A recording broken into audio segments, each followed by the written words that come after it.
CNN. This is the MGM Grand Hotel in Las Vegas. The year is 2033, and the Fourth Global Elite Alliance is being held. More than 2,000 scientists from over 100 countries covering fields such as computer science, medicine, aerospace, and aviation are gathering here for this grand event. China did not participate in the conference except for Mr. Chen Hao from China, who attended in his personal capacity. Chen Hao is a dual-academician of the Chinese Academy of Sciences and the Chinese Academy of Engineering, the chief designer of the J-40 and H-40 projects, and the head of fifth-generation nuclear technology. A blonde female reporter from North America was broadcasting. The camera focused on a man. The man sat in a wheelchair, revealing a relieved smile. Beneath the wheelchair, a red dot began to flash rapidly. "Wife, I've avenged you." Boom. A loud explosion. Blinding light accompanied by a shockwave instantly swept through the entire hotel. The next moment, the global live broadcast screen went black. Chingmo. Chen Hao suddenly woke up. With a swish, dozens of gazes instantly gathered on him. Some were angry. Angry that the noise in the examination hall had affected their answers. There were taunts. Sleeping and having nightmares during the college entrance exam. What kind of person is this? This student. Abide by the exam rules, don't disturb others. The invigilator said angrily. Chen Hao was stunned. College entrance exam. It's happening right now? So, Reborn. Chen Hao's face was full of disbelief. In his previous life as the top scientist in China's military industry, he was a thorn in the side of enemy nations. In an assassination attempt, his wife shielded him with her life, and he barely escaped. He lost the use of his legs. His wife passed away. In the years that followed, he lived in pain and self-blame, and from that day on he could no longer focus on scientific research like a walking corpse. In the end, he chose to sacrifice his life to avenge his wife. But he never expected. Suddenly, while he was recalling his past life, an incredible thing happened. Countless memories that did not belong to him flooded in. Natural sciences, engineering, biotechnology, medicine, computer science. Knowledge from all fields, as if carved by knives and axes, was engraved into his mind. And corresponding to different fields, one identity after another emerged. The knowledge of all the scientists present. Chen Hao's eyes widened. After a long while, he suddenly smiled. Reborn. In his previous life, his wife died, protecting him, haunting him like a nightmare. In the end, he perished together with his enemies in revenge. In this life, the enemy nation would face him. A man for more than 30 years in the future, possessing the knowledge of over 2,000 scientists from all fields. Of course, he would not put himself and his beloved in danger again by being a military scientist. In this life, I will never let Chingmo fall into danger. I must never let her be alone because of my research. Then, as he pondered his next steps, a buried memory surfaced. The college entrance exam lasted 3 days. In his previous life, on the second day, a major accident happened at home. That was also a pain of his life. With this thought, he dropped the blank exam paper and stood up to walk out. This student, the invigilator called out to stop him. First he slept and had nightmares, shouting and yelling. Now he stands up. What do you think you're doing? This is the college entrance exam hall, not your backyard. I'm done handing in my paper. Chen Hao didn't stop. It's not even 30 minutes. Can't I just quit? Chen Hao ignored him completely. Compared to his parents' life and death, the college entrance exam was nothing. Previously, Chen Hao was a rich second generation. Now he was a detonated second generation. In the late 1980s, his father rode the wave of reform and opening up, struggling and striving in business, and by the millennium, he had a net worth of millions, considered wealthy. In his previous life, Chen Hao didn't know that his father's business was already declining. He didn't know that half a month ago his father had been scammed and was on the verge of bankruptcy. Today, his father couldn't bear the pressure and committed suicide. His mother was severely traumatized. She became depressed and passed away a few years later. In his previous life, he was playful because of his family's wealth, and his grades were only average. His father's death made him wake up. He retook the exam. He worked part-time to support himself. He worked hard and eventually became the pinnacle of China's military technology. Reborn into this life, he would never allow the regrets of his previous life to happen again. Time waits for no one. Chen Hao rushed out of the exam hall, checking his watch. It was 9:27 in the morning. According to his memory, his father would jump off a building in the city center at around 10 a.m. The exam hall was a distance from the city center. The key problem was that the exam hall was in a remote area, making it difficult to find a taxi. Taxis were scarce in this era. Something happened at home, can you? Please, Outside the school, Chen Hao tried to stop cars again and again, but before he could finish, they sped away. Then, a Honda Accord sped towards him. He couldn't care less. He gritted his teeth, and instead of waving from the roadside, he dashed forward. He spread his arms wide and stood in the middle of the road. Screech. After the piercing sound of brakes, a clear but angry shout came. Are you trying to die? What are you doing? That face. No high-tech. Not much makeup. Yet it had a pure, elegant beauty. Rin Shui, I'm asking you. Why are you stopping my car? Are you a highway robber? Rin Shui scolded. Sis, Chen Hao quickly stepped forward. Something urgent happened at home, and I can't find a taxi. Can you? Please. Compared to his father's life, what was begging? Ren Shui was stunned. Look, I'm a college entrance exam student, not a bad person. Chen Hao took out his admission ticket. The ticket had his name and photo. Ren Shui stared at him for a few seconds, then finally opened the passenger door. Where to? City center, thank you. What happened at your home? My father is going to jump. What? Ren Shui was shocked. She immediately stepped on the accelerator, and the car sped up. Jinling City was not very large at that time, and there were not many cars on the road, so the whole trip took only about 10 minutes. He'll go with you. Ren Shui got out of the car. Thank you so much, but no need. Chen Hao rushed towards the building. At the same time his mind raced. It was a little past 9:40 a.m. He didn't know whether his father was on his way here or had already reached the rooftop of this building. The key was how to persuade him to change his mind. Could he tell his father that he had been reborn and could easily make money? Who would believe that? Suddenly an idea surfaced in his mind. On the rooftop of the building, a dozen cigarette butts lay scattered on the ground. Chen Fuhai sat slumped, his face haggard, stubble thick, a picture of utter disarray. Wife, Xiao Hao, I failed you. Perhaps only my death can let you live. His thought was simple: death erases debt. At least then the creditors wouldn't go after his wife and son. He stubbed out the cigarette, stood up. Thump, thump, thump. Suddenly, just as he was about to step toward the edge, a figure rushed out. Xiao Hao. Chen Fuhai was first stunned, then cried out, how are you? Aren't you supposed to be in the college entrance exam? Chen Fuhai. Chen Hao without a moment's hesitation sprinted to the edge of the rooftop and roared, is our family broke? Are we drowning in debt? What? Chen Fuhai was terrified. He didn't even notice his son calling him by name. How do you know? No. Xiao Hao, don't do anything foolish. Come down first. I can't stand a hard life. If we're out of money, I'll kill myself right now. A life without money is worse than death. College entrance exam. With my grades, what's the point? I was counting on you to make money and give me a good life, but you. I'm telling you. If you don't earn money to support me, I'll jump right now. Hearing his son's shouts, Chen Fuhai was completely dumbfounded. Wasn't he the one about to jump? How did it become his son? He could die. Hopefully death would erase the debts. But his son.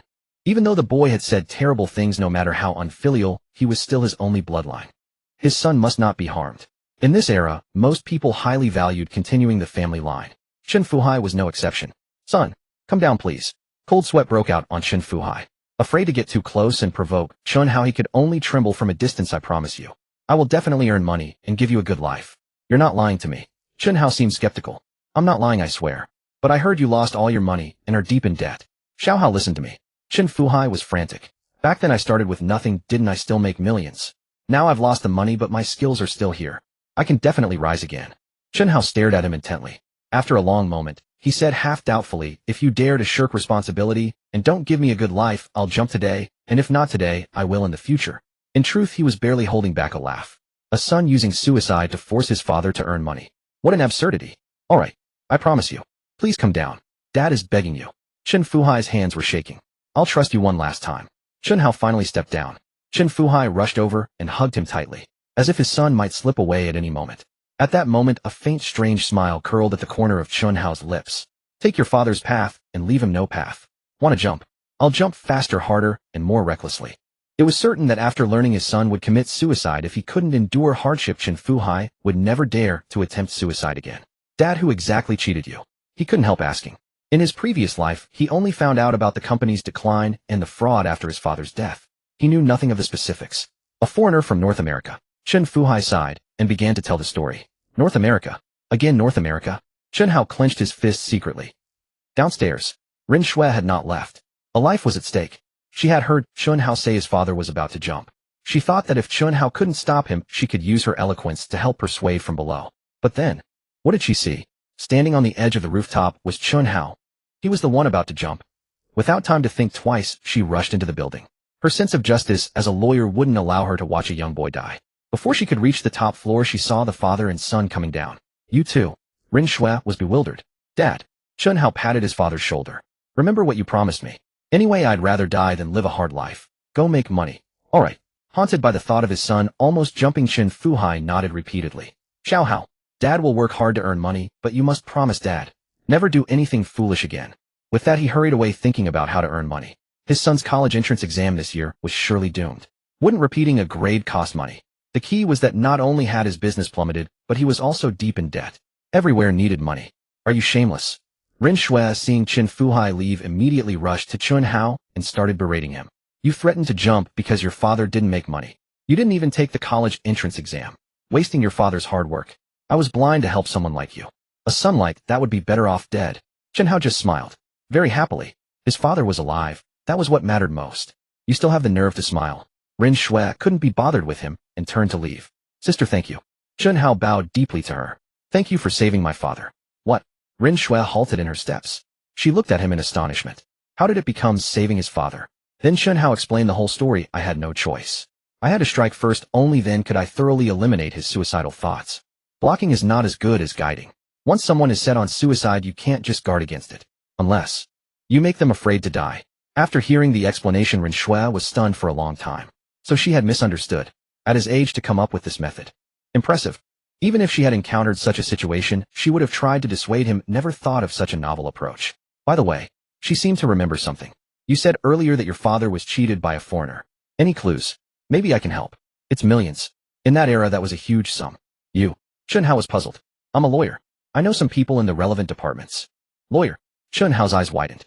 Such a coincidence. He needed a lawyer right now, but not to help his father recover the lost money. To put it plainly, with the current level of criminal investigation and the fraud having happened half a month ago, the swindlers were long gone. There was no way to recover the money. What? Don't believe me. Ren Shui immediately took a business card from her bag and handed it over. Ren Shui, Fade Law Firm. Assistant lawyer. The lowest level. No. Seeing the name on the card, Chen Hao recalled a memory from his previous life. 15 years later, Ren Shui would become one of the top lawyers in China, renowned far and wide.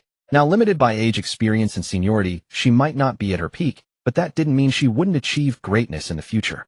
To keep such talent in a law firm would be to hide a pearl in the dark. Sister Shui, wait for my call. Chen Hao pocketed the card. All right. Ren Shui nodded. She thought Chen Hao intended to further communicate with his father, gather clues, and then contact her. Little did she know Chen Hao had a completely different purpose. He wanted to make money, and Ren Shui could be a huge help. His development plan for this life was already clear. In this life, he would not directly enter the military industry, but he would still get involved in it. The state would control powerful national defense. He would possess boundless wealth. Only thus could China stand at the top of the world. 3 months. At most 3 months. Mr. Lu, have I, Chen Fuhai, ever broken my word? All right, thank you. Boss son, can that 300 be delayed? Give me some time. 1 month. This. In the living room, Chen Fuhai made one phone call after another. Earlier, not only had he been swindled out of all his savings, but he had also borrowed over $1 million from friends. In the year 2000, this was an enormous sum. After all, even in the best areas of the Magic City, a 3-bedroom apartment cost only a few $100,000. 20 years later, the same 3-bedroom apartment in the same area would be worth $10 to $20 million. After finishing the calls, Chen Fuhai sat dazed in the living room. He had exhausted all his sweet talk, and his old business associates had finally granted him some leeway. But how could he fill the gap in such a short time? His wife Li Lan also knitted her brows in worry. Her husband had already told her the truth. After all, even their son knew, so there was no hiding it. Old Chen, how about selling the company and the house? That should cover the deficit. She urged quickly. Wait. With a creak, the door opened. Just as he was about to speak, Chen Fuhai saw Chen Hao open the door and enter, immediately falling silent. Sell the company. Sell the house. Wouldn't that mean losing everything? He dared not let his son know he had fallen to such a low point, or else he might threaten to jump off a building again. Over here, Chen Hao acted as if he hadn't seen him. He walked straight to Li Lan. Mom. Standing before his mother, Chen Hao was overwhelmed with emotion. In his past life, his father had jumped to his death. His mother, first widowed and then hounded by creditors, had broken down mentally and died of depression. Chen Hao still vividly remembered his mother's appearance at her death, aged, haggard, with graying hair. But before him, his mother still had a head of glossy black hair. Mom. Unable to contain his emotions any longer, he hugged her tightly. It's so good to see you. This child. Li Lan was utterly bewildered. She still didn't know that her husband had nearly jumped to his death. Nor did she know that Chen Hao had pretended to jump. Did you not do well on the exams? She came to her senses and patted her son's back gently. It's all right. We'll try again next year. What was Chen Fuhai thinking? Chen Hao's words reached his ears, and he interpreted them differently. It's so good to see you.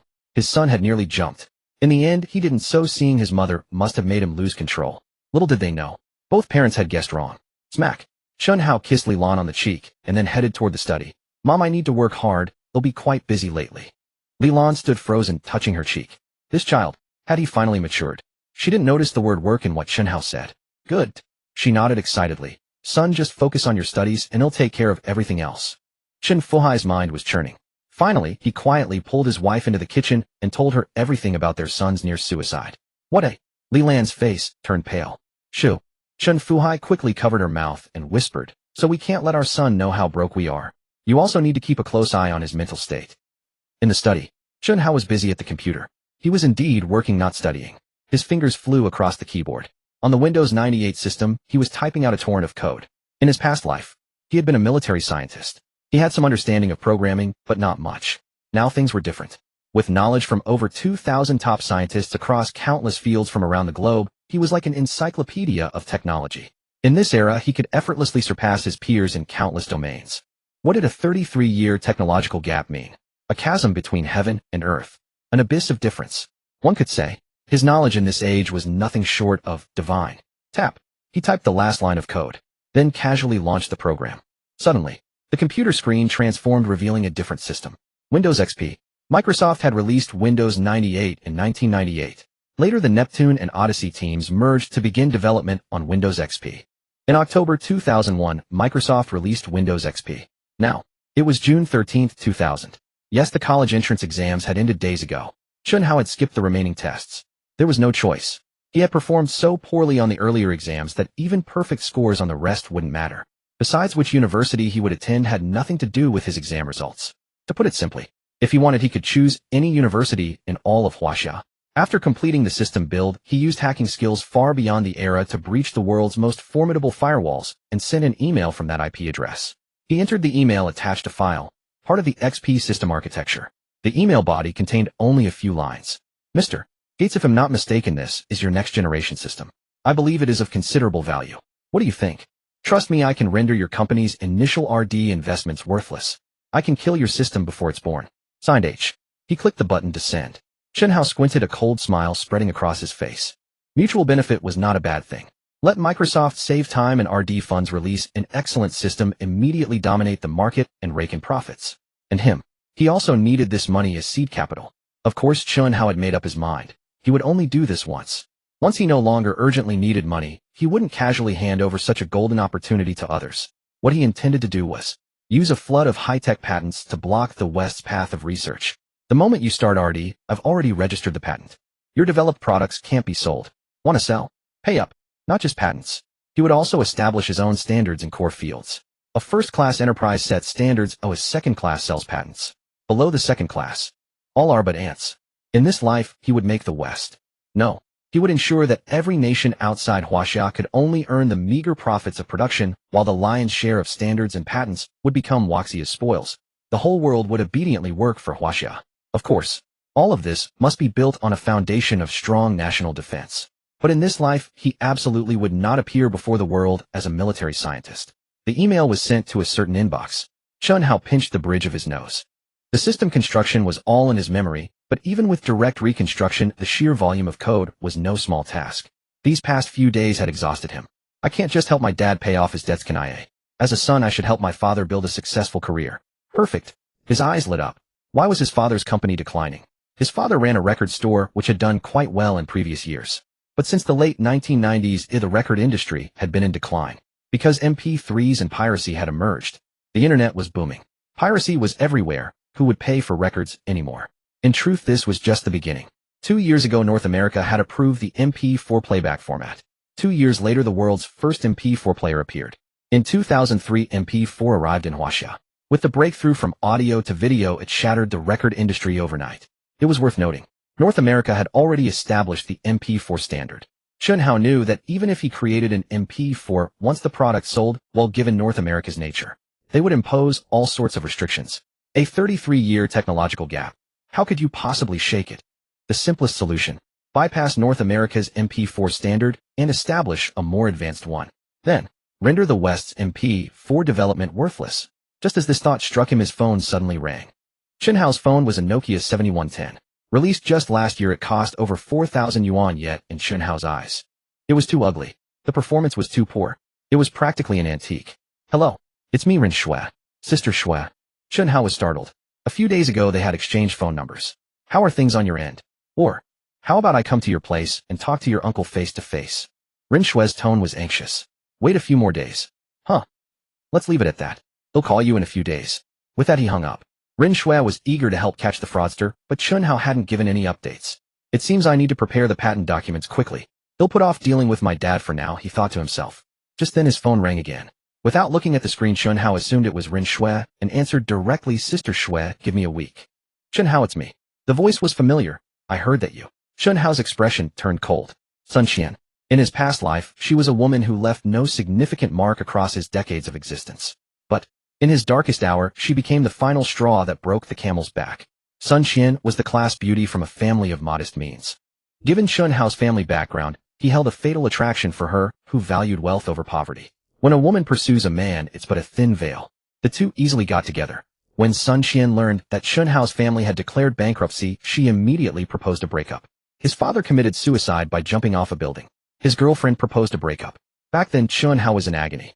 But in this life, we're not right for each other. Let's break up. Chen Hao didn't even blink. In his past life, Sun Qian had no further contact with him after high school graduation. She was an insignificant person. He didn't take her seriously at all. He hung up directly. The next moment, a figure emerged in his mind. That was the true love of his life. Senior sister. Unconsciously, a supremely gentle curve played on his lips. Just over 2 more months, and we can meet. In his past life, their first meeting was a year later. Chen Hao repeated a year of school before entering that university and getting to know senior sister. In this life, he wouldn't wait over a year. He had to go see her. The sooner the better. Microsoft headquarters. At 9 a.m., Bill walked into his office with a hot dog, casually turned on his personal computer and habitually logged into his email. He had more than one email account. There was one for business and a private one. Usually the business inbox had more mail while the private address was confidential, known only to a few. Ding.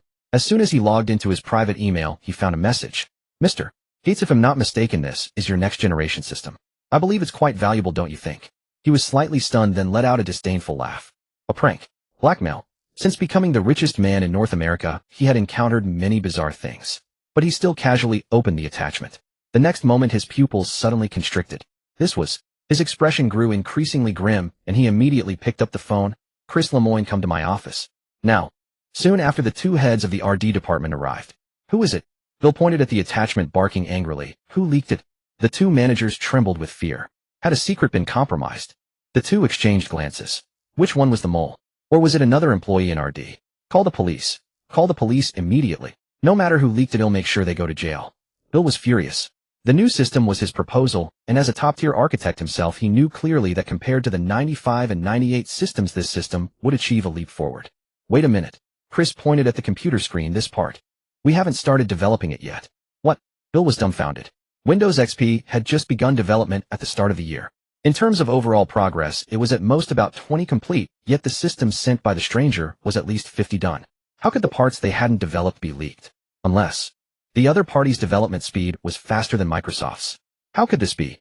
Bill's lips trembled. Quick. Find the person who sent this email. The entire tech department sprang into action. Cracking the email address. Tracing it. Finding the person. An hour later, several top technical experts' faces ashen said, Chairman, we found the address. Bill was puzzled. Found it. Then why did they look so grim? It's the White House, the leading man stammered. Impossible. Bill gritted his teeth and roared. Are you out of your mind? It's clearly a fake address. You need to dig deeper. The other party is masking. He was a top technical expert himself. He knew it was a fake address. It's not a fake address. The leading tech expert shook his head. The other party breached the White House firewall and sent it using the IP address from the Oval Office. The other party's hacking skills far surpass ours by an immeasurable margin. We can't trace this person. Thud. Bill stared wide-eyed, collapsing onto the sofa. It wasn't disguised as the White House address, but rather, they had breached the White House firewall. What did this mean? He came to his senses, rushed back to the computer, and carefully read the email body. Trust me, I can render your company's preliminary investment worthless. I can make your system stillborn. This meant that many patents for subsequent development would be blocked by the other party in advance. After all, Microsoft's development progress was only 20. Windows XP would inevitably be stillborn. The initial investment would turn to dust.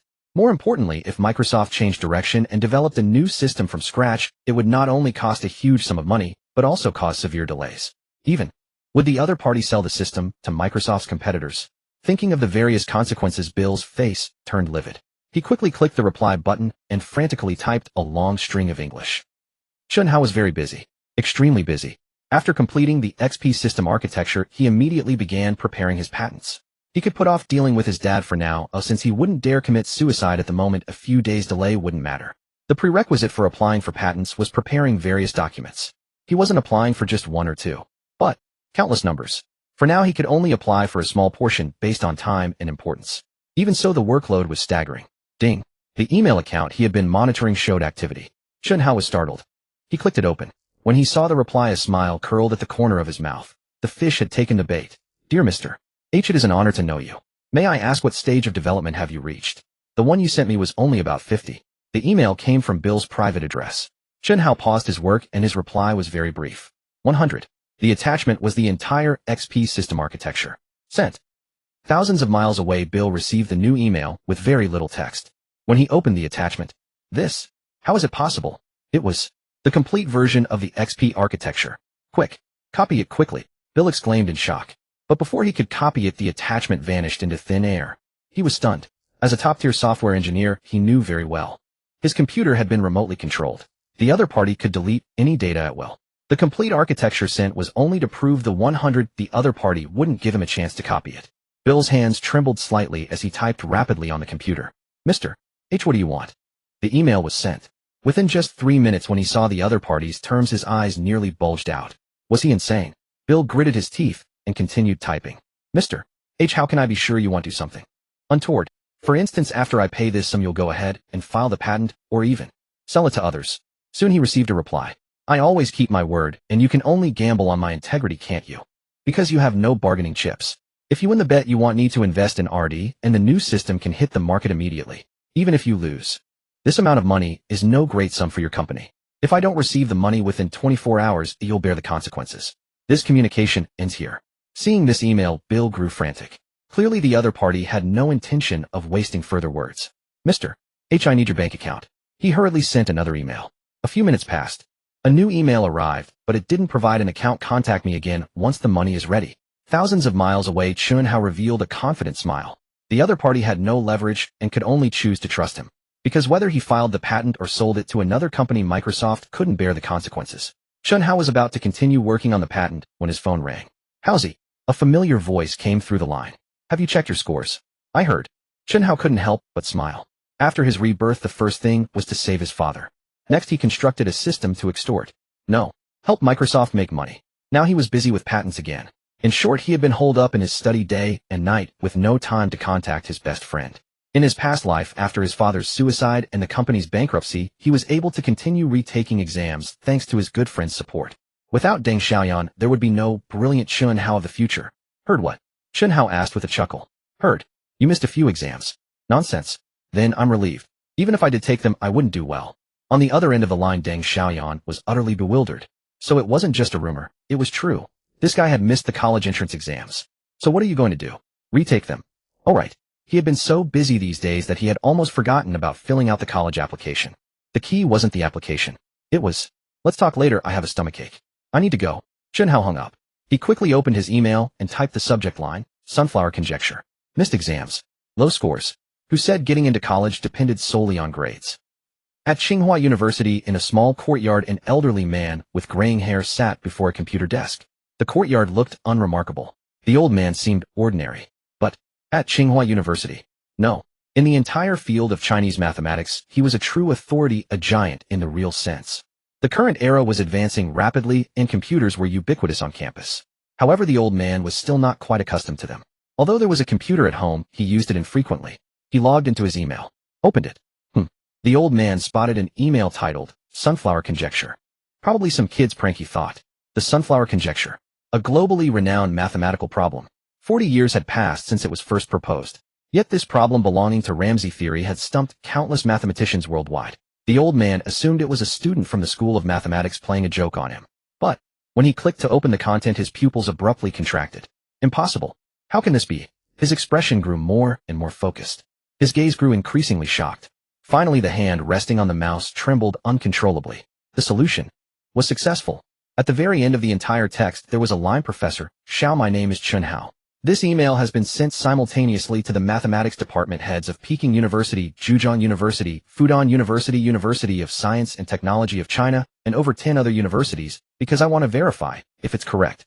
Did he really just want to verify if it was correct? Not at all. If he had sent it to only one person, Chen Hao feared that individual might lack integrity and claim the achievement as their own. After all, solving a global mathematical conundrum would bring unimaginable glory. Professor Xiao didn't overthink it. He abruptly stood up, rushed to the living room, and picked up the landline. Hello. Hurry. Book a flight. I need to go to Jinling. Immediately. He wasn't the only one. At this moment, the mathematics department heads and deans from Peking University, Zhejiang University, Fudan University, and others, some were already on planes. Madness. Utter madness. What did it mean to solve a problem that had baffled the mathematical world for 40 years? It was enough to claim the crown of the global mathematics community. That is the Fields Medal. Chen Hao slumped over his desk. Lately he had been so immersed in patents that he was already exhausted. Ding. A message came from the login email. He jolted awake. Dear Mr. H, the money is ready. The email was from across the ocean. Chen Hao smiled. Of course this was expected. He sent a bank account number. I hope you won't try any tricks. In half an hour the account will be locked and unable to process transfers. Thousands of miles away, Bill, who had received the email, barked at the technical expert beside him. The account number is here. Find him. A group of people sprang into action. They had prepared various tools long ago. Some tried to crack it online. Others used Microsoft's connections to make phone calls and investigate. 20 minutes later, the account corresponds to an ordinary farmer who doesn't even understand computers. The farmer is in Mississippi. He has never opened an account at Citibank. The compiled information left Bill dumbfounded. Clearly the bank account had been layered with camouflage, making it impossible to trace the person behind it. 8 minutes left. The secretary reminded him softly. Mr. H had stated that the account would only be valid for half an hour. Once locked, no transfer could be made. The other party would abandon the deal and use the complete version of the XP system to inflict massive losses on Microsoft. Transfer the money. Bill waved his hand in defeat. He gave up struggling. The other party's network skills were beyond imagination, like a deity in the internet. 2 minutes later. The transfer is complete, a subordinate reported. Track this account. Bill gritted his teeth and ordered. Oh no. One of the technical experts stammered in disbelief. How can this be? What's wrong? Bill asked urgently. As soon as the money was transferred and it vanished. And the bank account has been closed. Ding. Just as these words were spoken, an email arrived. I understand, Mr. Bill's actions, but they have displeased me greatly. Therefore you will only receive 80 of the overall XP system architecture. Develop the rest slowly. Attached to this email was the XP operating system architecture, but it wasn't the complete version seen before. It was only 80 complete. Damn it. Bill was furious. He realized that the other party had been fully aware of their entire tracking process. The money was spent, but they hadn't gotten the complete system. However, when he calmed down and opened the attached system architecture, skimming through it, his mood suddenly improved. The system was 80 complete, but he knew that their own development progress was a mere 20. In other words, he had traded a sum of money for a massive acceleration in R&D. Actually, it was quite a bargain. After thinking it over, he replied with an email. Dear Mr. H, please forgive my actions. I apologize. I wonder if you would be interested in joining Microsoft. Rest assured the salary will be generous. Unfortunately, after this email was sent, he never received a reply. In 1997, online banking made its debut in China. In 1999, the first online banking transaction was completed. A few days ago, Chen Hao took his savings passbook, exchanged it for a bank card, and activated online banking. He accessed the online banking system through his computer. After multiple transfers through several virtual accounts, the funds were remitted overseas, exchanged, and then pooled into his account. 100 million US dollars. Converted to 828 million renminbi. For Microsoft, which at the time had a market value of nearly 600 billion US dollars, 100 million wasn't too outrageous. But in China in the year 2000, it was an astronomical sum. At the very least, it was enough to serve as Chen Hao's startup capital. The real journey was about to begin. He glanced at his phone. It was 7:30 a.m. Today was the day to fill out the college application form. Chen Hao dialed the phone. Xiao Yan up yet? I'm not called Xiao Yan. Deng Xiaoyan yelled from the other end. Dad is sleeping. Leave me alone. Duh. Yin Deng Xiao Yan still saying you're not Xiao Yan. Chen Hao laughed. You? Damn rat. On a serious note, I'll pick you up to fill out the application. You skipped the later exams. What's there to fill? There were 5 subjects in total. Chen Hao only took 2 on the first day. On the second day, he went to save his father. On the third day, he had submitted a blank paper on the second day, so taking the third day was pointless, plus he had a mountain of things to do. How could he let a trivial matter like the college entrance exam get in the way of important things? With his results having only taken 2 subjects. He'd be lucky to score under 200 points. What was the point of filling out an application? So much nonsense. Want me to pick you up or not? Your godfather's Suzuki King is ready to roar. Chen Hao chuckled. Dad is waiting for you at the door. Screw off. After exchanging insults, Chen Hao pulled open the door. Son. Li Lan put on what she thought was her kindest, warmest smile. Up so early. Hurry. Have breakfast. Lately Chen Hao had been cooped up in his room all day. In his mother's eyes, her son, who had never taken his studies seriously before, might have finally seen the light after the family's recent troubles. She thought he was staying in the study to prepare for retaking the exam. "Mom, where's Dad?" Chen Hao asked casually. "Don't worry." Li Lan straightened up, promising solemnly. "Your father is working very hard. The crisis will be resolved soon. And don't worry about retaking the exam. He'll find a school for you." "Mom, I'm not planning to retake the exam," Chen Hao said with a smile. "What? I have to fill out the application today." "But, Mom, I'm off to fill out the application." Chen Hao didn't stay for breakfast. He bought 2 portions of breakfast downstairs, hopped on the red Suzuki King, and roared away. Watching her son leave, Li Lan stood frozen in place. "Old Chen, something's wrong." In the living room, Li Lan finally snapped out of it and frantically dialed the phone. "Our son. He seems to have lost his mind." "What? Don't talk nonsense." Chen Fuhai frowned. "No. He went to fill out the application." "What? Chen Fuhai was dumbfounded on the other end of the line. Over the 3 days of the college entrance exam, his son had only taken 2 subjects on the first day. In other words, even if he scored full marks on those 2, he couldn't get into a university. He must have lost his mind, crushed by the double blow of terrible exam results and the family's near bankruptcy. Head snapped. He was delusional about getting into college. Why else would he go to fill out an application? "Old Chenhua." Li Lan burst into tears. "If anything happens to my son, I won't go on living." "Honey, don't panic." A cold sweat broke out on Chen Fuhai's back. "Hey, Race, what will do? He'll come over right now and make sure nothing happens to him. Don't go anywhere, wait for my call." With that, he abandoned the friend he was trying to borrow money from and ran off. Compared to borrowing money, his son was 100 times more important. The Suzuki King sped forward. At the entrance of the residential area, Deng Xiaoyan, over 1.8 meters tall and built like a rock, was waiting eagerly. "Over here." He waved at the Suzuki King. Chen Hao was his best friend without a doubt. Back when Chen Fuhai first came to Jinling to work, the 2 families rented a house in the same courtyard, both struggling financially. The 2 boys were born in the same year. They were not only childhood playmates, but also happened to attend the same elementary school. In short, they spent their entire childhood together. Later, when Chen Fuhai made enough money to buy a new house and move away, the 2 families still kept in close touch. Deng Xiaoyan would never forget that Chen Hao brought him breakfast every single school day. Just as Chen Hao never forgot that whenever he was bullied, the sturdy Deng Xiaoyan always stood in front of him. "Call me godfather." Chen Hao handed him a portion of breakfast. "Grandson." Deng Xiaoyan snatched the breakfast. "Ungrateful brat, get on." Chen Hao grumbled. "Rat." Suddenly, Deng Xiaoyan pulled a black plastic bag from his chest and shoved it into Chen Hao's hands. "Take it." "What's this?" Chen Hao was startled. He opened it. Inside were stacks of 100 yuan bills. At least 20 or 30,000. "Did you rob a bank?" "Bullshit. It's my wedding fund, and I don't need it now anyway." "Why give it to me?" "Well," Deng Xiaoyan grew anxious, frowning. "I heard Uncle's company is in some trouble. Anyway, aren't you retaking the exam? Your godfather will support you." He called Chen Hao's father uncle and claimed to be Chen Hao's godfather. What a tangled mess of generations. Yet Chen Hao's heart tightened. At their age, they both wanted to be each other's father. But no matter how much they joked, this deep-rooted friendship would never change. It was easy to imagine that this kid must have stolen the passbook and withdrawn the money his parents had saved for his future wife. Having lived 2 lives, whether facing his parents or his brother, Chen Hao had been holding back, not wanting to act too out of character, getting too emotional. Wouldn't make sense. But now he couldn't care less about what made sense. He pulled Deng Xiaoyan into a bear hug. "Let go of Dad." Deng Xiaoyan pushed him away. "All right, enough dawdling. Take Dad to fill out the application." "Actually, it's not that bad," Chen Hao said, stuffing the money back. "What are you doing?" Deng Xiaoyan was stunned.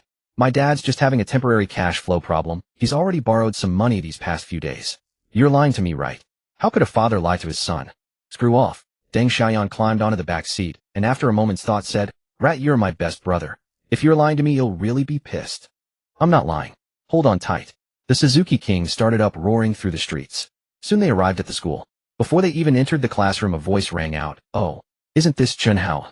Chen Hao turned around. A guy wearing glasses walked over. "That's Wang Shuwen, the damn idiot," Deng Xiaoyan sneered. Chen Hao gave a faint smile. Wang Shuwen was the class monitor for studies. To hold that position, his grades naturally couldn't be bad. He had consistently ranked in the top 3 of the class.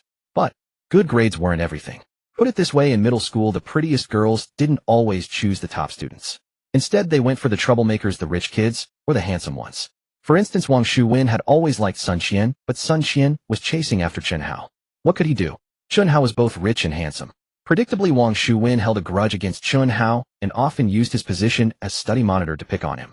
That is until Deng Xiaoyan beat him up, after which he became much more docile. "Chen Hao, I heard you missed a few exams. What are you doing at school today?" Wang Shuwen's grin was especially smug. "Mind your own business." Deng Xiaoyan fumed. He would never allow anyone to mock his brother. I heard your family went bankrupt. Wang Shuwen continued to pour salt on the wound. You mother! Enraged Deng Xiaoyan rolled up his sleeves. Unfilial son. Didn't get enough of a beating last time. Chen Hao held Deng Xiaoyan back. How's he this bastard? Forget it. Chen Hao smiled faintly. Why bother with trash? Having lived 50 years in his past life, he was no longer a hot-headed youth. Before his parents and close friends he still retained a pure heart. But when it came to irrelevant people his mindset was entirely different. Wang Shuwen. Mere ants. Such insignificant figures were not worth his anger. Who's the trash? Seeing Chen Hao hold Deng Xiaoyan back, Wang Shuwen grew bold. You're the trash. Dare you tell everyone your college entrance exam score? You used to flaunt your family's wealth, but now they're almost bankrupt. Stop pretending. Damn it. Deng Xiaoyan was furious. If I don't slap you today, I'm not your father. He was about to charge forward. Xiaoyan. Chen Hao grabbed him again and smiled at Wang Shuwen. I didn't check my score, but it shouldn't exceed 180. Everyone hear that? A trash with 180 points dares to come fill out applications. Wang Shuwen laughed loudly. At that moment, hearing the commotion outside the classroom, several classmates gathered. I'm curious. Chen Hao smiled. How do you know my family is about to go bankrupt? He and Deng Xiaoyan were brothers, their families closely connected. He and Sun Qian were in a romantic relationship. It was normal for them to know. How did Wang Shuwen find out? I told him. Just then a voice approached from afar. A girl in a long dress walked over gracefully. She stood beside Wang Shuwen. Chen Hao immediately understood. Chen, how do you know how pathetic you are? Wang Shuwen pointed at Chen Hao, spewing venomous words. You only scored 180, destined to repeat a year. Oh, and repeating costs money and your family is about to go broke. Classmates, I have good news. Qian has accepted my pursuit. She's my girlfriend now. Several students around were stunned. Chen Hao's family bankrupt. Sun Qian cheated. Damn. Deng Xiaoyan was furious, pointing at Sun Qian. Have you no shame? Haozi's family just hit a rough patch and she didn't cheat. Chen Hao walked into the classroom and dropped the line. I was the one who broke up. What? The students were dumbfounded. Sun Qian, who had planned to humiliate Chen Hao by being with Wang Shuwen, turned pale. No. She couldn't let anyone know Chen Hao had dumped her. You're lying. I dumped you, Sun Qian shouted weakly. But Chen Hao didn't bother to respond. Outside the school gate. Screech. As the taxi stopped, a portly man in a suit dashed out frantically. Just as he was about to run into the school, two more taxis pulled up. An elderly man in a Zhongshan suit. A middle-aged man. Their gazes locked simultaneously. Old Xiao is here too. The portly man smiled. After you. It was a tradition of respecting the elderly. And a polite gesture. Good. Old Xiao didn't stand on ceremony and strode toward the gate. It's a race then. The portly man snapped back to reality and sprinted wildly into the campus. He was under 50. Undoubtedly, he could run faster than Old Xiao. Disrespectful brat. Old Xiao fumed. Old Xiao, I won't be polite either, ha. Another middle-aged man laughed and sprinted at full speed. As the three-man race began, several more cars pulled up. How's he? Maybe you should head back. You're not filling out applications anyway. Deng Xiaoyan whispered. Chen Hao used to have average grades. But his family was wealthy. His girlfriend was the class beauty. He was still the envy of most classmates. But now, a fallen phoenix is worse than a chicken. Who knew if Wang Shuwen and Sun Qian would keep mocking him? Staying here was pure torment. Chen Hao shook his head. Classmates.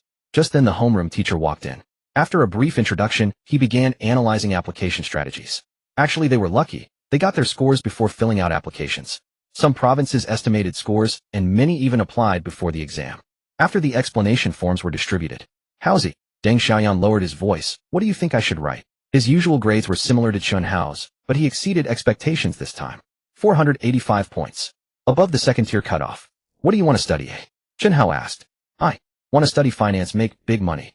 Any city you particularly want to go to? Not really. So Chen Hao took his form and wrote a school name in the first choice.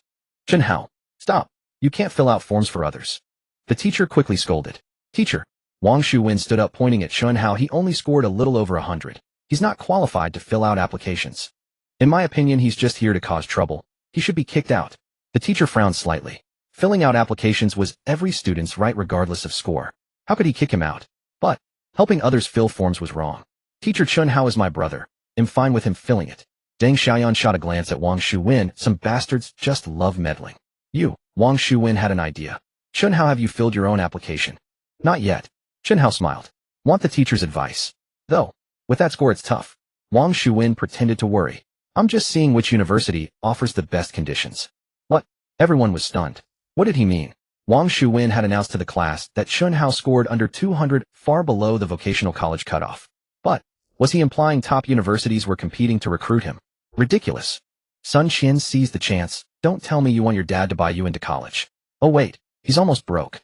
Alright, everyone focus on your forms don't. Is Chen Hao here? Suddenly, a portly man stood at the classroom door.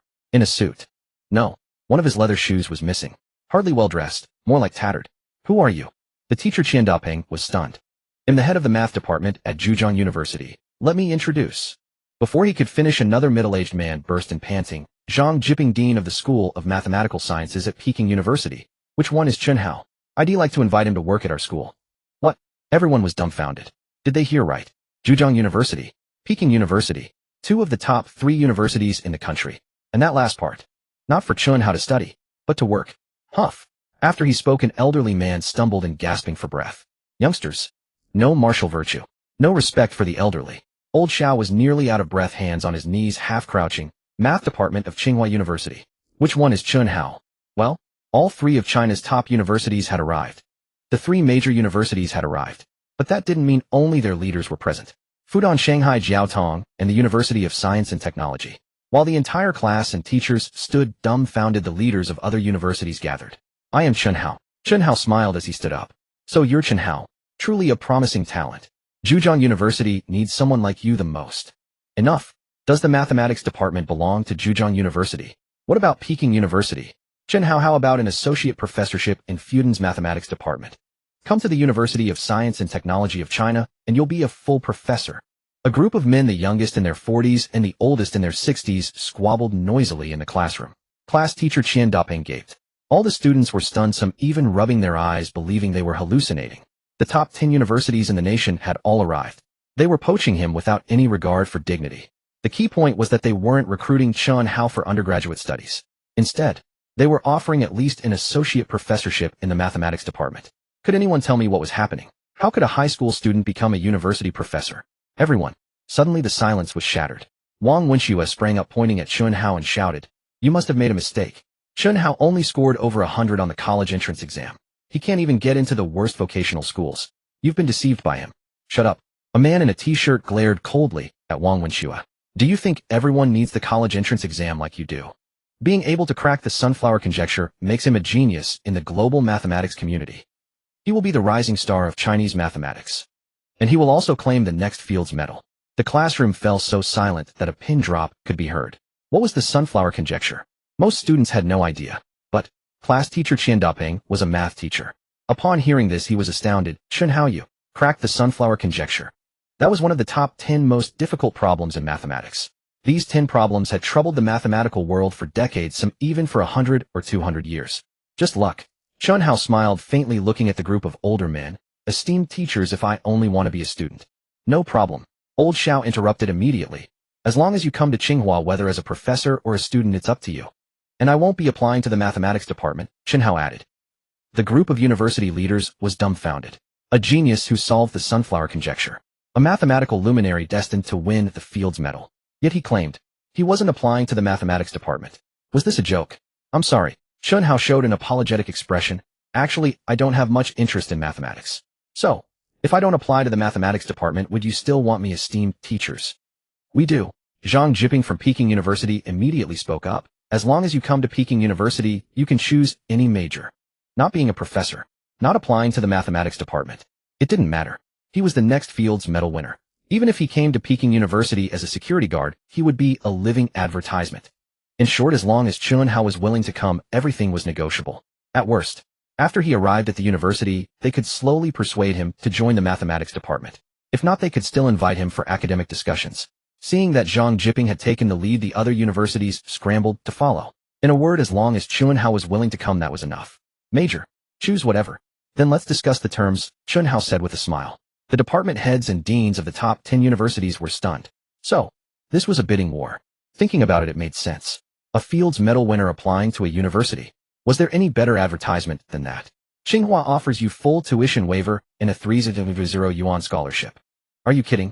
This is a Fields Medal winner. Can you offer a mere 300 yuan scholarship? Fudan offers 600. Zhejiang University offers 1 million with guaranteed graduate and doctoral studies. University of Science and Technology of China offers 1. 2 million guaranteed graduate and doctoral studies, and a private dormitory. The high school classroom had turned into an auction site. Class teacher Qian Daping and the students were all left speechless.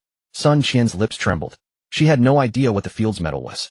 But the fact that the top 10 universities first promised associate professorships and now offered huge scholarships scrambling for him like mad. Even a fool could tell that Chen Hao was about to soar to great heights.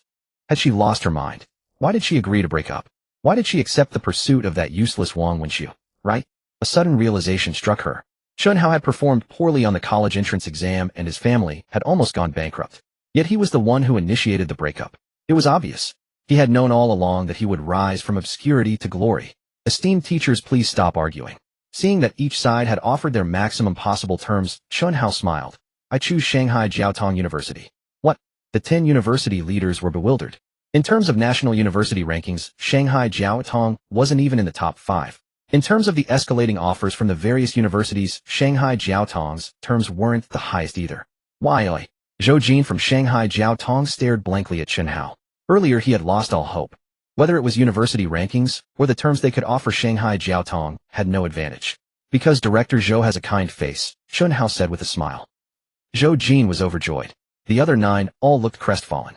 What kind of lame reason was that? In front of everyone, Chen Hao wrote Shanghai Jiaotong University's name on the application form. His only choice. And for his major, he applied to the Department of Materials Science. In his previous life, by 2033, China's comprehensive technological fields were on par with North America. Moreover, Chen Hao was working on a new materials project. People often said that every breakthrough in materials science would propel leaps in various fields.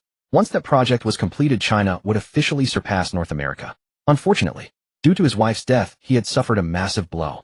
His research progress was also affected, and he could never break through the bottleneck. In this life, he must break through. Choosing Shanghai Jiaotong was for the girl he loved, and choosing the Department of Materials Science was for the future of the nation.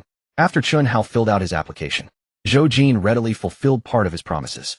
The 9,000 yuan scholarship was credited to Chen Hao's account within half a day. As for the other terms, they couldn't be fulfilled immediately and would have to wait until Chen Hao enrolled. The leaders of the top 10 universities left. One was delighted. 9 sighed. Chen Hao, Qian Daping, fully recovered from his shock, said with red-rimmed eyes, "You are the pride of our class. No, you are the pride of all China. I am proud of you as your teacher. All right, once things settle down, I'll treat the whole class to a meal to celebrate Chen Hao's achievement. As a math teacher, what did it mean to have taught a Fields Medal winner? Glory. A lifetime of glory. Thank you, class teacher. They'll definitely be there on time," Chen Hao said with a smile. Good. It's a deal. Qian Daping nodded emphatically. At that moment, he had only one thought. Being able to teach such a student was worth dying for right then and there. This was a legacy in history. So much so that he personally escorted Chen Hao to the school gate. How's-he?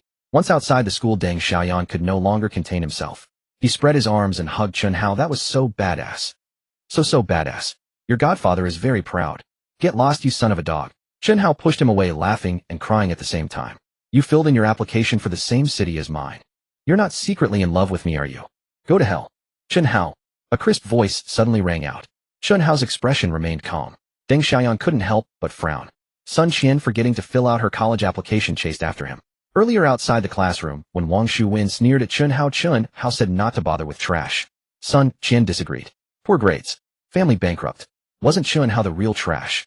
But now, she fully agreed with Chen Hao's words. Wang Shuwen was trash. And Chen Hao was destined to become a dragon among men. So what if his family was bankrupt? The scholarship from Shanghai Jiaotong University alone was nearly $1 million. Chen Hao would become a globally renowned mathematical genius, an object of everyone's admiration. Chen Hao. Sun Qian caught up, her face full of urgency. I want to talk to you alone. TCH.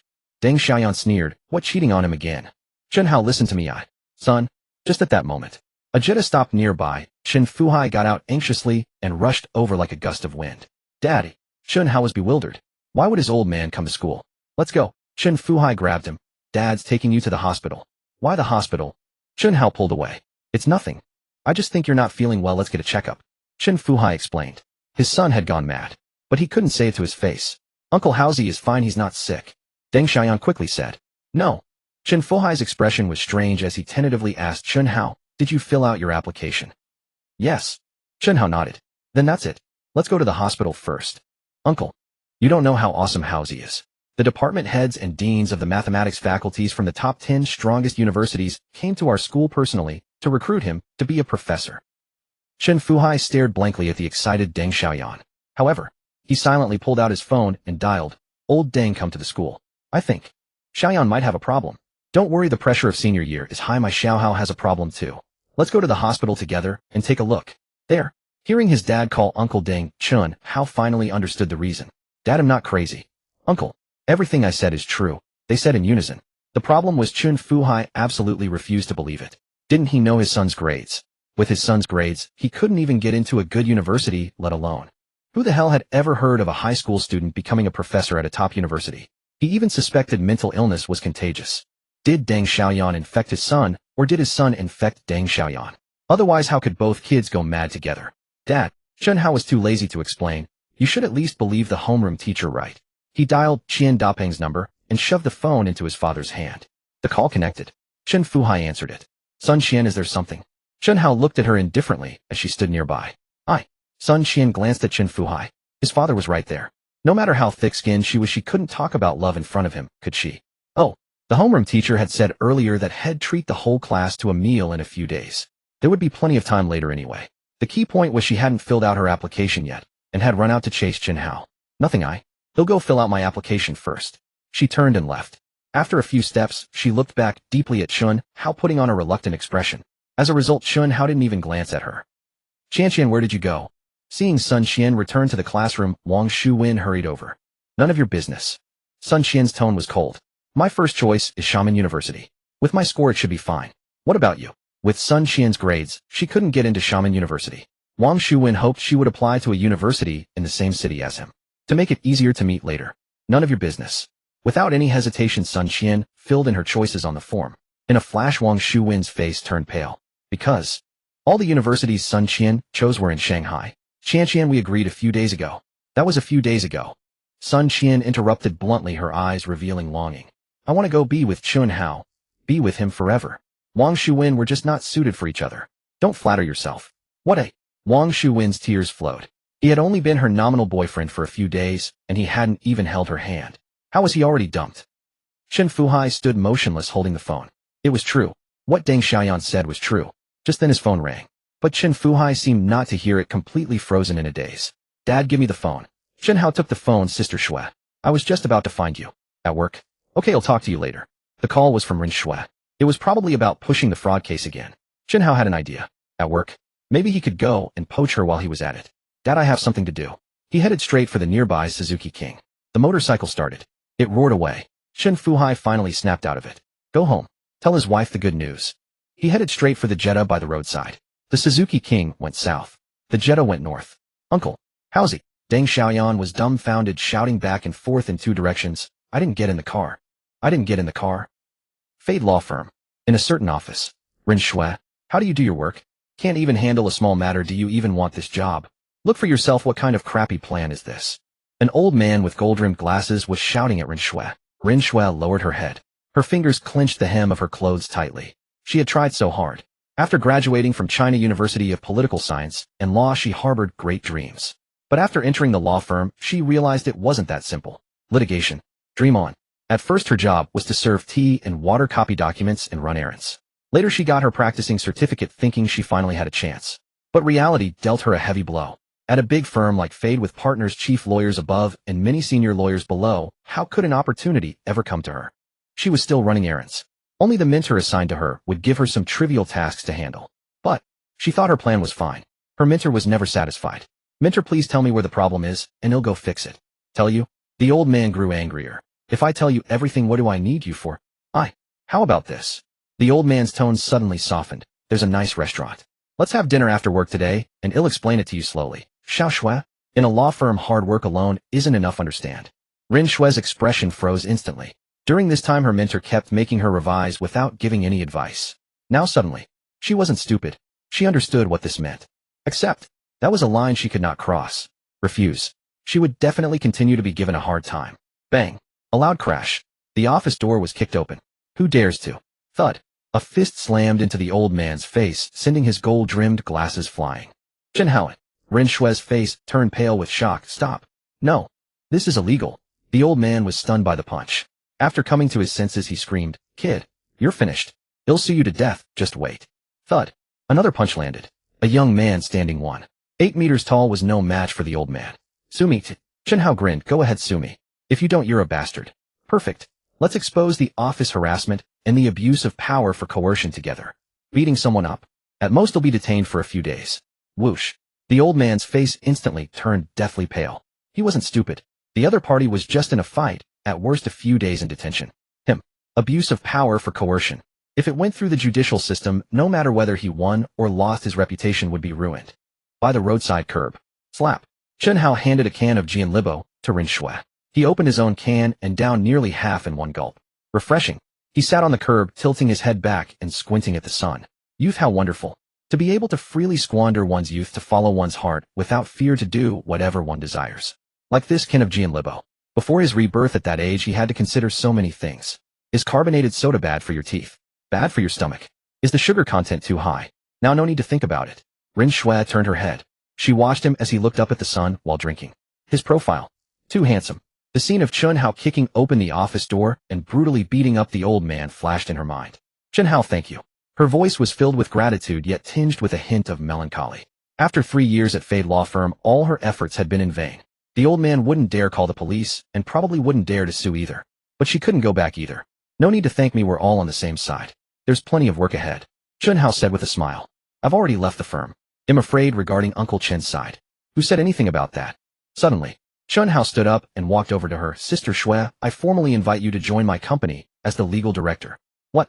Ren Shui was utterly bewildered. After a long pause, she came to her senses and muttered, "You mean your father's company?" "No, my company." "Your company? Don't talk nonsense. How much annual salary do you want?" "You?" Ren Shui laughed. She thought Chen Hao was trying to cheer her up because she was feeling down. "If you offer me $1 million annual salary, I'll follow your lead from now on, boss Chen. Come with me." Chen Hao grabbed her arm. "What are you doing?" Ren Shui instinctively struggled, her pretty face blushing. "You'll find out soon enough." Chen Hao gestured with his chin. Not far away there happened to be a bank. Ren Shui was stunned. Looking at his resolute features, she inexplicably felt flustered. Could it be? Was he serious? But how was that even possible? 20 minutes later, Ren Shui stood outside the bank, staring blankly at the passbook in her hand. She would never forget the burning gaze the young bank teller cast at Chen Hao. She would never forget the bank manager's fawning smile at Chen Hao. And she would definitely never forget the million-yuan fortune that had appeared in her account. "You? Where did you get all this money?" Her voice trembled uncontrollably. "This is the contract." Chen Hao produced a contract as if by magic. It was already prepared. Party A, haunting capital. Party B, Ren Shui. Haunting capital. Ren Shui murmured. To be established, not yet registered. Chen Hao took a deep breath. "Sister Shui, after you sign this contract, you will be the legal director. There's a lot of work waiting for you." Ren Shui came to her senses.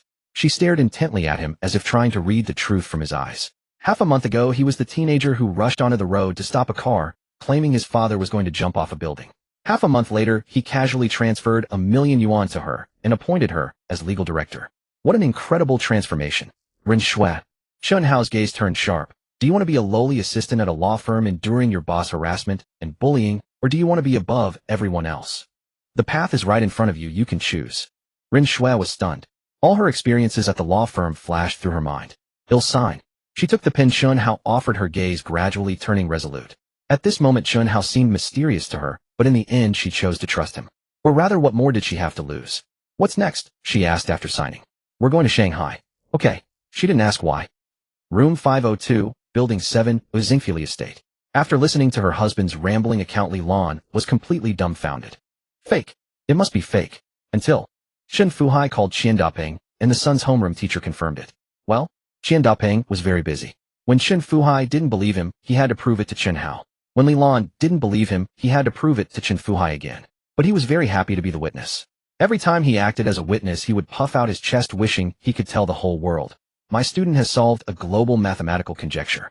Just like when he had previously spoken to Shanghai Jiaotong University and when he had proven it to the Education Commission leaders. It's true. Li Lan finally believed. Tears streamed down her face uncontrollably. Her son had made it. "Wife, don't cry." Chen Fuhai quickly tried to console her. "Wife, our son has things to do. Let's go buy some good food and wait for him to come back tonight to celebrate. Right? Buy groceries. Celebrate. A big celebration." The couple went out together to buy groceries. Just as they went downstairs, they saw a few women gathered together chatting in the distance. Sister Lan, you look so happy today, one of the women greeted.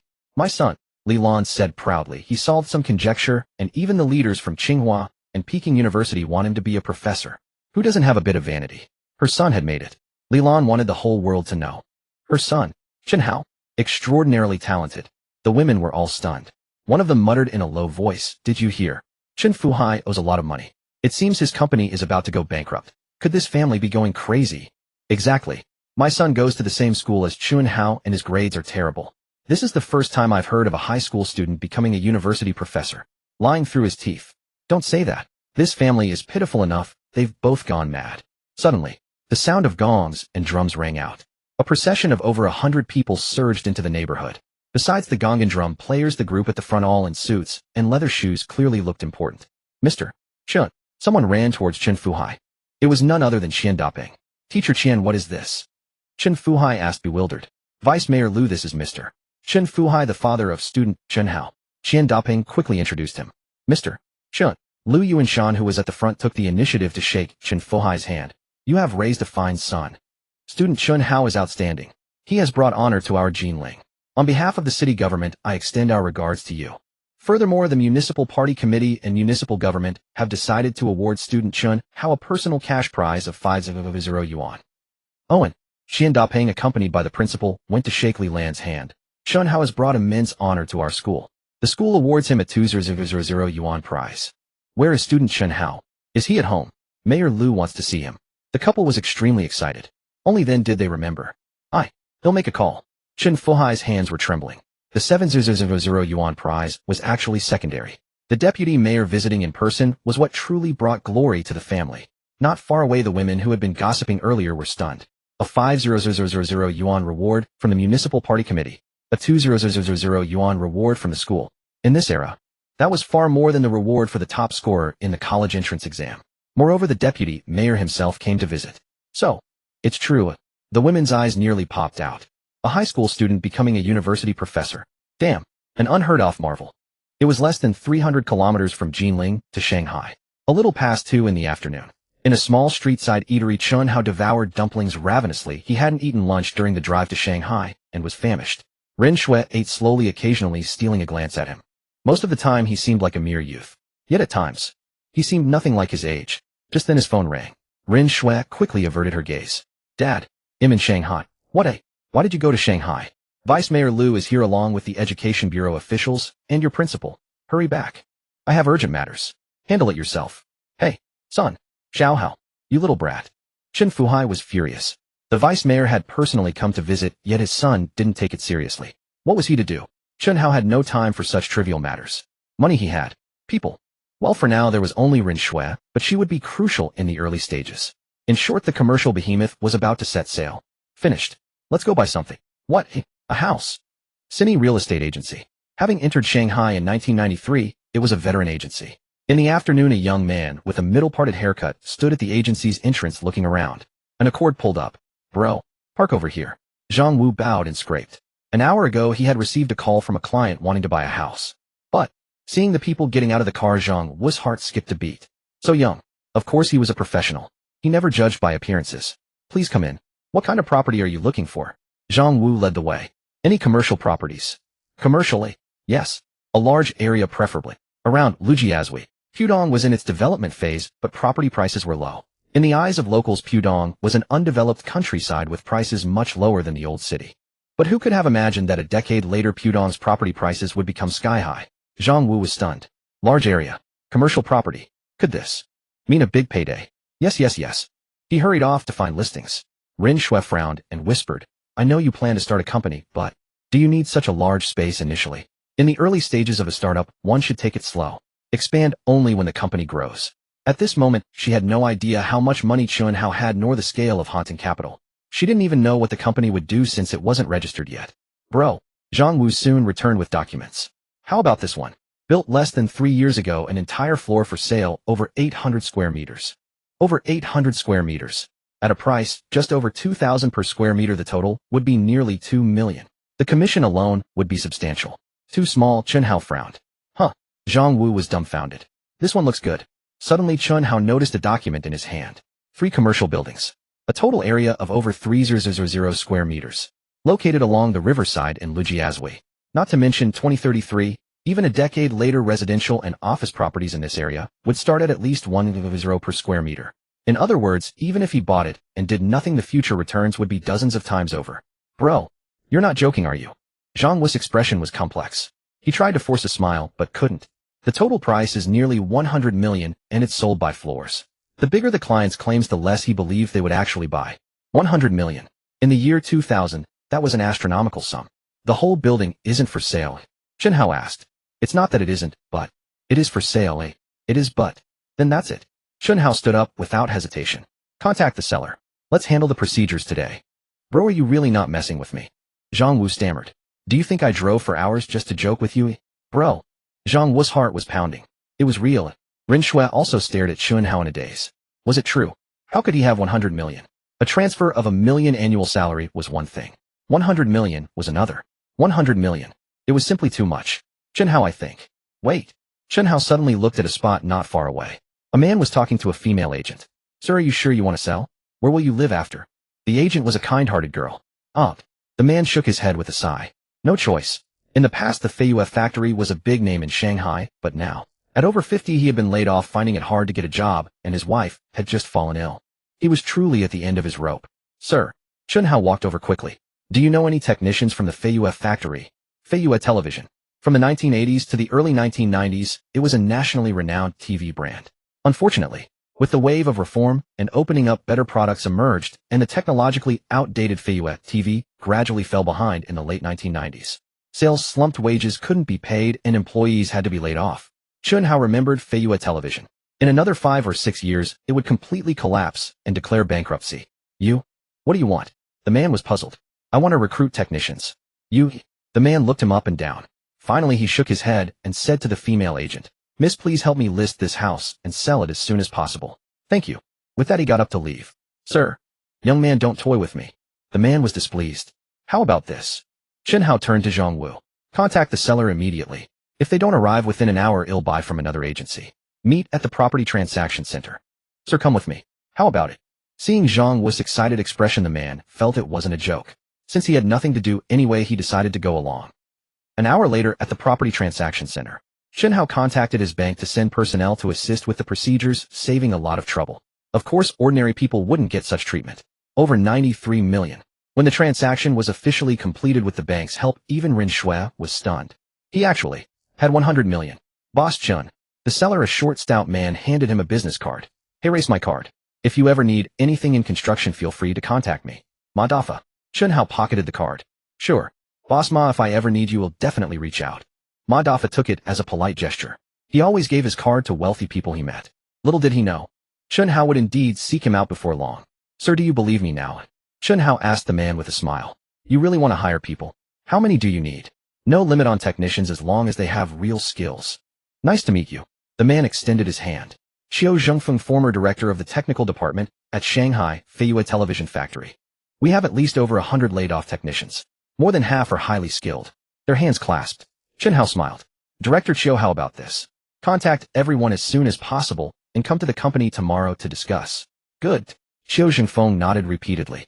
He had been laid off for nearly a year, and his wife had just fallen seriously ill, draining their meager savings. This job was crucial to him. As for the salary, judging by the boss' apparent wealth, it probably wouldn't be too stingy, right? He only hoped it would be similar to the Feiyue factory's pay. Little did he know, compared to his expectations, the salary Chen Hao intended to offer was outrageously high. Early morning, Chen Fuhai and Li Lan rose. Their son had made something of himself. Naturally, the couple was in high spirits. A knock sounded at the door. Who is it? Li Lan went to answer. Sister-in-law. A short, stout man entered carrying 2 bottles of liquor and a carton of cigarettes. Brother Chen, you're home. Chen Fuhai was taken aback. President Wang, what is this? Wang Jinbao, known as Fatty Wang, had business dealings with Chen Fuhai and was also his creditor. Congratulations. Wang Jinbao set down the gifts. I've heard about Xiao Hao's achievement. Truly cause for celebration.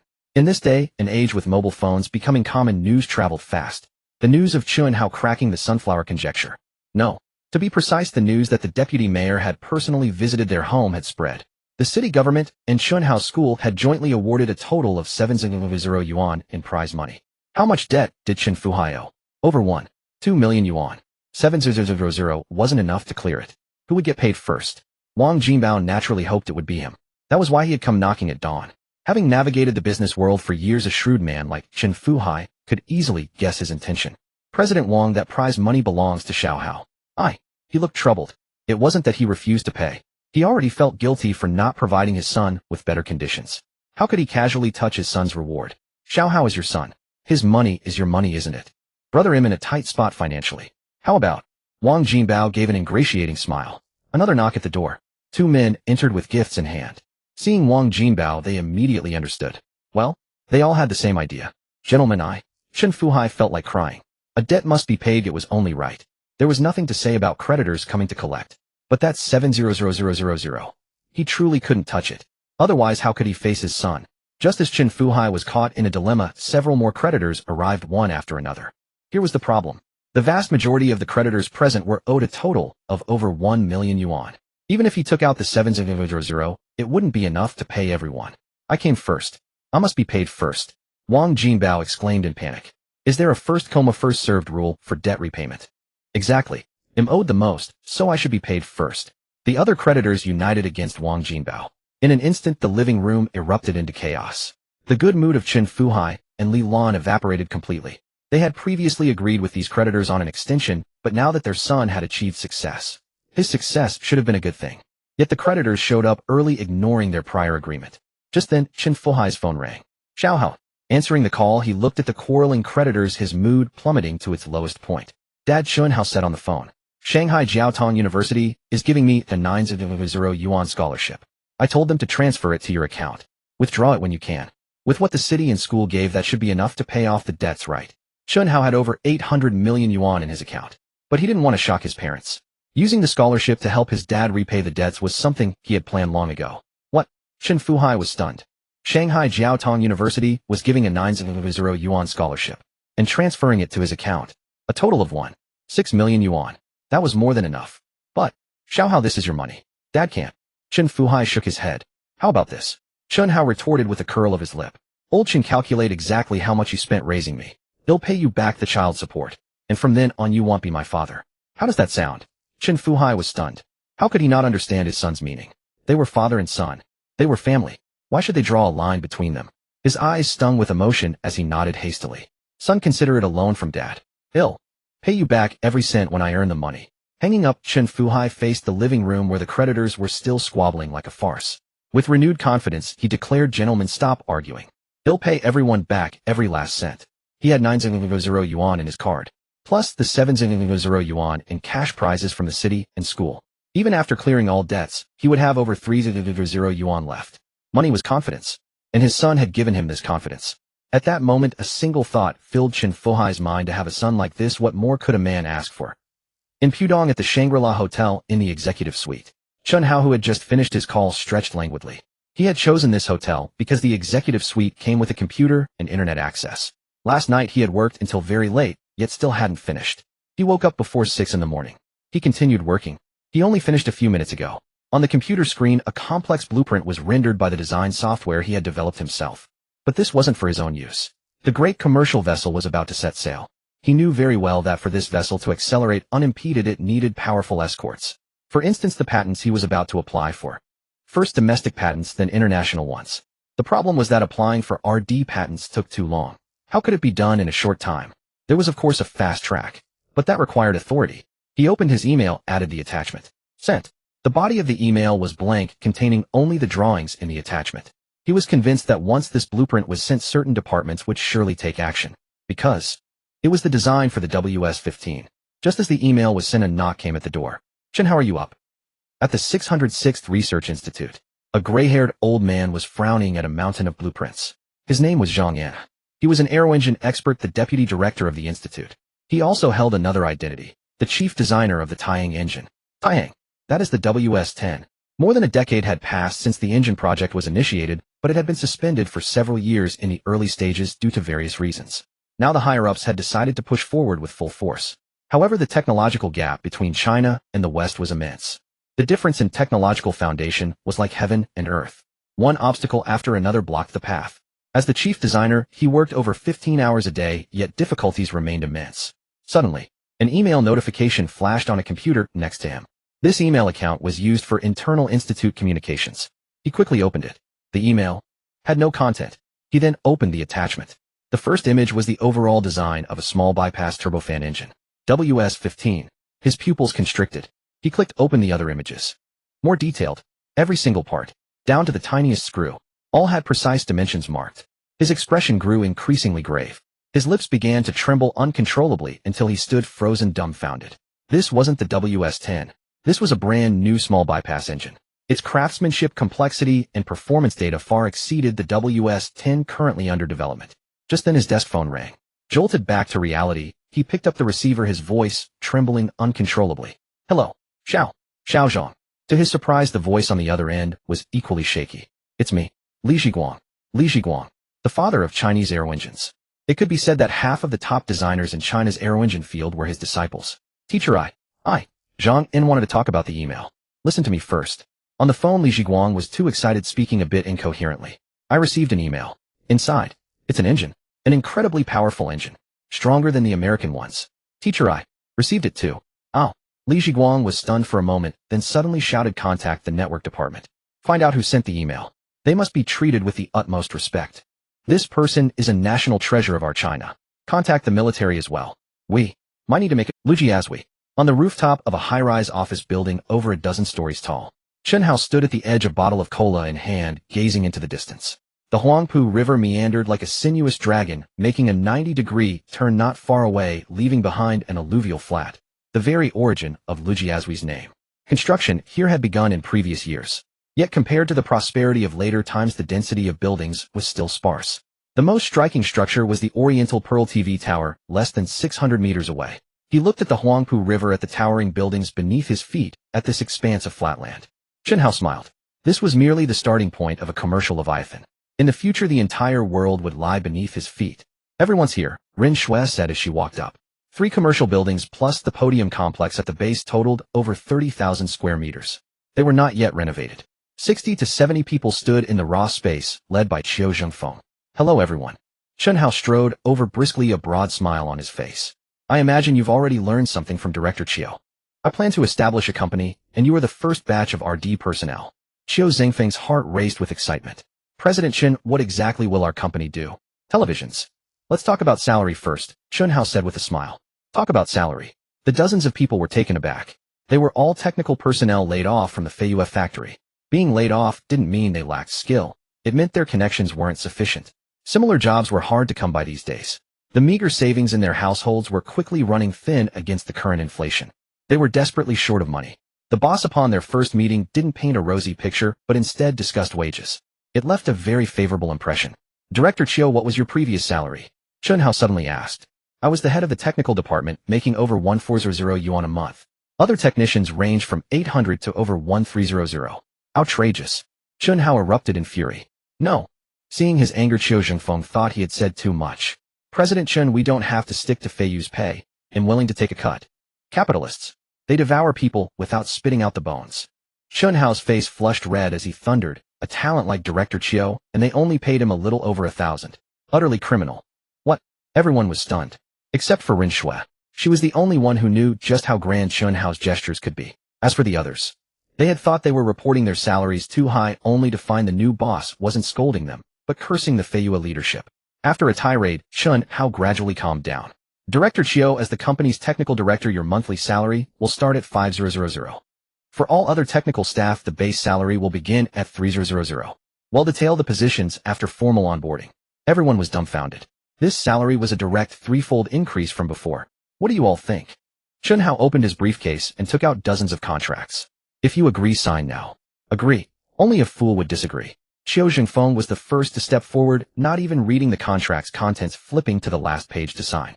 The other technicians didn't know the new boss well, but he had witnessed Chen Hao spending nearly 100 million to buy a building. With such wealth, why would he bother deceiving someone as poor as him? In just a quarter of an hour, everyone had signed. Let's issue 3 months' salary in advance. Next to the stunned gazes of the crowd, Chen Hao opened a canvas bag. Inside were all 100 yuan banknotes. Holy shit. From Qiu Zhengfeng down to the lowest, everyone was floored. Not only were salaries drastically increased, but who had ever seen someone pay 3 months' salary right after signing a contract? It was absurd. Boss, I think This isn't quite right, Xiao Jingfeng said, feeling embarrassed. Who gets paid without doing any work? Let me make this clear.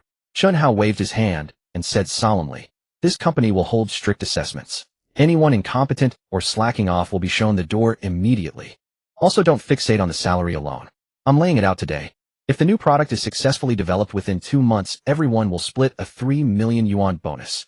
For every day we finish ahead of schedule, the total bonus increases by 1,000. The dozens of people's eyes nearly popped out. A 3 million yuan bonus. With just over 60 people each could get tens of thousands.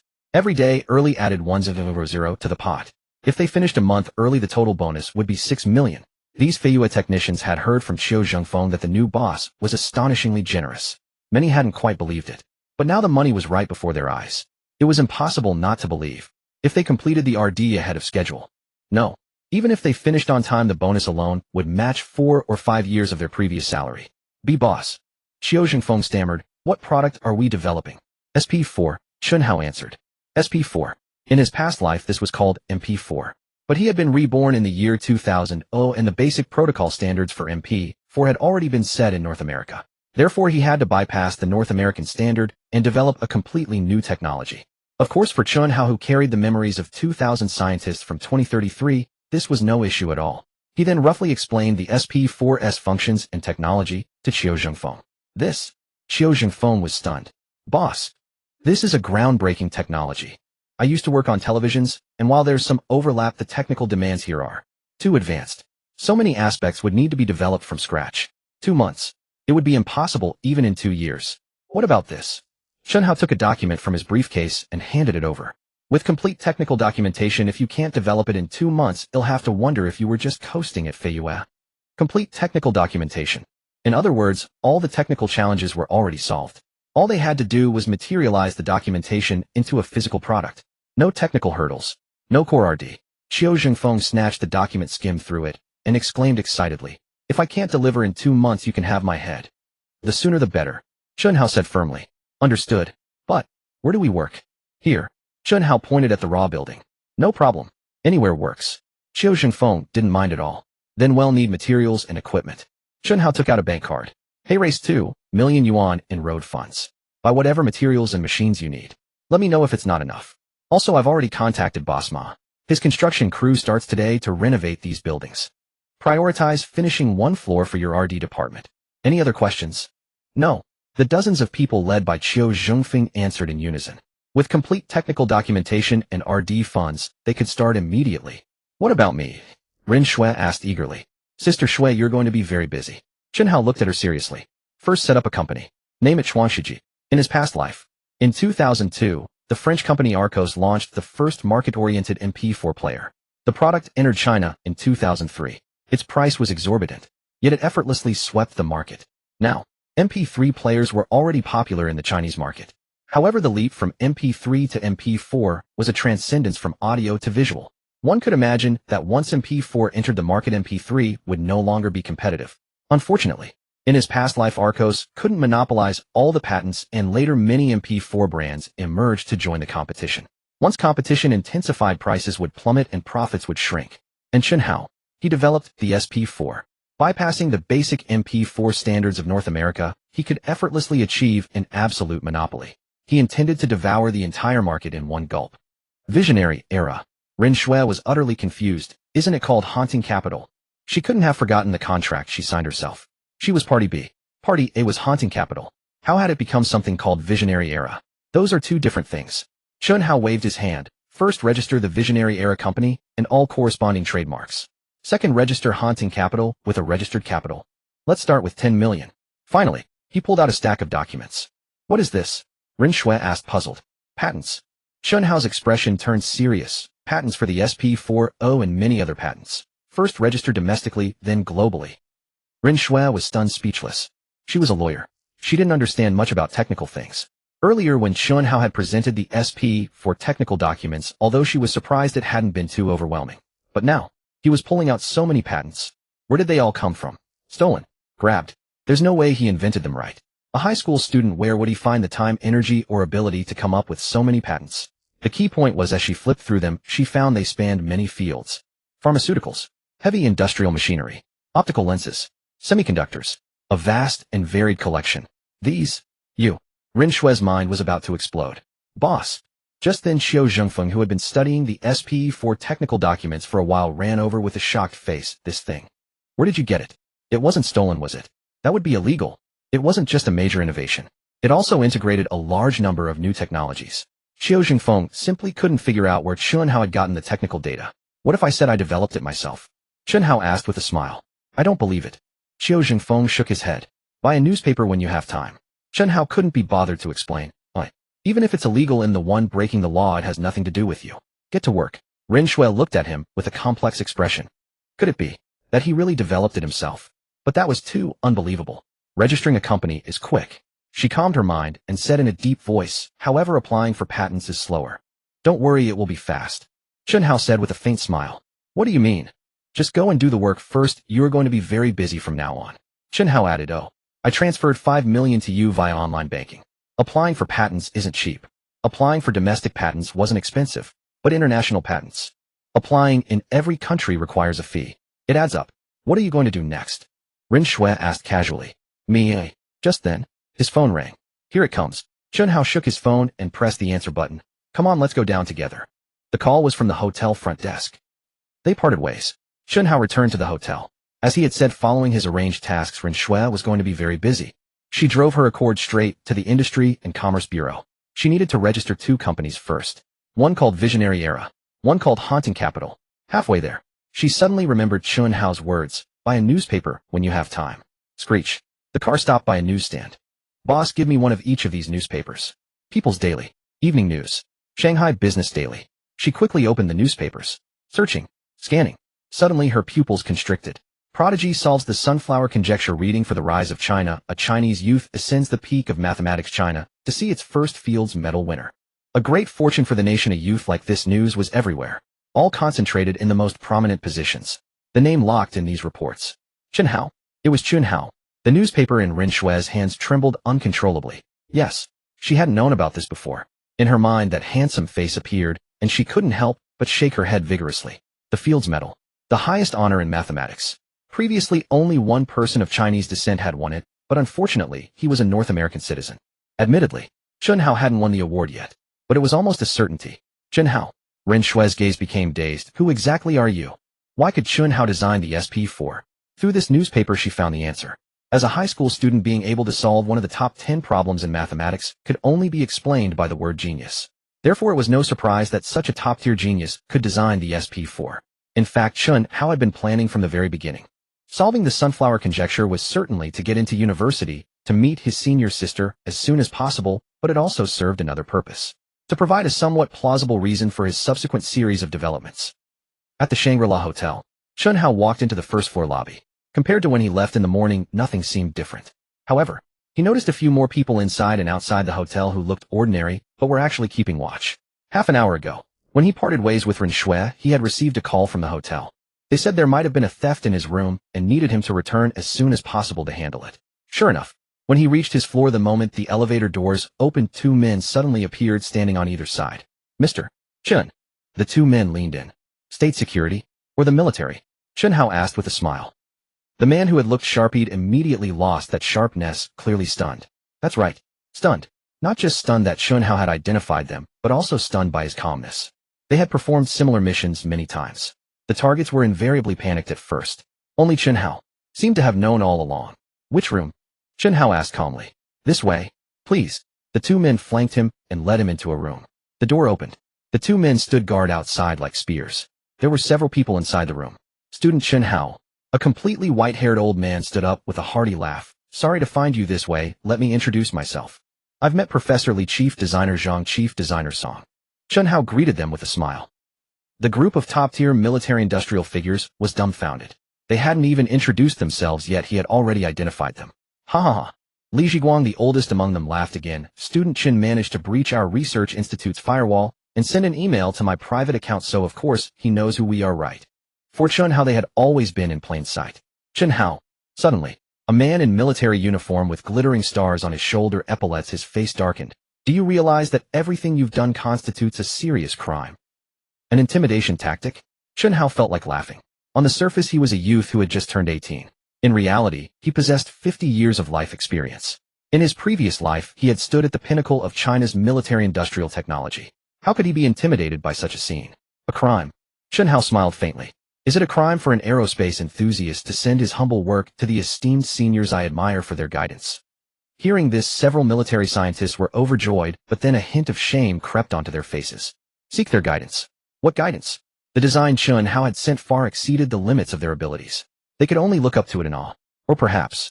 Suddenly Chen Hao's smile faded and his voice grew sharper. Is it a crime for a citizen of China to contribute to the nation's strength? If this is a crime, then the sins of everyone present here are far greater than mine. A dead silence fell over the room. Everyone's eyes widened in shock. They wondered how an 18-year-old youth could possess such courage when facing a high-ranking general. But the next moment, they were overjoyed. If this is a crime, then the sins of the esteemed seniors present are far greater than mine. It was the most flattering compliment they had ever heard. It implied that their contributions to the nation were far greater than those of this junior. Ha ha ha. The general pointed at Chen Hao, his laughter booming like a bell. I originally wanted to test this child's courage to see if he could be intimidated or turned by the enemy.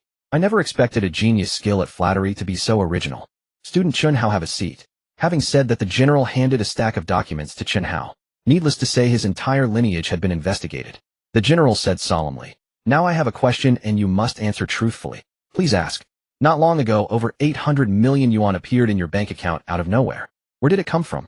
Extortion. What a...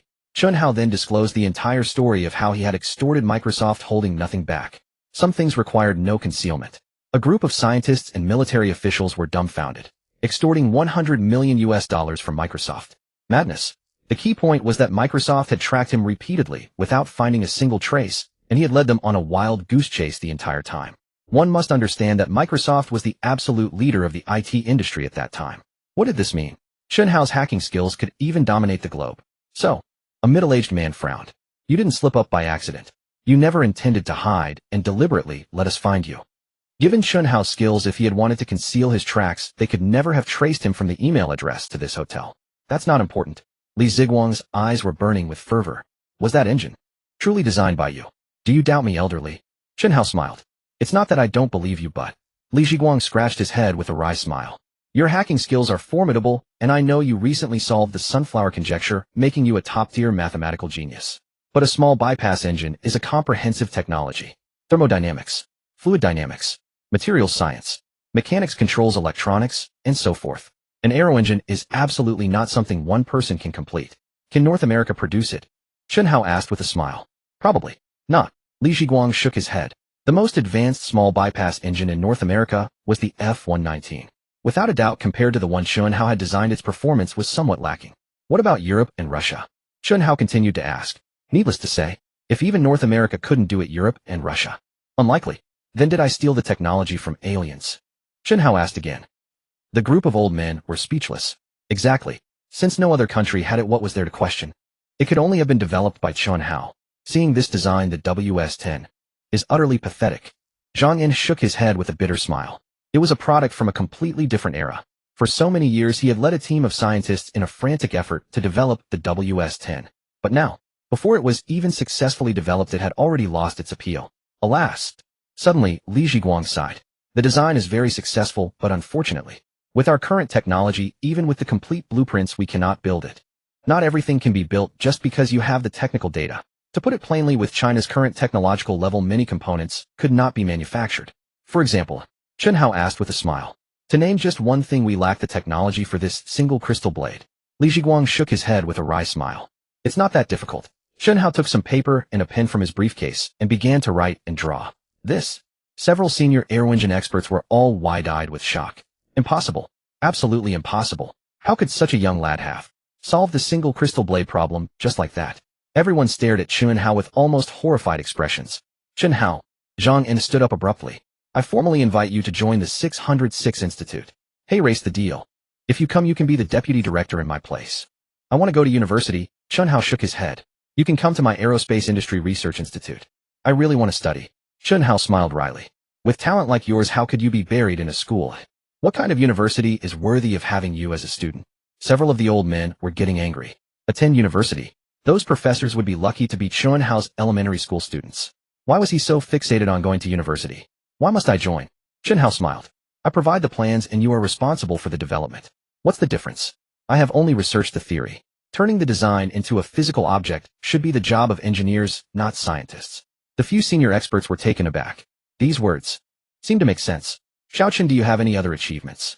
Zhang Yan quickly asked. A few more, such as the aerodynamic layout of a fifth-generation fighter, avionics technology, stealth technology, high-performance air-to-air missiles. Chen Hao listed them calmly, counting on his fingers. Well, the entire fifth-generation fighter had been laid out. The group of senior experts were trembling. If anyone had claimed to be proficient in such diverse technical fields half a day ago, they would have slapped them. No scientist in the world was a master of so many domains at once. But, coming from Chen Hao, they had no choice but to believe him. What do you want? Suddenly the general fixed his gaze on Chen Hao. To do a little business, Chen Hao smiled. Business? The general was somewhat puzzled. To earn money from foreigners. Chen Hao smiled bitterly. Those bastards from the West have only ever bled others dry. If their money were taken, what do you suppose would happen? Once I earn too much and our country isn't strong enough, the consequences are predictable. A man is not guilty, but his jade is. We need a sufficiently strong national defense. Of course, that was a matter for later. In the short term, the West wouldn't notice him. Chen Hao changed the subject. I also hope my business dealings at home can go smoothly. I can promise you that myself. Without needing to report it, the general gave his assurance. As long as you run your business properly without committing fraud or breaking the law, the nation will fully support you. We will never mistreat those who render meritorious service. Furthermore, matters related to military industry will be classified as top secret. This includes you. You cannot mention it to outsiders. From now on, I will be your direct point of contact. Once you leave this room, you can only be a student or a businessman. Everyone present must remember this. Chen Hao nodded solemnly. Done. As long as he continued to make significant contributions to national defense, the country would do more than just protect him. Every one of his business ventures would have a clear path forward. For instance, a patent application that might take a year or two. Rin Shui was very busy. She registered the company yesterday, and this morning she rushed straight to the Intellectual Property Protection Center. What did he mean by that? She wondered, utterly perplexed. She had mentioned that registering a company was quick, but applying for a patent was slow. Invention patents took over a year. What had Chen Hao said? Don't worry, it'll be fast. Rin Shui couldn't figure it out. The year 2000 was a period of rapid development in Huaxia. Countless inventions and creations were emerging, causing long queues at the Intellectual Property Protection Center early in the morning. It was overcrowded. She felt overwhelmed. How long would this line take? While waiting in line, her phone rang. The moment she saw the number, she wanted to hang up, but she answered anyway. Dad, Xiaoxua Uncle Ma is coming tomorrow. Come back immediately. Dad, I have things to do. What could you possibly have to do? On the other end of the line, Rin Jianshuan's tone was harsh, a girl playing lawyer. Don't think I don't know. You're just a gopher at that so-called law firm. Rin Shui clenched her fists silently. Ever since she could remember, everything had been arranged by her father, and she had no power to resist. Her father, with his status and position, had always been domineering at home. Whether it was her or her mother, they had to obey without question. Studying law was the first time she had defied her father's will. Her father's words just now completely disregarded her feelings and even reopened old wounds. So I'm a gopher and you find that amusing, she said through gritted teeth. Insolent. Rin Jianshuan roared with fury. You want to have your own way. Wait until you have the ability to support yourself. Can that gopher salary cover your living expenses? Can it buy you a car? You eat my food and use my money, so you have to listen to me. Rin Shui's fingers turned white from clenching. I'll pay you back. She hung up directly. Pay him back. Return the car. Return the money she had spent. She no longer wanted her future to be arranged. Looking at the crowd in line, her mood grew more irritable. She decided to go home, first confront her father, and return that accord to him. If necessary. She would also pay back all the money she had spent over the years. Is Miss Rin Shui here? An unfamiliar voice suddenly rang out. Rin Shui was startled. Is Miss Rin here? Please come out. A middle-aged man emerged from inside. He looked like an official. Rin Shui. Since she wasn't planning to wait in line anymore, she stepped out. Who are you? Miss Rin. Hello. The middle-aged man beamed. You're here to apply for a patent, right? He'll handle it for you. Rin Shui was baffled. Soon she was invited into an office. The man introduced himself as the director of the Intellectual Property Bureau and personally processed her paperwork. Moreover, the application was approved instantly. Not only that, he also claimed that any future patent applications could be handled directly through him. All approved instantly. Rin Shui was completely stunned. The approval time for invention patents was at least over a year because they required lengthy review. Instant approval. As a lawyer, she had never even heard of such a thing. Finally, the director personally escorted her out. Looking at the patent certificates in her hands, Rin Shui felt a sense of unreality. Don't worry, it'll be fast. At that moment, Chen Hao's words echoed in her mind. Could it be related to him? But how was that possible? The Intellectual Property Center was a state institution, and the time required for patent applications was governed by laws and regulations. With that thought, she dialed Chen Hao's number. Chen Hao. She struggled to find the words. All done? Chen Hao asked.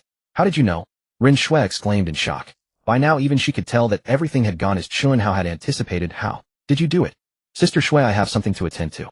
They'll treat you to dinner later, and we can talk in detail. Chen Hao, I'd like to take a leave to go home. Home? It won't be long, just tomorrow. The day after. Do you have to go now? Not necessarily, but I need to go back sometime soon. I see. Chen Hao thought for a moment, and said, wait for me for half a day first. In the executive suite. After finishing Ren Shui's call, Chen Hao looked at the design drawings on the screen, and let out a sigh of relief. Yesterday, after the scientist left, he had stayed in the guest room, and started creating design drawings. There it was. The aerodynamic layout of the J-20. Not the first generation, but the J-20C, finalized in 2029 after numerous improvements. It could be said that this fighter jet surpassed the current era. Of course, there were even stronger models like the J-30 and the J-40, which in his past life he had led the development of and was mostly completed. But present-day Huaxia couldn't build them. It was worth noting that the J-20C was a refinement of existing technology, requiring no time for validation. In short, it could be developed by following the technical data. If things went quickly, it could be mass-produced within a year. Next April, Chen Hao recalled the incident from his past life that had enraged 1.4 billion people. Enemy reconnaissance aircraft not only provoked in our territorial waters, but even collided with and destroyed our fighter jet. How arrogant. I can no longer return. You continue forward. Repeat, you continue forward. Tragic, yet utterly helpless. This world had always followed the law of the jungle. Without a strong national defense, one could only be bullied. I hope I'll be in time. Chen Hao encrypted the completed drawings and sent them to General Wang. But that wasn't enough. The current technical data only covered the engine and aerodynamic shape. A complete fighter jet involved many design aspects such as avionics, stealth technology, radar, and even matching missiles. He would take the time to create all of them in the coming days. After sending, he cleared all traces from the computer. He left the hotel. The fighter jet was for the nation, for Huaxia's defense. He also had his own matters to attend to. Right now there were two issues. The most pressing one was the core team members, registering the company, applying for patents, drafting employee contracts. Ren Shui could handle these. The company's current product was only the SP4. The technology was managed by Qiu Jingfeng. But that wasn't enough. He urgently needed professional management talent. Another purpose for coming to Zhonghai was to poach talent. Securing Qiu Jingfeng was a coincidence, but the person he intended to recruit next was someone he had planned before arriving. Leaving the hotel, he hailed a taxi. Sitting in the car, Chen Hao smirked slightly. Sister-in-law, your teaching career is about to end prematurely. That's right. The person he wanted to poach was none other than his past live's sister-in-law, Xia Qingyan. She was a genius. In Chen Hao's memory, she was also his wife's idol. At 16, she was admitted to Tsinghua's finance department. At 20, she graduated and received an invitation from Harvard Business School, completing a combined master's and Ph.D. in 4 years. After returning to China at the age of 24, she was hired by Shanghai Jiaotong University as a lecturer in the business administration department. Her life was like a cheat code. As far as Chen Hao knew, his wife had chosen Shanghai Jiaotong University precisely because her sister taught there. Unfortunately, in his past life, Xia Qingyan chose to leave. She had underestimated the influence of seniority and social connections. Despite being a genius, producing the best students, and outperforming many associate professors, she remained a lecturer after 4 years at the university. She resolutely resigned and entered the business world. A decade later, her name appeared on the list of the top 10 richest women in Huaxia, becoming a business legend. This year was her second year at Shanghai Jiaotong University. If Chen Hao hadn't appeared, she would only leave 3 years later, embarking on her journey to becoming a female tycoon. But now she was still passionate about teaching. How could he recruit her? Chen Hao suddenly had an idea. He called Zhou Jin. Not long ago, as the dean of the mathematics department at Shanghai Jiaotong University, Zhou Jin had personally gone to Jinling to recruit talent. Chen Hao had his number. At the faculty residential compound of Jiaotong University, in the small courtyard, Xia Wu was watering the flowers. Summer break was a rare moment of relaxation. Principal, Zhou Jin shouted over the courtyard wall, "Look who I've brought." Xia Wu walked toward the gate, puzzled. He opened the door. Besides the familiar Zhou Jin, there was a handsome young man. This child. Xia Wu found him vaguely familiar, then suddenly recalled after a moment, Chen Hao. You're Chen Hao, right? In recent days, various reports had flooded the media. Crucially, Chen Hao had ultimately chosen Jiaotong University. How could the principal not have taken notice? Quick, come in. Xia Wu was delighted, but when he noticed Chen Hao carrying cigarettes and liquor, his brow furrowed slightly. Chen, we don't do gift-giving here. Chen Hao's tone was sincere. Is a student honoring a teacher considered gift-giving? Xia Wu's expression froze. Earlier his joy at seeing Chen Hao was purely out of appreciation for his talent. But now, having cracked the sunflower conjecture, Chen Hao was already a giant in the mathematics world. Gifted yet utterly devoid of arrogance. Which teacher wouldn't admire a student who respects their mentor? At this moment he esteemed Chen Hao's character even more. Xia Wu smiled and nodded. Come in. Dear, prepare a meal, we'll have lunch. Principal, no need. Chen Hao smiled. I've taken the liberty of visiting because I have a tough problem and seek your guidance. A tough problem? Xia Wu glanced at Zhou Jin. Zhou Jin looked clueless. Earlier when Chen Hao called to ask for an introduction to the principal, he hadn't mentioned the reason. Director Zhou excels in mathematical issues, Xia Wu said, puzzled. He specialized in physical optics. Zhou Jin was the dean of the mathematics department. I'm seeking advice on an optics problem, Chen Hao explained. What? Xia Wu was stunned. Chen Hao was a mathematical prodigy. Yet against all odds he had applied for material science. Now he was asking about optics. This was baffling. You understand optics? Xia Wu felt his CPU was insufficient. Not really, that's why I'm asking for your help, principal. Please assist. Come. Without further ado, Xia Wu led him to the desk. Tell me, what's the specific issue? Chen Hao didn't stand on ceremony. He took paper and pen, starting to draw diagrams and write data. As he drew, Xia Wu's expression grew increasingly grave, eventually turning into utter shock. After scribbling for over 10 minutes, Chen Hao finally spoke. Based on a high nonlinear integrated platform of aluminum gallium arsenide for an efficient integrated microcomb light source, there are some issues. I still don't understand. Xia Wu remained silent, staring at him as if seeing a ghost. This, indeed, was optics knowledge. But the depth of this technology exceeded his academic scope, or one could even say. Global optics research hadn't reached this level. Most incredibly, when he saw the knowledge on the A4 paper, he felt a sudden clarity. In other words, Chen Hao was solving a global optics problem, and had completed most of it. Chen, you. Xia Wu's lips trembled, unable to form complete sentences. Principal, what's wrong? Zhou Jin was bewildered. What was up with the principal? He was even trembling. Could it be Parkinson's? If I told you. Xia Wu swallowed hard, staring dazedly at Zhou Jin. That what Chen Hao is researching could win a Nobel Prize. Would you believe it? Zhou Jin nearly spat blood. Wasn't this kid a math genius? Granted, math and physics overlapped, but optics was a completely different field. How could he first crack a top 10 math problem, securing the next field's medal, and then tackle an optics problem that might win a Nobel? Was he even human? Professor, any thoughts? Chen Hao feigned a troubled expression, pointing at the diagrams and data. Right here. Besides electro-optic modulators, photodetectors, wavelength, division, multiplexers. What other basic components are needed to produce a stable, efficient, coherent optical comb? Xia Wu struggled to calm himself. A Nobel Prize. A cutting-edge optics topic that could win a Nobel. And he had a chance to be involved. Of course, the subject Chen Hao was researching exceeded his academic heights, but as a top optics expert in China, his skill was certainly not lacking. At least he could offer some opinions and suggestions. The old and young began their research. No one noticed that while Chen Hao appeared to be asking questions, he was actually guiding Xia Wu to provide the answers. It's done. Over an hour later, Xia Wu exclaimed excitedly, with this layout, it's completely solvable.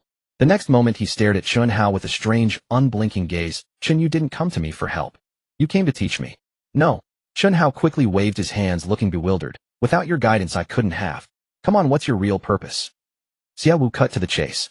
His heart was filled with awe. This project was theoretically perfect if it could be realized in the lab. Even if it didn't win the Nobel Prize in physics, it would at least earn a nomination. He wasn't foolish. How could he not see that Chen Hao wanted to give him the credit? Offering something so significant naturally meant achieving a goal.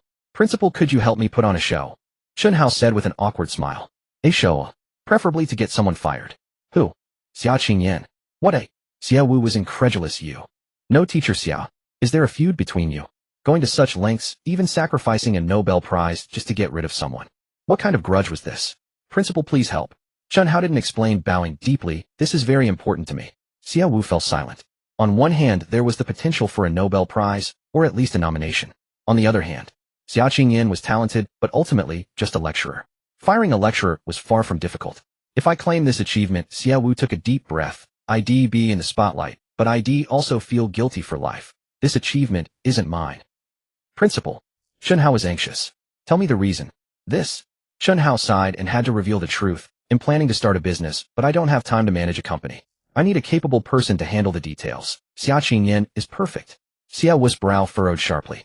He stared at Chen Hao with disapproval. To achieve your personal goals, you'd have me fire a teacher. Do you know how many outstanding students a good teacher can nurture? Chen Hao, you've truly disappointed me. How selfish. Hearing this, Chen Hao shook his head with a wry smile. What? Still not convinced? Xia Wu demanded. Chen Hao's expression turned serious. What if Xia Qingyan could build a super conglomerate creating billions in wealth for the nation and countless jobs for society? Principal, where do you think should be more valuable? Xia Wu was stunned. A super conglomerate. Billions in wealth. Countless jobs. If anyone else had said this, had have scoffed. Who did they think they were? Talking about building a super conglomerate. But when these words came from Chen Hao's mouth, he found himself not doubting them much. After a long silence, Xia Wu nodded. 2 years. If you don't show me results within 2 years, I'll reveal the truth and let teacher Xia return to school. It's a deal. Chen Hao finally smiled. Sister-in-law, for the sake of this commercial juggernaut, I have no choice but to stab you in the back. Chen Hao had already laid out his plan. After coordinating with the principal on how to cooperate, he left cheerfully, ready to put it into action immediately.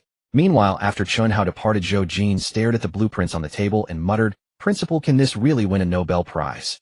Is it that exaggerated? Xia Wu studied the blueprints for a long time. A high school student solving the sunflower conjecture. Is that exaggerated? He asked Zhou Jin. Zhou Jin was stunned. Exaggerated. It was utterly astonishing. How should we handle this achievement? He murmured. The principal had already made it clear he didn't want it. Destroy the blueprints. Or still credit Chen Hao, winning the Fields Medal and then securing the Nobel Prize. This kid will become a legend. Zhou Jin's face flushed with excitement. No. Xia Wu shook his head and said in a deep voice, hand it over to the nation. What a... Zhou Jin's eyes widened. The principal didn't want it, nor would he give it to Chen Hao. What was going on? At 18, winning both the Fields Medal and the Nobel Prize. Do you know the consequences? Before Zhou Jin could answer, Xia Wu said gravely. Either he'll be poached by Europe or America, or he'll be in grave danger. Zhou Jin paused, then understood.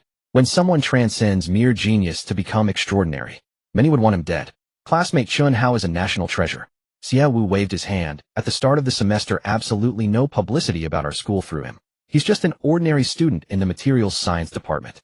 The news about the sunflower conjecture was everywhere, completely suppressing it. Impossible. All Xia Wu could do was keep a low profile, the best protection for Chen Hao. In a taxi, Chen Hao dialed a number. How could he forget his sister-in-law's phone number? Professor Xia, I'm a finance student who often attends your lectures. He disguised himself as a student from another department. Hello. A pleasant voice came through the phone. Classmate, what can I do for you? My family runs a business, and we're facing some operational issues. Could you, Professor Xia? I'm truly sorry to bother you, but... He apologized again, putting on a pitiful demeanor. Classmate, it's no problem. Xia Qingyan quickly said, how about this? Let's set a time and talk in person. Bingo. She volunteered to meet. Chen Hao was overjoyed. Professor Xia, are you free now? Now? Classmate, are you in Shanghai? Yes. Chen Hao lied without hesitation. Professor Xia, my family is in Jinling, and I came all the way to Shanghai just to seek your advice. No problem. Xia Qingyan agreed immediately. I'll text you the address. She was in high spirits. A finance student often attending her lectures. What did that mean?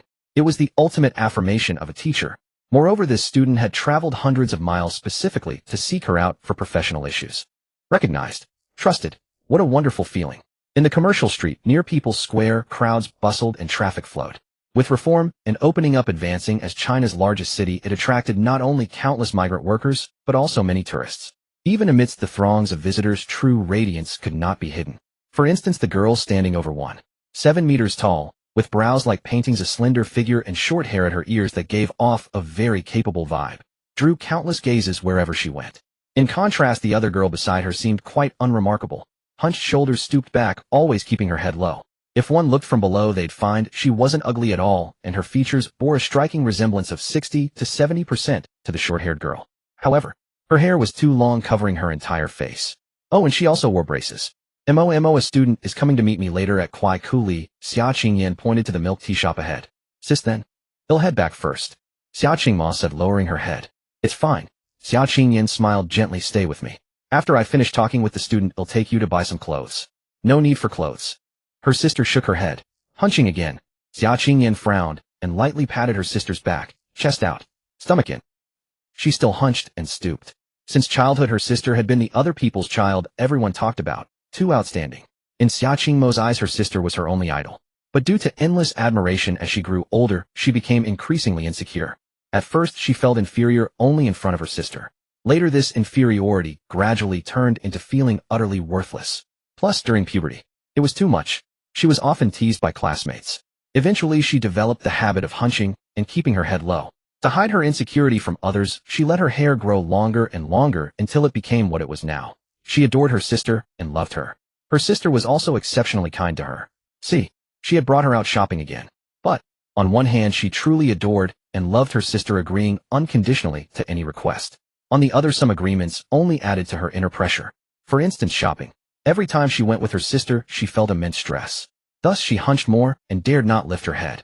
Her sister was like the sun at the center of the sky. And she was just an inconspicuous, ugly duckling. Sighed. Watching her sister like this, Xia Qingyan sighed inwardly. She thought her sister was beautiful and excellent. That's why she couldn't understand why she always seemed so unconfident. Sis, I'm going back. Xia Qingmo's voice was very soft and timid. All right then. Xia Qingyan nodded reluctantly. Be careful on the way. Call me if anything comes up. He'll be back later. Little did she know, as Xia Qingma headed east to go home, Chen Hao was approaching from the west. Sister-in-law, I'm sorry for this. Don't worry. Though you can't start your own business, you'll definitely be on the list of China's wealthiest women.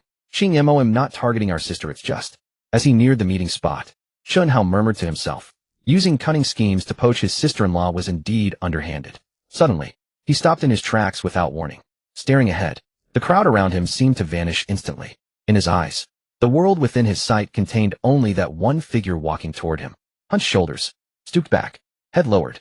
It was exactly as he had first seen her. Senior. His lips trembled uncontrollably. Reborn into this life. Seeing his parents again moved him deeply. Seeing Deng Xiaoyan also stirred him. But nothing compared to this moment. He would never forget 30 years of deep love and devotion. Nor would he forget the assassination targeting him by enemy forces. His wife shielded him from that bullet. Plop. Plop. Tears streamed down his cheeks uncontrollably. He couldn't stop them. Qingmo. Qingmo. He sniffled incessantly, as if suffocating. He desperately wanted to rush forward and hold her tight with all his might. Never to be separated. Forever. But he knew it would terrify the introverted and insecure Xia Qingma. In fact, she was already frightened. Ahead, while everyone else walked, a boy stood there staring at her eerily. Yes, Xia Qingma found him very strange. He stared at her unblinkingly, kept sniffling, and cried. He must be crazy. She was timid, and once she deemed him insane, she only wanted to get as far away as possible. Being targeted by a lunatic. What if he suddenly lashed out and pulled a knife? Just as she quickened her pace to leave, Chen Hao's phone rang. The call was from Xia Qingyan. Sis. Chen Hao snapped out of his extreme emotions. Seeing the number, he addressed her instinctively. Student. Xia Qingyan was confused. What's wrong with you? Originally, she had called to ask if he had arrived, or perhaps couldn't find the place. Unexpectedly, he called her sis as soon as he answered. And he was sobbing. No. It's nothing. Chen Hao pulled himself together, trying to calm down. Teacher Xia, they'll be there soon. Outside the Quaikali milk tea shop, Xia Qingyan sat at a small table. Xia Qingyan. Chen Hao spotted her instantly. It was impossible not to. The two sisters were polar opposites. The younger sister was introverted and self-conscious, while the elder sister was always radiant, a focal point wherever she went. Even sitting at a street-side table, countless passers-by turned their heads, their eyes filled with admiration. Teacher Xia. Chen Hao quickened his pace towards her. Are you? Student Chen. Xia Qingyan was taken aback. She easily caught the anomaly. His eyes were red as if he had just been crying. Are you alright? She asked with concern. It's nothing, just. My dad called and said my cat is sick. Cat? Yeah. I've raised it since it was a kitten. Xia Qingyan was at a loss for words. For a moment, she thought a family member of student Chen had passed away. Crying like that over a sick cat. A grown man so sentimental. Of course that was his nature, and she didn't feel it was her place to comment. Student Chen, you mentioned your family business is facing a problem. Tell me the specifics. Maybe I can offer some useful advice. It's like this. Chen Hao took a deep breath. Xia Qingyan looked at him, waiting for him to explain. I would like to invite you, Teacher Xia, to be the CEO of my company, Chen Hao stated seriously. What? Xia Qingyan was dumbfounded. This kid. He looks quite handsome, but is he insane? Right? He just claimed his cat was sick and was crying like he was about to breathe his last. Would a normal person do that? Student, are you sure you know what you're saying? Xia Qingyan's voice turned cold.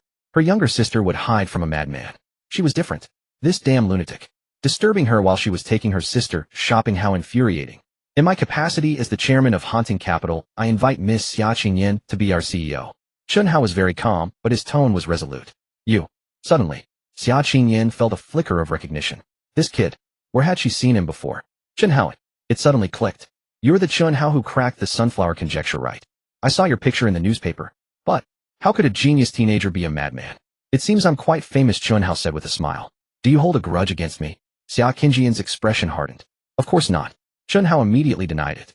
She was his future sister-in-law after all, and she was good to his wife. How could there be any grudge? Are you trying to hit on me?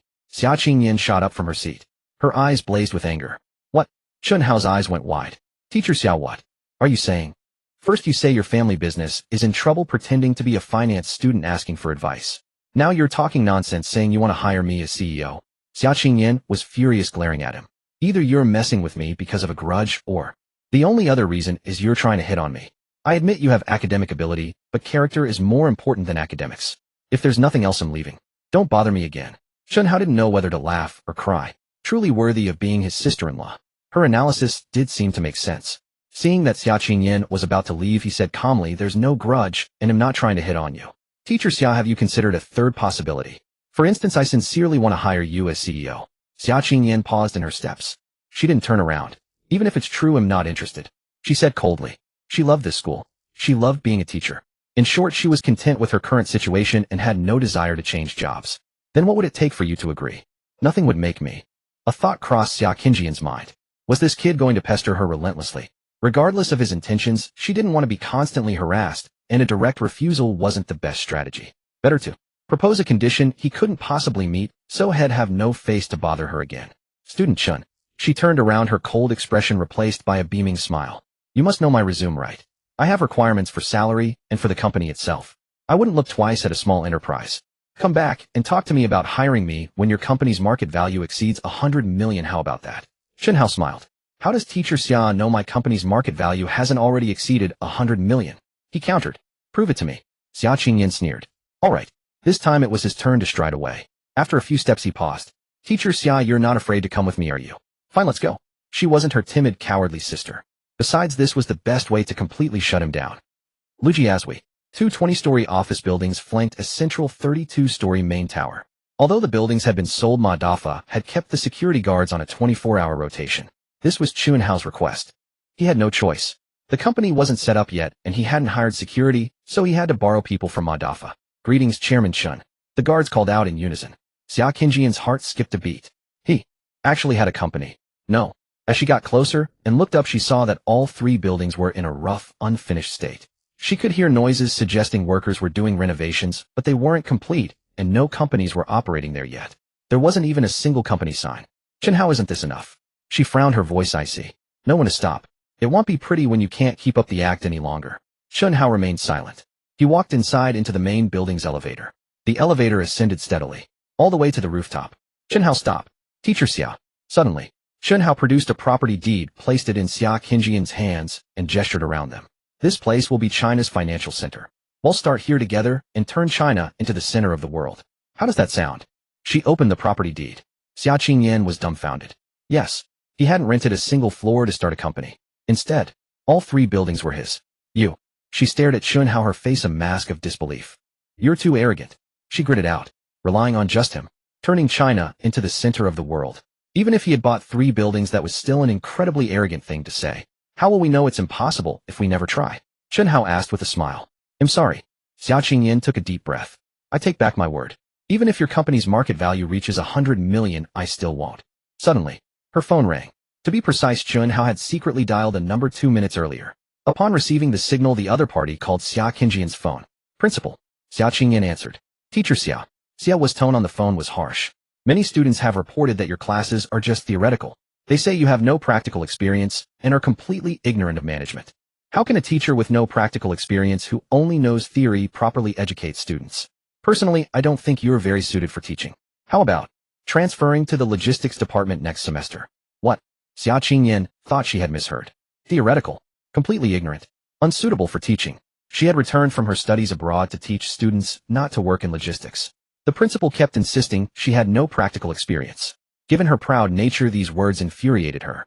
She glanced at Chen Hao, whose back was turned to her, and spoke into the phone. I won't be going to the logistics department. Since the principal thinks I lack practical experience, then he'll just go and get some real-world experience.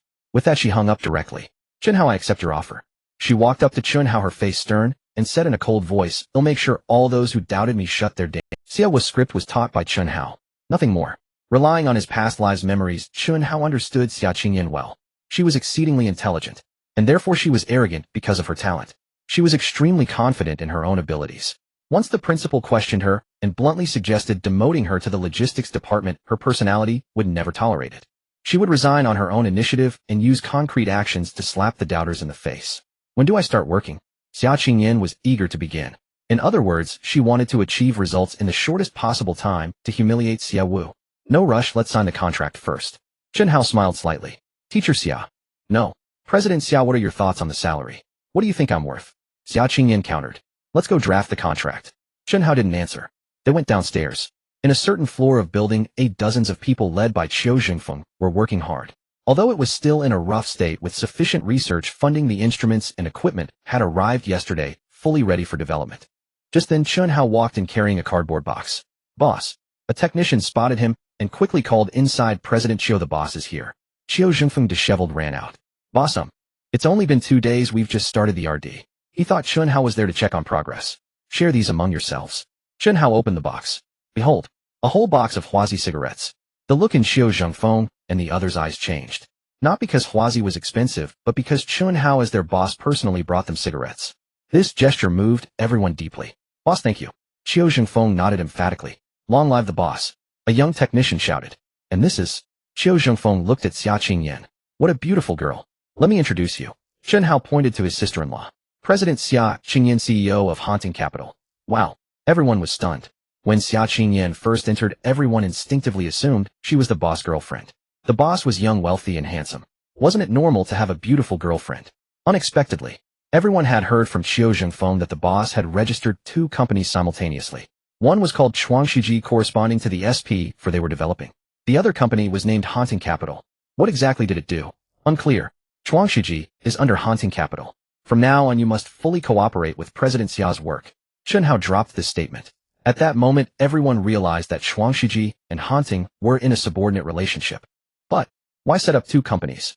That wasn't important. What mattered was that the entire company must obey Xia Qingyan. We will definitely cooperate with President Xia. Qiu Jingfeng responded immediately. Alright, everyone get back to work. Chen Hao smiled. Actually, I came to borrow the printer. In less than half an hour, 2 copies of the contract were placed before Xia Qingyan. Party A, Hunting Capital. Party B, Xia Qingyan. The gist was that Chen Hao as chairman hired her as CEO of Hunting Capital with a provisional annual salary of 1 million. Xia Qingyan's eyes widened. As a returnee with overseas education, her salary at Shanghai Jiaotong University was not low, about 4,000 to 5,000 a month. In 2004 to 5,000 was definitely a high salary. But, compared to 1 million annual salary, it was utterly insignificant. Chen Hao, unsatisfied. No. Suddenly, Xia Qingyan continued reading the contract, and her pupils froze again. Not just 1 million annual salary. There was also a 5 share of Hunting Capital's dividends. This is too much. Xia Qingyan's expression completely changed. So President Xia needs to work hard. Xia Qingyan gave him a deep look. She continued flipping. When she saw the last page, her gaze halted. This clause. There was a supplementary clause at the end of the contract. Regarding the situation of Hunting Capital, it must not be casually disclosed to others. For example, the boss' identity must not be revealed. This was understandable. But the note specifically stated that she must not tell people close to her, otherwise she would face prosecution. President Xia won't fail to do this, will she? Chen Hao smiled. Of course I can do it. She hesitated no longer. Signed. The contract was in duplicate. Next came the QA session. First she needed to know what the company specifically did and its current situation. Only then would she know what she needed to do. Chen Hao detailed the situation and then said currently Chuangshiji only has an RD department. The parent company Hunting Capital has only 3 people. Besides you and me, there's a legal director because we must set it up quickly. This place is still rough. Xia Qingyan frowned. They're working overtime on the renovations.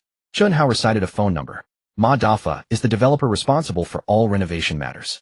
Contact him for related issues. There were many workers. They would first focus on renovating a few floors of one building. It would be ready for use in about 10 days. The rest would be done gradually. Xia Qingyan would be very busy subsequently. Just setting up the various departments of both companies was no easy task. Additionally, Chen Hao gave her 2 more tasks. First, quickly acquire an electronics factory to serve as Chuangshiji's final assembly plant and hire a large number of skilled workers. Second, stockpile corresponding chips. The more the better. You will also temporarily serve as the financial director. Chen Hao handed her a bank card. Buying the factory, hiring people, and stockpiling chips all require significant funds. This is the company account. There's 100 million in the card. Let me know if it's not enough. 100 million. Xia Qingyan's eyes nearly popped out. The boss was indeed a genius. He had solved one of the top 10 mathematical problems as a high school student. How did he amass such astonishing wealth at this age? It was simply unbelievable. President Xia, any more questions? Chen Hao asked. No. None. You will work very hard from now on. The prospect of slapping someone's face only excites me. She revealed a confident smile. Her gaze was fierce. Chen Hao smiled wryly to himself. Principal, I really didn't mean to set you up. I never expected my sister-in-law's vengefulness to be this strong. At the 606 Research Institute, the retired academician Li had returned to work. Other senior figures from the Research Institute had also come. Nothing else. Originally, the 606 Institute was only responsible for the WS-10 engine. Now, with Chen Hao's stunning appearance and the launch of the entire J-20C project, it was about much more than just one engine. A group of people gathered around the blueprints. Song Wenkang's eyes gleamed. Previously, Zhang Yan was the chief designer of the WS-10, while he was the chief designer of the J-10. With the J-20C's dazzling debut, the J-10 project was handed over to others, and he became the chief designer of the J-20C. Looking at the aerodynamic layout of the J-20C, a chief designer Song couldn't help but have his eyes sparkle. So beautiful. Was this the legendary stealth fighter? How is it? General Wang asked urgently. That morning, after receiving Chen Hao's email with the aerodynamic layout, he had personally flown it in on a special plane. He dared not delay a single moment. Old Wang, chief designer Song thought for a moment. The performance parameters are too high. With our current wind tunnel technology, we can't test it. The aerodynamic layout was indeed ready, but it had to be verified through wind tunnel tests. It looked beautiful and the theoretical data was fine, but it was after all only theoretical. The wind tunnel was needed for practical verification. Let me make a call. General Wang pulled out his phone. Xia Qingyan rushed home in a whirlwind. She headed straight to her bedroom, switched on the computer, and became the CEO of Haunting Capital with an initial injection of 100 million yuan. Now it was time for her to slap some faces. No, it was time to spread her wings and soar. There was much to do next. Setting up the company's departments, the first step was not to hire people, but to draft rules and regulations. Systems first. Without the constraint of rules, the more people hired, the more chaotic the company would become. Furthermore, she also needed to find some useful information online. Wasn't she going to buy factories? Wasn't she going to stockpile chips? Sis, you're back. Xia Qingma stood outside the bedroom. Qingma. Xia Qingyan smiled gently. I'm a bit busy. Let's talk later. Oh. Xia Qingma quietly closed the door for her. Originally, she wanted to tell her sister that she had encountered a strange person on the commercial street today. In the executive suite, the computer had design software open, but the screen was blank. Chen Hao wasn't buried in work as usual. His heart was in turmoil, his mind full of Xia Qingma. Her hunched shoulders, her stooped back, the way she walked with her head down. Originally, he had planned to set up the company during the summer break and formally meet her in 2 months. But unexpectedly, their meeting had come early. At this moment, his mind was filled with the image of the woman he had shared 30 years of life with, unable to focus on work. He longed to hold her. So much. So much. Just then his phone rang. The moment he saw the number, his brow furrowed. Sun Qian. In his past life, at his most heartbroken and desperate, Sun Qian had abruptly broken up with him, nearly crushing his spirit. But after that, they had no further contact. In the span of his previous life, Sun Qian's stay was very brief. Once the pain and despair passed, Sun Qian became insignificant. He answered the call. Chen Hao. Sun Qian's voice was hesitant. Where are you? Classmate Sun, is there something? Chen Hao's tone was flat. With 30 years of companionship from Xia Qingma, Sun Qian no longer mattered to him. The infatuation of youth, the pain, the joy, they were merely memories. If he still hated Sun Qian, now it would mean she still held weight in his heart. A classmate. Just a classmate. On the other end of the line, Sun Qian was at a loss. That day she had indeed planned to break up, but before she could speak, Chen Hao had beaten her to it. What right did he have to break up first? What qualifications? She had wanted to use Wang Shuwen to kick him while he was down and save face. But then, leaders from 10 prestigious universities had personally come to recruit him. Chen Hao had instantly become a genius in the mathematical world. He was destined to soar. Of course, Sun Qian wanted to desperately hold on to him. Chen Hao's flat tone left her at a loss for words. Classmate Sun. His tone was calm, not angry, but it had drawn a clear line. I just wanted to ask, how have you been lately? Sun Qian stammered. Fine. Last time the head teacher said. Classmate Sun, is there anything else? No. Before she could finish, Chen Hao cut in, then get some rest early. Goodbye. On the other end, Sun Qian stared blankly at her phone. No. Suddenly she clenched her small fist tightly. Chen Hao. I will win you back. I will. Was it because of Wang Shuwen? Her eyes lit up. Chen Hao must think something had happened between her and Wang Shuwen. But in the year and more she had been with Chen Hao, it had only ever been holding hands. Chen Hao, I will prove to you that I am pure, she muttered through gritted teeth. Just as the call ended, the phone rang again. He had answered the previous call out of basic politeness. He had already let go of his past life. But you keep calling. Isn't it annoying? Just as he was about to hang up directly, he saw it was an unfamiliar number. General Wang. Xiao Chun. General Wang's voice was full of joy. I've sent that blueprint to the 606th Research Institute, and everyone has taken a look at it.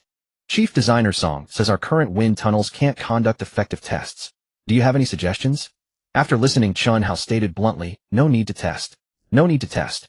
General Wang was taken aback. As a high-ranking official in the General Armament Department, though he had limited knowledge of scientific research, he had basic common sense. How could a new type of aircraft not undergo wind tunnel testing? Without testing, how could they be sure the design was sound? General Wang. Chen Hao was resolute. All the designs I provide can be directly developed.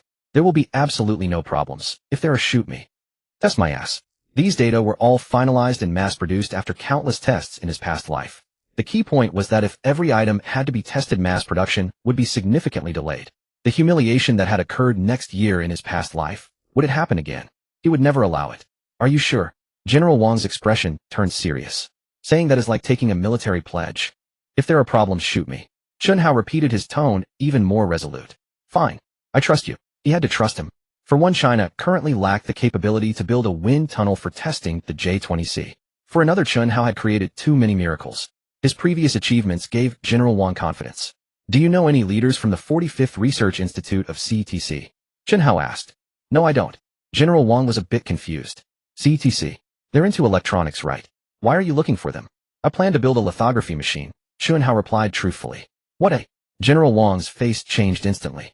In the early 1980s, China's lithography machine technology was among the world's top tier. Unfortunately, with the rampant ideology of buying is better than making and the urgent need to develop the economy under immense fiscal pressure, the country was forced to cut many projects, including the lithography machine. In 2000, China launched the 863 program and restarted road on lithography machines. General Wang knew this. In other words, what Chen Hao was about to do was exactly what the nation wanted to do. If anyone else had said this, he wouldn't have bothered. A lithography machine, so easy. Bullshit. But for Chen Hao, who had developed a leading-edge small bypass engine, solved one of the top 10 problems in mathematics, effortlessly extorted $100 million from Microsoft, and just today, had provided the aerodynamic layout for the J-20C. How could such a genius not be able to handle a lithography machine? I don't know any leaders from the 45th Research Institute of CTC. After saying this, General Wang changed his tune. But if you ask, let alone a mere research institute, even the top leader, they'll find a way to introduce you. They'll go find someone to make the introduction right now. Who was he? Finding such a connection was a piece of cake. Thank you, General Wang. Chen Hao nodded excitedly. Why did he ask Xia Qingyan to stockpile chips? The SP4 development had begun. With complete technical data, it wouldn't take long to produce a finished product. He had already figured out a way for the SP4 to break into the European and American markets, and its global popularity was a foregone conclusion. Here was the problem. In the eyes of the West, China was only fit to pick at scraps and serve as a sweatshop. Once China had high-tech products, the West would inevitably try to obstruct them. High-tech meant high added value and high premiums. It had to belong to the West. Unfortunately, some core components of the SP4 were indeed things the West could restrict. Stockpiling chips could meet initial demand. But once it attracted foreign attention and related chips were embargoed, no matter how many chips were stockpiled, they would eventually run out. Therefore, the lithography machine must be set up as soon as possible. Before the stockpiled chips were used up, they had to have their own chips. A knock came at the door. Chen Hao. It was Ren Shui's voice. Have you had dinner? Early the next morning, at the Shangri-La Hotel restaurant, Chen Hao and Ren Shui were having breakfast. Ren Shui picked at her food listlessly, her appetite seemingly poor. Though she tried to hide it, Chen Hao was far too astute. He saw at once that something was troubling her. In fact, he had noticed Ren Shui was off during dinner the previous night as well. He hadn't asked then. The initial phase of his plan was nearly complete. From now on, he had little to do, but Ren Shui still had tasks ahead. He couldn't let her work with a heavy heart, could he? Shui, do you have something on your mind? He cut straight to the chase. No. Nothing. Ren Shui forced a pretty smile. She tried to appear at ease. Trouble at home. Chen Hao's expression turned serious. We're not just colleagues, we're friends, aren't we? Back then when my family had trouble, and I stopped your car, you helped me immensely. As friends, shouldn't we help each other? Ren Shui was stunned. She silently gazed at the young man before her. Finally, she let out a long sigh. You can't help me. My situation. It's a long story. Since Chen Hao had pressed the matter, she decided to give him a general overview. Her father was a businessman, and the family was well off. But he was extremely chauvinistic, always having the final say with her and her mother. Her marriage was also under his control. Ma Chong, a very important business partner of her father. His son liked Ren Shui, so her father repeatedly used both persuasion and coercion to make her agree to marry Ma Dongqing. Rin Shui had long since awakened. Going against her father's will to study law and join a law firm was her rebellion against tyranny. Leaving Shanghai to work as a lawyer in Jinling was also to escape his control. Her trip home was meant to have a final showdown. She planned to return the car to her father. In her card was the 1 million Chen Hao had advanced. She would also repay the money she had spent. Don't you have the money now? Chen Hao smiled. If it's not enough, he'll advance you a few more years' salary. It's enough, Rin Shui murmured. Since you have enough to pay your father back, why are you still so distracted? Rin Shui stammered. Is it because no matter how strict he is, he's still your father? Before she could answer, Chen Hao grew serious. Everyone has flaws, but that doesn't mean your father doesn't care about you deep down, right? Rin Shui looked up, staring at him in surprise. That's right. Her father was indeed a chauvinist. But he never meant her any harm. Though studying law and joining a firm went against his wishes. But during her years at the firm, when her assistant salary was meager, didn't her father still transfer money to her every month? Could she really just cut ties with her father? Sever the bond completely? But I can't accept being controlled by him in everything. Rin Shui's eyes were filled with distress. What does your father do? He runs a factory. More specifically, he makes parts for VCD players. Chen Hao's eyes lit up. VCD. It became popular in China in the late 1990s. Though in 3 years with the rise of DVD, the VCD industry would plummet, business was still booming. No wonder. Rin Shui's father could amass a fortune of tens of millions. Needless to say, Ma Chong was a VCD manufacturer. As a parts supplier, Rin Shui's father was in a weaker position. Let's go to your place, Chen Hao said. Oh. Didn't your uncle ask you to come home today? But you. Friends should help each other. Rin Shui looked at him dumbfounded. Chen Hao's earlier words echoed in her mind. Seeing through people's hearts. Perceiving the essence of things. But he was so young. Shui Jia, trust me. Chen Hao's gaze was firm. I trust you. She nodded vigorously. Peace Hotel. A high and long-established restaurant in Shanghai. Inside a private room. Rin Jianchuan was deep in animated conversation with a man. President Ma. He looked at the young man beside him, his face beaming with smiles. Dongqing has been abroad for so many years I almost didn't recognize him. He's grown so distinguished and handsome. What President Ma? We'll be family soon, you're too polite, old brother. Ma Chong laughed heartily. Uncle Rin will be sure to toast you properly later. Ma Dongqing chimed in. He had been abroad fooling around with foreign girls every day, living a carefree life. His father had repeatedly asked him to return and help with the business. But he made all sorts of excuses. Returned to China. He looked down on the backward country. Until one day his father showed him a photo of Rin Shui. They had known each other 10 years ago. How much a girl changes as she grows up. Seeing Rin Shui's photo, he immediately decided to come back. Excellent. Rin Jianchuan was grinning from ear to ear. Ma Dongqing's looks were mediocre. In terms of appearance alone, he wasn't worthy of his daughter, but he came from a wealthy family. Ma Chong had amassed a fortune of at least 100 million in the VCD business over the years. Appearance wasn't important. What mattered was finding a good match for his daughter. Xiao Xue called earlier, said she'd be here soon. Before Rin Jianchuan could finish his sentence, the private room door opened. Rin Shui walked in dressed in professional attire. Ma Dongqing's eyes immediately lit up. Beautiful. So beautiful. Far more beautiful than those European girls. Especially her skin. Foreign girls had rough skin, but Rin Shui's skin. It was as her name suggested. White as snow. Smooth as water. Xiao Xue is here. Come sit. Ma Chong greeted her with a smile. Hello, Uncle Ma. Good, good. Ma Chong pointed at Ma Dongqing. Xiao Xue, do you remember Dongqing? You two used to play together as kids. Hearing his father's introduction, Ma Dongqing hurried over. Swear, I've been studying in Europe all these years and even after all this time I still often think of what you looked like as a child. Rin Shui was taken aback. As a child. They knew each other as kids, but they rarely played together, okay? They were definitely not childhood sweethearts. From Ma Dongqing's tone it seemed he had been deeply in love with her since childhood. How disgusting. Well, one should look forward. Suddenly, Chen Hao strolled in slowly. Take me for example. I didn't know Shuer as a child, but so what? As long as I can have her perfect present, that's enough. What? In the private room the two families were stunned. Who is he? Rin Jianchuan pointed at Chen Hao, demanding an answer from his daughter. Uncle, allow me to introduce myself. Chen Hao smiled. My name is Chen Hao. I'm a high school student. Shut up. Ma Dongqing's face turned livid as he interrupted angrily. A damn high school student, and you have the nerve to flaunt your education. Who do you think you are to deserve? I graduated high school and was admitted to Shanghai Jiaotong University. Chen Hao smiled. Huh. Just SJTUI. I solved the sunflower conjecture. Chen Hao shrugged and grinned at Ma Dongqing. Haven't you read the newspapers? Ma Dongqing was dumbfounded. Ma Chong was even more bewildered. Seems you haven't studied very well. Chen Hao laughed. You? Enough. Ma Chong, being a businessman, was not as impulsive as his son. He stared coldly at Rin Jianchuan. President Rin, I have other matters to attend to. I'm leaving. I hope you can provide me with an explanation as soon as possible. Dongqing, let's go. His address changed from old brother to President Ren, showing just how furious he was. A man of his standing wouldn't argue with a young man in a restaurant. This matter wasn't his to resolve. It was Ren Jianshuan's problem. He only cared about the result.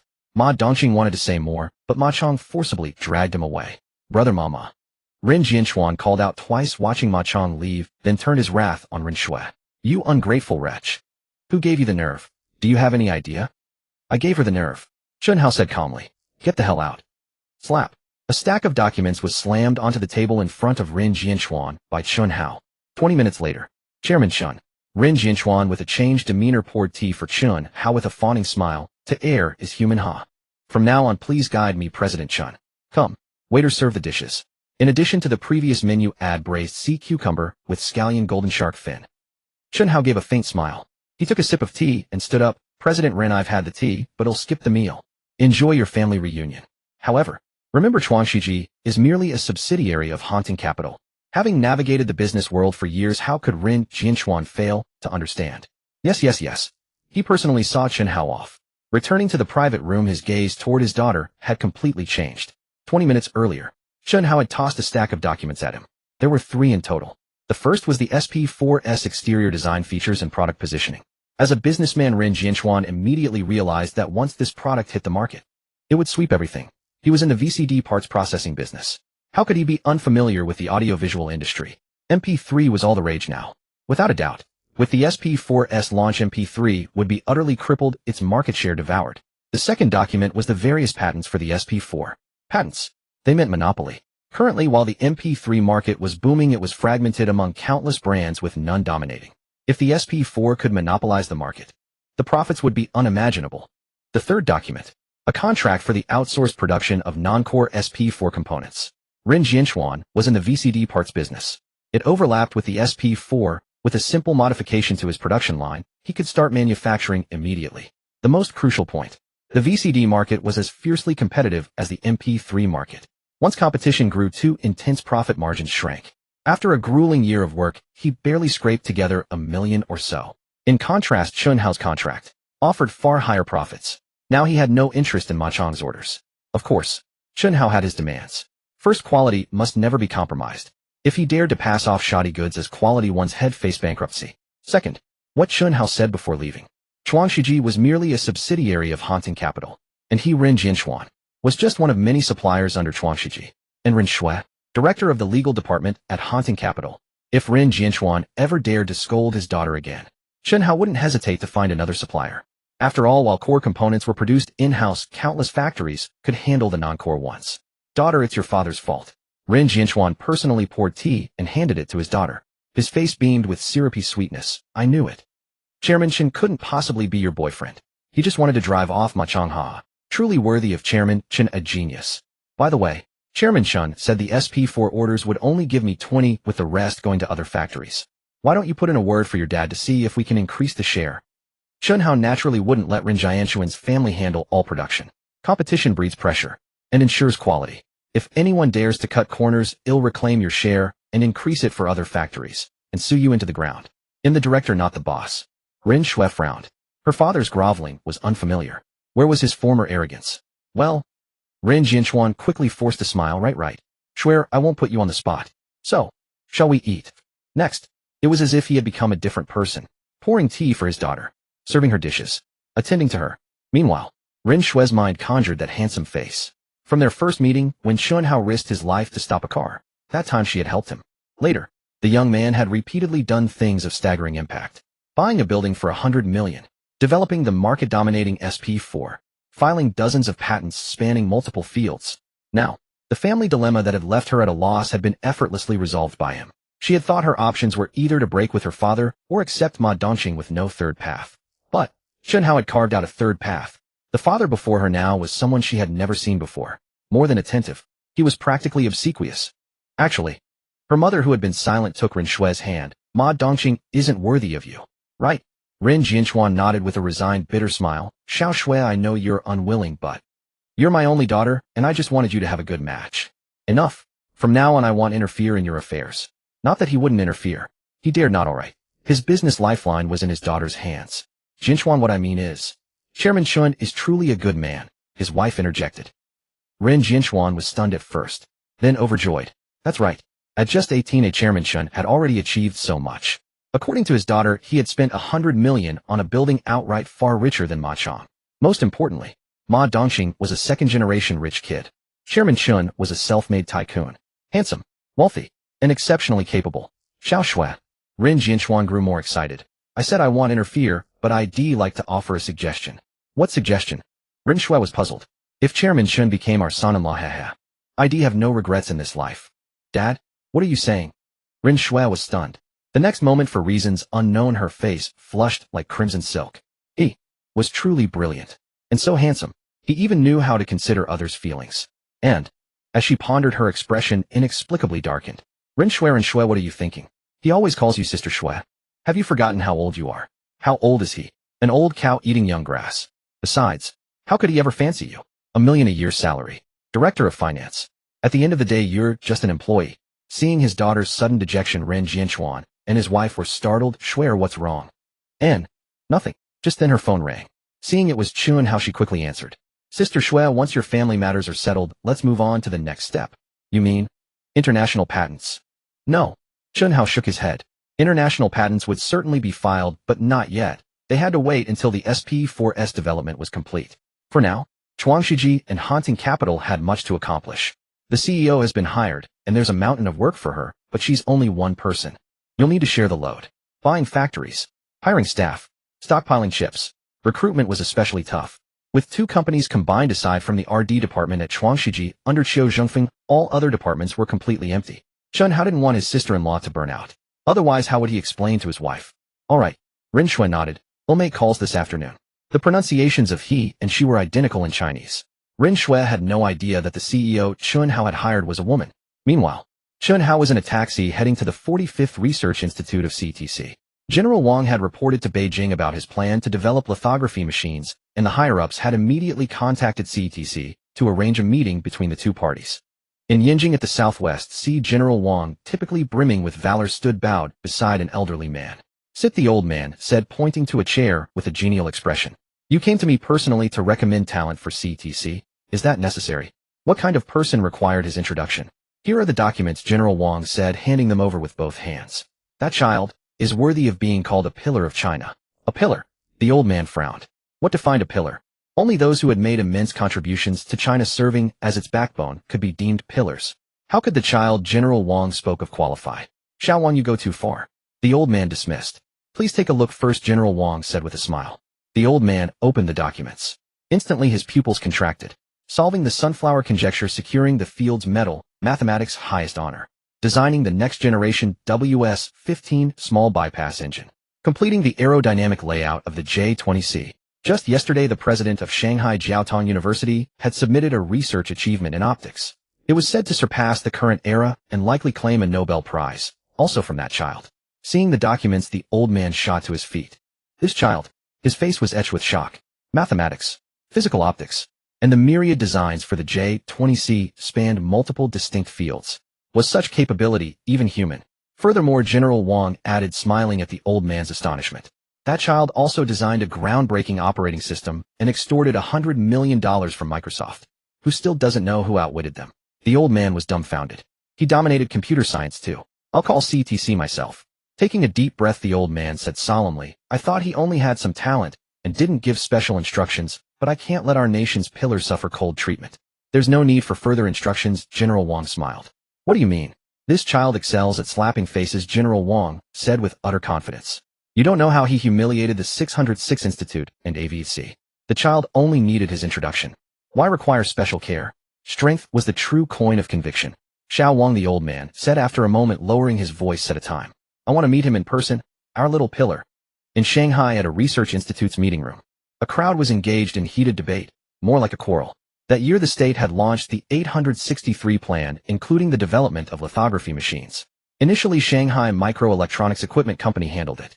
But due to a mindset of buying is better than building, the project stagnated and technology fell far behind. Thus orders came from above. The 45th Research Institute of CTC relocated to Shanghai to collaborate with SME, joining forces. However, both sides had strong technical prowess.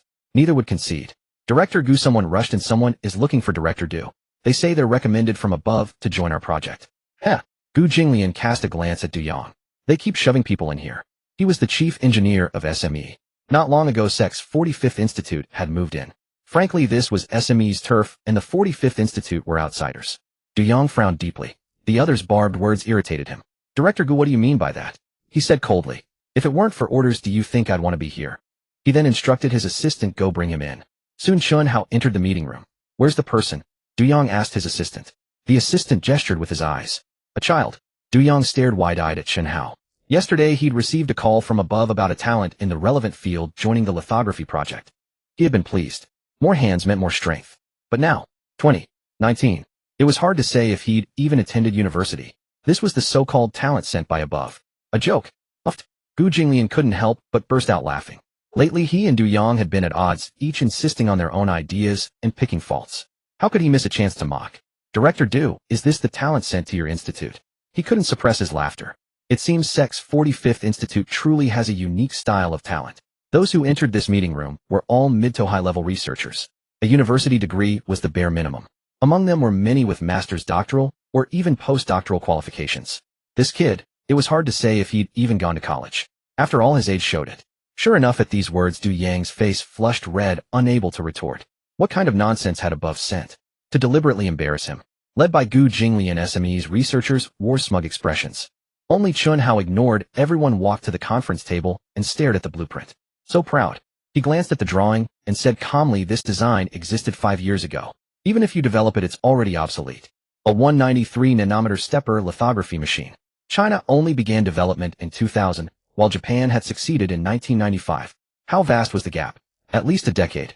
At his words, everyone's faces turned ashen. Chen Hao had spoken the truth, but it struck like a dagger into their hearts. Anyone can talk theory. So presumptuous. If you're so capable, develop something more advanced. SME's researchers fumed. This kid was with Du Yang, so he belonged to SEC's 45th Institute. Everyone knew the gap. The problem was the lithography project had been stalled for years, so the technology gap had widened naturally. Surpass it. Who didn't want to? They lacked the technical capability. Of course, we'll develop something more advanced.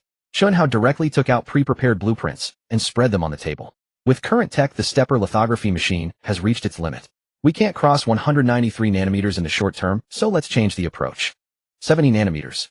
An immersion lithography machine. A few people gathered around staring at the complex blueprint, their expressions growing increasingly stunned. A master's touch revealed expertise at a glance. This. Gu Jinglian's eyes lit up. The next moment, he stared blankly at Chen Hao. Who are you? How did you do this? Shock. Everyone felt as if struck by lightning. Yet they didn't know that Chen Hao's lithography technology had limits far beyond 70 nanometers. In fact, it had already surpassed traditional lithography. But the more advanced the technology, the greater the development difficulty and the longer the time required. The 70-nanometer technology was simpler, faster to develop. That was the only way to get ahead of competitors. Everyone, do you find this design advanced enough? Chen Hao asked with a faint smile, looking at these elite experts. Chen Hao wore a faint smile as he regarded these field elites. The dozen or so lithography experts stood dumbfounded.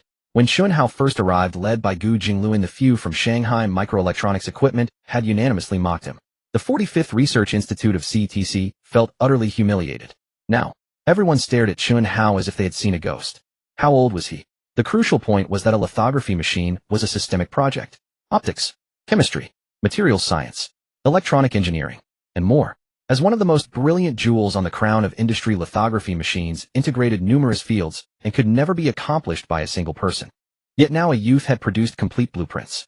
Moreover, they surpassed the most advanced current technology, reaching an unbelievable 70 nanometers, nearly 3 times the precision of what the East had achieved. Chen Hao. Are you Chen Hao? Someone exclaimed. Who is Chen Hao? Haven't you read the papers? The genius who solved the sunflower conjecture. What a... When they learned of Chen Hao's identity, the crowd was even more stunned. Because Chen Hao was reported as a mathematical prodigy. He was a candidate destined for the Fields Medal. But a lithography machine encompassed technologies from multiple fields, yet involved little in the way of mathematics.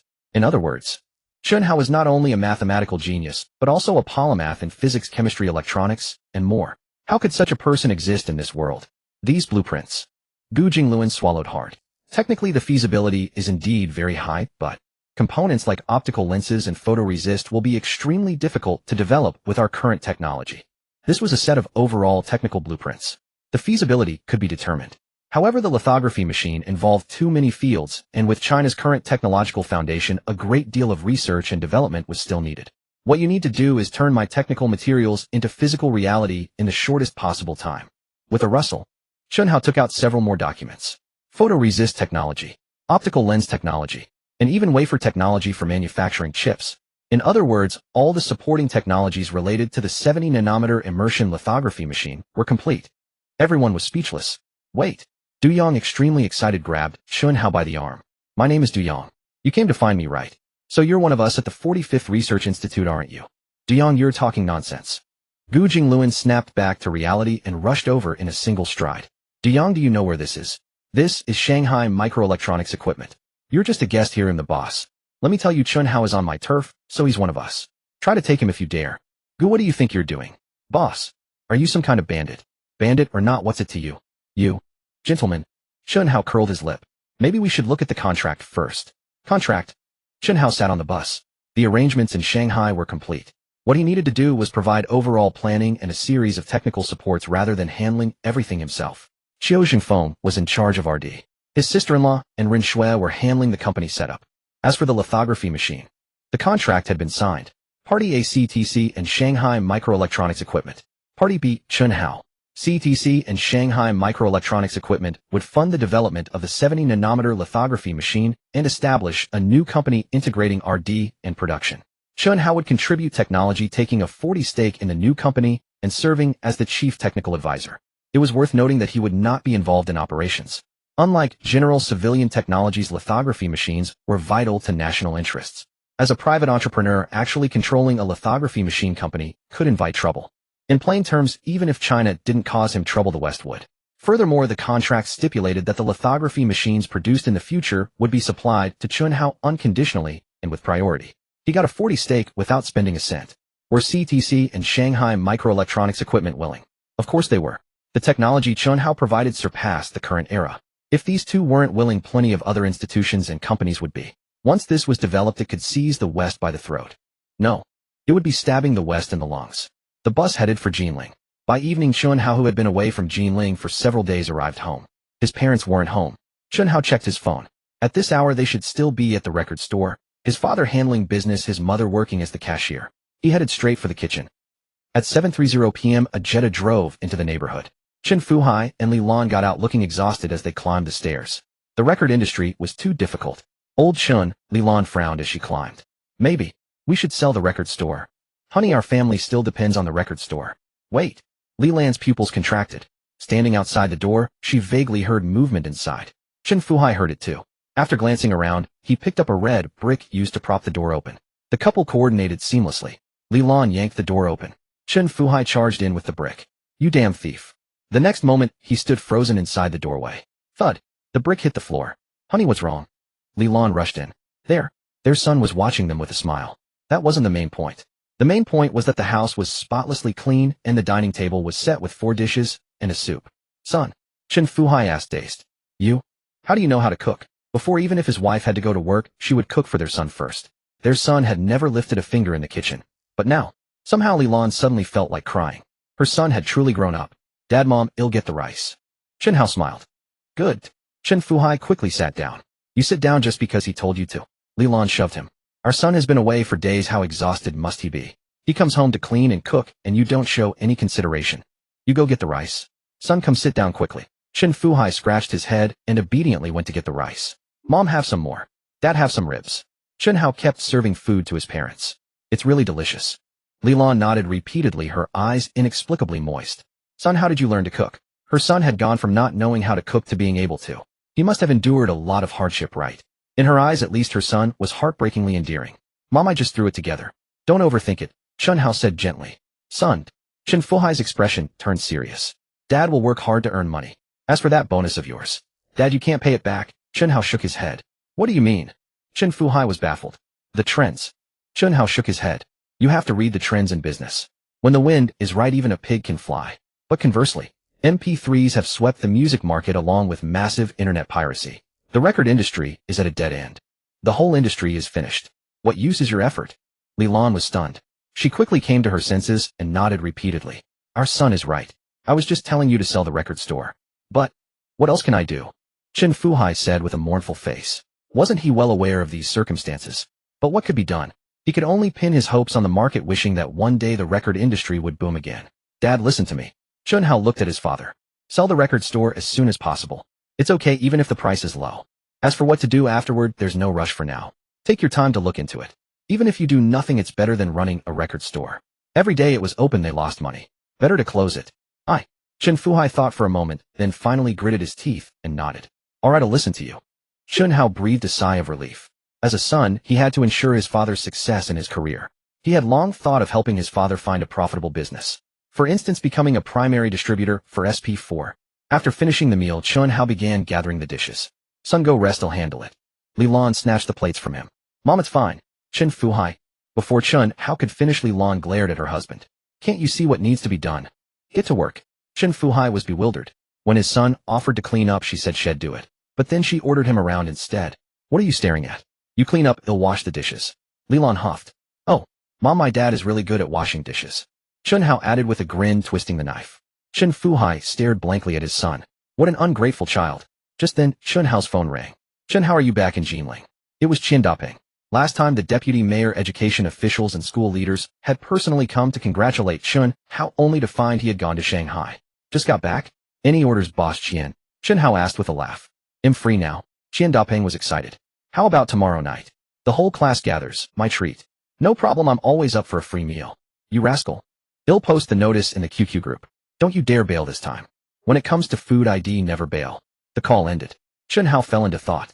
He glanced at his father washing dishes in the kitchen, then quietly crept to the coffee table and swiped the cigarettes. Mom, I'm going downstairs for a bit. Don't stay out too late.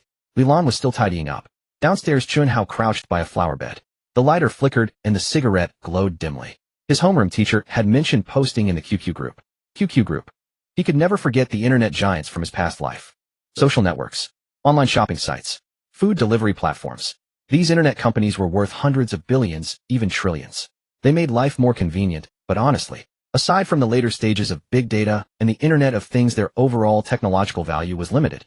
As Head told his father, with the right wind, even a pig could fly. These companies mostly rode the wave. But he wanted to focus on real industry. With his technology capital and vision, if he entered these trending sectors, he would dominate them. But he didn't plan to dive in directly. Still, not entering these industries directly was one thing. Leaving money on the table, that was a crime against heaven. Chuang Shiji was currently focused on SP4. What about haunting capital? It had two roles. First, invest in valuable companies. Second, hold a massive portfolio of cutting-edge patents and collect royalties from related industries. He dialed a number. President Xia, have you had dinner yet? Something up? No, just asking. If you've got nothing, why call me? Hang up. Xia Qingjian's tone was sharp. She was swamped and had no time for his nonsense. Wait. Chen Hao quickly said. There are a few companies you should look into. Not now. Focus on what's at hand for now, but keep a few things in mind. First, keep an eye on these companies, but don't be too eager to approach them. These enterprises have high initial financing needs. When they come calling, haunting capital steps in. Second, when financing, the agreement must stipulate that haunting capital has priority in any future rounds. Xia Qingyan noted everything down. Anything else? No. Beep, beep, beep. She had already hung up. My sister-in-law is certainly decisive, Chen Hao muttered with a smile. Smack. Suddenly he felt a whack on the back of his head. You little brat. Since when did you start smoking? There stood Chen Fuhai behind him. Dad. Chen Hao sheepishly offered a cigarette. For the sake of our father-son bond. Li Lan, your son is smoking downstairs. Chen Fuhai craned his neck and shouted upstairs. Damn. Chen Hao took off running. In no time, Li Lan charged downstairs wielding a broom. Beep, beep, beep. Gathering tomorrow night, classmates together. Those free sign up. Qian Daping posted in the QQ group. 1, 2, 10,086. The class had 52 students in total. Soon 44 had already signed up. A few more classmates. Just as Qian Daping was about to ask, he received a private message. Teacher, will Chen Hao be there? It was Sun Qian. Qian Daping, no fool, understood immediately. I'm treating because of him. If he's not going, what's the point? Qian Daping replied with a smile. 45. Sun Qian immediately signed up in the group. 46. As soon as she did, Wang Shuwen also signed up. Well, Wang Shuwen had been silent all along, waiting for Sun Qian's move. If she went, he'd go. If she didn't, he couldn't be bothered. After all, he had liked Sun Qian for 3 years of high school. Unfortunately, she chose to pursue Chen Hao instead, leaving him with no chance. But now it was different. Chen Hao and she had broken up. Opportunity had arrived. Wang Shuwen knew Sun Qian had filled in her college preferences for Shanghai, but once the semester started they'd go their separate ways. His only window was this summer. 10 in the morning. Chen Hao rubbed his sore eyes. He had worked late into the night and continued from 7 in the morning. On the computer, a complex document was finally complete. He encrypted it and opened his email. Attaching the file, he was about to send it when a thought struck him, and he added a line in the body, "Can you help me get a driver's license?" Going back and forth between Jinling and Shanghai, it was really inconvenient without a car. He had known how to drive in his past life, but he never had the time to get a license. Sent. Xiaoyan. He dialed Deng Xiaoyan's number. "What are you up to?" "Playing CS." "Damn, I died." Deng Xiaoyan grumbled. With the college entrance exam over, he had completely let loose, spending all his time in internet cafes. "He'll come pick you up later." "What for?" "Just wait for me." Coming out of the study, his mother was home, and his father had gone out early to handle the record store transfer. "Mom, I've got a class reunion today. Oh, I won't be home for dinner." Half an hour later, the taxi pulled up outside the neighborhood, and Deng Xiaoyan was looking around. Where was the Suzuki King? "Xiaoyan, over here." Chen Hao got out and waved, opening the taxi's back door. "Take the stuff home." "How's he?" Deng Xiaoyan ran over. Seeing what was in the back seat, his eyes went wide. "Damn, you. This is a huge deal." There in the back were 2 cases of Mao Tai and several cartons of Huazi cigarettes. "Take it to your place," Chen Hao said with a smile. "Huh, don't hummy. It's for Uncle Deng. Hurry up and move it. We've got things to do." "Why me?" "You're built bigger, you've got the strength." Deng Xiaoyan grunted and heaved the items. "Kid." The taxi driver started to speak. Whoosh. A 50 yuan note was handed over, and the driver promptly shut up, waiting willingly. After more than 10 minutes, Deng Xiaoyan, panting, finished moving everything. "How's he? My parents chased me down. So much alcohol and cigarettes. Worth at least a few thousand. Get him, let's go." "Oh." The taxi sped away. "How's he? Where are we going?" "To freeload a meal at our homeroom teacher's place." He had bought 2 gifts, one for Deng Xiaoyan's family and one for Qian Daping. For the evening gathering, he'd first grab lunch and deliver the gift. The dinner tonight wouldn't be cheap. He couldn't let the teacher foot the whole bill, could he? Soon the taxi arrived at Qian Daping's neighborhood. Naturally, Deng Xiaoyan had to carry the 2 cases of Mao Tai. Chen Hao held the cartons of Huazi. Just as he was about to go upstairs, his phone rang. Answering it, General Wang's voice came through. "Xiao Chen, come to Jinling Hotel. Someone wants to see you." Chen Hao's heart tightened. "All right." He stacked the Huazi cartons on top of the alcohol Deng Xiaoyan was carrying. "Xiaoyan, you take the stuff up? I've got something urgent to handle." "Huh? What about lunch?" "Eat at the teacher's place for me." "Aye." Driver. The taxi had just finished unloading and hadn't left yet. Chen Hao slipped into the passenger seat. To Jinling Hotel. Jinling Hotel. Built in 1983, it was Jiangsu province's first 5-star hotel and once the tallest building in China. Something was different today. Chen Hao noticed several cars parked around the hotel, each occupying a specific position. Furthermore, there were many robust young men guarding both inside and outside the hotel, keeping everyone who entered or exited under surveillance. He didn't use the main entrance. Following General Wang's instructions, he circled around to the seldom-used back door. "Xiaoqing, you're here." General Wang smiled, having waited for some time. "Here, your driver's license." So fast. Chen Hao was astonished. He had sent an email at 10 in the morning casually mentioning the driver's license. It had been less than 2 hours. "Let's go." General Wang led the way. The elevator ascended. Upon reaching a certain floor, Chen Hao noticed many robust young men standing there. Earlier, General Wang had called, but hadn't said who wanted to see him. At that moment, Chen Hao knew it was no simple matter. Reaching the room, General Wang knocked. A middle-aged man opened the door, nodded politely to General Wang, then smiled at Chen Hao. "Come on in." The door closed. There were only 4 people in the suite. Besides Chen Hao and General Wang and the middle-aged man who had opened the door, an elderly man sat on the sofa. Chen Hao's pupils constricted. Could it be him? He quickly stepped forward to pay his respects. "You must be student Chen Hao." The old man smiled, gently pointing to the seat beside him. "Great talent, please sit down." "Yes." Chen Hao didn't stand on ceremony. He wasn't the type to be awkward. "I had planned to meet in Shanghai, but just as I was about to set off, you came back to Jinling first, so I had to come to Jinling to see you." The old man smiled. Chen Hao felt flattered. "If you wanted to see me, you could have just told General Wang, and I would have gone to you." No, no, no." The old man shook his head, speaking solemnly. "You're busy with your work. We can't have you running around wasting precious time. Moreover, as a meritorious figure of our China, the nation should show you due respect. So it is I who should come to you." Chen Hao's heart tightened instantly. He was deeply moved. This was an attitude of valuing him enough. "Xiao Chen, I don't understand technology," the old man said with a light laugh. "Let's not talk about technology first. Tell me your views and vision for our country's future." Views. Vision. These were already etched into Chen Hao's very bones. A century of humiliation. Even after the Republic was founded and the Chinese people stood up, technology remained backward. later reform, and opening up accelerated development, but in reality, it was a sweatshop. China today is not enough. Chen Hao didn't hide his feelings, speaking solemnly. Our development achievements are indeed evident to all, but they are far from sufficient. You've seen it too. Tens of thousands of our workers have to produce hundreds of millions of garments just to trade for a single passenger plane. How many times more labor do we expend compared to the West? And yet the profits are pitifully slim. General Wang remained silent. The old man sighed with low spirits. How could they not understand this inequality? But what could be done? The China I envision should possess cutting-edge technology. Chen Hao said, taking a deep breath, enunciating each word. Our national defense should be the strongest in the world. Our civilian products should have enormous room for premium pricing. The Chinese nation is the most hard-working and intelligent in the world. It should not have to endure so much suffering, let alone be bullied by others. At this moment a light blazed in Chen Hao's eyes. It was anticipation, and even more determination. Aren't these visions also my hopes? And the hopes of over 1 billion people? The old man sighed helplessly. We started late, and unlike the developed Western nations, we didn't acquire primitive capital through plunder. Building from nothing is truly too difficult. One day our positions with the West will be completely reversed. Chen Hao's gaze was resolute. Can it be done? The old man stared at him, his eyes filled with hope. Chen Hao was startled. Could he himself do it? China's foundation was too weak, and lifting the entire nation would never rely on just a few inventions. Was having the J-20C enough? Dream on. How many fields did national defense encompass? And how many did civilian technology include? China's population was too large. To make the entire nation prosperous, leading in just a few areas was far from sufficient. The Earth's resources are finite. To put it bluntly, for over 1 billion people in China to live well, it would take billions of others working for them. But what was the point of living again? Seeing the hope in the old man's eyes, a fire blazed fiercely in Chen Hao's chest.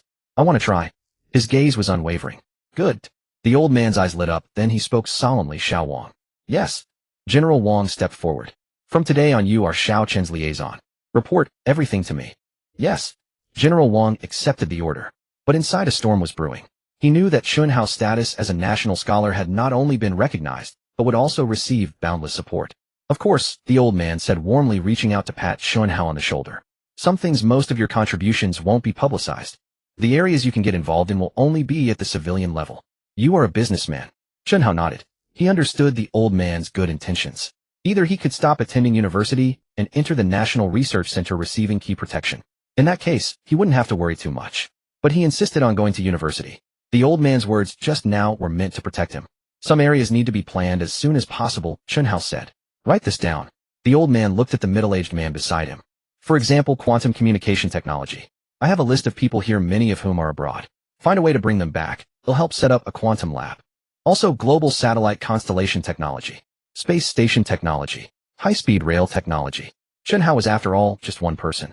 Not to mention research and development. Even just writing down all the technical data already in his mind would take a very, very long time.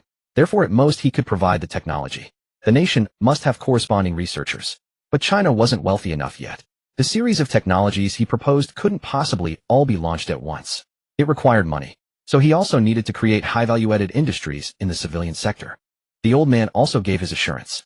In the realm of business development, he would have a green light in all aspects with unwavering support. Making money was the top priority. Without money, how could one talk about national defense or military industry? Exiting the hotel, the sky had completely darkened. Beep, beep, beep. His phone rang incessantly as a flood of text messages poured in. He could guess with his toes that the signal in the room he had been in was blocked. Old man, he quickly called Qian Dapeng. Sorry, something urgent came up. You little rascal. Qian Dapeng was furious. Don't think that just because you had Deng Xiaoyan bring a gift, I won't scold you. I won't even mention last time in Shanghai. This time we clearly agreed I was treating because of you, and then you didn't show up. How could he not be angry? Almost the entire class had arrived, but the guest of honor didn't. On top of that, his phone was unreachable. What could they do? They couldn't keep everyone waiting indefinitely, right? No choice. They had to let the classmates eat first. They were almost done eating when Chen Hao finally called back. He'll be right there, Chen Hao said with an apologetic laugh. Hey, race the thing. To make up for it, he'll treat everyone to a night out. Old man, he'll be there soon. At the Flavor Garden restaurant, a humble food stall near the school tonight was entirely reserved by Qian Dapeng. With only 2 classmates absent along with the other teachers, the 56 people filled exactly 7 tables. Qian, your favorite shrimp. Wang Shuwen peeled half a bowl of shrimp and offered it to Sun Qian with fawning enthusiasm. The other students at the table were displeased. A plate of shrimp once heads and shells were removed yielded barely half a bowl of meat. This fellow had practically claimed it all. Were the others supposed to go without? How selfish. How infuriating. In the past, as the academic monitor, Wang Shuwen had many classmates revolving around him. But things were different now. What was an academic monitor worth? Chen Hao was being fiercely pursued by the top 10 universities. He had even been invited to become a university professor. No one would take Wang Shuwen seriously anymore. Of course, Wang Shuwen didn't care about others' opinions either. His eyes were full of Sun Qian beside him. I'm not hungry, Sun Qian said impatiently, frowning. Can you stop bothering me? She had attended the gathering only because she had privately asked the head teacher, who confirmed that Chen Hao would definitely come. But Chen Hao didn't show up. I've gotten in touch with Chen Hao, Qian Dapeng announced, standing up. He said he was delayed by something urgent and wants to treat everyone to a night out as an apology. Was he coming? Sun Qian immediately perked up. About 10 minutes later, Chen Hao walked in with an apologetic look. How's he over here? Deng Xiaoyan called out. He had made countless calls that afternoon, but not a single one had gone through. Where did you go? Something came up. Chen Hao filled his glass directly. Everyone, I'm truly sorry. I was held up by something urgent. I'll punish myself with a drink. No need for that, genius. Exactly. Everyone has things come up. It's not your fault. Chen Hao, your brain belongs to the nation. Alcohol is bad for it. You'd better not drink. From teachers to classmates, everyone forgave him without exception. There was a saying that was particularly true: once you have enough strength, you'll find that everyone around you becomes good-natured. Punish yourself with one drink. Suddenly, Wang Shuwen snorted. You're this late. Should be 3 drinks. Instantly, countless gazes locked onto him. Some were cold, some angry. Who did he think he was? Was Chen Hao someone he could criticize? Fine, 3 drinks it is, Chen Hao said with a light laugh. Angry? Not at all. The head teacher had kindly organized this celebration for him. He wouldn't let one bad apple spoil the occasion. Enough. Just then, Sun Qian suddenly stood up, glaring fiercely at Wang Shuwen. Wang Shuwen, you're doing this on purpose, aren't you? Do you think that if Chen Hao drinks himself stupid, you'll have a chance? You won't.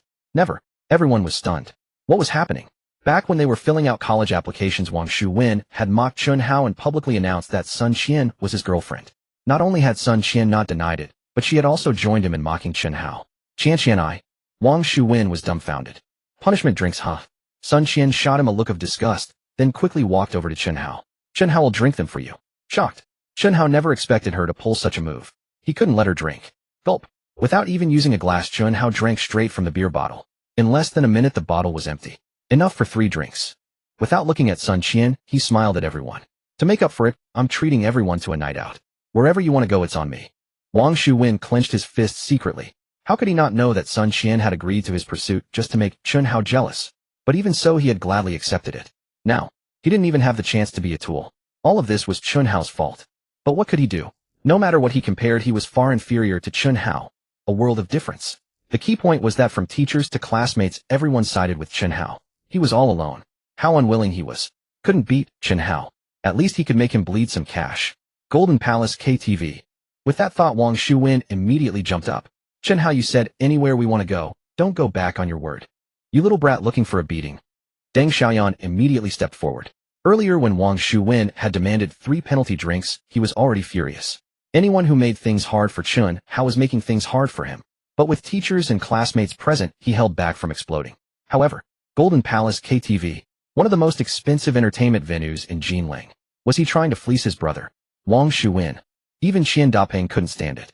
He said it himself. Anywhere we want to go, Wang Shuwen muttered. Then let's go to Golden Palace KTV. Chen Hao smiled. How's he? Deng Xiaoyan was anxious. It's fine. Chen Hao patted his shoulder.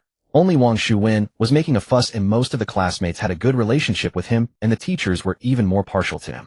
He considered it as treating the teachers and other classmates. Besides, he really didn't care about this bit of money. KTV in the year 2000 was quite different from today. It wasn't primarily about private rooms. The main hall was livelier. A group of dozens couldn't fit in a single private room. They couldn't split into multiple rooms, could they? In the end, at Qian Dapeng's request, and out of a desire to save Chen Hao money, the group sat together in the main hall. The KTV wasn't a dance club. It was lively but not too noisy. There were many booth seats around, and in the center was a small stage where less famous singers performed. Guests could pay to request songs, or go up and sing themselves. Head teacher, sing one, someone urged. You guys. Qian Dapeng smiled wryly. He had always been tone deaf. He'll sing one. Unexpectedly, Sun Qian stood up.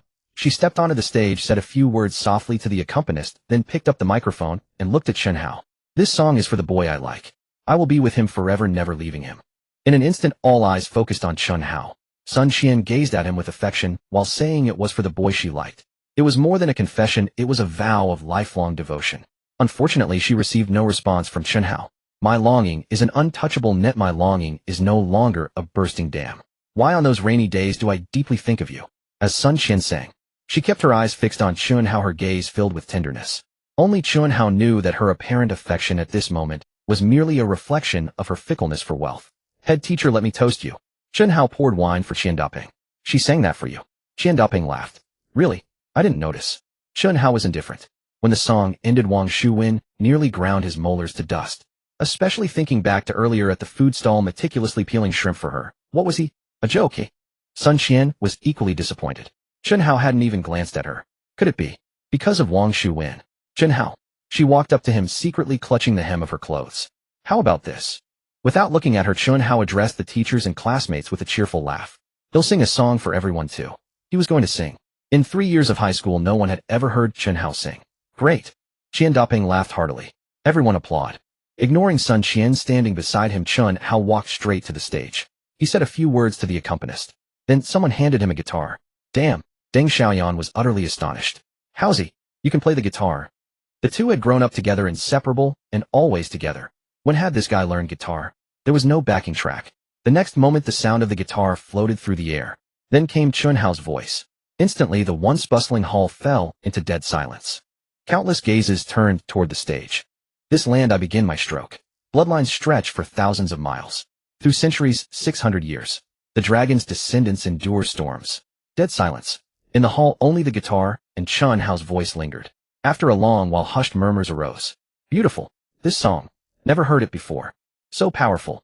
I feel like I could kill a Siberian tiger right now. Countless exclamations converged.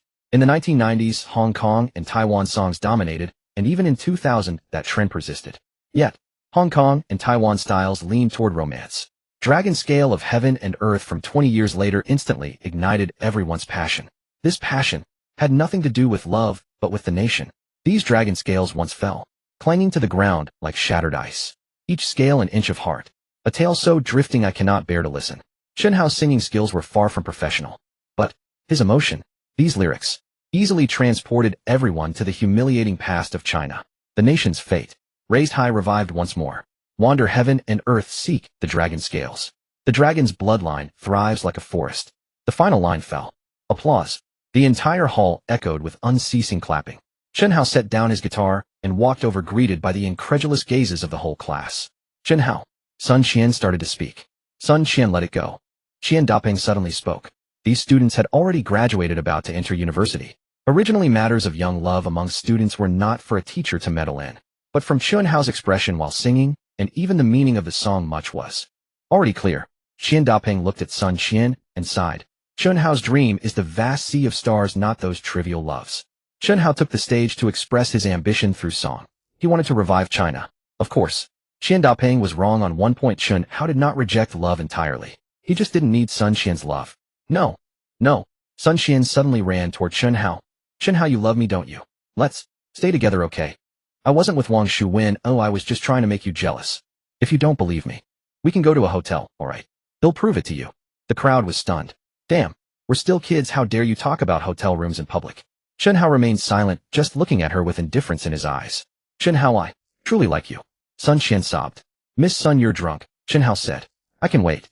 Sun Qian lowered her standards, shaking her head repeatedly. I know you have dreams. I won't bother you. I'm willing to wait forever until you achieve your goals, and then. She didn't care about the crowd, nor the mockery of others. As long as she could be with Chen Hao, she didn't mind any humiliation. Suddenly, an unfamiliar voice sounded. Sir, that song just now. I've never heard it. Are you the original singer? It was a woman in her 20s, standing at 175 meters, exceedingly beautiful, with a stunning figure, elegantly made up. There were many girls in the class, but compared to this woman, even Sun Qian, the class beauty, was worlds apart, like heaven and earth. Xiaoling. Yes, it was me. Chen Hao nodded. Hello. The woman took a business card from her bag and handed it over. I'm Xiaoling, deputy director of Polygram Records here in the mainland, to scout talent. She frequented high-end entertainment venues, specifically to discover new artists. Chen Hao's song had astounded her. Sorry, Chen Hao instinctively wanted to refuse. He had no interest in joining a record company. Suddenly, He recalled the huge reaction his performance had caused. After his rebirth, he had always wanted to use technology to revive China. But technology alone was not enough. Cultural output was crucial. About 2 years later, the Korean wave would fully invade China, causing many young people to become obsessed. So, beyond technological dominance, cultural output was necessary. Do me a favor, how about it? Chen Hao lowered his voice. What favor? Old man, settle the bill for me. They'll pay you back tomorrow. With that, Chen Hao put his arm around the woman's shoulder. Want me to join your company? Well, beauty, that depends on your skill. How about we find a hotel to talk details? Xiaoling was taken aback. She immediately understood. She wasn't foolish since she had noticed Chen Hao. How could she miss the entanglement between him and Sun Qian? A confession, a cold indifference. Little brother, that kind of thing. Depends on your skill too. She giggled, playfully playing along with Chen Hao. Chen Hao, what are you doing? Sun Qian's face paled. Chen Hao ignored her. He walked away with the beautiful Xiaoling. 20 minutes later, at a tea house, Chen Hao ordered tea and snacks while Xiaoling quietly observed him. Seems like not a fight with your little girlfriend, she suddenly said. Ex-girlfriend, Chen Hao chuckled. And Xiaoling stared at him. I can tell you're not really interested in joining our company. That was the famous polygram. An ordinary high school student given the chance to join polygram would have been jumping for joy. But Chen Hao, he remained completely calm. May I ask what's your annual income? Chen Hao inquired. Xiaoling was momentarily stunned. Would you be interested in joining my company? Chen Hao asked again. You? Xiaoling suddenly laughed. Are you joking? What company could a high school student have? Hong Kong has higher incomes. Chen Hao thought for a moment and smiled. How about an annual salary of 2 million plus 5 dividend shares in my entertainment company? Xiaoling frowned. A casual joke was fine, but to keep treating it as a joke and going on like this was pointless.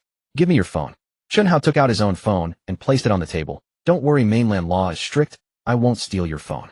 Xiaoling hesitated, then handed hers over. Soon, Chen Hao entered a number into her phone, dialed it, and hung up immediately. Her name is Xia Yan. Returning the phone to Xiaoling, Chen Hao stood up. She's the CEO of my company. If you're interested, you can contact her. With that, he placed 200 yuan notes on the table and left with a final remark. Thank you, Miss Xiao, for helping me out. Chen Hao was extremely busy. His mind was filled with vast technological knowledge. He needed to present the relevant technologies in the form of blueprints, texts, and data. Undoubtedly, the workload was staggering. Next, he planned to immerse himself entirely in it for a while. The J-20C still lacked much data. Moreover, China's national defense needed more than just one fighter jet. The Air Force was weak. The Navy was even weaker. It needed to rise in countless fields. In short, currently China's military technology only solved the problem of existence. The gap with the West was enormous. During the summer break, he aimed to help the Air Force and Navy solve at least 2 types of equipment.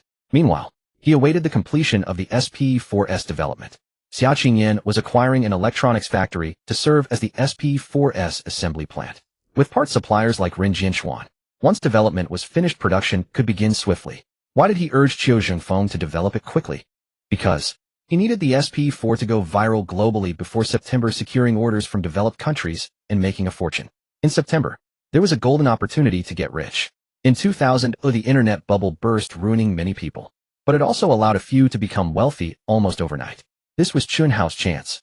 Shanghai, the sizable electronics factory, had few workers on duty, with over half the production lines idle. In the factory director's office, Mr. Zhao, Xia Qingyan handed a dossier to the unshaven man. This is what I've learned about your company's operations. You've tried hard, but the tide has turned against you. This factory can't hold on. So, Mr. Zhao, do you still think it's worth 12 million? Don't forget your 3 million loan from the bank is due next month. Zhao Lei stared in shock at the young woman before him. She had uncovered all his secrets. The factory was in dire straits. He had publicly listed it for sale at 12 million. But now, 9 million. That's the highest I can offer, Xia Qingyan stated firmly. No. Zhao Lei shook his head repeatedly. 9 million is too low. I heard you treat your workers well. Xia Qingyan interrupted him. Zhao Lei didn't understand her point. What if I acquire the factory for 9 million and keep all the current workers? How would that be? You? Are you serious? I intend to invite you to continue as factory director, and all workers' salaries will be doubled. Instantly, Zhao Lei's eyes widened. After a few seconds, he gritted his teeth and extended his hand. Deal. His original plan had been to offer severance pay if he sold the factory for 12 million. But now, the other party not only wanted to keep the workers, but also significantly raise their wages. Thus, even at a lower price, he wouldn't lose out. Little did he know, Xia Qingyan needed skilled workers. By retaining the current staff, she saved on recruitment costs and used it to drive down the price. As for keeping Zhao Lei as director, she had done her research. Zhao Lei was very dedicated. Unfortunately, his management skills were lacking. In essence, he was suited for internal factory management, not for being the boss. Pleasure doing business. Xia Qingyan smiled slightly and glanced at Ren Shui beside her. About half a month ago, Ren Shui had contacted her, and they began building the company together. They clicked well. One excelled at management and operations, the other at legal and regulatory matters. They complemented each other perfectly. Over the past 20-plus days, the company had grown at an astonishing pace. Following Chen Hao's instructions, Xia Qingyan contacted various channels and stockpiled a large number of chips. Additionally, the various departments of Hanting Capital and Chuangshiji were beginning to take shape. Though the number of personnel wasn't large, every department was now in place. Finally, after investigation and comparison, the factory acquisition was complete. Xia Qingyan's phone rang. Xiaoman, what's up? Luo Xiaoman, secretary to the president's office. Not highly educated, but quite capable. President Xia, we received 135 resumes yesterday. A few are quite promising. Would you like to review them personally? All right. Hanging up, Xia Qingyan turned to Ren Shui. They'll leave this to you. Next, the factory acquisition agreement and the contracts for the director management and all workers. Ren Shui would handle them. It was her specialty. This was how the two had been cooperating all along, each with their own tasks, working in perfect sync. President Xia. Zhao Lei quickly asked, so, what will our factory do next? Suspend operations first. Wages will still be paid. Xia Qingyan walked out, leaving one last remark. In a while, it'll send people to completely overhaul the production lines. Tell everyone to rest well for now. Things will get very busy later. For now, they were just waiting for the SP4 development to be completed. In the study, Chen Hao was hunched over his computer working intently. It had been nearly 20 days since the class reunion. Lately, aside from a half-hour morning run, he spent all his time in the study. His parents were curious. Earlier, when their son stayed holed up in the study, they thought he had woken up and was preparing to retake the college entrance exam. But he had already been admitted to Shanghai Jiaotong University. Shouldn't he be enjoying his summer break? They couldn't figure it out and didn't dare to ask. Phew, Chen Hao let out a breath. On the screen was a design drawing for a heavy rocket. Heavy rocket. In nearly 20 days, all aspects of the J-20C design had been completed. But national defense needed more than just air superiority fighters. During this time, he had also submitted 2 documents. One was a full-band large-scale early warning radar. Large early warning radar. The other was a high-resolution satellite. Now, the third document was done, a high-performance heavy-lift launch vehicle. The J-20C was for suppressing American and European fighter jets. The full-band early warning radar was for detecting enemy aircraft, satellites, missiles, and more. Finally, combining the high-performance heavy-lift launch vehicle with the high-resolution satellite would enable global communications and surveillance deployment. These 3 aspects would give China absolute dominance in airspace and low Earth orbit. Of course, he only provided the technical data. Developing actual prototypes, let alone mass production, would take time. Next, it was time to start civilian technology R&D. The business empire was about to expand. Just then, his phone rang. President Qiu. Chen Hao had a feeling. Boss, we succeeded. Sure enough, on the other end, Qiu Jing's phone was excited. The SP4 development is complete. A month ahead of schedule. Chen Hao had given him 2 months. For each day early, the total RD bonus would increase by 1,000. 1 month early. That meant a total bonus of 6 million. Excellent. Chen Hao's eyes lit up as he stood immediately. They'll head over right now. Contact President Xia and bring the technicians to the new factory, modify the production lines, and introduce new equipment as needed. Chen Hao already knew about the factory acquisition. The factory had 2 purposes. One was to produce SP4 core components. The other was for final assembly. They'll contact President Xia right away. Qiu Zhengfeng nodded. Wait. Chen Hao thought for a moment and instructed, send only part of the RD team to set up the production line. The rest should stand by. The call ended. He hurried out of the study. Stunned. In the living room, Chen Fuhai was sipping tea. Seeing Chen Hao emerge, he rushed over. You're finally out. Help me think. What business should I go into? He ran a chain of record stores. 3 in total. Over the past month, he had sold them off at low prices. These days, he was bored out of his mind. Dad, don't rush. Chen Hao patted his shoulder. You just sold them. Take a break first. They'll think carefully about a good business for you. He spoke while heading for the door. Let me pay back the loan first. I have money now. Chen Fuhai said quickly. No rush.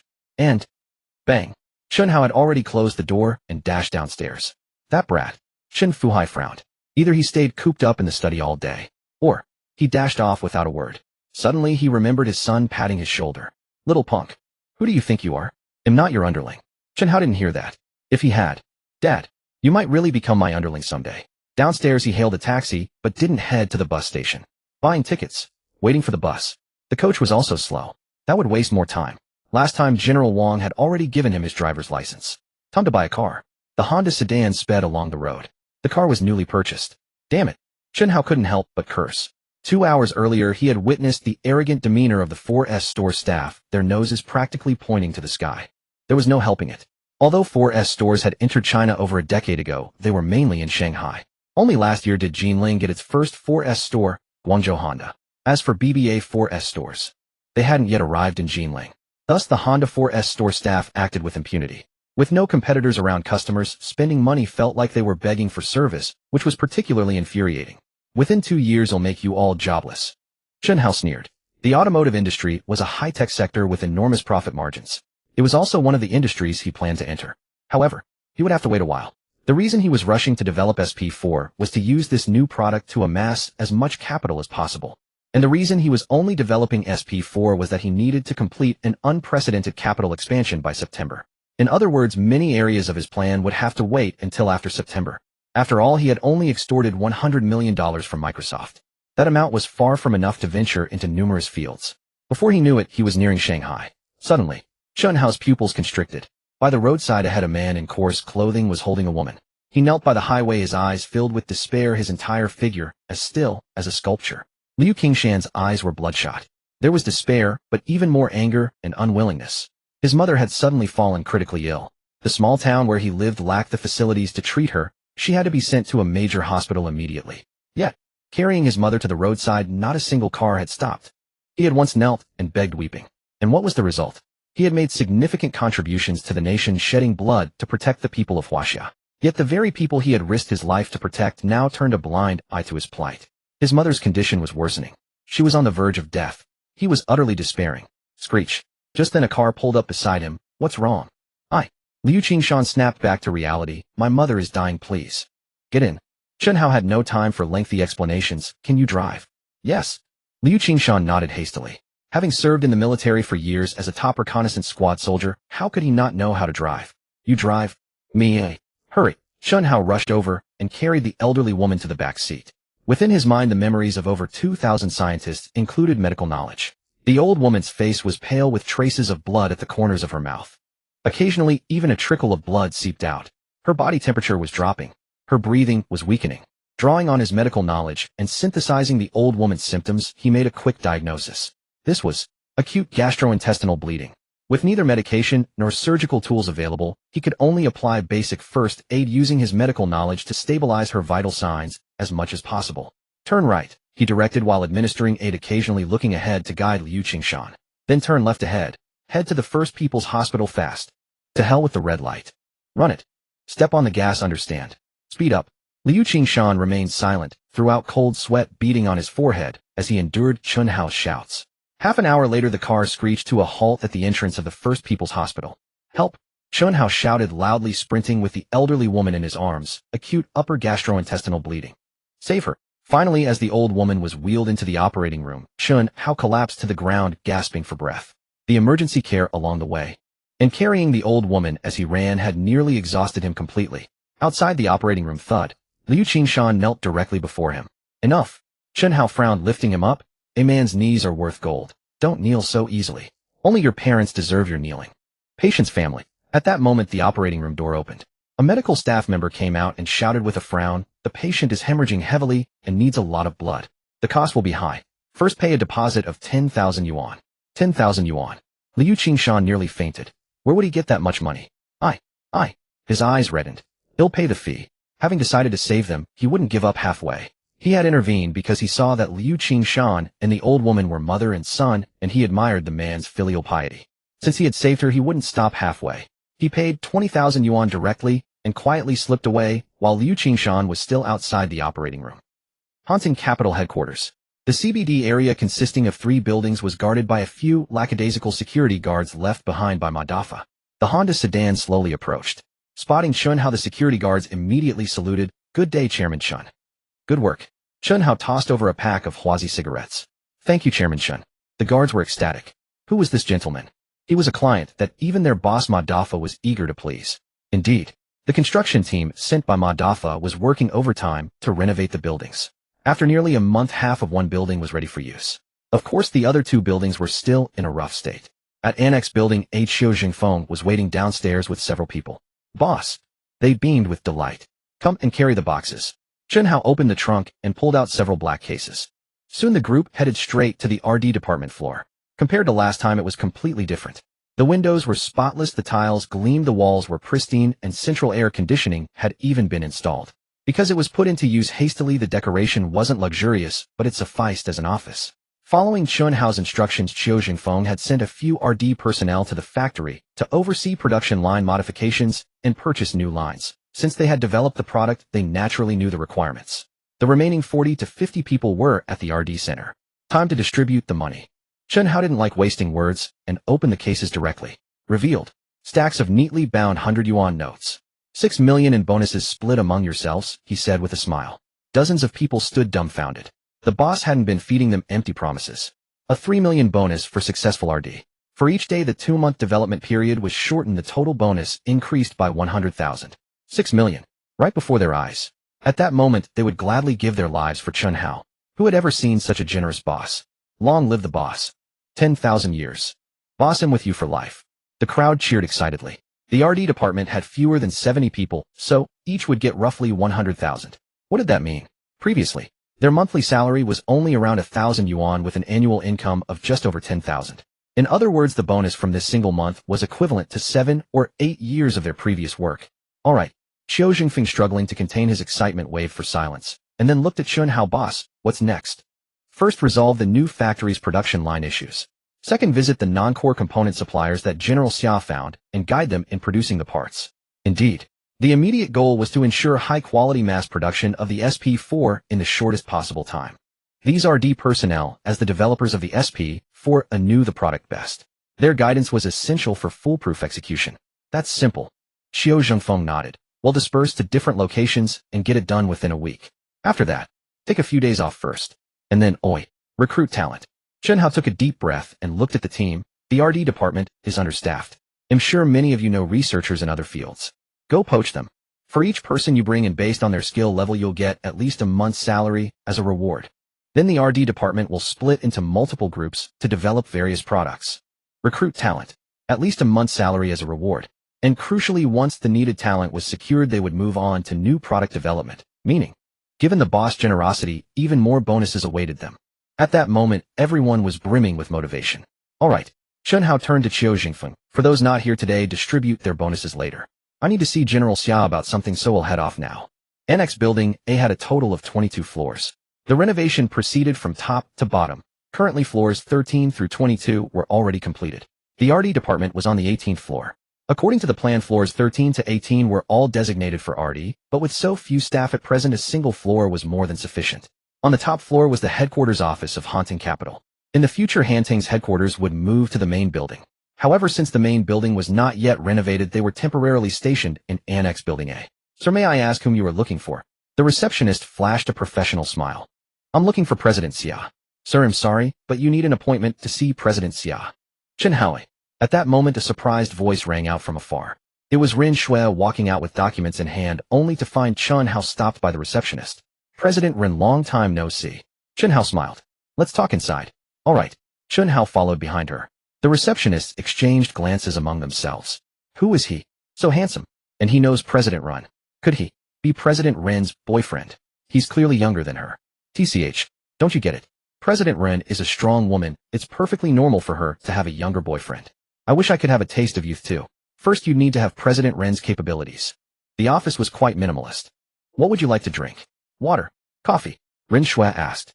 Water. Chen Hao glanced around and took the water she handed him. How is it? Work going smoothly. Very well. Ren Shui nodded. It was busy but fulfilling and rewarding. Compared to the law firm, it was like night and day. At the law firm, she was just an errand runner. Even if she completed a case, she got no credit. Now every task she undertook was visible. She was contributing to the company, watching it grow and improve day by day. The sense of accomplishment was immense. Is President Xia not in the company? Chen Hao asked. Sister Xia went to the factory. She's personally overseeing the renovation and acquisition of production lines. Sister Xia. Chen Hao was taken aback. It seemed she was getting along well with his sister-in-law. By the way, Ren Shui's eyes lit up. The company's foundational setup is nearly complete. HR will gradually handle recruitment. Should I start applying for international patents soon? It's indeed time to get moving, Chen Hao nodded. Perfect. The passport is ready and the visa should come through soon.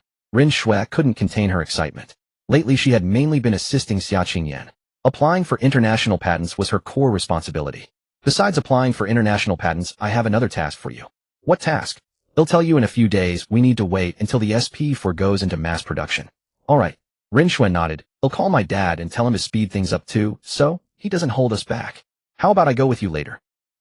She understood. Chen Hao wanted to visit her father's factory to inspect the production line and quality. He'll make the call first. Rin Jianchuan had been in a bad mood lately.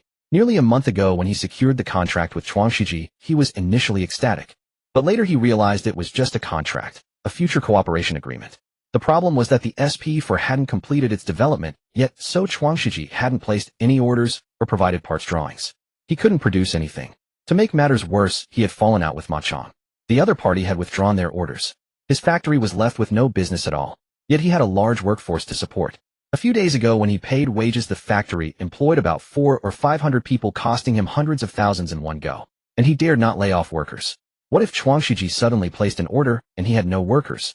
Why not call our daughter and ask, his wife suggested. Rin Jianchuan wore a mournful expression. A few days earlier he couldn't resist asking his daughter, only to be met with a barrage. Can't you wait half a month? You want to eat meat but can't bear a little loss. Where in the world is there such a good deal? So now he dared not ask again, afraid of angering his daughter again. Just as he was at his wits' end, his phone rang. It's our daughter. Rin Jianchuan was thrilled. Answer it, his wife urged. Daughter, it's Dad. Rin Jianchuan pressed the answer button, his voice uncharacteristically gentle. Dad, I've sent the drawings to the factory. Rin Shui had no time for pleasantries and got straight to the point. The first order is for 4 million. The company estimates your profit margin at around 25. If I find any cutting of corners, I will personally sue you. Later Chairman Chen and I will visit your factory. Oh, please prepare the samples. With that she hung up directly. Rin Jianchuan stood there dumbfounded. After a long moment he finally snapped out of it and shouted excitedly, Honey, our daughter has placed an order with me for $1 million. Even without cutting corners, there was a 25 profit margin. What did that mean? Previously, when making VCD parts due to fierce industry competition, the profit margin was only about 5 or 6%. This meant that as long as Chuangshiji's orders kept coming, his annual net income would jump from just over $1 million to at least 4 million, or even more.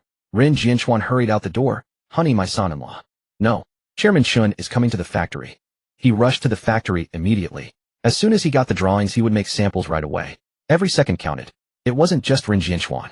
Xia Qingyan had contacted several factories to produce non-core SP4 components, and they all received similar calls.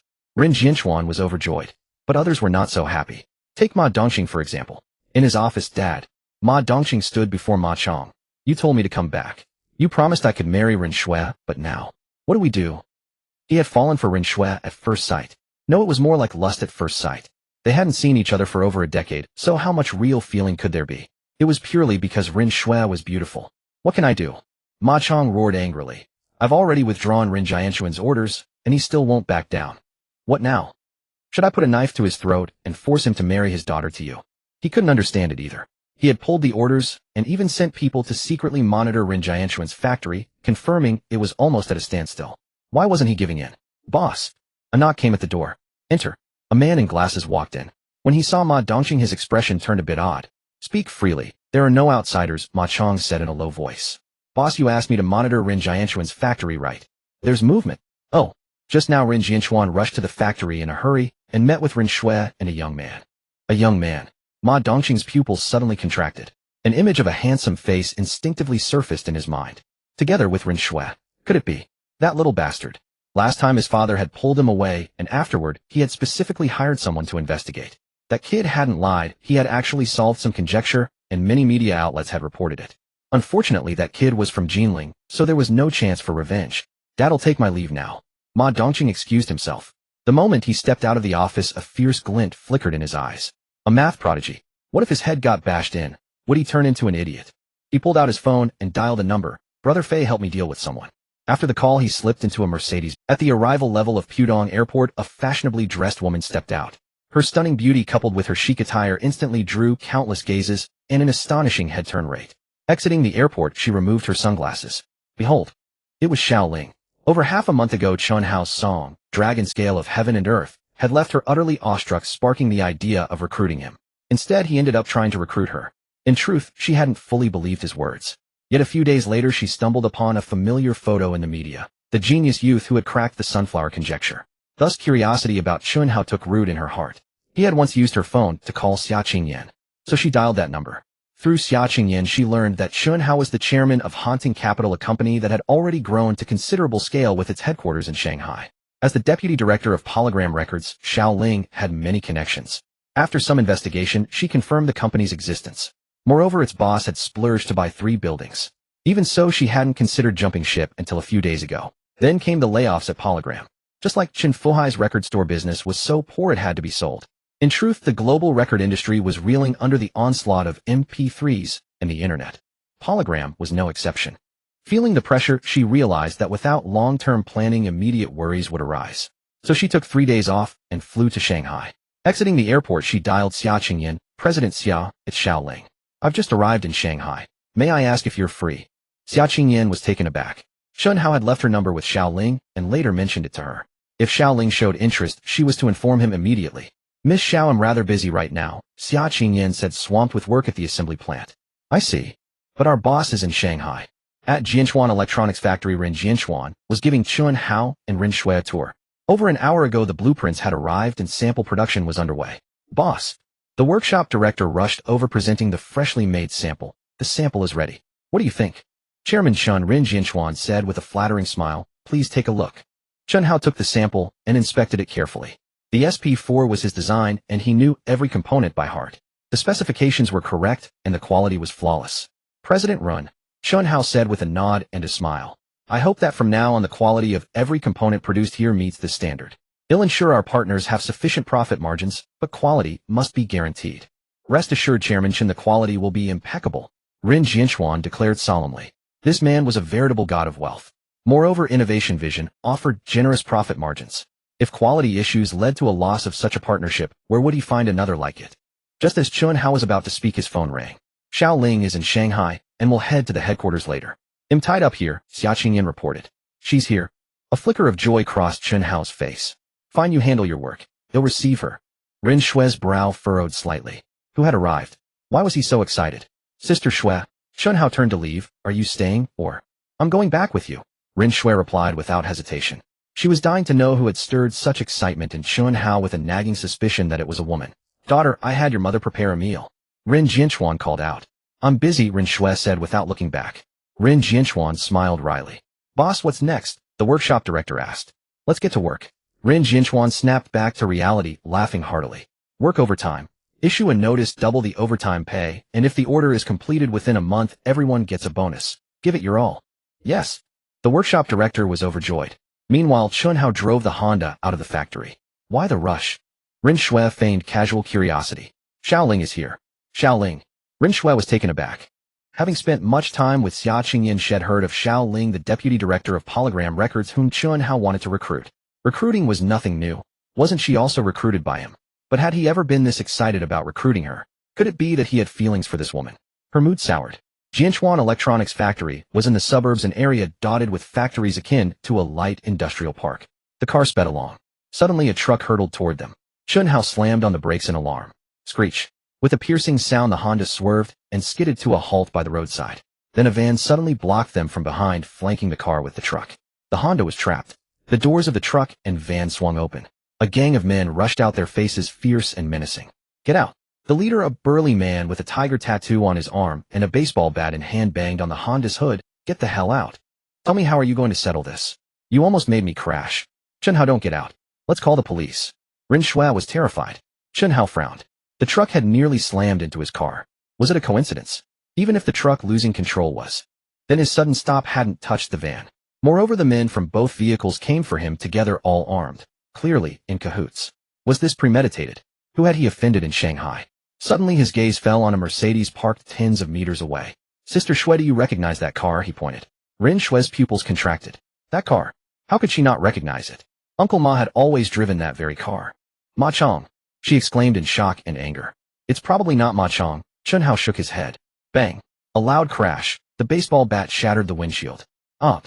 Ren Shui screamed in terror. Chen Hao swiftly lunged sideways, shielding her from the flying glass. Sister Shui, are you all right? I. Ren Shui's heart raced wildly. Her heaving chest rose and fell rapidly. She was petrified. Kid, if you don't get out now I'll kill you, the tattooed thug bellowed. Don't go down. Don't, Rin Shui shouted. She wasn't foolish. She suspected this was a trap for Chen Hao. Going out. Wouldn't that be suicide? Staying won't help either, Chen Hao whispered. Call your father. The factory was nearby, though if they called Rin Jianxuan for help he could arrive within 20 minutes. His task was to hold out for 20 minutes. He opened the car door and stepped out. Rin Shui's trembling hands fumbled for her phone. Kid, spit it out. How do you want to settle this? The thug demanded. He'll pay compensation, Chen Hao said with a faint smile. 1 million, how about that? Brother Fei was dumbfounded. Someone had hired him to find an excuse to rough up this kid just short of killing him. The near crash was merely his pretext. But now the other party was offering money. 1 million. The person who hired him had only given him 20,000 for tea money. You mean it? Brother Fei stammered. I just came from Jianxuan Electronics Factory, Chen Hao said calmly with a composed smile. Ever heard of it? It's just one of my suppliers. My company is worth over 100 million. A mere million is just pocket change. Dozens of meters away, Ma Dongqing hid inside his car, unable to hear what was being said. A vague sense of unease crept over him. Why wasn't Brother Fei making a move yet? What was all this nonsense about? With that thought he quietly dialed his phone. Brother Fei, why haven't you acted yet? This kid wants to pay me 1 million. Brother Fei sneered. A high school student. Where would he get 1 million? He's stalling for time, waiting for backup. Damn. Brother Fei realized had been tricked and hung up. He raised his baseball bat and pointed it at Chen Hao, daring to mess with your Fei. He'll beat the crap out of you. Get him. A group of underlings charged forward with wild shouts. Run. Chen Hao didn't hesitate. Ma Dongqing wanted to marry Rin Shui, so naturally he harbored a deep hatred for Chen Hao, but he wouldn't harm her. As long as he could escape it would be fine. Chen Hao. Run. Run. Rin Shui screamed too. She even rushed out of the car recklessly. Just as Chen Hao was about to flee. A scream rang out. From behind, a steel pipe was snatched from one of the thugs. The next moment the steel pipe slammed viciously into an arm. The right arm twisted. The force was so immense that the man was sent flying 2 meters, landing unconscious. A figure charged into the crowd, moving as if no one could stop him. Despite his large build, his speed was faster than lightning. He was alone. The enemy numbered 7 or 8. Yet it was a one-sided massacre. In less than 10 seconds, while Chen Hao was still stunned, the fight was over. 8 men. 7 had fallen. Only the leader, Brother Fei, was left, his lips trembling uncontrollably. You? Stay back. Brother Fei swung his baseball bat, as if trying to bolster his own courage. The burly man closed in rapidly. Help! Brother Fei turned and ran. Whoosh! The steel pipe became a blur as it flew from the man's hand. With a crack. Brother Fei, who had only run a few steps, suddenly had his calf twisted into a 90-degree angle, his balance lost as he collapsed. Clearly, his leg had been broken by the flying pipe. Dozens of meters away, Ma Dongqing was nearly scared out of his wits, trembling as he started his Mercedes, desperate to leave this place as quickly as possible. The burly man pushed off with both legs. Chase. Not one of them would escape. Don't bother chasing, Chen Hao suddenly spoke. The burly man paused, then turned and walked towards him. Benefactor. Indeed. It was Lu Qingshan. Chen Hao looked him over, his eyes filled with surprise. How did you find me? After paying the hospital fees, he had quietly left. The other man didn't even know his name. Benefactor, have you forgotten what I do? Lu Qingshan gave a simple, honest smile. He was an elite from a reconnaissance company in the southwest. For others, finding someone in the vast city of Shanghai was no easy task. But for him it wasn't too difficult. His mother's surgery was a success. After she was out of danger, his first thought was of Chen Hao. He had to find his benefactor. He had to express his gratitude for saving his mother's life in person. So he came. And as luck would have it, he found Chen Hao in danger. Thank you, Chen Hao said solemnly. Benefactor, please don't say that. Lu Qingshan scratched his head. My mother is out of danger. I just wanted to thank you in person and about the 20,000 yuan. Don't worry. I will definitely pay you back. Chen Hao didn't say a word, just stared at him.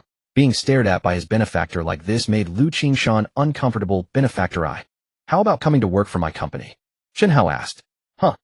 The company was just established and other departments are being set up, but the security department is completely empty. Chen Hao extended his hand, his expression earnest. Mr. Lu, in my capacity as chairman of Haunting Capital, I invite you to be the director of security. Are you interested? Lu Qingshan was stunned. His benefactor had saved his mother's life. He had even helped pay the 20,000 yuan surgery deposit. What immense kindness was this? And now, he was inviting him to join the company, even offering a director position. Benefactor, He snapped back to reality, his eyes welling with tears. Great kindness needs no words. But my home is in the countryside and my mother is old. His father had passed away early and his mother had raised him. He joined the military at 18, fought in the Southern War, and even earned a second-class merit. Originally, he could have continued his service in the army. The reason he chose to be discharged was to return home and take care of his mother and younger sister. He was very grateful for Chen Hao's invitation, but he couldn't abandon his elderly mother. Then just live in Shanghai, Chen Hao said with a smile. Here, I can't afford it. Lu Qingshan shook his head helplessly. Shanghai, China's premier city. Forget buying a house. Even the cost of renting was beyond his means. You blockhead. Chen Hao couldn't help but laugh. With a job and income, why worry about not being able to afford a house or rent? Besides, your position is director. The company has a series of policy subsidies for senior talent. Director-level personnel are directly given a house. Huh. Ren Shui, standing nearby, widened her eyes. The salary was indeed very high, but giving away a house. She had never heard of this. Chen Hao shot her a glare. Such a smart girl, why was she being so foolish now? Deliberately exposing her own boss. Benefactor. Lu Qingshan started to say something. Do you need to go take care of Auntie now? Chen Hao interrupted him. My mother is temporarily in the ICU. The doctors won't let anyone in. All right. Chen Hao patted him on the shoulder. Come with me for a bit, how about it? Just then several cars sped over. It was Ren Jianxuan. Upon receiving his daughter's call, he had immediately gathered a group of workers. His own sedan led the way, followed by several trucks carrying reinforcements. The trucks held nearly 80 strong, able-bodied workers. Daughter. Chairman Chen. He was dumbfounded. His daughter and Chairman Chen were both unharmed. Dad, it's over, Ren Shui said. What happened? Ren Jianxuan was very worried. Thank you, President Run, but it's already been resolved, Chen Hao said with a smile. Should we call the police? Ren Jianxuan was still concerned. If we don't deal with this thoroughly, there might be more trouble later. No need. Chen Hao took a deep breath. He won't have a future. Then he borrowed Ren Jianxuan's car, drove Ren Shui and Lu Qingshan away.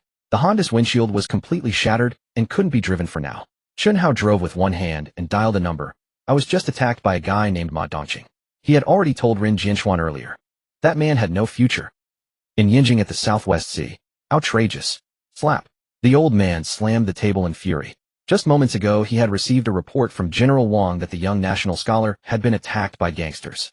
In the past month, the complete technical data for the J-20C had been supplemented. There were also the full-band large early warning radar, high-resolution satellites, heavy-lift launch vehicles. It could be said that every single one was a national treasure. And Chen Hao had contributed all of this to the nation without asking for anything in return. What immense merit was this? To dare to touch a national scholar of China was to be an enemy of the entire nation. Investigate these criminals thoroughly. The old man's expression was grim. In the shortest possible time, eradicate this evil force. As for everyone involved, no matter who they are, deal with them swiftly, strictly, and severely. The nation would never mistreat its meritorious figures. The national scholar must never be humiliated. After Chen Hao drove away, Ren Jianxuan's brow furrowed deeply. From his daughter's distress call, he was 90% certain that Ma Dongqing was behind the trouble. After all, Chen Hao was now his benefactor. In fact, he even hoped to make Chen Hao his son-in-law. Chairman Chen must not come to harm. He escaped this time, but what about the next? And the time after that? Meanwhile, Ma Dongqing sped back to his father's factory. Only after entering the compound did his nerves finally settle. Damn it. Who was that guy? One man took down 8 of them. If he hadn't fled quickly, he might have been caught too. But then a new idea struck him. It was the year 2000, with no surveillance cameras everywhere. No one knew what had really happened. Chen Hao was unharmed. Yet Brother Fei was badly injured. He had seen with his own eyes that nearly every thug had broken arms or legs. With that in mind, he dialed the number. Brother Fei, how are you? Damn you. On the other end, Brother Fei roared with rage. Didn't you say he was just a high school kid? How could he have such a formidable bodyguard? Ow. It hurts. Your measly 20,000 isn't even enough for my medical bills. He was in a hospital with his gang of underlings. Every single one had fractures. Brother Fei, my info was wrong, but we can still squeeze some money out of this. We can not only extort money, but also sue that brat for intentional injury. Huh. My dad knows some people. Oh well, make sure that kid rots in jail. Huh. Hearing Ma Dongqing's words, Brother Fei's eyes lit up. They could both extort cash and get that brat locked up. Perfect. As long as they all stuck to the story that he had committed intentional harm then. Suddenly, just as he was getting excited, a squad of fully armed soldiers stormed into the hospital. Brother Fei, you have to stick to the story. Why aren't you talking? Bro. Click. The call ended abruptly. No signal. Ma Dongqing muttered to himself, planning to call back later. He decided to first talk to his dad about finding some connections, lawyers, judges, anything, to ensure that brat got a heavy sentence. President Ren, you can't go in. Get out of my way. Bang. Ren Jianxuan kicked open the office door. At that moment, Ma Chong was talking to his son and frowned at him. President Ren, what do you think you're doing? What am I doing? Ren Jianxuan's face was grim as he pointed at Ma Chong. Was this your doing, or Ma Dongqing's? Cutting off someone's livelihood was like killing their parents. Chen Hao was his lifeline. I have no idea what you're talking about. Ma Chong replied coldly. Uncle Ren. Ma Dongqing wore a strange expression. I was just about to find you. That kid named Chen Hao had his bodyguard beat up my friends. That's intentional injury. My friends are in the hospital, and their medical reports will be ready soon. What? Ren Jinchuan was stunned. Chen Hao committed intentional injury. It was obviously. No. Unless someone on the scene could testify based on the results, Chen Hao was indeed unscathed. Once Ma Dongqing's men were seriously injured, the key was that Ma Chong was no ordinary man. Getting some connections was easy for him. With the blame pinned on Chen Hao and the truth twisted, Chen Hao would be finished. You're twisting the truth. Ma Dongqing, am warning you. Ren Jinchuan was both shocked and furious. Twisting the truth. Ma Dongqing sneered coldly. Uncle Ren, the law relies on evidence. You. Ren Jinchuan trembled with rage. What should he do? What could he do? Suddenly, commotion erupted from outside the door. What's going on? Ma Chong demanded angrily. Bang! The office door burst apart. A group of fully armed soldiers rushed in. Their dark gun barrels instantly locked onto the father and son. Hands up! Get down! What the hell? The father and son were dumbfounded. Officers! No sirs, what are you doing? Ma Chong was both terrified and confused. Even if his son had committed a crime, the police should handle it. Why the military? There must be a mistake. Ma Dongqing is suspected of treason. Take him away. The leading officer barked coldly. No. Impossible. Ma Dongqing screamed in panic. What treason? I didn't do it, you're falsely accusing me. Still trying to deny it. Seize him. A gun was pressed to Ma Dongqing's head. The leading officer cast a threatening glance at Ma Chong and Ren Jinchuan. Seal this factory. 10 minutes later, Ren Jinchuan walked out of the factory in a daze. His mind was blank. Suddenly Chen Hao's words echoed in his mind. He has no future. Coupled with the officer's menacing look, a silent warning not to speak out of turn. It said it all. At that moment, Ren Jinchuan's mind was about to explode. Ma Dongqing had hired thugs to attack Chen Hao. The military had directly intervened, charging him with treason. Who is he? Ren Jinchuan's heart pounded wildly. He couldn't fathom it. But one thing was certain, Chen Hao was no ordinary student or businessman. He must have a far more terrifying identity beyond the limits of Ren Jinchuan's understanding. At the headquarters of haunting capital, Lu Qingshan sat in an office feeling restless.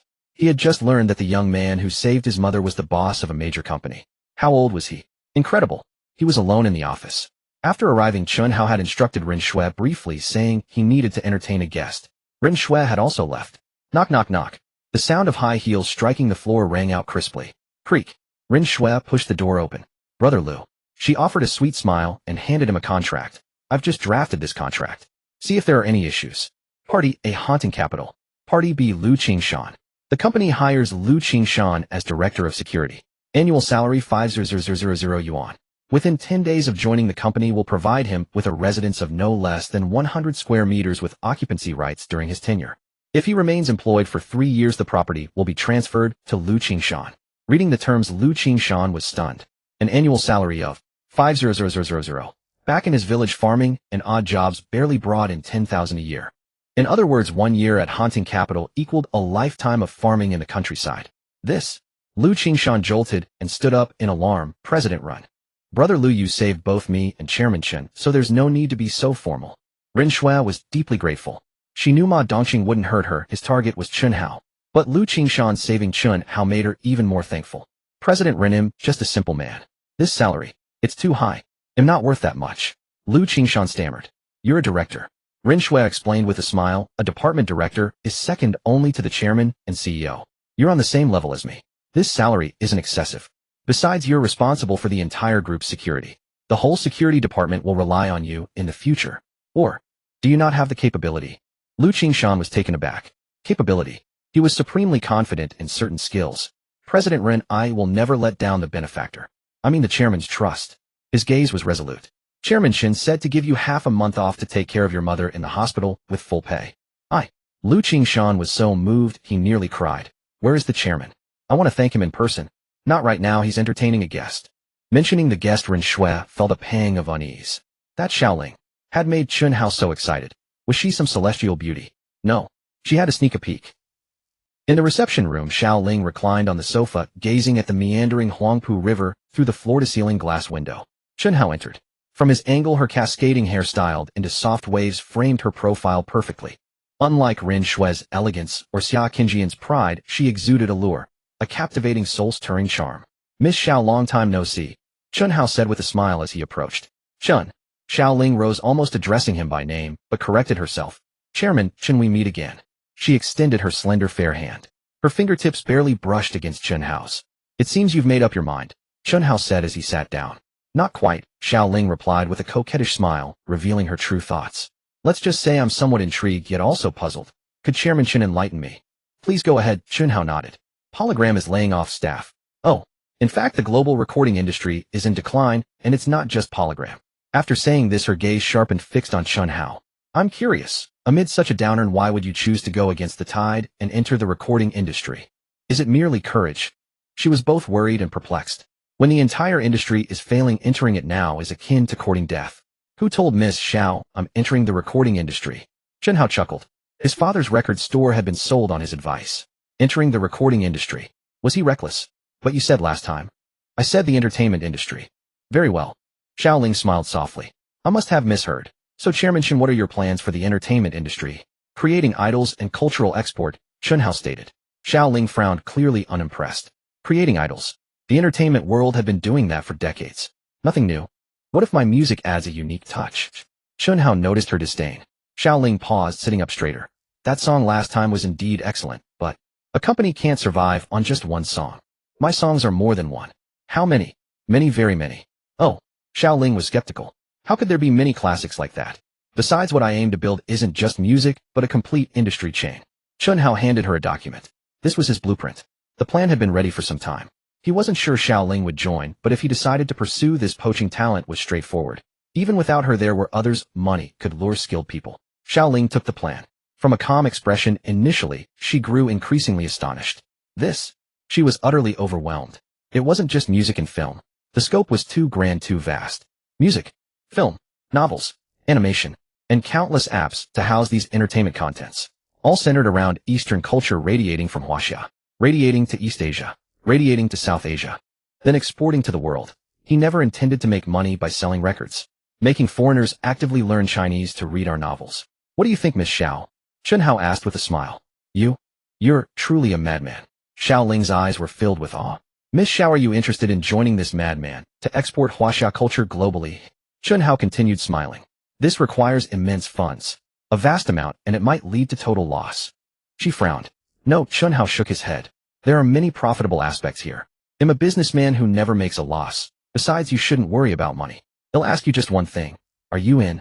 Xiao Ling was caught in a fierce internal struggle. What Chen Hao planned was similar to what North America was doing. Wasn't Hollywood about cultural and ideological export? But Chen Hao's layout was far more ambitious than Hollywood's, spanning countless fields. The investment would be astronomical. At least in Xiao Ling's view, the odds of profit were low. However, if it succeeded, beyond the wealth it could bring, the export of Huaxia culture would etch her name in history. Does the salary you promised last time still hold? She suddenly asked. Of course. I'm in. At that moment, without any hesitation, she extended her hand to Chen Hao. Chairman Chen, pleasure working together. What's my first task? Poach talent. Chen Hao shook her hand. Don't go for big stars, only promising newcomers. Start with those in performance and vocal arts. Oh, and potential is important, but looks are even more crucial. Xiao Ling was stunned. Having spent years in the entertainment circle, she knew that handsome men and beautiful women were a minority. Take the Hong Kong entertainment industry, for instance. It was filled with talented singers and actors. Yet, the new boss emphasized appearance. Seeing her confusion, Chen Hao chuckled. Finding talent with strength, potential, and strict looks in Hong Kong is unrealistic given its few million people. The mainland has no shortage of people. In the year 2000, Huaxia's population was nearly 1.3 billion. With such a large base, the options were vast. Why? Emphasize looks, she frowned slightly. Was the new boss a lecher, planning to misuse his power? Looks are justice, Chen Hao explained. If you're a foreigner who doesn't understand Huaxia's language, what would attract you most in a song or movie? Not understanding Chinese might make one lose interest entirely. But if the singer or actor is stunningly handsome or beautiful, perhaps there would be a desire to listen or watch. Men must be handsome. Women must be beautiful. Wasn't the Korean wave sweeping Huaxia through plastic surgery? He aimed to create idols for global cultural infiltration. Idols must be good-looking. After all, humans are visual creatures. A love of beauty is innate. Do you find it vulgar? Chen Hao shrugged nonchalantly. You, me, and 99 of the world. We're all ordinary. Hearing this, Xiao Ling's eyes lit up. Exactly. Vulgarity was the universal tone of this world. Who didn't like handsome men and beautiful women? Even she. If the person she had to act with that night was ugly, she would have likely refused outright. Wasn't it because the new boss was handsome? Let's sign the contract. Xiao Ling declared firmly. Sister Shui, please draft a contract. Ask President Xia for specifics. I've discussed it with her. No response. I saw you, Chen Hao said with a smirk. Still no response. Outside the reception room, Ren Shui emerged from beside the main door looking slightly embarrassed. Well, I was just wondering if you'd like some tea or coffee. In truth, she had come to eavesdrop and peek. This Miss Xiao was indeed beautiful. So was that why Chen Hao seemed so excited when he heard she was coming? But, in terms of looks, she wasn't inferior, just lacking that certain allure, charm. Sister Shui, Chen Hao called out. Huh. Ren Shui snapped back to reality, clearly flustered. Register an entertainment company named Hantang Media with a registered capital of 10 million. Xiao Ling will be CEO. Also, at that moment a phone call came in. Xiao Chun, we found some of the people on the list you provided last time, but one of them is a bit tricky. It was Jin. During his last visit to Jinling, Chen Hao spent an entire afternoon conversing with the elderly man. Finally, he proposed that the nation must vigorously develop several key fields and handed over a list. Some of the names on that list were domestic, while others were abroad. Among them was one individual currently in Europe who indeed wished to return to his homeland, but worried whether the domestic environment could support his endeavors. General Wang had sent people to contact him, yet he remained hesitant. When General Wang uttered the name, Chen Hao could not contain his excitement. A future academician of the Chinese Academy of Sciences, the father of quantum technology. According to his past life memories, the man would return next year anyway, but Chen Hao did not want to wait that long. Do you have a way to contact him? Chen Hao asked. He'll send it to you via text. All right. Shortly after, a message arrived with an international country code from a European nation. Ren Shui had taken Xiao Ling to sign contracts, leaving the meeting room empty. Chen Hao locked the door and dialed the number. In Austria, it was 7 in the morning. Pan Wei had just risen and was washing up. As a senior researcher at the Institute of Experimental Physics, University of Vienna, his days were always hectic. His phone rang. Seeing the Chinese international code, he answered immediately. Hello? Who is this? Mr. Pan, my name is Chen Hao. Chen Hao. Never heard of him. Must be a nuisance call. Pan Wei hung up without hesitation and continued his morning routine. Suddenly a name surfaced in his mind. As a scientific researcher, he was far more sensitive to academic news than ordinary people. Chen Hao. That name sounded familiar. Just as he thought of it, his phone rang again. The same number. Pan Wei pondered for a moment, then answered. Mr. Pan, General Wang gave me your number. Chen Hao explained helplessly. General Wang. In an instant, Pan Wei remembered. You're Chen Hao who solved the sunflower conjecture. My apologies, I thought.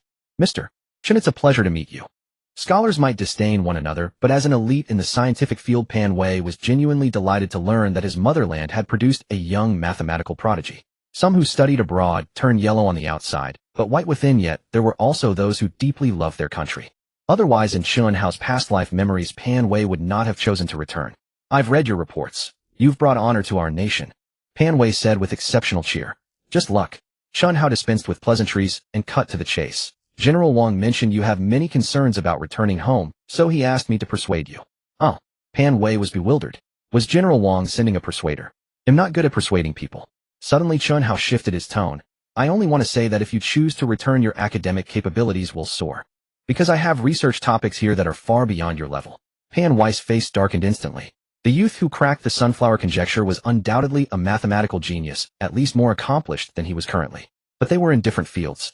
How could a mere mathematician presume to critique his physics research? Mr.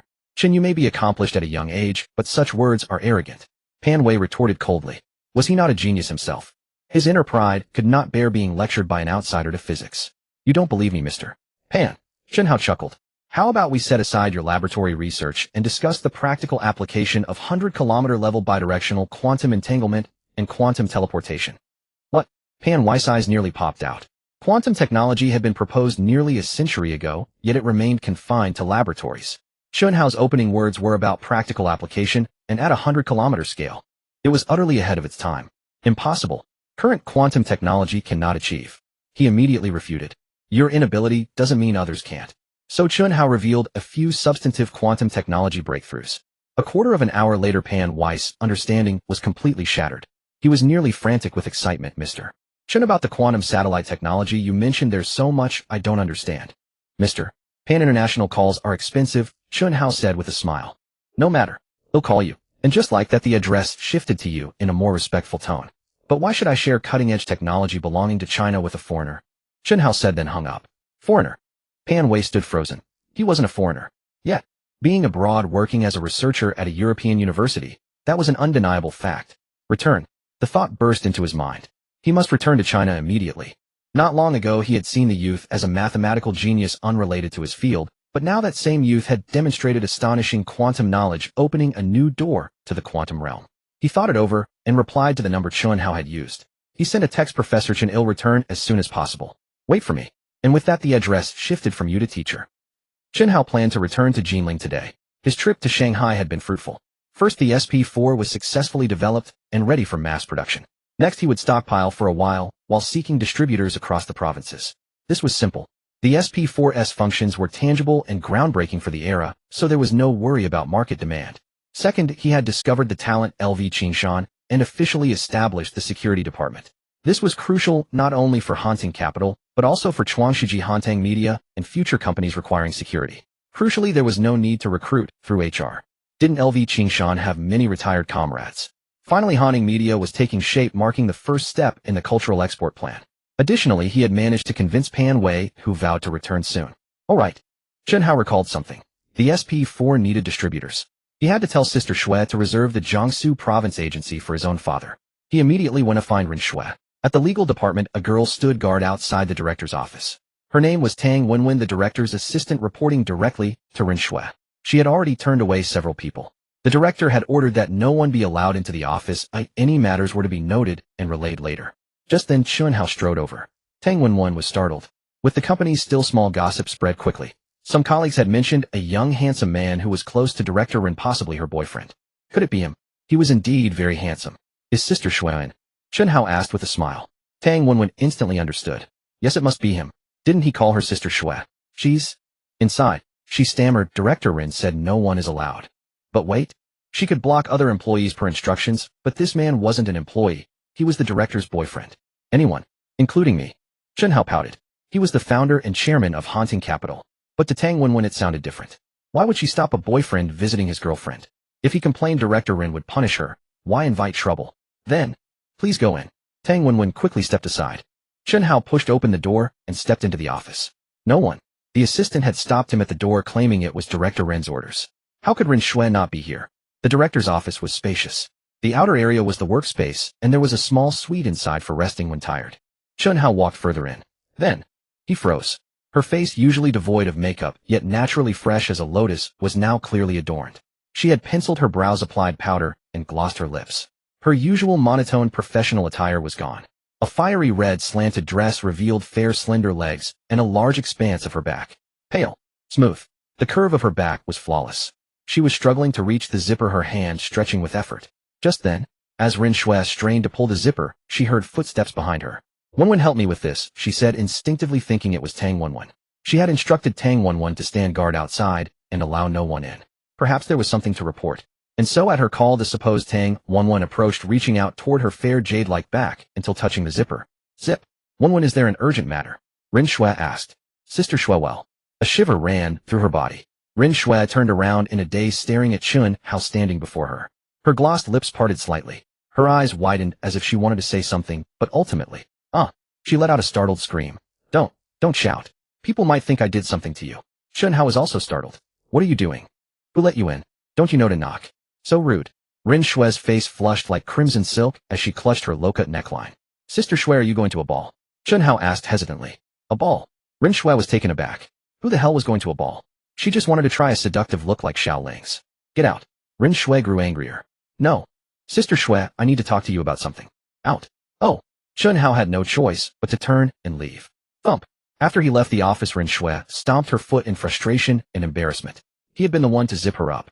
Somehow a memory surfaced in her mind during the ambush when the windshield was shattered by Fei Guchun. Hao had thrown himself over her first. He used his own body to shield her from the glass shards. Remembering that scene, her anger subsided, and she murmured softly this time. He'll let you off. She quickly took off the dress, changed back into her professional attire, and removed all the heavy makeup from her face. Only after confirming there were no issues did she emerge from the inner room. At that moment, Chen Hao stood outside the office door. Tang Wenwen's face was flushed, and she kept stealing glances at him with an extremely odd expression. You can come in now. Ren Shui's voice came from inside. Wenwen, go back to work. Chen Hao walked in. Yes. Tang Wenwen fled, as if escaping. Her mind was filled with the scream that had come from inside after the handsome young man had entered. Could it be? That Director Ren was playing games in the office with her little boyfriend. How thrilling. But this little boyfriend was way too fast. He finished in less than 10 minutes. All show no substance. Meanwhile, Chen Hao explained the situation. He asked Ren Shui to grant his father the distribution rights for the SP4 in Jiangsu province without letting him catch on. After giving his instructions, he left the company. As soon as he stepped out of the company, a question struck him. How was he supposed to get home? He had driven here, but the car had been wrecked by thugs. He couldn't take a long-distance bus again, could he? Fortunately, as the nation's largest city, Shanghai had plenty of 4S dealerships and luxury cars. 2 hours later, Chen Hao slipped into a Mercedes-Benz S600. Just as dusk fell, the luxury car entered the residential compound. To avoid being seen by neighbors, Chen Hao quietly parked the car in an inconspicuous corner before sneaking home. How did the investigation go? Li Lan was cooking. Chen Fuhai, who was feeding the goldfish, deflated at her words. He pulled out a cigarette, lit it, and sighed. A sure-win business. Isn't easy to find. In the end, it came down to a lack of money. The record store had been sold in too much of a hurry, so the price was naturally low, less than 2 million total. They still owed their son 2 million. Only a few 100,000 was left. In his youth, he dared to take risks because he had nothing. Now his son was all grown up. If he gambled and lost, he might lose everything. What would happen to his son then? What would happen to this family? He wanted to find a business that was a sure win. But what business in the world could guarantee profits? How about finding a job? Li Lan suggested. Chen Fuhai's face fell. Having been in business for years, the idea of working for someone else and earning a meager 1,000 yuan a month now. He looked down on it. The door creaked open. Shoo! Chen Fuhai signaled his wife to drop the business talk so their son wouldn't worry. Don't rush. Maybe you'll find a project soon enough, Chen Hao said cheerfully. Well, he had heard the commotion before entering and had eavesdropped at the door. You dare to eavesdrop on your old man? Chen Fuhai glared. Son, you're back. Li Lan's face lit up as she rushed out of the kitchen. Perfect. I haven't started cooking yet. How about we eat out tonight? Chen Hao was bewildered. Wasn't his mother already cooking in the kitchen? Why go out? He looked at her and walked straight toward the kitchen. Son. Li Lan tried to stop him. And there, only 2 dishes. In the pot was home-style tofu, and on the counter sat a plate of freshly stir-fried greens. We weren't hungry, just grabbing a quick bite, Li Lan said with an awkward smile. Her husband had been swindled out of a lot of money. The record store was sold. As parents, how could they spend their son's prize money? Once they paid back that 2 million, they'd be left with only a few 100,000 for business. In short, expenses had to be cut. Seeing only 2 vegetable dishes, Chen Hao's mood suddenly soured. Hadn't he been reborn? Wasn't it to undo regrets? Wasn't it to give his parents a good life? Whenever he was home, they feasted on meat and fish, but as soon as he wasn't around, his parents ate like this. All right, let's eat out. Chen Hao forced a smile. Mom, Dad, today's meal is on me. Fine. The couple nodded. While his mother tidied up the kitchen, Chen Hao sidled up to his father. Dad, give me a cigarette. You little rascal. Chen Fuhai glared at him. Mom'll wait for you guys downstairs. With that, he snatched his father's cigarette and ran. But once downstairs, he realized he had no lighter. Clenching the cigarette filter dryly, he dialed Ren Shui's number. Sister Shui, send someone to Jinling tomorrow to finalize my father's distribution rights. As for stocking, put other provinces on hold, prioritize shipping to Jiangsu. No matter how tough things get, children must not suffer and parents must not go without. Otherwise, what meaning did rebirth hold? At haunting capital, Ren Shui was still working overtime. In fact, with the SP for entering mass production, most departments were working late. But everyone was happy to work overtime, right? Starting salary for regular staff was 3,000 a month. Overtime pay was extra. Did anyone really complain about 996? No. Complaints arose because capitalists made employees work like dogs while refusing to pay up. As long as the pay was good, people would sleep at the office. Xiao Shui, a weary Xia Qingyan, shuffled in listlessly. Everything okay at the company? She had spent the day at the assembly plant. With the SP4 in mass production, she had too much work. It's fine. Ren Shui smiled. By the way, Chen Hao came by today. See how happy you were? Xia Qingyan chuckled. What? Ren Shui was confused. Come on, no need to hide it. Xia Qingyan said nonchalantly, it's just an office romance. No one can control him anyway. What are you afraid of? It's just, I think since we're at the company, we should be a bit discreet. What? Ren Shui was utterly baffled. Did Sister Xia think she was dating Chen Hao? Was she kidding? The truth was, employees didn't dare gossip openly, but the rumor had already spread to everyone. Even Xia Qingyan had heard it. Only Ren Shui was in the dark. Sister Xia, I'm not. Who told you that? Ren Shui hurriedly defended herself. The whole company is his. What are you afraid of? Xia Qingyan winked and waved as she left. You should clock out too. I'm heading home to rest. I'm exhausted. Sister Xia. Ren Shui's head was spinning. What was going on? It seemed she would never be able to clear her. After returning from Shanghai, Chen Hao was about to become busy again. This time, however, it wasn't about military technology. The previous types of equipment had already pushed Waxia's financial capacity to its limit. More, he could design them. The problem was the nation's finances wouldn't allow it. Without money, how could research and development proceed? How could production happen? National defense was deeply intertwined with economic strength. Thus, as the SP4 officially entered mass production, the commercial blueprint had to be fully activated. The first product was the SP4. Chen Hao planned to use it to earn a substantial sum, then leverage the market trends in September to multiply that money exponentially. Only with initial capital accumulation could he deploy his forces on multiple fronts. The next phase wouldn't involve a single product, but the simultaneous development of multiple products. At this moment, he wasn't drawing blueprints as he used to. Instead, he was programming. The future held many high-tech fields. But if one were to ask which technology covered the widest range of industries, it was undoubtedly AI. That's right. He was going to create an artificial intelligence system. In the future, this system would play a core role in the vast majority of fields, including industry, medicine, and electronics.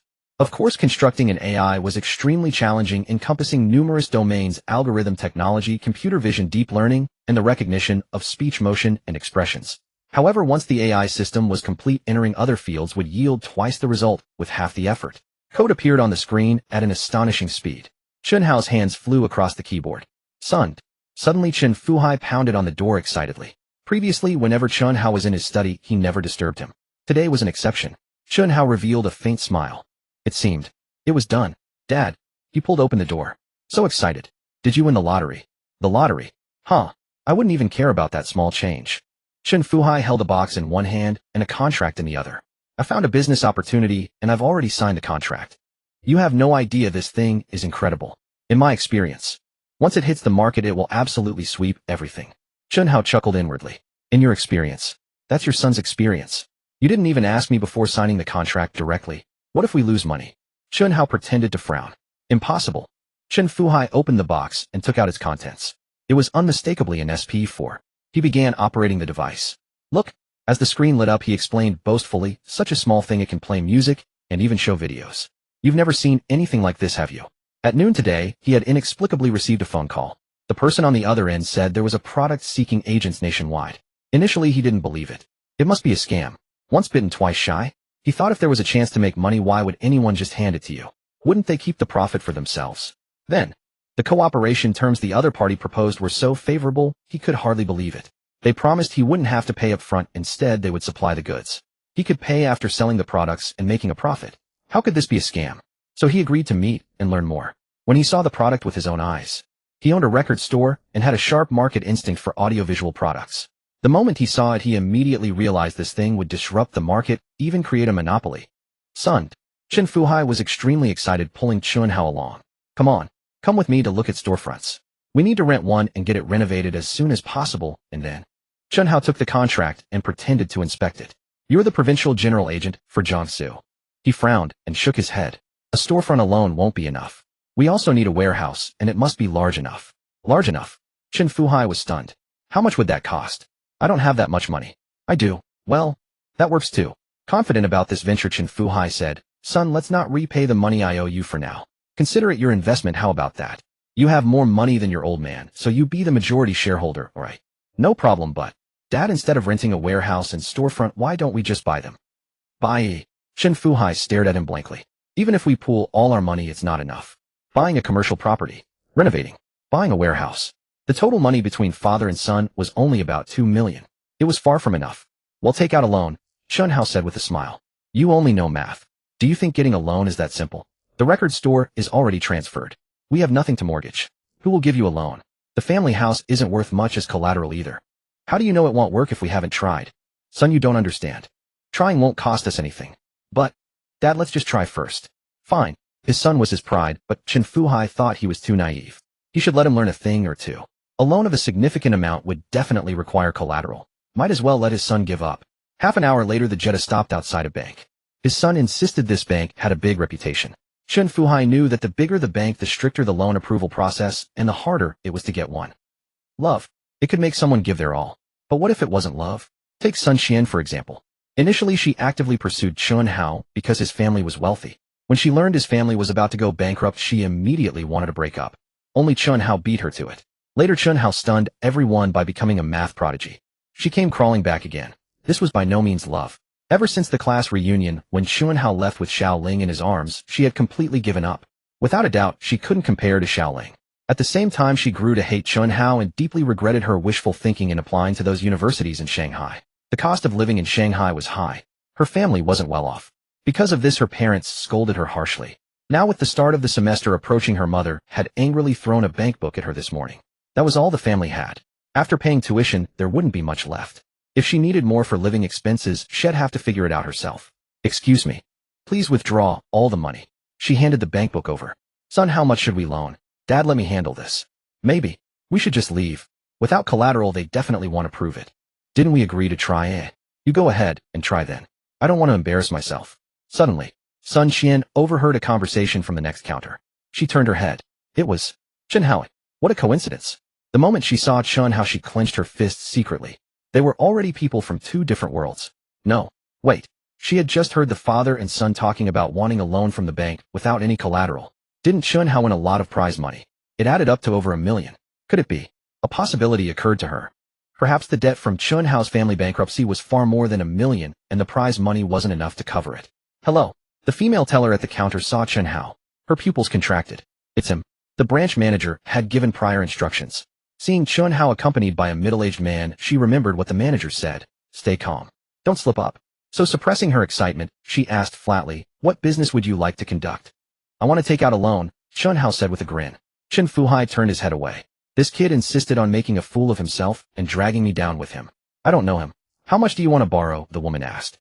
Dad, is 10 million enough? Chen Hao turned to ask his father. Chen Fuhai nearly spat out a mouthful of blood. Damn. The only thing in the house that could be used as collateral was that old dilapidated house. Kid, are you getting too big for your britches? Asking for a 10 million loan just like that. Make it 20 million. Chen Hao changed his mind. Chen Fuhai was dumbfounded. He was ready to slip away quietly. This was too embarrassing. Wasn't he afraid of being scolded by the bank staff? Sun Qian was first shocked, then overjoyed. Shocked because borrowing such a huge sum meant Chen Fuhai's financial hole was too deep. Tens of millions. No wonder Chen Hao's bonus wasn't enough to cover it. As for joy, she was suddenly delighted. When she pursued him, thank goodness Chen Hao didn't agree. Otherwise, being tied to a loser whose family owed tens of millions would ruin her life. She loathed Chen Hao. How could she miss the chance to kick him when he was down? Isn't that Chen Hao? She deliberately raised her voice. I just heard you want a loan with no collateral. 2,000 million. How do you think the bank is a charity? Chen Hao was startled. Why was she here? In his past life, with 30 years of Xia Qingmo's companionship, he had long let go of the wrong people from his youth. He never planned to take revenge on Sun Qian just to avoid her. But if you deliberately cause trouble, don't blame me for turning hostile. Swish. Many queuing customers looked at Chen Hao. A loan of 2,000 million with no collateral. Was he crazy? Son, let's go. Chen Fuhai couldn't bear to stay any longer. Wasn't his son supposed to be smart? A genius who solved the top 10 math problems. What's wrong with him today? Had he lost his mind? Sun Qian, are you serious? Chen Hao's voice was even louder. Just because I rejected you when you offered to sleep with me, you act like this. The problem is you're too ugly for me to go through with it. She's 100 times prettier than you, so of course I chose her over you. Sun Qian nearly spat blood on the spot. That night was the ultimate humiliation.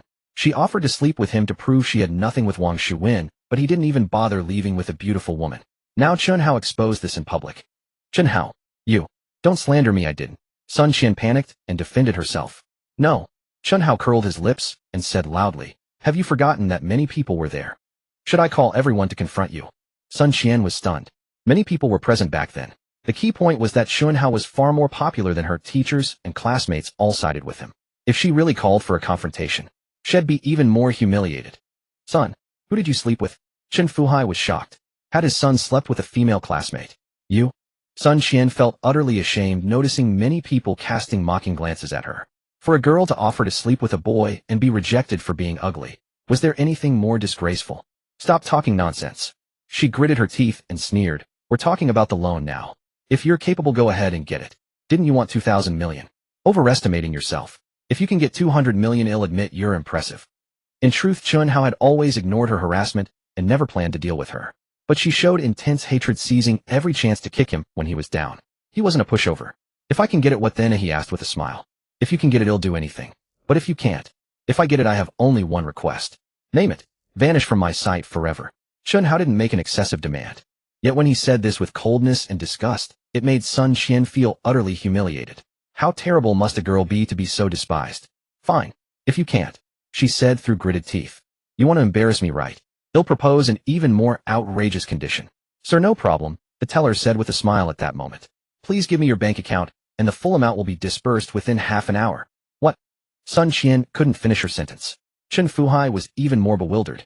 No document review. The bank never even asked about collateral. His son said he wanted a 2,000 million loan, and they approved it outright. Was this a ghost story? Are you serious? Chen Fuhai quickly asked the teller. Sir, please provide your bank account number. Dad, the passbook. Chen Hao took the passbook from his father's pocket. Amid countless stunned gazes, the teller efficiently processed the paperwork without asking anything else. The teller smiled bitterly inwardly. The branch manager had instructed it after all. Inside the office, the manager looked through the glass and wore a fond, knowing smile. This was a major client. With billions lying in his account, why would a 2,000 million loan need approval or collateral? He wished the client would borrow even more. The procedures were quickly completed. Sun Qian, remember. Chen Hao pulled the stunned Chen Fuhai and left with a final remark. Never appear before me again. Sun Qian stood frozen on the spot. The money is withdrawn, the teller on her side called out. Less than 10,000 yuan. It included not only tuition, but also a year's living expenses. Sun Qian suddenly snapped out of it, and quickly said, I want a loan. Borrow. 10,000 yuan. She had mocked Chen Hao earlier, saying the bank wasn't a charity. But Chen Hao had easily borrowed 2,000 million with no collateral. Maybe the bank really was a charity. With less than 10,000 yuan after paying tuition, there would be almost nothing left for living expenses. What would she do? A loan. She wanted one too. Do you have collateral? The teller asked. Or an income certificate from your employer? Sun Qian was baffled. He just now had nothing and still got 2,000 million. I'm only borrowing 10,000. Why do I need so many things? Why? He got 2,000 million with nothing. She needed all this for 10,000. Can you compare to him? The teller handling Sun Qian's business had long been annoyed. Even if it were 200 million, he wouldn't need collateral. You're just a pauper. What makes you think you can? Do you really think we're a charity? Pauper. Sun Qian's eyes instantly reddened. After all, she was just an 18-year-old girl humiliated like this in public. How could she not feel ashamed? But she forgot. She had humiliated Chen Hao the same way earlier. The difference was that Chen Hao had strength and easily handled the humiliation. She didn't have that strength. Son, I feel like I'm dreaming. Chen Fuhai drove the Jetta, still not awake from the shock. Such good products, and they gave them for free, first waiting for him to sell before paying. Now the bank approved a 2,000 million loan without asking anything. 2,000 million. He had never seen so much money in his life. Suddenly, Chen Hao pinched his thigh hard. Ow, you little brat. What are you doing? Chen Fuhai screamed. Dad, you're not dreaming. You? I think heaven has eyes, Chen Hao said seriously, making it up. Look. All your life you've done business honestly, but you were cheated by bad people. Even heaven couldn't stand it. So now everything goes smoothly for you. Chen Fuhai thought about it, and found it made sense. How else could all this be explained? Science couldn't explain it, so it had to be heaven. No more thinking. First buy the shop. Buy the warehouse. Renovate. Start stocking and selling as soon as possible. Seeing his father relieved, Chen Hao chuckled inwardly. Dad, I am heaven. From now on, just work obediently for your son. Chen Fuhai was extremely busy. First, he purchased a very large commercial property in the heart of Jinling. He had originally intended to buy a small one, but Chen Hao advised him to acquire a larger space. The products from the other party were exceptional. Since they could produce the SP4, they would surely develop other items in the future. With the status of provincial distributor for Su province, he would undoubtedly be sought after for new products. In short, there was no harm in having a larger shop. If it proved too spacious, a portion could be partitioned and rented out. By the same logic, the warehouse also needed to be sizable. Chen Fuhai now followed his son's advice with increasing deference. He had no choice. His son's fortune was undeniable. Everyone believed that loan was impossible to secure, yet it was miraculously approved. In the end, the 20 million borrowed from the bank was nearly all spent within a few days following Chen Hao's counsel. Only about 100,000 was reserved for decoration. Chen Fuhai, however, was apprehensive and kept a few million as working capital. Money made things easy. As long as funds were available, renovations could proceed swiftly. 10 days later, the first provincial agency store of Chuangshiji opened its doors. Chen Hao, for a change, did not write code today. Early in the morning, he crouched across the street, a cola in his left hand and a cigarette in his right. At 8:30 in the morning, Chen Fuhai, his wife, and the employees rolled up the rolling shutter door. The storefront spanned over 20 meters. It featured floor-to-ceiling glass windows. Without any flashy decorations, the dark gray signboard bore only 3 large characters: Chuangshiji. These were designed by Chen Hao. This design was not exclusive to his family's store, but was the standard for all Chuangshiji franchise outlets. The design, hailing from 30 years in the future, far surpassed the aesthetics of this era. It exuded high-end sophistication, grandeur, and class. Compared to the neighboring shops, it instantly reduced them to insignificance. Inside the display windows behind the glass, various models of SP4 were arranged. They differed in style, color, and storage capacity. What is that? Oh my. Such a small thing, and it can play TV. And it's in color. The sound quality is incredible. Passers-by stopped one after another, captivated. This device, so far ahead of its time, naturally held immense appeal. MP3 players could only play music, had tiny screens, and were not in color. Could they compare? Across the street, a faint smile played on Chen Hao's lips. The core components of the SP4 had all been improved. Its audiovisual performance crushed the competition. Simply put, its sound quality dwarfed MP3 players, and its clarity surpassed televisions. This must be very expensive, right? Someone asked, stepping into the store. Hello, the staff greeted. The employees had all undergone professional training by Chuangshiji. They even wore specialized uniforms also designed in advance by Chen Hao. To go high-end, one must be professional. This is our company's newly launched high-tech product integrating both audio and video. Depending on the storage specifications, the starting price is 2,999 yuan, the salesperson explained with a full-service smile. That's too expensive. A girl shook her head. Is it? Xiaoying, your MP3 cost 1,500 yuan. That's true.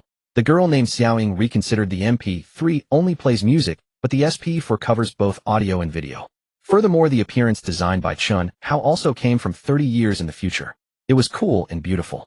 Taking this device out would draw everyone's attention and make one the center of focus.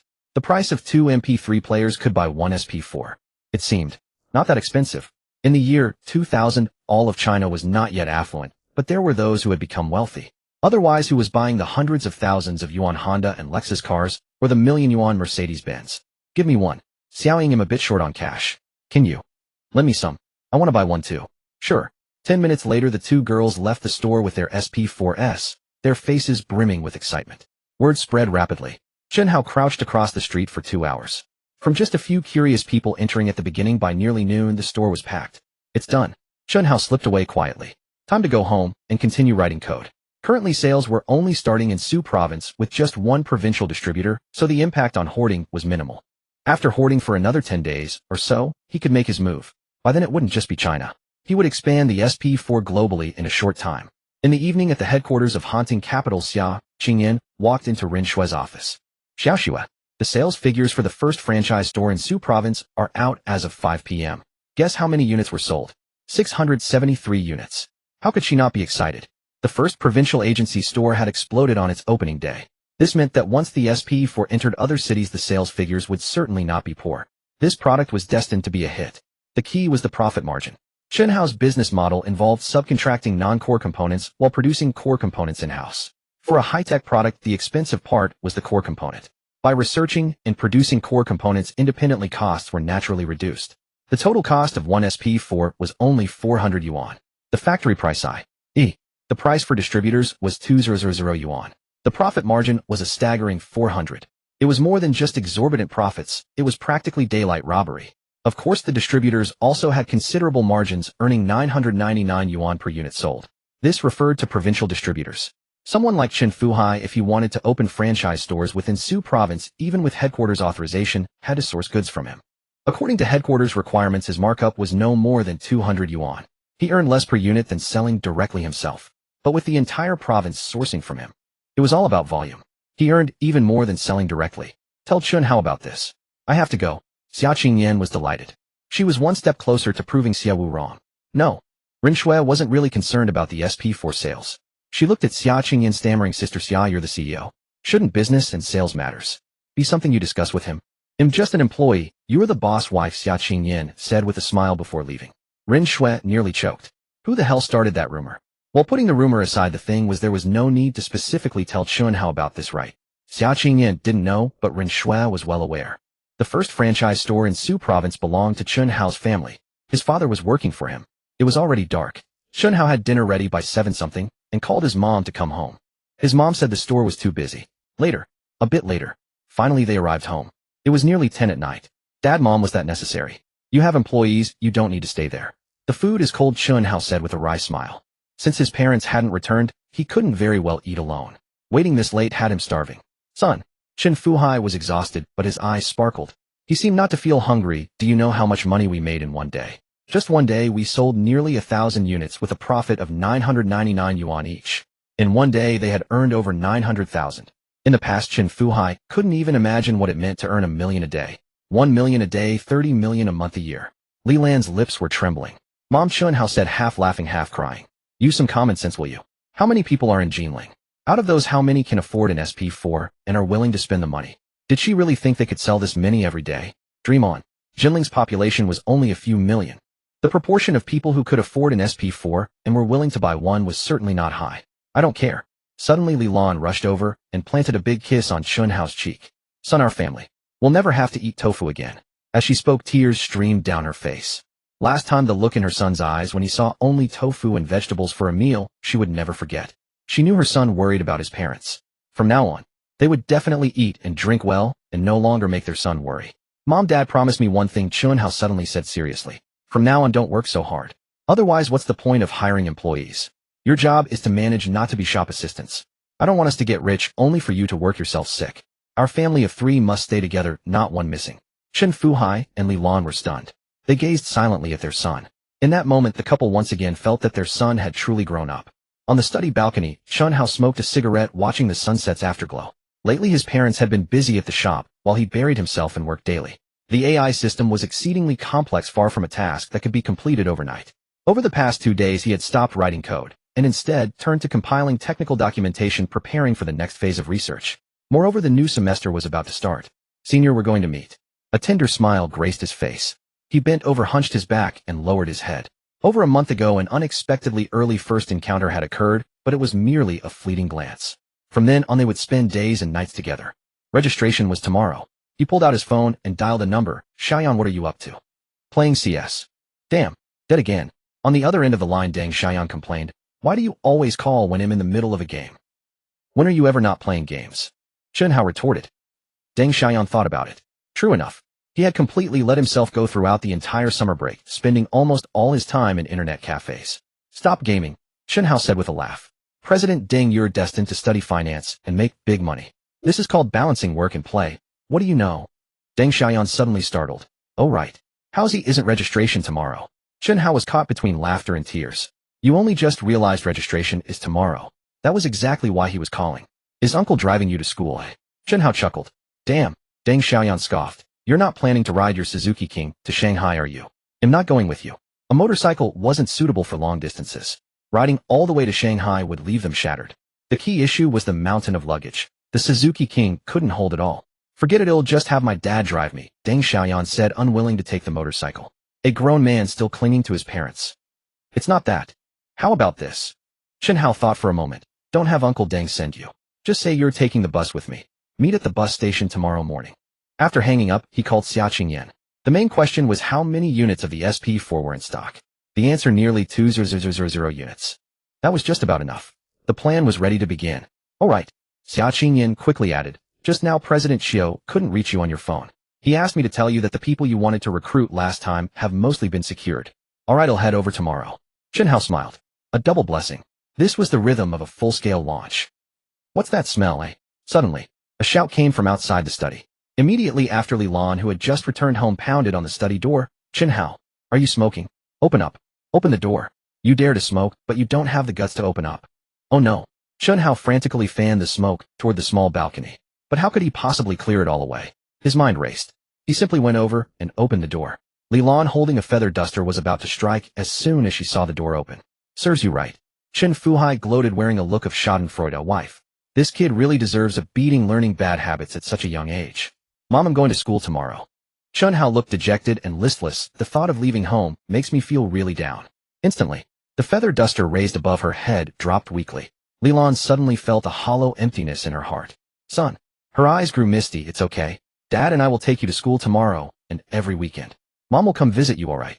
After all, Jinling to Shanghai is just a few hundred li wu. She tried to comfort her sorrowful son, but ended up crying herself. I'm mainly worried about Dad. He smokes so much all day. It's bad for his health. Chen Hao put on a concerned look. Not good. Chen Fuhai sensed something was wrong. Chen Fuhai. Li Lan whirled around, pointing the feather duster at her husband. A man your age and still so clueless. Our son is right. Our family of 3 must stay together, not one missing. And you smoking away all day long. If I see you smoking again, I'll beat you to death. Tomorrow. No. Start quitting now. Hand over the cigarettes. And you dare to run. Chen Fuhai bolted, his mind completely baffled. It was clearly their son who had been smoking. You were clearly about to beat him. So why was he the target now? At the bus station, Deng Xiaoyan hadn't let his parents see him off. He didn't want Chen Hao to mock him for being a mama's boy. So using the excuse Chen Hao had taught him, he came to the station alone. As he stood at the entrance waiting, a taxi pulled up in front of him. Sun Qian. Deng Xiaoyan was startled. Indeed, it was Sun Qian getting out. To chase after Chen Hao, she had applied to universities all in Shanghai, so naturally she was here to catch the bus. Hearing her name, Sun Qian was taken aback. She was quite familiar with Deng Xiaoyan given that she was Chen Hao's girlfriend and Deng Xiaoyan was his brother. However, now the relationship had changed. She felt nothing but resentment toward Chen Hao. She certainly had no kind words for his brother, but then she reconsidered. Xiaoyan, long time no see. She beamed a radiant smile. What are you doing here? Not waiting for Chen Hao, are you? Yes. Deng Xiaoyan was sparing with his words. He had no fondness for Sun Qian. Even back when Chen Hao was with her, he had repeatedly warned that Sun Qian only cared about money. As a friend, I think. There's something I should tell you, Sun Qian said gravely. What? Chen Hao's family owes a huge debt. Deng Xiaoyan couldn't be bothered with her. He and Chen Hao were as close as brothers, their bond had nothing to do with money. Even if Chen Hao's family went bankrupt, they would still be brothers. Besides, their families were close. He had heard from his parents that Uncle Chen had opened a new shop that was doing booming business. I'm not lying. Sun Qian, thinking he didn't believe her, quickly explained, last time I went to the bank, Chen Hao and his dad were there applying for a loan. They were so broke, they had nothing to mortgage. Guess how much they borrowed? 20 million. That means Chen Hao's family owes tens of millions in debt.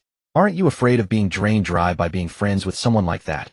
Indeed, she harbored a deep hatred for Chen Hao. Seizing the chance to sow discord and drive a wedge between Deng Xiaoyan and Chen Hao was something she was more than happy to do. Besides, she hadn't lied about the loan. What a... Deng Xiaoyan was stunned. He borrowed 20 million. If I'm lying, may I die a miserable death. Sun Qian swore directly, desperately wanting him to believe her. No way. As Deng Xiaoyan pulled out his phone, he muttered, I need to ask my parents how much savings we have left to see if I can help Haozi. What? Sun Qian nearly choked. She had come to stir up trouble, not to get Deng Xiaoyan to help Chen Hao. Just then a black sedan drove up. Honk, honk. It blared its horn as it approached. Sun Qian, having just gotten out of the taxi, was blocking the way. When she saw the car's emblem, she quickly jumped aside in shock. Xiaoyan, calling Uncle Deng again. Still clinging to your parents, a familiar voice called out. Haozi. Deng Xiaoyan hadn't even dialed yet. When he saw the car, he was dumbfounded. A Mercedes, eh? Haozi, where did you get this car? Oh my god. Deng Xiaoyan's eyes nearly popped out. Borrowed it. Chen Hao seemed not to notice Sun Qian. Hurry up, load your stuff in the car. Let's go. Oh. Deng Xiaoyan quickly moved his luggage. Sun Qian was dumbfounded. Hadn't he gone to get a loan with no collateral? That meant the family business was finished and they owed a huge sum. Under those circumstances, the loan should have gone to pay off debts. Where did the money come from to buy a luxury car? And as for him saying it was borrowed, who would lend him a car like this? Chen Hao, she wanted to ask. Virum. The Mercedes sped away. As it passed by her, the accelerator seemed to have been pressed a little too hard. A cloud of exhaust smoke sprayed all over her head and face. Chen Hao. Sun Qian covered her mouth and nose, gritting her teeth. Just you wait. I will never forgive you. Haozi, is this real leather? Damn, it's gorgeous. The sound system. Incredible. So much space, I could lie down in here. Who did you borrow this car from? And when did you get your driver's license? Deng Xiaoyan, sitting in the passenger seat, couldn't stop chattering with excitement. Don't talk nonsense. Chen Hao feigned concern, lowering his voice. The license is a fake. We'll be in trouble if we're caught. Hearing this, Deng Xiaoyan quickly shut up and dared not ask further. Finally, some peace and quiet. Earlier, Sun Qian said your family borrowed a lot of money. After a moment, he couldn't help but speak. Should I ask my parents how much savings we have? Are you an idiot? If they were really about to go bankrupt, would the bank lend money? Chen Hao laughed. That makes sense. Xiaoyan, is Uncle Deng still fixing electronics? Yeah, why? Nothing. Chen Hao said no more. Deng Xianjin. That was Deng Xiaoyan's father. For years he had been repairing electronics, running a small shop of his own. It wasn't enough to thrive, but it kept them from starving.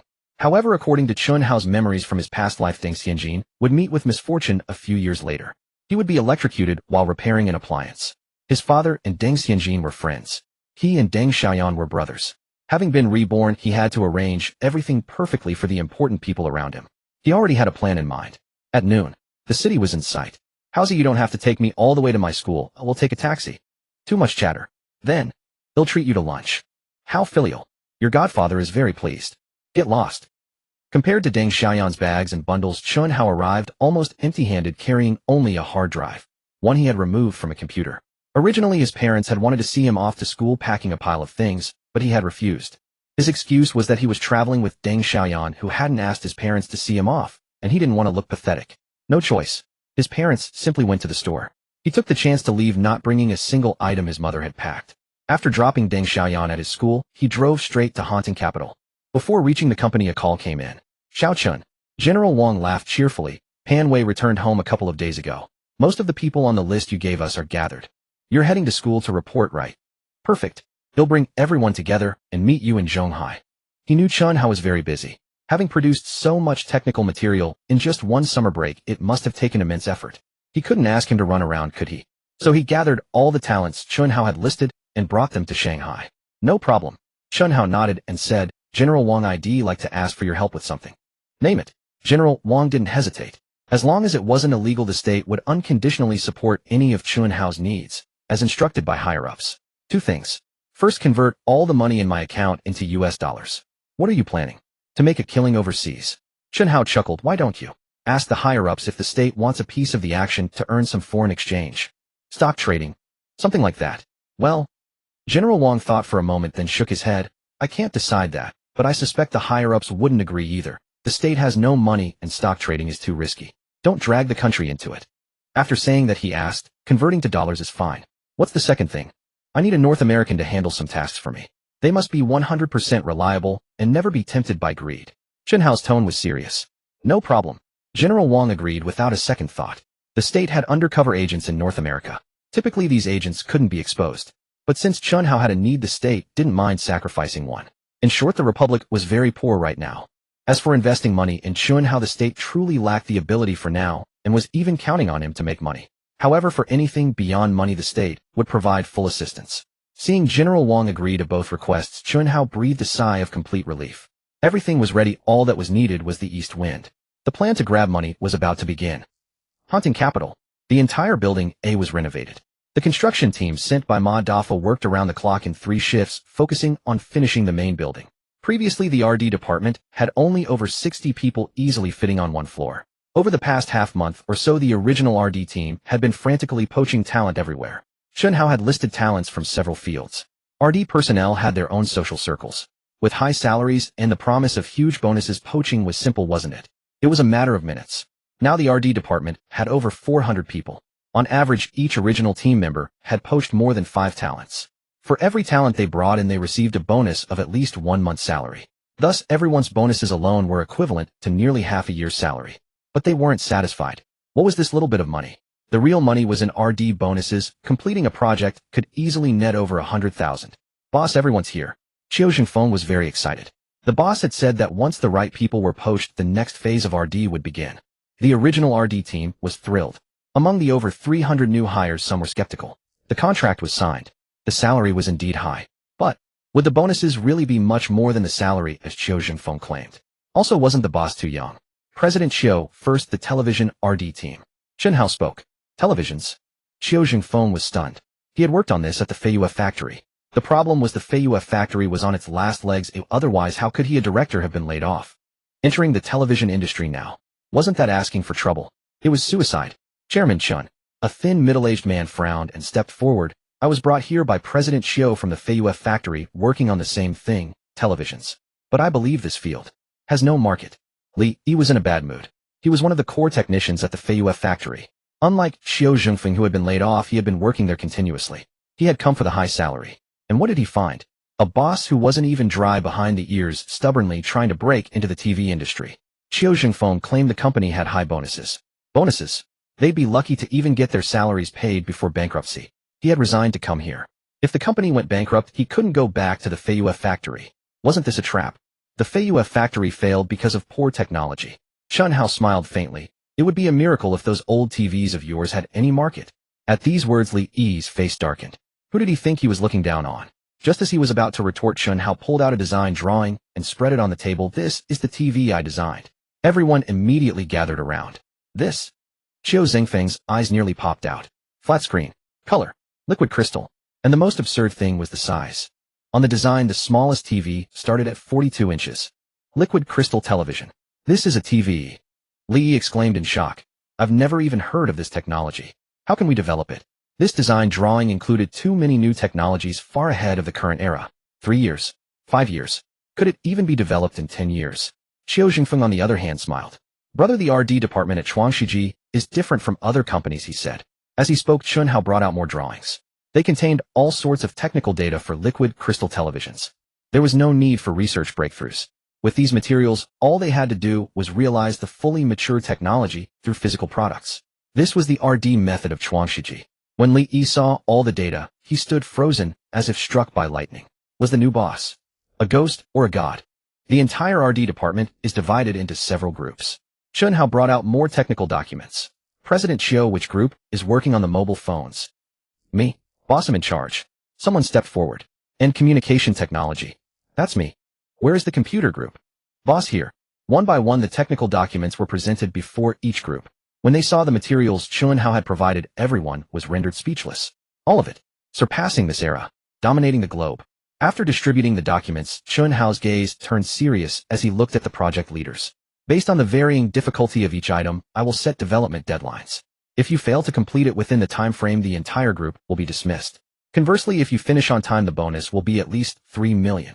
The more challenging the project, the higher the starting bonus, and for each day completed ahead of schedule, the total bonus increases by 100,000. Everyone signs a confidentiality agreement. Leak any secrets, and the police will be called to make an arrest. These technologies had already been patented domestically by Ren Shui. However, international patents had yet to be filed. If any information leaked abroad, it would undoubtedly cause trouble. Rest assured, boss. Qiu Zhengfeng's eyes gleamed. If anyone dares to leak secrets, he'll twist their head off and kick it around like a ball. Laid off. Aging. In his most desperate and helpless moment, the boss had given him hope, trust, and a future. His loyalty to Chen Hao was absolute. Moreover, the boss was incredibly generous.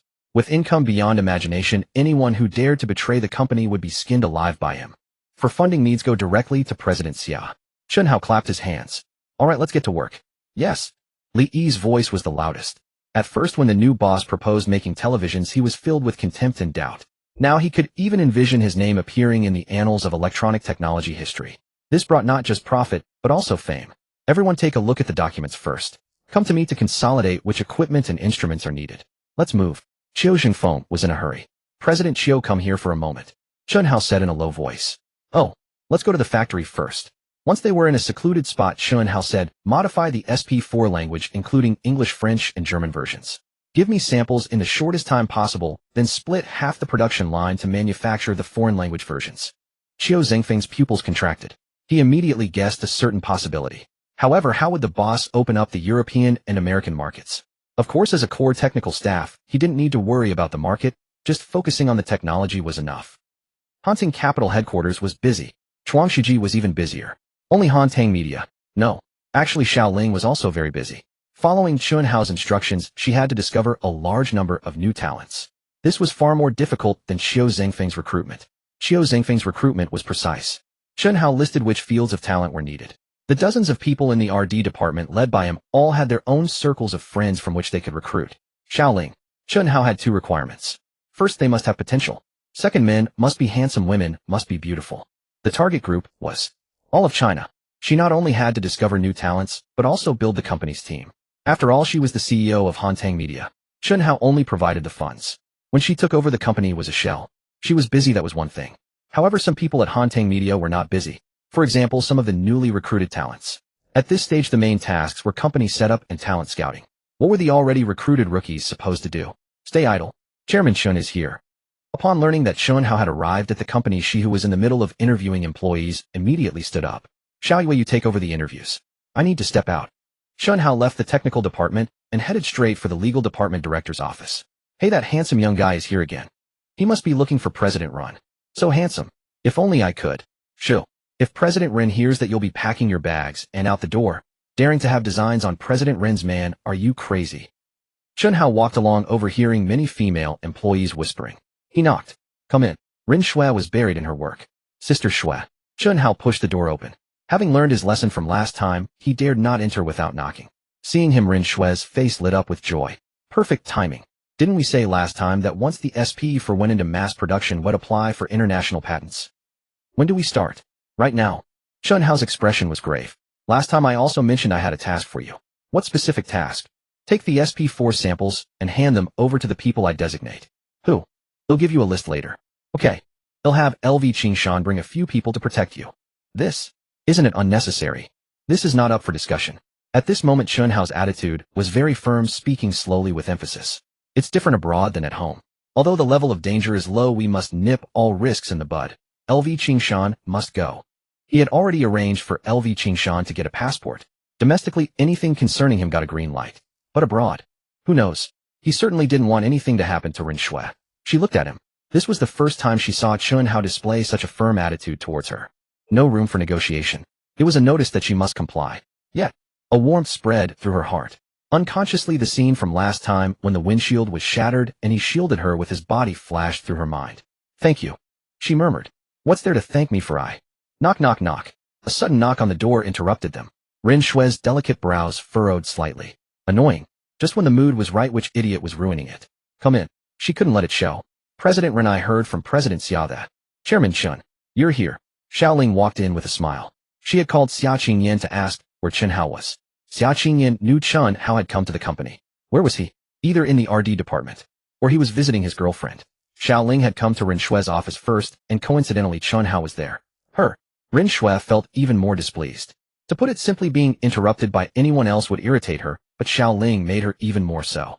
She didn't exactly hold hostility towards Xiaoling, yet she felt a tremendous sense of crisis. Chairman Chen, do you have a moment? Xiaoling, unaware of Ren Shui's thoughts, said, I have something to discuss with you. I'm free. Chen Hao nodded. I've finished briefing President Ren here. Let's go. Let's talk at your place. President Ren, I'll take my leave then. The two left side by side. The office door closed. After their figures disappeared, Ren Shui gripped the pen in her hand tightly. Alluring charm. Naturally seductive. This woman. Whether she liked it or not, the fact was that this type of woman was the most lethal to men. The headquarters of Hantang Media was also in this building. There was no choice. Currently, only this building was fully renovated. She had heard employees from various departments talk about Xiaoling more than once. Especially the male employees. It seemed. Xiaoling was the center of attention for the entire company. Maybe. Ren Shui pouted, thinking to herself. I should learn from her again. Last time when she suddenly saw Chen Hao and nervously kicked him out, she never had the chance to try. The renovation of Annex A was complete, but Annex B and the tallest main building still required some time. Hong Kong capital Chuangshiji and Hantang Media were all concentrated in Annex A. Of course, the current number of employees was still small, not even enough to fill one building. Among the three companies, Hong Kong Capital served as both the parent company and the entity responsible for investment and patents. However, the parent company's operations were not yet fully underway. Therefore, Hong Kong Capital was primarily focused on providing support in areas other than Chuangshiji's research and development. Only Hantang Media operated completely independently. On the 8th floor of Annex A, and from there up to the 12th floor, was Hantang Media's territory. The elevator doors opened. Let's go, Xiaoling said with a smile. How many people have you recruited? Chen Hao asked. Currently, Xiaoling introduced in a low voice. Hantang Media's personnel were divided into two types: staff and artists. Staff were easy to handle. As a former deputy director of Polygram, Xiaoling knew many people in the industry. Poaching them was simple. The difficult part was the artists. Chen Hao had told her his requirements: no established stars, only newcomers. They had to have sufficient potential, with the men handsome and the women beautiful. Currently, the various departments had been roughly established, but the numbers were still small. Having more was useless anyway. After all, the staff existed to serve the artists, training them internally, and handling external bookings and sponsorships. Since there were few artists and no work had been secured, they were completely idle. Why would they need so many staff? There are only 7 artists, but their potential is good. They'll definitely meet your requirements. Most are graduates from film, television, or music academies. Xiaoling introduced as she and Chen Hao walked into the company side by side. What did you want to talk to me about? Chen Hao asked. First, the company can't keep losing money. Second, if the artists remain idle for too long, they might become dissatisfied. Xiaoling explained the reasons. When she recruited them, she had promised that if they worked hard, their future would be bright. But what was the result? They only had internal training every day with no work at all. Chen Hao had given her his full trust, offering high salaries and dividends, yet the company wasn't earning a single cent. She herself felt very uncomfortable with this. I heard. Xiaoling glanced at him. Over at Chuangshiji, their new product is selling like wildfire in Su province. They've started making money. We can't just keep spending without earning anything, can we? Chen Hao was taken aback. Chuangshiji. SP4. Suddenly a flash of inspiration struck. He wanted to promote cultural exports and turn newcomers into idols, which required them to be in the public eye and gain fame. Currently, Chuangshiji had begun its second round of research and development. This round wasn't for a single product, but for multiple products simultaneously, including smartphones and a 4G communication system. Once completed, he would seek communication licenses and base station construction rights from the Yanjing authorities, skipping 3G to leap directly into 4G. With smartphones and a high-speed efficient 4G network, he could create the most favorable conditions for cultural exports. But here was the problem: developing smartphones would take a long time, and building a 4G communication system with nationwide coverage would take even longer. He had originally planned to let Hanteng Media operate slowly, cultivating the newcomer's skills. Xiaoling's words had just given him an idea. Perhaps the plan could be advanced. Let's go see them first, Chen Hao said with a smile. At the company's front desk. Hello, President Xiao. Employees who saw Xiaoling greeted her. As for Chen Hao, they didn't recognize him. Even most employees at Hong Kong Capital didn't know him, let alone those at the newly established Hanteng Media. So handsome. Did you see him? President Xiao seems very close to him. Could he be her boyfriend? A perfect match. But he looks younger than President Xiao. What's President Xiao's status? Isn't it only natural for her to have a younger man? As Chen Hao and Xiaoling walked past, the female employees whispered among themselves. Well, it was just like with Ren Shui. Hanteng Media had little interaction with Hong Kong Capital. While rumors about Ren Shui's boyfriend circulated at Hong Kong Capital, no one here knew a thing. President Xiao, a woman approached them. She was in her early 30s with above-average looks and short ear-length hair. Even when facing Xiaoling, she remained stern. She nodded slightly at Chen Hao. Chairman, a pleasure to meet you for the first time. She extended her hand, neither humble nor arrogant. Chen Hao was slightly startled. Let me introduce you, Xiaoling said with a smile, pointing at the short-haired woman. Mengya, former executive assistant to the Greater China president of Polygram, and also my close friend. An annual salary of 600. You don't mind, do you, Chairman Chen?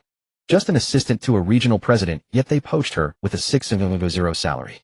It seemed expensive. But Chen Hao inexplicably felt that this woman was extremely capable. She recognized him at first sight.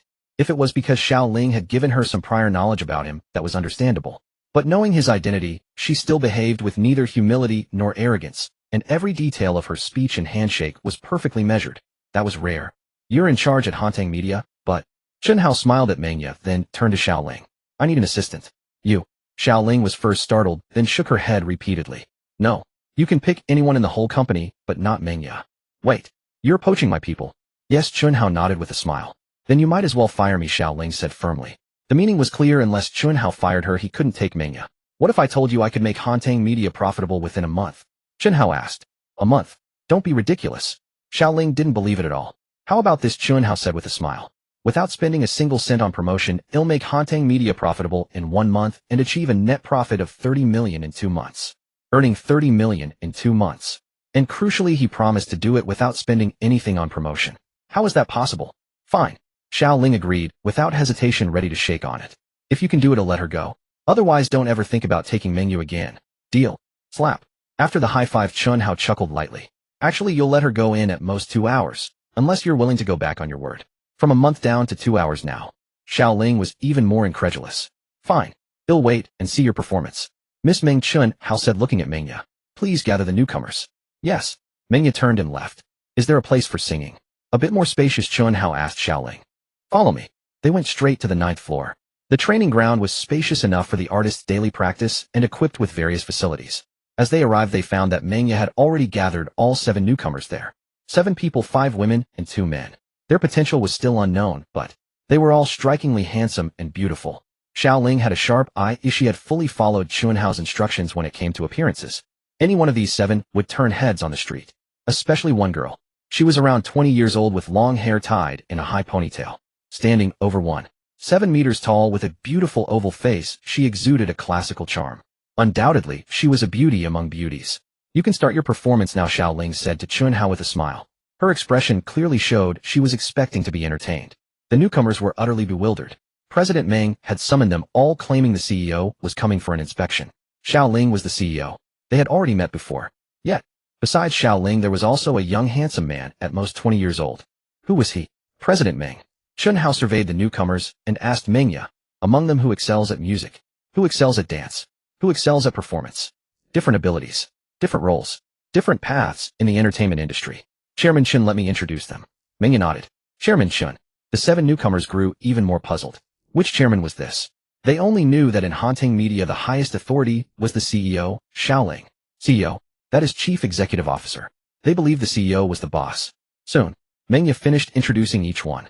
Among the 7, 2 women and 1 man specialized in performance, 2 of whom were professionally trained from art schools. The other 3 women and 1 man specialized in music, especially Chen. She was the most striking among the 5 girls.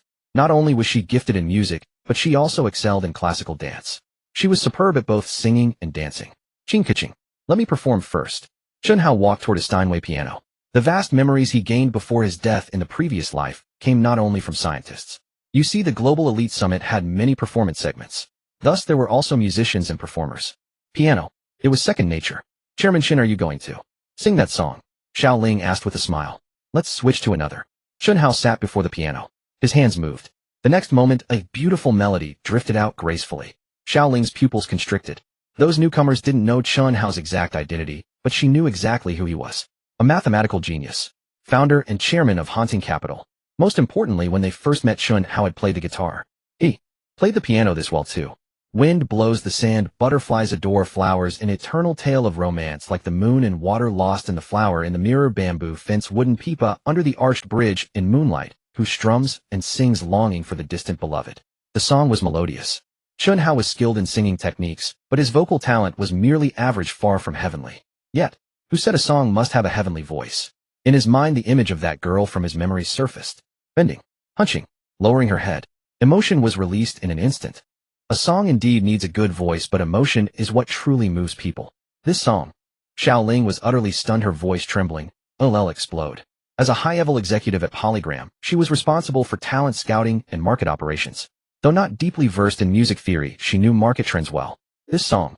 It was too beautiful, too moving. It would absolutely dominate the Chinese music scene. Others were wide-eyed in amazement. Like Mingya. Like Chen.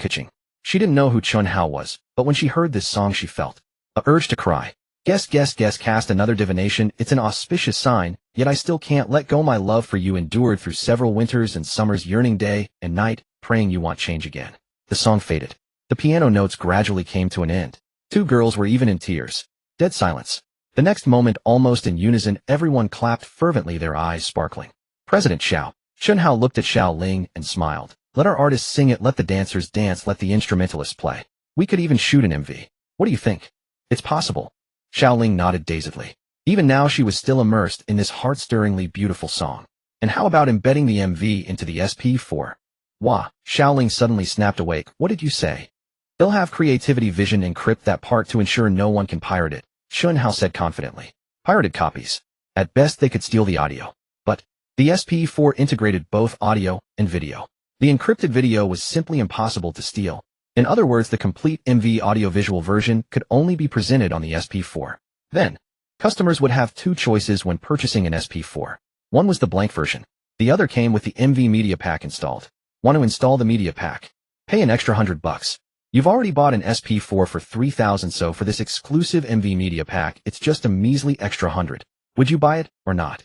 Most SP4 buyers were young people. Exclusive ownership. Impossible to pirate. Would you want such an audiovisual feast? Then, for every SP4 sold with the MV media pack, the extra $100 would become Haunting Media's profit. Currently, only the Jiangsu provincial flagship store was selling it. Sales were limited. Actually, distributors had already been lined up, but shipments hadn't started yet. Once they shipped nationwide, how many units would sell? This was the profit plan Chen Hao had tailored for Haunting Media. Not only would the company profit, but it would also thrust the newcomers into the national spotlight, killing 2 birds with 1 stone. Xiao Ling stared at him in disbelief.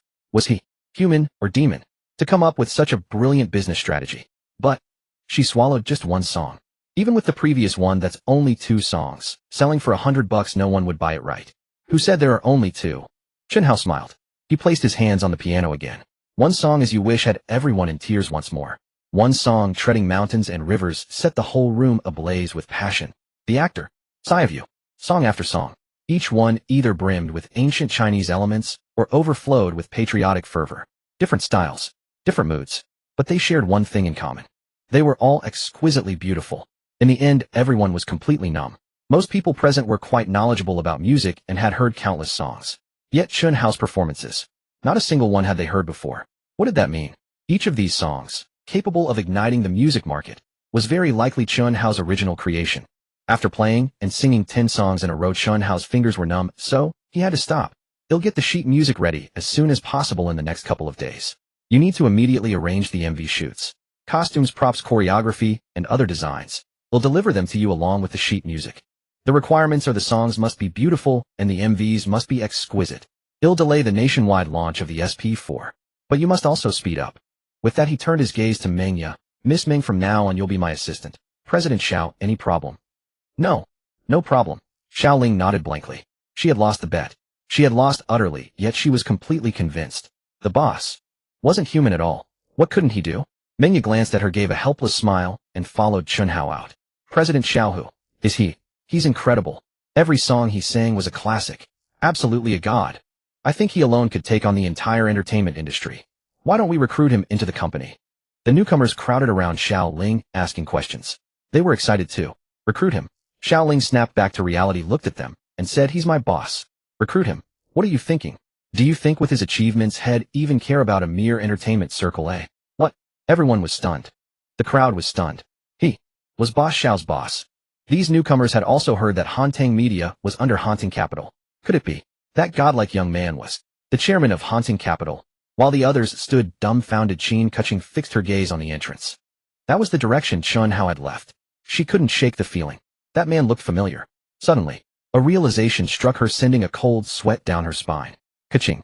Xiaoling pondered for a moment, then said, Shanghai Jiao Tong University's semester starts soon, doesn't it? However, while academics can't be neglected since you've chosen to join the company and step into the entertainment industry, work can't be neglected either. President Xiao, I'll manage my time well. My senior year workload isn't too heavy, so it won't affect my work. She replied to Xiaoling verbally. But her heart was pounding wildly. The news said the math prodigy had ultimately chosen Shanghai Jiaotong University. So, her boss was her junior. At a 5-star hotel. 8 in the evening. Dozens of people sat inside the conference hall. General Wang was at the head. These individuals had come to Shanghai for a meeting under the guise of a scientific research lecture. In truth, they were there to see Chen Hao. General Wang had called in the morning assuming Chen Hao would come in the afternoon. So after lunch he arranged for everyone to wait here, but the result? They had been waiting until now. What's going on? How long have we been waiting? Exactly. General Wang, who exactly are we meeting? Even when I go to Yinjing I've never waited this long. What a diva. I'm going back to my room to rest. I'm done waiting. Many began to grumble. Among the crowd, a man around 30 sat quietly, without a word of complaint. It was Pan Wei, who had recently returned from abroad. Originally he had wanted to visit Chen Hao as soon as he got back, but General Wang had stopped him. After all, he wasn't the only one on the list. Chen Hao was too busy. How could he meet everyone one by one? Most people present had no idea who they were waiting for, and after waiting so long they couldn't help but complain. Why should we keep waiting? But Pan Wei knew exactly how formidable the person they were waiting for was. Someone he himself had to look up to. In his heart, that young man, not yet 20, was his guiding light, his academic mentor, the beacon of quantum science. What was a few hours of waiting? General Wang was at his wit's end.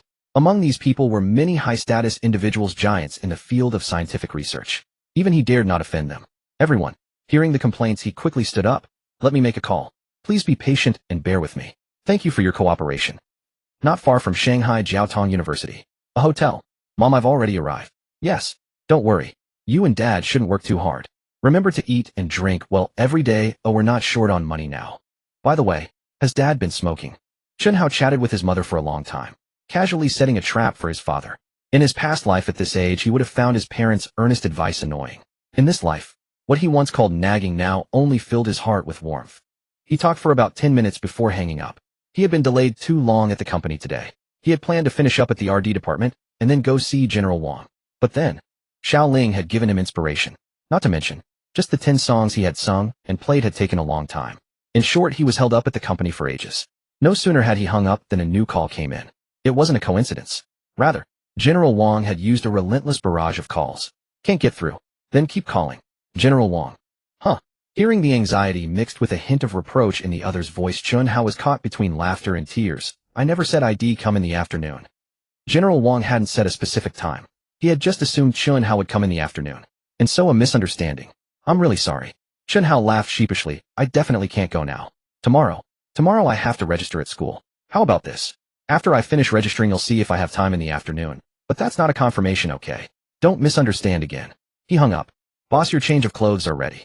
Mengya stood to one side. Chen Hao was momentarily taken aback. Now Mengya was his assistant. Once the semester officially started, he wouldn't be able to run around freely. He needed someone trustworthy and highly capable to handle communications.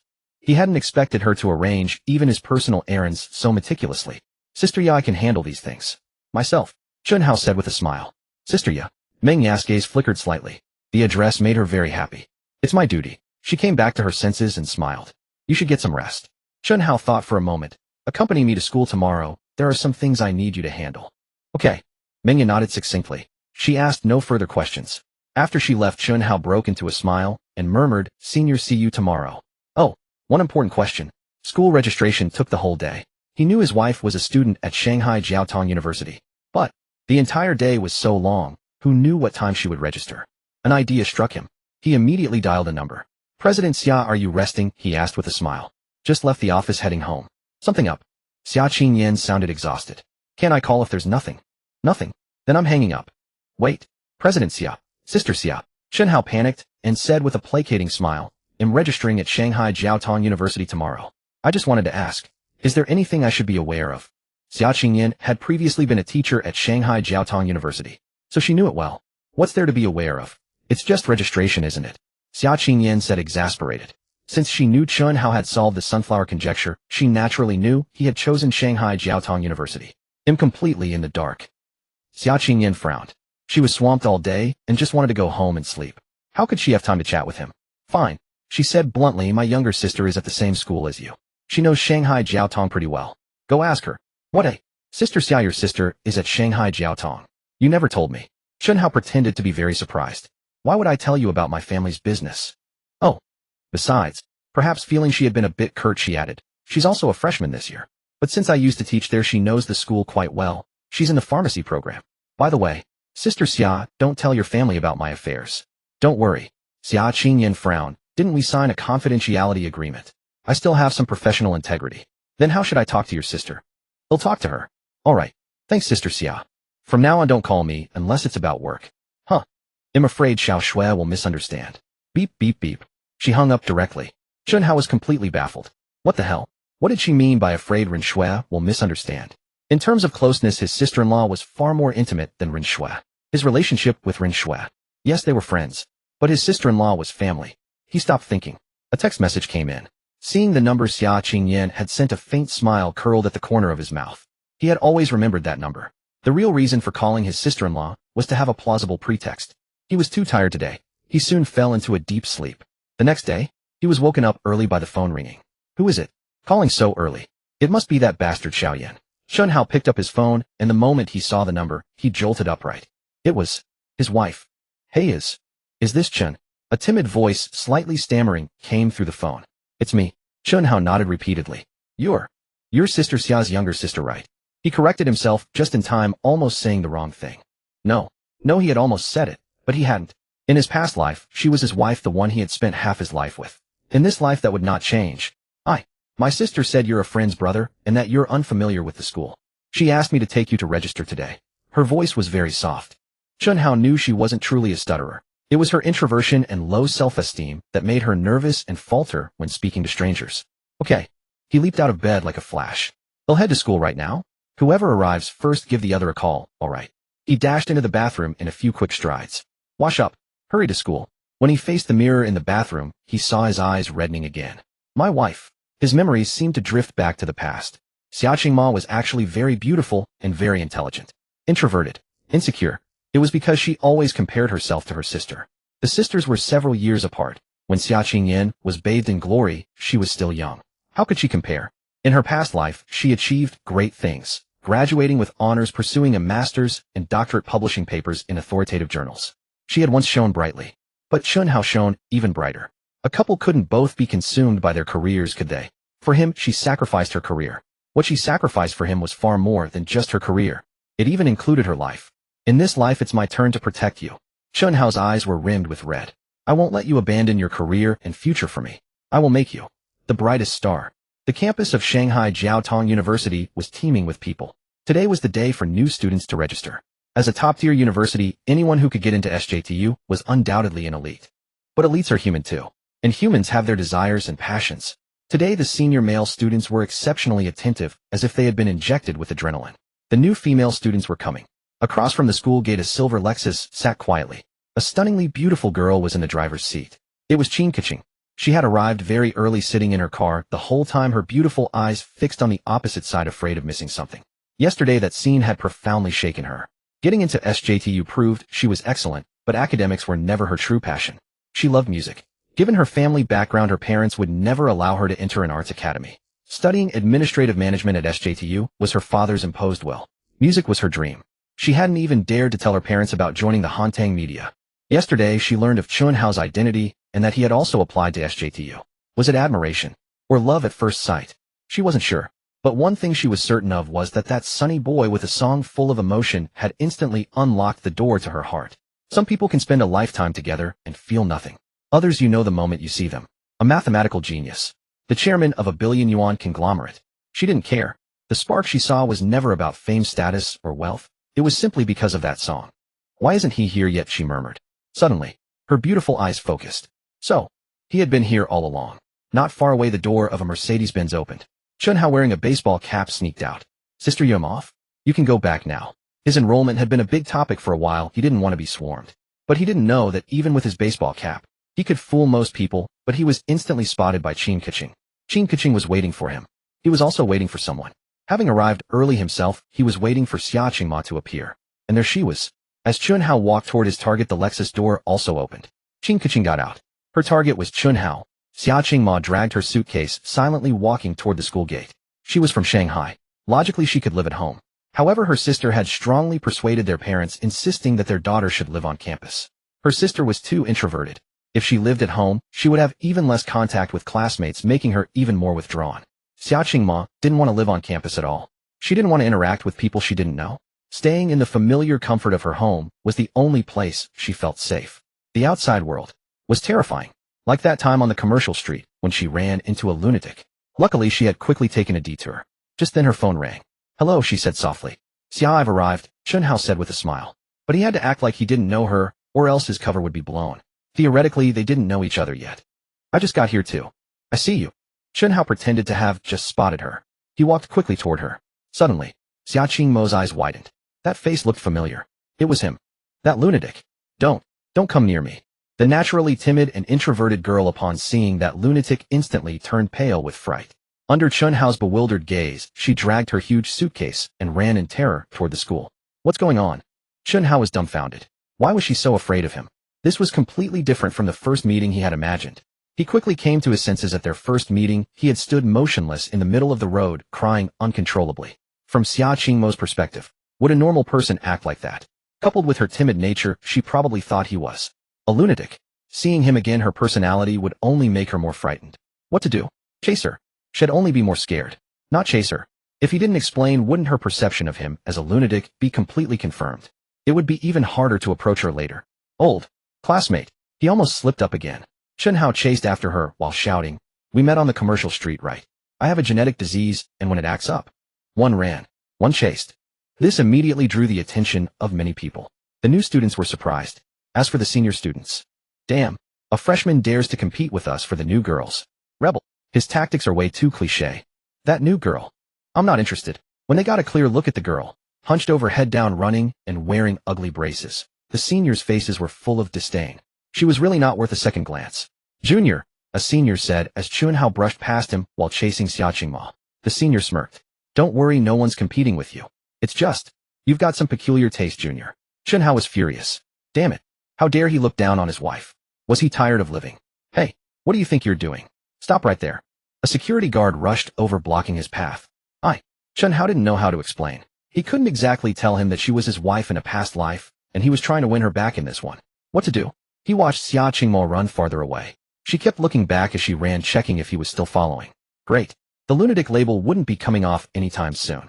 Look, it's Senior Chen. What are you looking at? Do you think the campus belle Chen is within your reach? I know I can't reach her, but just looking. It's a feast for the eyes. If I could go on a date with her, I'd give up 10 years of my life. Go back to sleep. In your dreams you can have anything. The murmurs rose and fell. Not only were the senior students watching her with rapt attention, but the new students were also staring wide-eyed. Why is the campus belle here? Someone suddenly wondered. The next moment, the senior who had called Chen Hao's taste peculiar said in disbelief, it looks like she's here for someone. Chen Hao walked quickly, and she completely ignored everyone present, her gaze fixed solely on Chen Hao. Seeing that he couldn't catch up with Xia Ma, Chen Hao was in low spirits. He lowered his head in frustration, pondering how to get closer and resolve the misunderstanding later. Are you here to register, Junior? A melodious voice rang out like a gentle breeze brushing against wind chimes, its echo lingering in the air. Huh. Chen Hao looked up, staring blankly at the girl before him. Wasn't she the one? Chen. After all, he had just seen her yesterday, and she was the most outstanding among the newcomers at Hantang Media. How could he not remember? How are you also? At Shanghai Jiao Tong University. Let's reintroduce ourselves. Chen extended her hand gracefully. Her hand was snow-white, slender, with straight and long fingers. Just that hand alone was impeccably beautiful. Chen majoring in public administration at Shanghai Jiao Tong University, a senior this year. Chen Hao majoring in materials science, freshman. Chen Hao extended his hand absent-mindedly. Then, he thought a brief touch would suffice for a handshake. But the moment they touched, Chen grasped his hand. What was going on? Could she be? Having lived to 50 in his past life, he had seen all sorts of trickery. Chen was different from other students. Others at most knew him as a math prodigy, but Chen knew he was the owner of Hantang Capital. Could she be trying to climb the social ladder? Just as he was about to withdraw his hand, Chen suddenly leaned in. Don't worry, I'll keep it a secret. Besides, whether it's being a math prodigy or having a fortune of hundreds of millions, I don't care. Chen Hao was dumbfounded. Really? If she didn't care about anything, and she was so obviously approaching him deliberately, was it because of his looks? He'd be damned if he believed her. Just then his phone rang. Chen Hao took the chance to pull his hand back and take out his phone. Xiaoling. Hello. He lowered his voice. I'm at school. I just remembered something and thought I'd tell you, Xiaoling said with a smile. What is it? Remember that Chen? Yes, what about her? For the divination music video, the lead singer and main dancer. I want to give it to her. Why? She's someone who truly loves music. Oh, you don't know yet, do you? Her family background is extremely privileged. Xiaoling said solemnly. Do you know who her father is? Chen Lang. She's his only daughter with a family fortune of several billion, yet she came to our company. That shows her love for music is genuine. Setting aside her appearance among these newcomers, she also has the highest musical talent. Crucially, she excels in classical dance. Didn't you want something aesthetically pleasing? No one is more suitable than her. Chen Hao was stunned. Her father was Chen Lang, the richest man in Shanghai. At that moment, he no longer doubted Chen Kiking's earlier words at all. He firmly believed that his wealth would far surpass Chen Lang's in the future. But for now it couldn't compare. Would Chen care about his modest fortune? Since she held no regard for his wealth, would she care about his reputation as a math prodigy? Yet, Chen Hao was even more puzzled. What was she after? Could it really be that she was attracted to his looks? Exactly. That was the most plausible reason. Senior, keep it a secret, okay? I'm off to register. He smiled slightly. They'll take you to register. Huh. Let's go. Chen beamed with a joyful smile. However, she was a bit puzzled. Chen Hao had just been chasing a girl. Who was that girl? At the entrance of Shanghai Jiao Tong University, countless people stood frozen like statues. The goddess who existed only in dreams. The top campus belle of Shanghai Jiao Tong University. Chen. She voluntarily held a junior's hand. Normally at school, she was extremely aloof, projecting an attitude of keep your distance. When had she ever actively approached someone of the opposite sex? When had she ever smiled so radiantly? Unbelievable. That guy. He was clearly desperate. He chased after a girl of that level like a wild dog, so how could? My goddess is gone. No one could make sense of it. The contrast was too stark. Subsequently, even the staff in charge of registration widened their eyes when they saw Chen leading Chen Hao. Campus belle Chen bringing a junior to register. Were their eyes playing tricks, or had the world gone mad? Fortunately, there were no smartphones back then, or there would have been a crowd taking photos. Nevertheless, although there were no photos, many had seen it, and the news would soon spread across the entire campus. Thank you, senior. After registration, Chen Hao said awkwardly, well, I still have things to do. They'll be going first. This matter would definitely spread. The longer he stayed with Chen, the wider the rumors would spread. It was best to leave quickly. Otherwise, if his wife found out, it would become even harder to build a relationship later. In such a hurry to get rid of me, Junior. Chen pouted. Some people looked forced when pouting. But beautiful women were different. Adorable. Charming. I need to go to the male dormitory. It's not convenient for you, senior, is it? Chen Hao said hastily. Well, alright then. Chen leaned in again. Junior, I brought you to register. Shouldn't you show some appreciation? Chen Hao was startled. Show appreciation? How? Could she be thinking of sleeping with me? Although I know you're infatuated with my good looks, isn't this too fast? Can I be the lead singer for divination? Chen asked. That's all. What else would it be? Fine. Chen Hao sighed in relief. Well then. Senior, goodbye. As long as she wasn't trying to sleep with him, it was fine. As for that song, Xiaoling had called about it, and he had already tacitly agreed anyway. Consider it a favor. Finally, he fled, as if escaping. Not to the dormitory, but to find Zhou Jin. 2 months ago, the latter had promised him a private dormitory. This was very important. His technical materials were top secret and couldn't be made public. How could he avoid prying eyes in a shared dormitory with roommates? Zhou Jin was very straightforward. The private dormitory he had promised was actually already prepared, just waiting for him to arrive at school. Having a private dormitory was one thing, but he would also have a bed in the shared dormitory. Chen Hao planned to stay in both. The private dormitory was for scientific research. The shared dormitory was for the university experience. Having a second chance at life, it couldn't be all about research and making money. North District Male Dormitory. Room 502. 3 young men gathered together. After introducing themselves, they started chatting and bragging. Ever heard of Chen Hao? The top campus belle of Shanghai Jiaotong University is senior, a chubby guy said. Now are you serious? You have designs on the campus belle. A dark skinny guy spoke with a non-standard Mandarin accent mixed with Cantonese. I heard a piece of news. The chubby guy looked gossipy apparently. She's actively pursuing a junior. Impossible. Absolutely impossible. Another guy wearing glasses and looking refined said, I'm from Shanghai. I've long heard of Chen Hao. Do you know how impressive her family is? Her chasing after a junior. Tell that to the ghosts. Her suitors could line up from Shanghai Jiaotong to the Shanghai Theater Academy, then take a detour to Fudan. He rattled off a bunch of words seeming quite agitated. Why are you so worked up? The chubby guy didn't understand. Am I worked up? Am I? No, I'm not. The refined guy quickly denied it. Just then, having sorted out the private dormitory, Chen Hao walked into room 502. Everyone talking about me. The 3 roommates were dumbfounded. Who the hell was this guy? We were discussing campus belle Chen. Who mentioned you? Who the hell knows you? Hey classmate, did you get the wrong room? The dark skinny guy asked. This is room 502, right? Yes. Then it's right. Are you the 4th roommate? Ha ha ha. The chubby guy burst out laughing. The 4th roommate. Chen Hao rubbed his nose looking puzzled. The refined guy pushed up his glasses. We agreed that based on the order of registration, we'd rank from eldest to youngest. You were the last to arrive. 4th roommate it is then. Chen Hao didn't mind. He took off his baseball cap. Hello everyone. Shall we get to know each other? Instantly, everyone was stunned. Not everyone reads newspapers or follows the news. Even fewer care about the relatively niche world of mathematical celebrities. But what if they are fellow college entrance exam takers? Nearly 4 million of them. At least half would have seen Chen Hao's news. Chen. The chubby boy pointed at Chen Hao, his hand trembling uncontrollably. It's you. The great prodigy. The skinny dark boy exclaimed. Only the scholarly-looking boy, though a flicker of surprise passed through his eyes, remained composed. Coming to his senses, he even furrowed his brow slightly. Suddenly, the chubby boy rushed to rummage through boxes and cabinets. He quickly found a camera and thrust it at the skinny boy. Quick. Take a photo of me with Brother Hao. With that, he leaned against Chen Hao's shoulder, acting as delicate as a bird. But this bird was a bit plump. Brother Hao.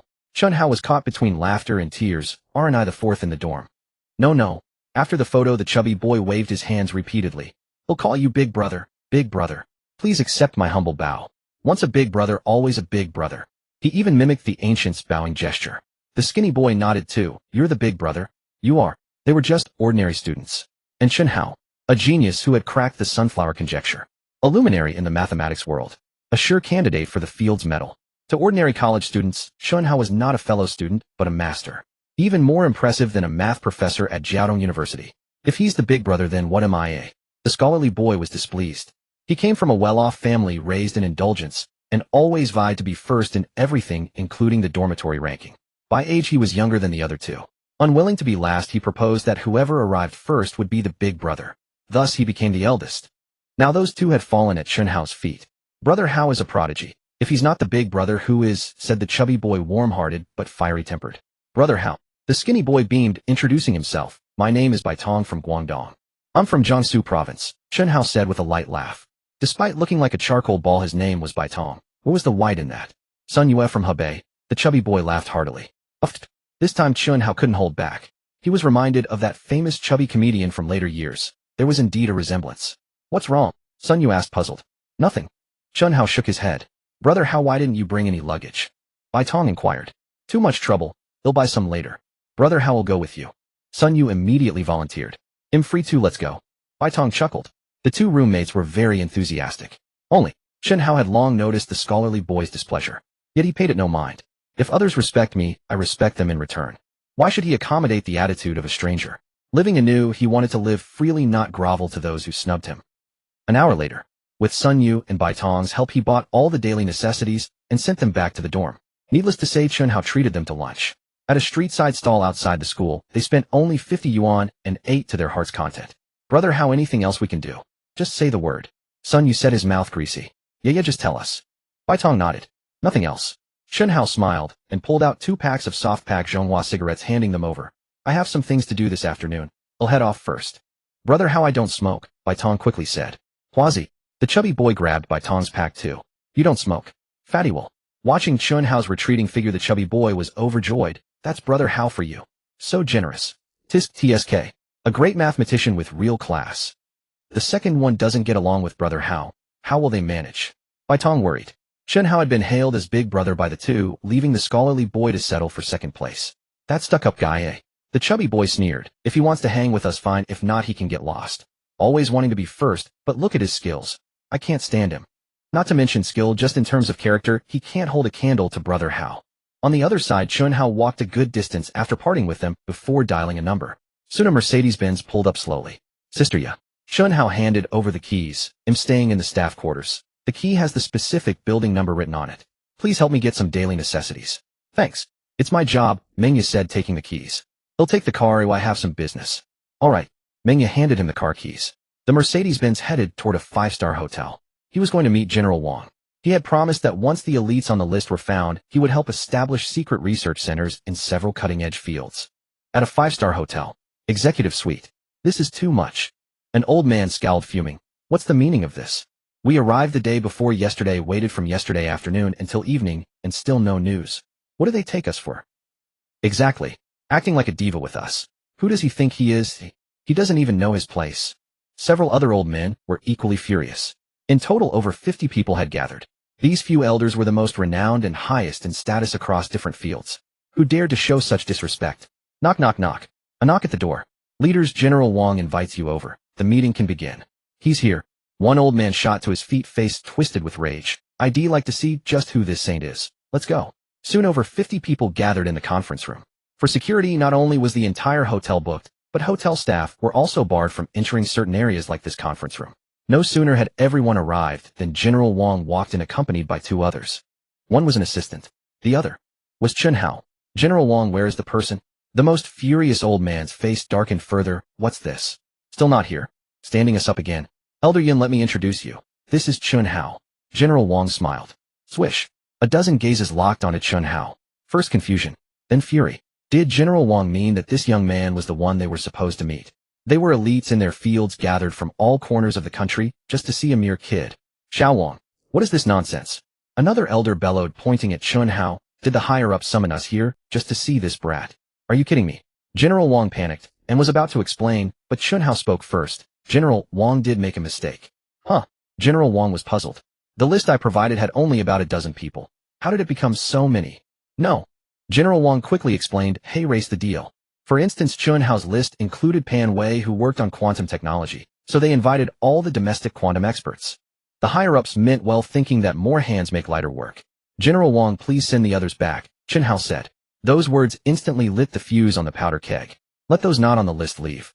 General Wang realized that once Chen Hao uttered these words, an explosion was inevitable. How dare you? As expected, Elder Yun immediately roared. Who do you think you are? You summon us here, and then dismiss us at your whim. After waiting 3 days, you think a single sentence can send me away? What do you take me for? His outcry ignited the fury of others not on the list, who joined in with angry rebukes. Summoned at will, dismissed at will. I apologize. Chen Hao bowed deeply, offering his sincere apologies to the crowd. It wasn't his fault. No one had informed him beforehand that there would be people not on the list. A mere bow is enough. Dream on. Elder Yin continued to point at Chen Hao. Unless you give me a satisfactory explanation today, I'm not leaving. That's right. Give us an explanation. We traveled thousands of miles just to wait for some kid. And with one sentence he tells us to get lost. On what grounds? The crowd seethed with indignation. Shout Chen this. General Wang was in a dilemma. Chen Hao couldn't help but frown. He didn't want to waste time on irrelevant people. So he decided to cut through the Gordian knot. Esteemed seniors, he said in a deep voice, first of all, I didn't invite you here.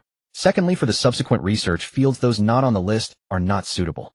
Or rather, even if you were to join, it would be difficult to achieve any results. Damn. These words left the crowd stunned, only to fuel their anger further. Unsuitable. Difficult to achieve results. They were essentially being told they were incompetent. At such a young age, you are arrogantly conceited. If we can't do it, how can you? You don't even know your own place anymore. In my 60-plus years, this is the first time I've seen such arrogance. Come on. If you don't make this clear today, I'd like to see who dares to force me out. The main instigators were the elderly, mostly in their 50s, 60s, or even septuagenarians.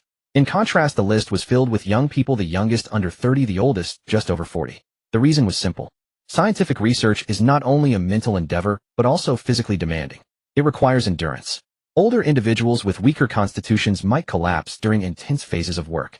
Moreover, these elderly scholars, though brilliant in their youth, often grew lax in their thinking as their status rose. Some even developed a bureaucratic mindset. In short, Chen Hao needed a team that was young, robust, daring, and innovative. Make it clear, you say. Chen Hao nodded, walked to the conference table, and said, "All right, I'll set a problem." "You set a problem? Who do you think you are? What qualifies you to test us?" An elderly man shouted arrogantly. "He is qualified." General Wang frowned. "You? If you don't accept it, you can leave." Chen Hao, unwilling to waste words, grabbed paper and a pen to write and draw, saying, "You are Elder Yun, correct? If I recall correctly, your expertise lies in the quantum field. I have a problem for you. Under the conditions I've listed, how can quantum technology achieve global situational awareness?" Elder Yun approached. When he saw the diagrams and data on the paper, his previous arrogance vanished instantly. He stared at Chen Hao in shock. "You? Who are you?" he stammered. "Does that matter? This problem." Elder Yun shifted his focus to the paper, his voice strained. "My research is currently limited to the laboratory and does not include situational awareness, so—" "You don't know?" Chen Hao interrupted him. "I don't know," Elder Yun finally admitted. "Professor Pan, your turn." Chen Hao turned his gaze to a young man in the crowd who had remained silent. Was he being called? Beacon? No. The teacher was calling his name. Pan Wei was ecstatic. From the periphery of the crowd, he squeezed in with gleaming eyes. "In my view, the prerequisite for global situational awareness is to first achieve multi-quantum entanglement, and then—" He spoke eloquently. As he explained, all the so-called quantum experts, including Elder Yun, stood dumbfounded. Many of the technologies Pan Wei mentioned were completely beyond their reach. "I will leave." Elder Yun gritted his teeth. At least in the field Chen Hao had proposed, he was indeed inferior to Pan Wei, and by a significant margin. Defeated in a live contest, his old face was utterly disgraced. "I refuse to accept this." Suddenly Elder Du, who worked in the same field as Elder Yun and was not on the list, pointed at Chen Hao and roared, "Even if that kid Pan is stronger than us in technology, what about you? What are you? What gives you the right to set problems for us? And on what authority do you decide?" "Enough." At that moment Pan Wei stepped forward and said in a deep voice, "Mr. Chen is my teacher. His prowess in the quantum field is something even I look up to. You have repeatedly slandered my teacher. What exactly are you trying to do?" "What?" The scene instantly fell into dead silence. Minutes ago, Pan Wei had used his academic strength to defeat Elder Yun, the most authoritative figure in domestic quantum research. But now, he claimed that Chen Hao, younger than himself, was his revered teacher. Elder Yun stared blankly at Chen Hao. "The younger generation is formidable." He laughed, inexplicably nodded to Chen Hao, and said, "China is in your hands. It's time for me to retire." With that, without a moment's hesitation, he turned and left his back a little desolate. "Anyone else who wants to try?" Chen Hao looked at those from other fields who were not on the list. What did he mean? The elites from other fields were bewildered. Could it be that he was proficient in other areas besides quantum technology? "Everyone, it's better not to try." General Wang took a deep breath. "As far as I know, in chemistry, optics, aerodynamics, computer science, and more, Mr. Chen far surpasses all of you here. Esteemed seniors, you are advanced in years. Why bother? They were old. Why should they lose their dignity here?" The crowd of elite scientists looked at Chen Hao in disbelief. In this world, how could anyone be proficient in all fields of technology? But most dared not try. It was certain that the contest with Pan Wei had cost Elder Yun his reputation entirely. At their age, who would risk their lifelong reputation on such a gamble? In the end, almost everyone not on the list had left. Almost. 2 people remained. "I refuse to believe that anyone can excel in every field." "General Wang, I wasn't finished earlier." Chen Hao interrupted the man, looking at General Wang. "Apart from the reasons I mentioned earlier, there is another factor for not letting those off the list join. Oh, the Chinese scientific research community has never lacked heroes who have dedicated their lives to the nation." He suddenly shifted his tone, fixing his gaze on the 2 old men who hadn't left. "But there are also some with yellow skin and white hearts who have been bought off, either to spy on China's scientific progress or to sell our technology directly to the enemy." "What?" General Wang's expression changed drastically. "Guards," he ordered coldly. Though their acquaintance was brief, his trust in Chen Hao had penetrated to the bone. After all, he had witnessed Chen Hao's contributions to the nation firsthand. As his command fell, several elite soldiers rushed in, framing us to drive us away. "Try laying a finger on me. I serve my country." "Enough," Chen Hao said coldly. "If you are innocent and have done nothing against the nation, I will take my own life in atonement afterward." With the memories of his past life, he clearly recalled that these 2 old wretches had long betrayed and defected to the enemy. Arrest them. General Wang waved his hand. General Wang, do you know who I am? Even you have no right to detain me. Without evidence, you're falsely accusing the innocent. I won't let this slide. Take them away. General Wang's face turned icy. As Chen Hao said, if they are truly wronged, Wang will die in atonement. The vast majority left of their own accord. Now with the spies apprehended, the meeting room was finally clear. Master. Pan Wei approached excitedly. From now on, please guide me diligently. In contrast, the others were less enthusiastic. Doubts about Chen Hao's capabilities still lingered. How could anyone surpass countless fields and dominate the globe single-handedly? It defied logic. Let's learn from each other. Chen Hao smiled, then said gravely, next you will form a confidential RD team. I will guide your in-depth research in quantum communication, satellite networking, and space stations. Without wasting words, he produced prepared materials. Review the materials according to your respective fields. In just half an hour, there was no time for detailed study, only a cursory glance. As they looked up one by one, their gazes at Chen Hao held only sheer shock. Impossible. Yet, facts speak louder than words. How old was he? 19. 20. How could he master every field and transcend the entire era? Was he even human? Chen Hao had provided partial technical documents. After reviewing the materials came more detailed explanations. From just after 1 in the afternoon to 8 in the evening, everyone was exhausted, yet no one complained. They were thrilled. If knowledge were water, Chen Hao was a vast ocean. And they were like parched sponges absorbing moisture from the sea. Chen Hao was no longer just Pan Wei's mentor. The dozen or so members of several project teams regarded him as their teacher, a beacon of science. Let's stop here for today. Chen Hao's throat was parched. We need to build a research center, but national funds are currently insufficient. Until then, focus on studying the theories. The center won't be delayed long, but its headquarters will be in Shanghai. Xiao Chen. Suddenly, General Wang strode in quickly. What's wrong? Chen Hao asked, puzzled. Those two old bastards. They really are spies. General Wang was first excited, then furious. Evidence of collusion with foreign powers was found at their residences. Those scoundrels. The nation nurtured them, gave them exceptional treatment, yet they act so despicably. I know. Chen Hao remained calm, as if he had foreseen the outcome. Not. General Wang's gaze was complex. Can you predict the future? How do you know everything? Just a guess, Chen Hao said with a light smile. A guess?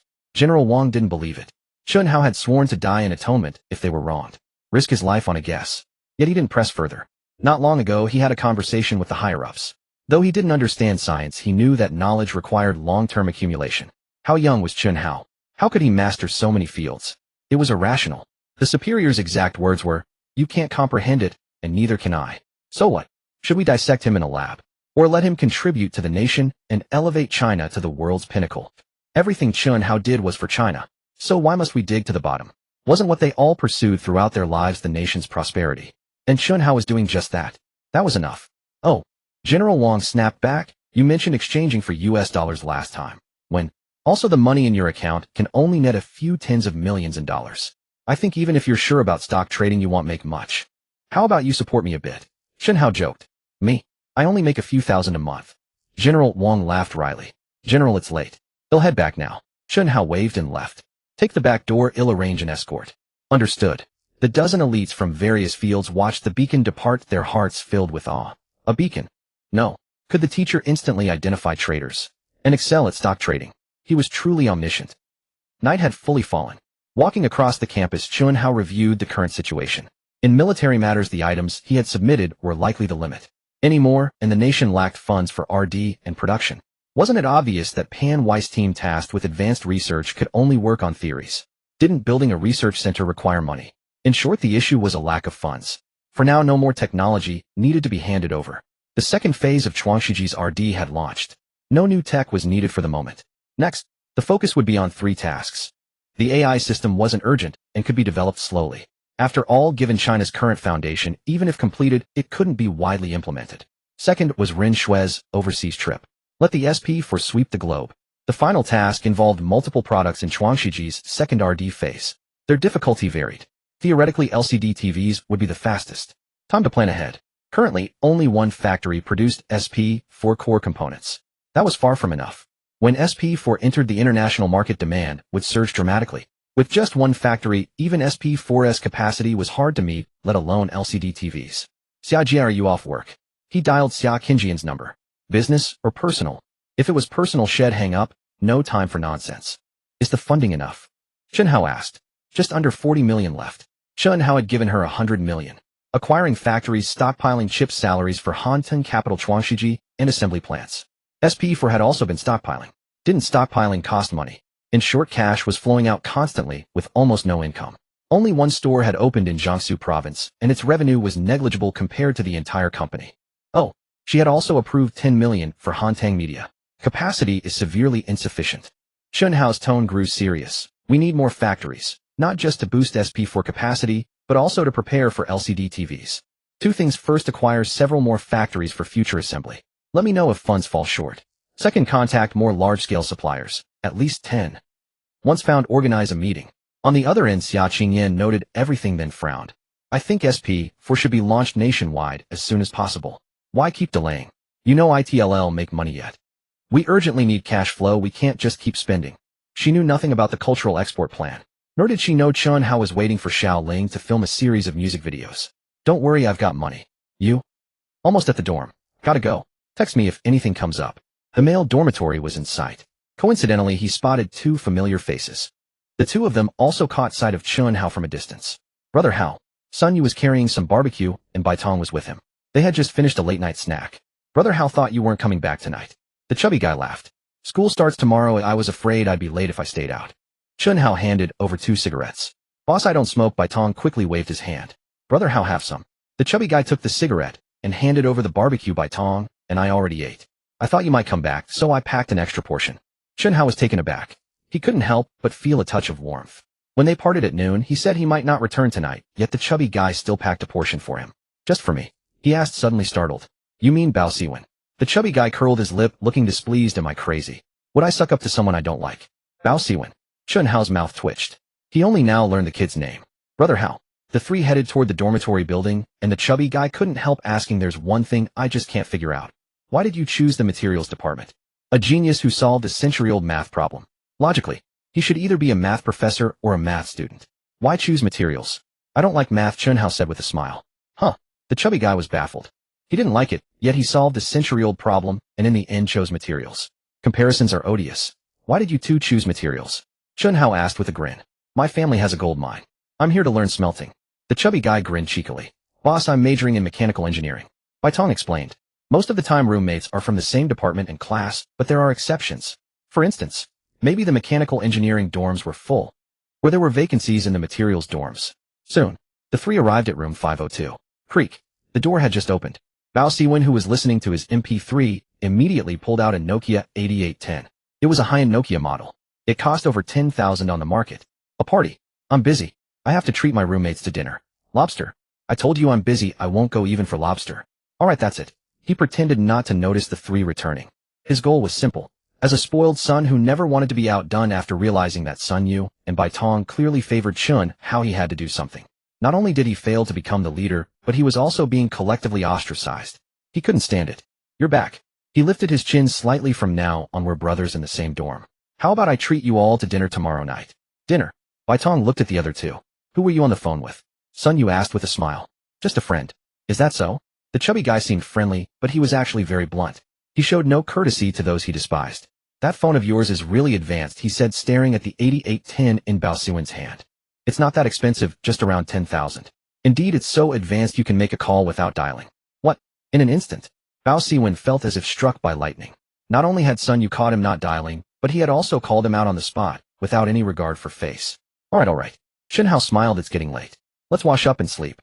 We have class tomorrow. What business is it of yours? Unexpectedly, Bao Siwen glared at him. What's so great about you? So what if you solve the sunflower conjecture? Even if you become a professor at Shanghai Jiaotong, how much do you make in a month? Enough to buy a phone like this. Chen Hao was dumbfounded. He was just trying to smooth things over, yet this guy turned on him. Was he out of his mind? You think you're rich? Before Chen Hao could respond, the chubby guy said with a sneer, did you earn it yourself? You're nothing but a leech on your dad's money, putting on airs. With no real skill, you look down on those better than you. People like you. I've seen it all now. The chubby guy's words were laced with contempt.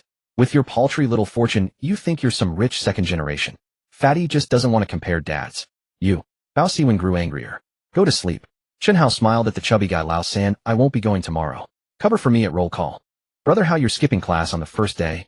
Didn't you say you came back to the dorm because you were afraid of being late tomorrow? The chubby guy was puzzled. This was contradictory. Chen Hao didn't explain. He did have class.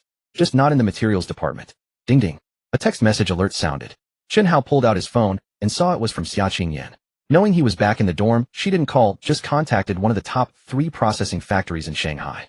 I'll call a few more tomorrow morning. If nothing goes wrong, we can set up a meeting tomorrow night. As soon as he finished reading, another came. His name is Bao Yongwu, and his number is. Upon seeing the second message, Chen Hao instinctively glanced at Bao Siwen. Could it be such a coincidence? Bao was already a rare surname. One was Siwen cultured. The other was Yongwu brave and martial. What the hell? Even more symmetrical than a couplet. He was pondering whether it could be that coincidental. Suddenly, Bao Siwen's phone rang. This time it wasn't a fake call. Dad. Son. On the other end of the line, Bao Yongwu said, seriously, tomorrow night, I'll take you to see the world. They're all big shots in the processing industry. It'll be good for you to learn early. Yes. Bao Siwen quickly nodded. Being able to get into Shanghai Jiaotong, he was definitely no fool. Why study materials? His family ran a metal parts processing business. The problem was, he had brothers. If he could excel in his studies and be useful in the family factory, his chances of inheriting the business would be higher than his siblings. Bao Siwen had an idea. He had already quarreled with Chen Hao and Sun Yu. He had originally planned to treat everyone to dinner tomorrow night, but now it seemed his plan to win them over was ruined. Perfect. Dad, all industry big shots. He deliberately raised his voice, wanting everyone to hear. Assets starting at hundreds of millions. All right, I'll be there. He hung up. His chin was raised even higher. Freshman registration was on August 23rd. Classes officially started the next day and lasted for a week. Then came military training. The exact schedule varied each year, but the overall process was roughly the same. In the materials department classroom, department head Do Weiping walked in. After a brief opening speech, he picked up the roster. Classmates, this is our first lesson. Let's get to know each other first. I'll call the roll. When your name is called, stand up and show yourselves. Hanwu. Here. Lu Xiaotao. Here. Sun Yu. Here. Sun Yu's heart immediately raced. What to do? Last night, Brother Hao asked him to cover for him. But no one expected the teacher to ask them to stand up. If he stood up twice, would he be found out? Chen Hao. Here. Sun Yu stood up again. A few classmates in the front and back rows gave him strange looks, but said nothing. Thankfully, Sun Yu breathed a sigh of relief. The department head was looking down at the roster. He had actually gotten away with it. Report, director. At the critical moment, a voice rang out. Sun Yu answered for Chen Hao. Sun Yu followed the voice and immediately saw Bao Siwen's gleeful face. Bastard. Was this still college? And he was tattling. Despicable. Skipping the first class. Do Weiping's face turned cold. Surprisingly, he didn't scold Sun Yu. Instead, he stared at the roster with a sneer. Chen Hao. The math prodigy, right? A math student not going to the math department, but slumming it in our materials department. Whoever he is. If he fails, even a genius gets the same treatment. There are no exceptions in my class. Bao Siwen's smile grew even wider. Scumbag. Sun Yu glared at him fiercely. At that moment, Chen Hao, who was in the pharmacy department, had no idea he had been called out. In the pharmaceutical classroom, Chen Hao, wearing a baseball cap, quietly lurked in a corner. Student after student entered the room. There she was. Not far away, Xia Qingma, hunched over and clutching her books, walked in with her head down. Introverted, timid, unaccustomed to interacting with strangers, she made straight for the back of the classroom and chose an empty table. In theory, there were more seats than students, and most preferred sitting near the front. She silently hoped she would have no desk mate. Excuse me, may I sit here? A voice sounded. Yai, Xia Qingma stammered. Why would anyone sit here? How unlucky. She kept her head down habitually. Suddenly, the voice sounded familiar. You? She turned her head instinctively. The sight nearly frightened her to death, and she sprang up like a coiled spring. You. My name is Chen Hao. Chen Hao rubbed his eyes. Sorry about last time I scared you. Don't come near me. She was almost in tears.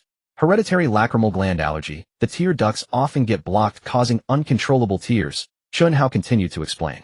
Well, this was the best excuse he could come up with after much deliberation. Xia Qingma was stunned. Was there such a disease? However, there were countless rare and difficult diseases in the world. Just because she hadn't heard of it didn't mean it didn't exist.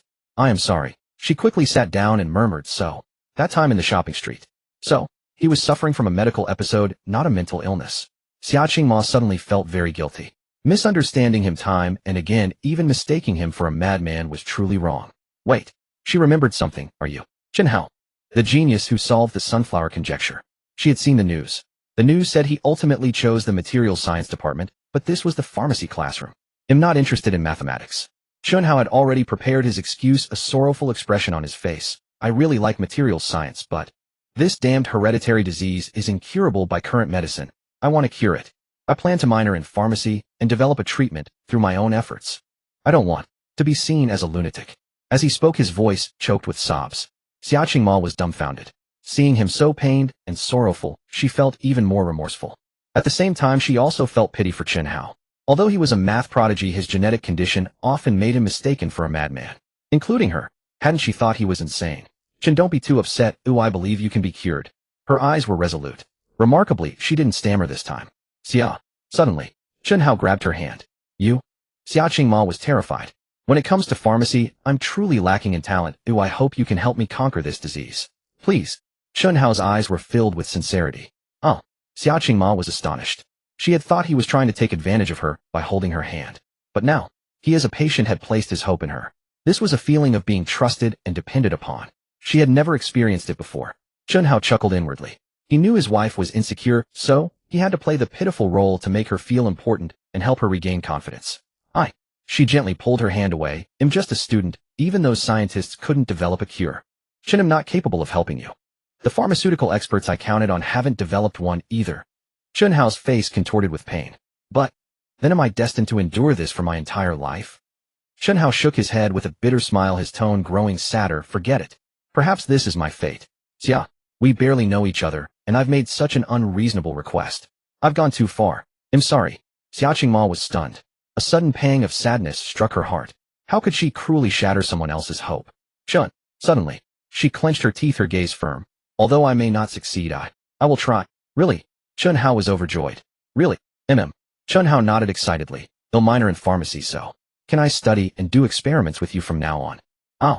Xia Qingma was stunned again. Just then the teacher entered the classroom. As in the material science department, there was an opening speech, then roll call followed by the first lecture. Xia Qingma focused intently. Chen Hao didn't listen to the lesson, afraid of being discovered. Afraid of frightening her, he couldn't help but look at her, so he spent the entire class stealing glances at Xia Qingma. That familiar face. How many years had it been since he last saw it? In his past life he had looked at it for 30 years, but in the end, only her portrait remained. My love, long time no see. His heart was filled only with tenderness. Class ended. Chen Hao snapped back to reality. Was that class too short? Fortunately, there were more classes later. Just as he was about to find an excuse to chat with Xia Qingma, his phone rang. Bro, how? It was Fatty, his voice furious. When I answered the roll call for you, that bastard Bao Siwen exposed me on the spot. The professor was furious. What? Chen Hao was taken aback. Were people still doing such things in university? Thinking about it, skipping the very first class would naturally anger the professor. Besides, he only intended to go to the lab in the future. He had no plans to attend the material science classrooms at all. But constantly being absent wouldn't work either.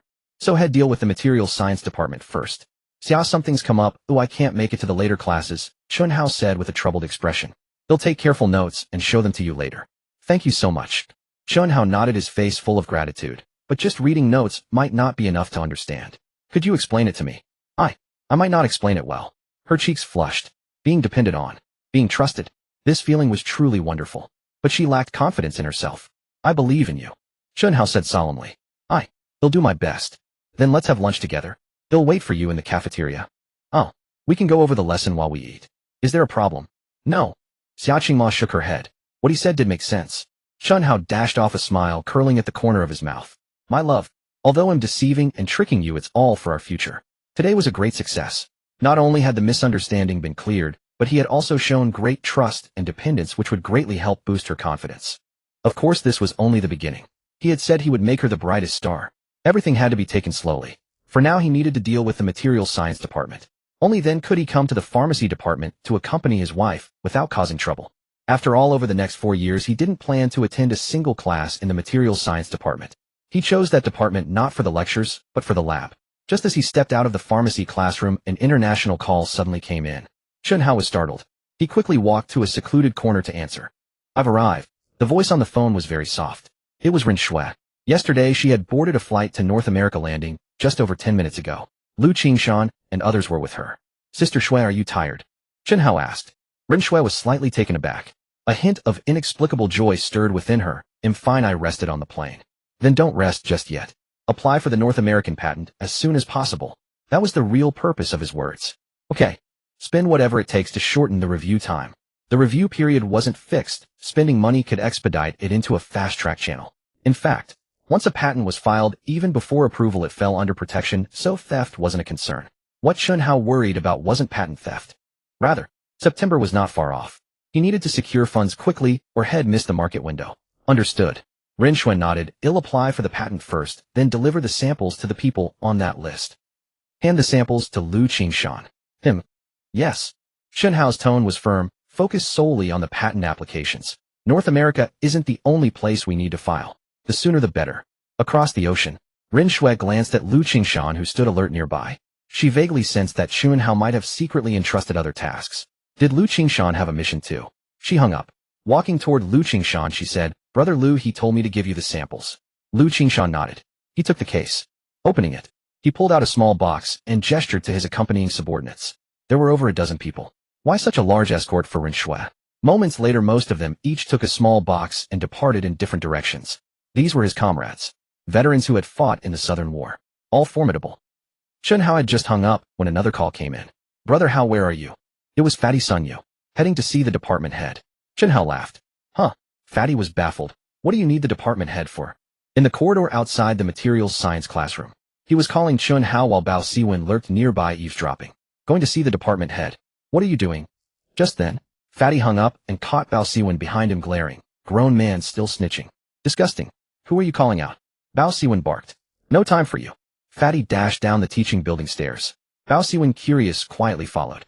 Once downstairs, Fatty grabbed a random student. "Hey, do you know where the department head's office is?" "Which department head?" "Materials Science Director Do Weiping." He was asking for directions. On the other side, Chen Hao was also asking. Shanghai Jiao Tong University's campus was vast. The pharmacy department wasn't close to materials science. By the time he neared the office, Fatty was already waiting. Not far off, Bao Siwen stood with arms crossed, smirking at Chen Hao, an expression that was utterly punchable. "Brother Hao." Fatty approached. "It's just one class, no big deal. Missing a single lesson wouldn't have serious consequences. It's mainly." Chen Hao grinned. "They'll be missing a lot of classes from now on." Fatty was dumbfounded. "Didn't you choose materials science because you liked it? What do you mean by missing many classes? Are you sure you're here to study?" "Oh, here to slack off." Bao Siwen laughed louder. "Little idiot." Chen Hao smiled at him, then headed toward the office. "Who are you calling an idiot?" Bao Siwen fumed. "Clearly you, and you still have to ask." Fatty sneered. "Knock. Knock. Knock." Chen Hao rapped on the department head's door. "Come in, Director." He pushed the door open.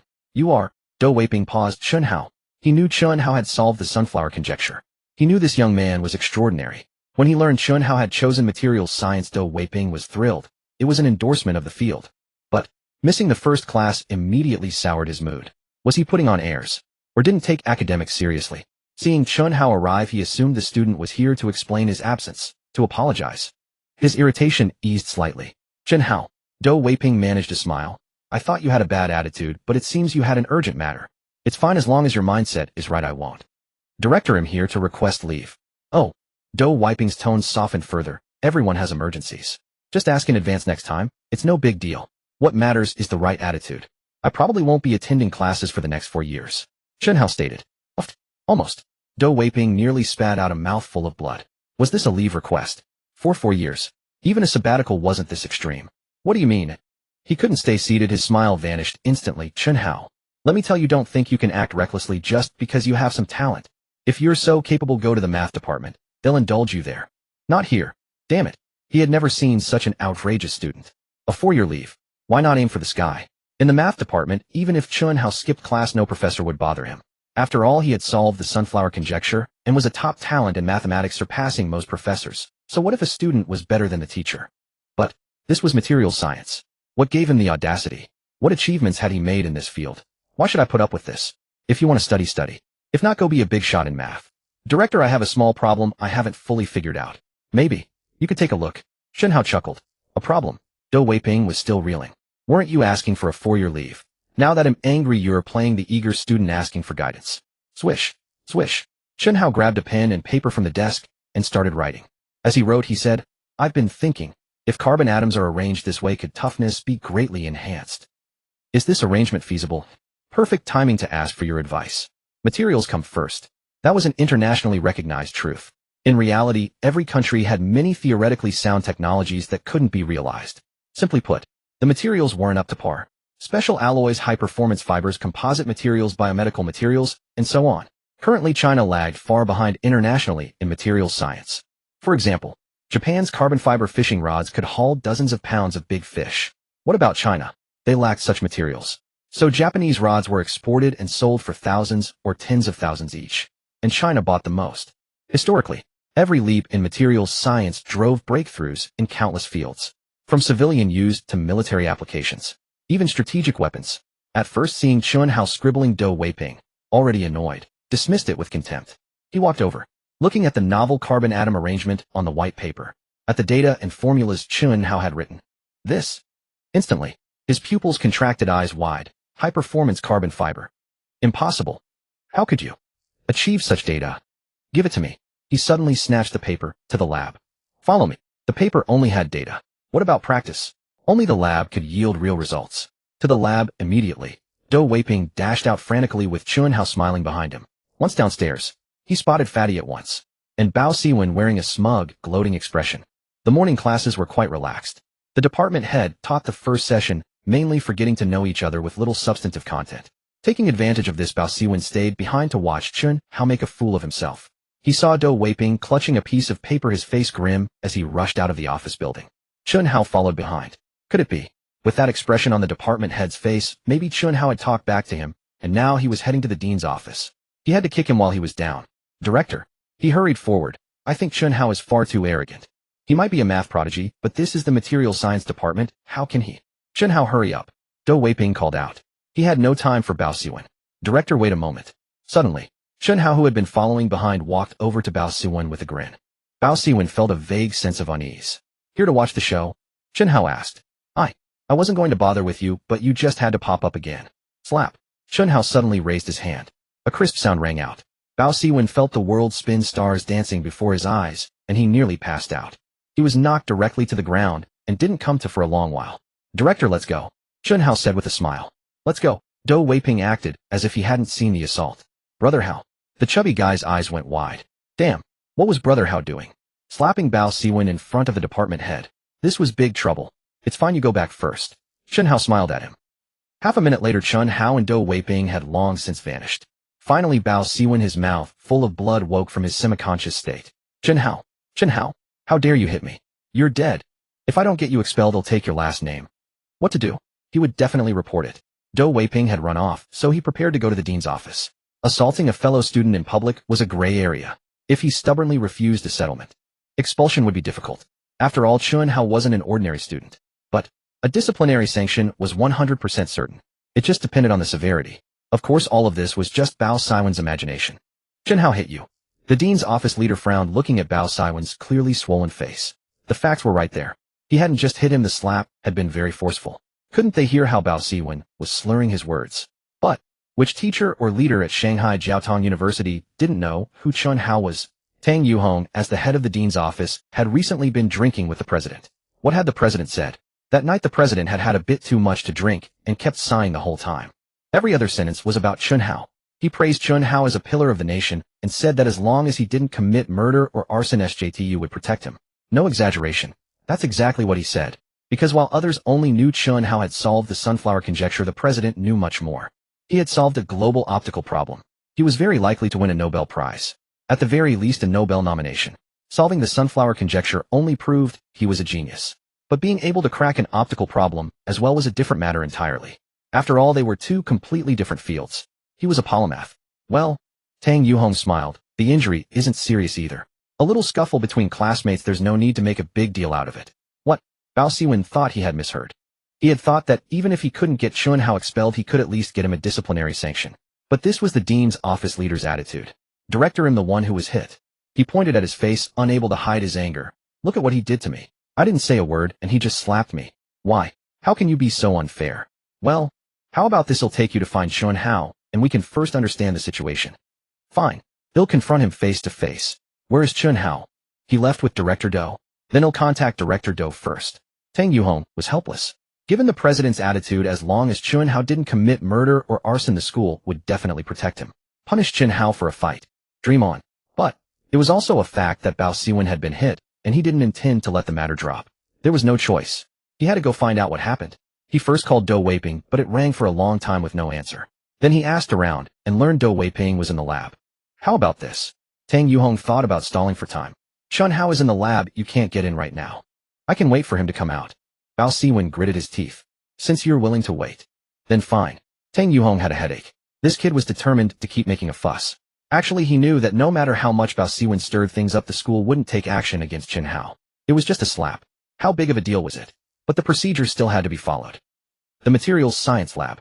Dou Weiping had kicked everyone out, both teachers and students, leaving only himself and Chen Hao. Half an hour later, his expression grew increasingly grave, and he made a phone call. Before long, President Xia Wu came running over. Another hour passed. It was almost noon. Suddenly, Dou Weiping burst into manic laughter. It worked. The experimental data. No problem. He spun around and gave Chen Hao a bear hug. We did it. No, you did it. This achievement is yours. The high-performance carbon fiber problem is solved. President, our country's gap in this area has finally been closed. High-performance carbon fiber. As he spoke, Dou Weiping's voice choked up a little. In contrast, Xia Wu wasn't particularly excited. He just stared at Chen Hao. Excited? Not at all. Whether it was the sunflower conjecture or the optical problem, last time those were things no one else could solve. Oh, Chen Hao was a pioneer. But this time, high-performance carbon fiber materials had actually been available in the East for a long time. This was just catching up to international advanced levels. Compared to Chen Hao's previous achievements, it wasn't much. Xia Wu was astonished. First mathematics, then optics, and now, on his first day of school, he solved the materials science problem. Was this kid a god? Director Dou. Xia Wu snapped back to reality and said only one sentence: this achievement is yours. Oh. Dou Weiping was stunned. It's yours. Xia Wu emphasized again. Do you want Chen Hao to become a public enemy of the West? In an instant, Dou Weiping was dumbfounded. He stared in shock at Xia Wu, then turned to look at Chen Hao. Seeing Chen Hao smile and nod, he finally understood. I understand. Director, I'll need to use the materials science lab frequently from now on, and I can't have anyone watching. Chen Hao began making his demands. No problem. Dou Weiping didn't hesitate for a second. They'll give you an independent lab. Any equipment, instruments, or materials you need, I'll get them for you myself. I probably won't have time to attend classes either. Chen Hao said with an apologetic smile. No problem. It's just. Dou Weiping's face was wreathed in smiles, his grin almost reaching his ears, and he was even a little fawning. Could you take me along for your future experiments? It's not a condition, just asking. It's fine if you don't want to. Well, the teacher had become the student. But Dou Weiping didn't feel a shred of shame. In learning, there is no hierarchy. Those who master it are the teachers. Chen Hao was stronger, and as long as he was willing to include him, he would even call him teacher. No problem, so. Shall we go? Let's go. Dou Weiping's hands were still trembling. Both the president and Chen Hao had stated that this achievement would be credited to him. What did that mean? He was sure to win a national award. This award was a gift from Chen Hao. What a huge favor. A moment later, the three of them walked out of the lab in high spirits. Lo and behold, Bao Siwen was standing not far away. He had been waiting all this time, waiting to confront Chen Hao. President, seeing Xia Wu, Bao Siwen was almost in tears. President, Chen Hao hit me for no reason. Look at my face. Bao Siwen was extremely agitated. He wanted the principal to help him seek justice. A real man doesn't whimper from a few hits. Pathetic. Xia Wu tossed out the remark and strode away. Prin. Bao Siwen stood there utterly bewildered. Watching Xia Wu flee, he turned to Dou Weiping. Director, Chen Hao, let's go. They'll treat you to a meal, haha. Dou Weiping slung an arm around Chen Hao's shoulder like an old friend. Bao Siwen felt like he was about to explode. What on earth was happening? What? Had the principal completely ignored his being beaten? In class, the director had been furious when he learned Chen Hao was absent and had someone else answer the roll call. But now, he was practically treating Chen Hao like a brother. Director, I have plans for lunch. Chen Hao smiled. Bao Siwen's mind shattered. This guy dared to refuse the department head. Was he asking for death? No problem. Dou Weiping wasn't the least bit angry. He pulled Chen Hao close, beaming. But you have to promise me you'll find time after you're done to come to my place for dinner. Sure, I'll give you a call then. Great. Go ahead and take care of your business. Goodbye, director. Chen Hao turned and left. Suddenly, after just a few steps, he turned back. He walked up to the dazed Bao Siwen. Surprised too. Unexpected? Chen Hao asked with a grin. Bao Siwen remained frozen. Slap. Another resounding slap landed on his face. This time the force was even greater than before. The only difference was, it struck his left cheek. The previous one had been on the right. Bao Siwen toppled over. When he came to, he leaped up and roared. Chen Hao, I'm going to fucking kill you. How? The school's leadership was all siding with Chen Hao. Call the police. Did he even know the level of Jiaodong University? As a double first-class university, the principal already held a vice-ministerial rank. Bao Siwen's family did have some money, but against an institution like Jiaodong University, it was utterly insignificant. In short, as long as the school was intent on protecting him, there was no use going through proper channels. Bastard. He suddenly remembered that his father was expecting him to accompany him tonight. Maybe he could ask his father for help. These days, anyone running a decent-sized business knew a few people. You hit me, I hit you back. Only fair, right? On the west coast of North America, California, Apple headquarters. A postal-clad Asian man walked straight into the CEO's office. Inside the office, Jobs, the founder and CEO of Apple, had been busy all day and was just about to head home. "Sir." The Asian man entered. He placed a small box in front of Jobs. "What's this?" Jobs was taken aback. The man didn't say a word and turned to leave. His English vocabulary amounted to no more than 100 words. How could he answer? He had only one mission: deliver the item to the designated person. His name was Xiaoping. He was a comrade of Lu Qingshan. Seeing the man in a postal uniform, Jobs didn't think much of it and casually opened the box. As he did, a slip of paper fluttered out. He saw an electronic device unlike any he had ever seen inside the box. Ignoring the device, he picked up the note. "Mr. Jobs, I have received some information that your company is developing a device capable of playing music. Do you believe your device will be competitive enough?" At the bottom of the note, there was a phone number with an international code. Jobs' expression froze. That's right. Apple was indeed developing a music player, the first-generation iPod. But it was still incomplete, with at least another year to go according to the plan. He picked up the device from the box. He powered it on according to the manual. Impossible. In an instant, his face drained of color. Compared to the first-generation iPod design, this device had a much larger screen. And crucially, it was in color. It could even play music videos. How could this be? His mind raced. The design and functionality were on a completely different level. Even if the iPod were finished, it would be obsolete the moment it hit the market. Once this product appeared, the iPod would have zero competitiveness. What should he do? The iPod had to be abandoned. As a businessman, profit was paramount. Why invest money in R&D for something that would be outdated before it even launched? Was he stubborn? Staring at the phone number on the note, he sank into deep thought. What if Apple could become the distributor for this product? Similar situations were unfolding in multiple places, not just at Apple. Washington State, Seattle. Costco headquarters. Compared to Apple at the time, Costco was a true giant with a much higher market value. Its security was also far tighter. Sneaking into the CEO's office. Extremely difficult. But who said it had to be done inside the office? Night fell. Senegal left the headquarters building and climbed into an old car. Just then, a box was pushed in through the car window. "What?" Senegal was startled. "A gift." The Asian man uttered a single word. He too was a comrade of Lu Qingshan, with equally limited English. "A gift?" Senegal was puzzled. But he opened the box anyway. His eyes fell on a silver electronic device accompanied by a small note. "Mr. Senegal, I believe this product would be a perfect fit for your store. It could even bring a flood of new customers to your company." Costco was a warehouse-style chain store. It operated on a membership model requiring payment for a card, much like Sam's Club. If they could secure a wildly popular product, it could boost foot traffic and drive business for the entire store. For Apple, the SP4 was a competitor. Sure, with the performance of the first-generation iPod, it was utterly uncompetitive. But for Costco, it was a partnership, a powerful alliance. When Senegal saw the crystal-clear video images and heard the impeccable sound quality, he was stunned. As one of the top 3 founders of a chain supermarket, his judgment was razor-sharp. This electronic device was groundbreaking. It was bound to ignite the electronics market. Clutching the note in his hand, his face was a portrait of excitement. The next moment, he dialed the number. "Wilson, I found a product that will set the electronics market on fire. Contact them immediately and secure exclusive distribution rights." Exclusive? He was dreaming. At noon, pretending to have a poor aptitude and not paying attention in class, Chen Hao had lunch with Xia Ma. In the afternoon, there was another class in the pharmacy department. He went to sit in again, not listening to a single word the professor said, spending the entire time stealing glances at Xia Ma. With no more classes afterward, he had no excuse to linger and had to return to his private dormitory. The private dormitory wasn't a single room. It was in the staff residential area, a 2-story building with a small courtyard of a few dozen square meters. That was Chen Hao's residence. The house was a bit run down, but spotlessly clean. Small as it was, it had everything. He had to admit that Mengye, his assistant, was very professional. On the day he reported, she had followed his instructions and purchased all the daily necessities. She had even brought a computer with high specifications. Clack, clack, clack. Chen Hao typed code furiously. He was building an AI system. This workload was far greater than building the XP system, and it couldn't be completed in a short time. Fortunately, he didn't need it in the short term, so there was no rush. At 6:30 p.m., Xia Qingyan called to say that the bosses had arrived early. It was time for him to head out. Thinking about the dinner party that night, he couldn't help but recall Xia Qingyan's text from the previous night. "Bao Yongwu, Bao Siwen." The 2 slaps he gave him during the day were to teach him a lesson on his father's behalf. All right. He had overheard Bao Siwen's phone call yesterday. Was he going to? Chen Hao grinned wickedly. Why do I have a feeling of anticipation? At the Yangzhou restaurant, one of Shanghai's time-honored establishments specializing in Huayan cuisine, in the largest private room, with the biggest round table capable of seating over 20 diners, only about half the chairs were occupied as a dozen or so people exchanged pleasantries. Some contracts were signed during the SP4 development phase with Chuangshiji, and work had already commenced.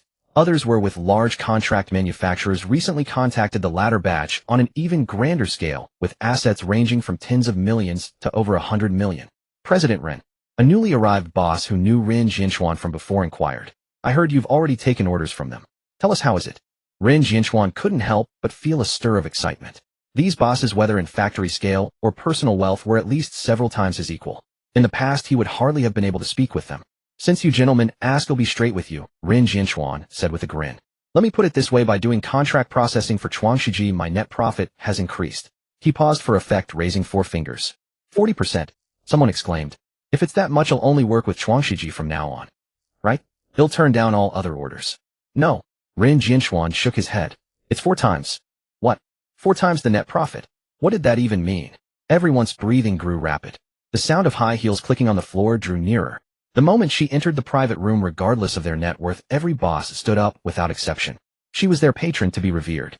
When they saw Xia Qingyan, the new bosses couldn't help but widen their eyes. She was far too young and too beautiful. Gentlemen, please sit, Xia Qingyan said with a smile, signaling her assistant. Since you're all here, it shows you're interested in cooperation. Before we dine, let's first review the details. The assistant distributed the contracts.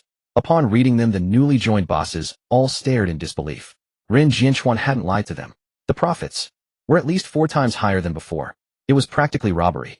But this clause? A short, stout man frowned slightly. If we set up new factories and want to cooperate with you, the location must be chosen by you. It was both puzzling and irritating. Why should you decide where I open a new factory? President Bao, Xia Qingyan said with a faint smile. I'm sorry, but this is a firm requirement. Unless you choose not to cooperate with us for any subsequent factories. President Xia, you must at least tell us the reason. It's simple. Xia Qingyan looked around at the assembled bosses. Our future assembly plants won't be limited to Shanghai alone. Everyone immediately understood. It wasn't a harsh condition at all. Clearly Chuangshiji was planning a major expansion and intended to bring them along to share in the wealth. Sign. The bosses had no more hesitation. Please wait a moment and review the contract details. The actual signing will be a bit later once the chairman arrives. Just as she finished speaking, footsteps approached. Everyone stood up. Was the chairman here? But instead, a young man under 20 with swollen cheeks walked in with his head bowed. Son. Bao Yongwu quickly rose, plastering on a smile and apologizing to the others. President Xia, gentlemen, my apologies. This is my son. I thought I'd bring him to see the business world. Come here. What happened to your face? All the other bosses had come alone, only he had brought his son. And more importantly, what state was his son in? How embarrassing. Dad. Bao Siwen's lips quivered and tears immediately spilled from his eyes. He felt so wronged. He had been slapped twice in a row. Not only did the school refuse to stand up for him, but they had collectively turned a blind eye and even sided with his attacker. When had he ever suffered such humiliation? Stop crying. Bao Yongwu, feeling disgraced, hissed in a low voice. Is this a place to cry? Tell me what exactly happened. There's this bastard named Chen Hao. He relies on having some minor achievements, and the whole school protects him. Bao Siwen sobbed, recounting his grievances between sniffles. Chen Hao. Xia Qingyan's expression froze. Then a peculiar smile curled at the corners of her mouth. It seemed President Bao might not be signing the contract after all. It didn't matter. These were all just contract processing factories with little technical know-how. If she wanted, she could find 100 such factories, let alone 10. How infuriating. After hearing the whole story, Bao Yongwu was livid. Just because he's a genius. Is the school's protection of him any kind of justice? Is there any law? Gentlemen, what law are you discussing? A light laugh rang out. Chen Hao sauntered into the private room. Who is this? Bao Yongwu was bewildered. Chen Hao. Bao Siwen jumped up with a start when he saw him. Dad, it's him. Chen Hao. Who let you in here? Do you know where this is?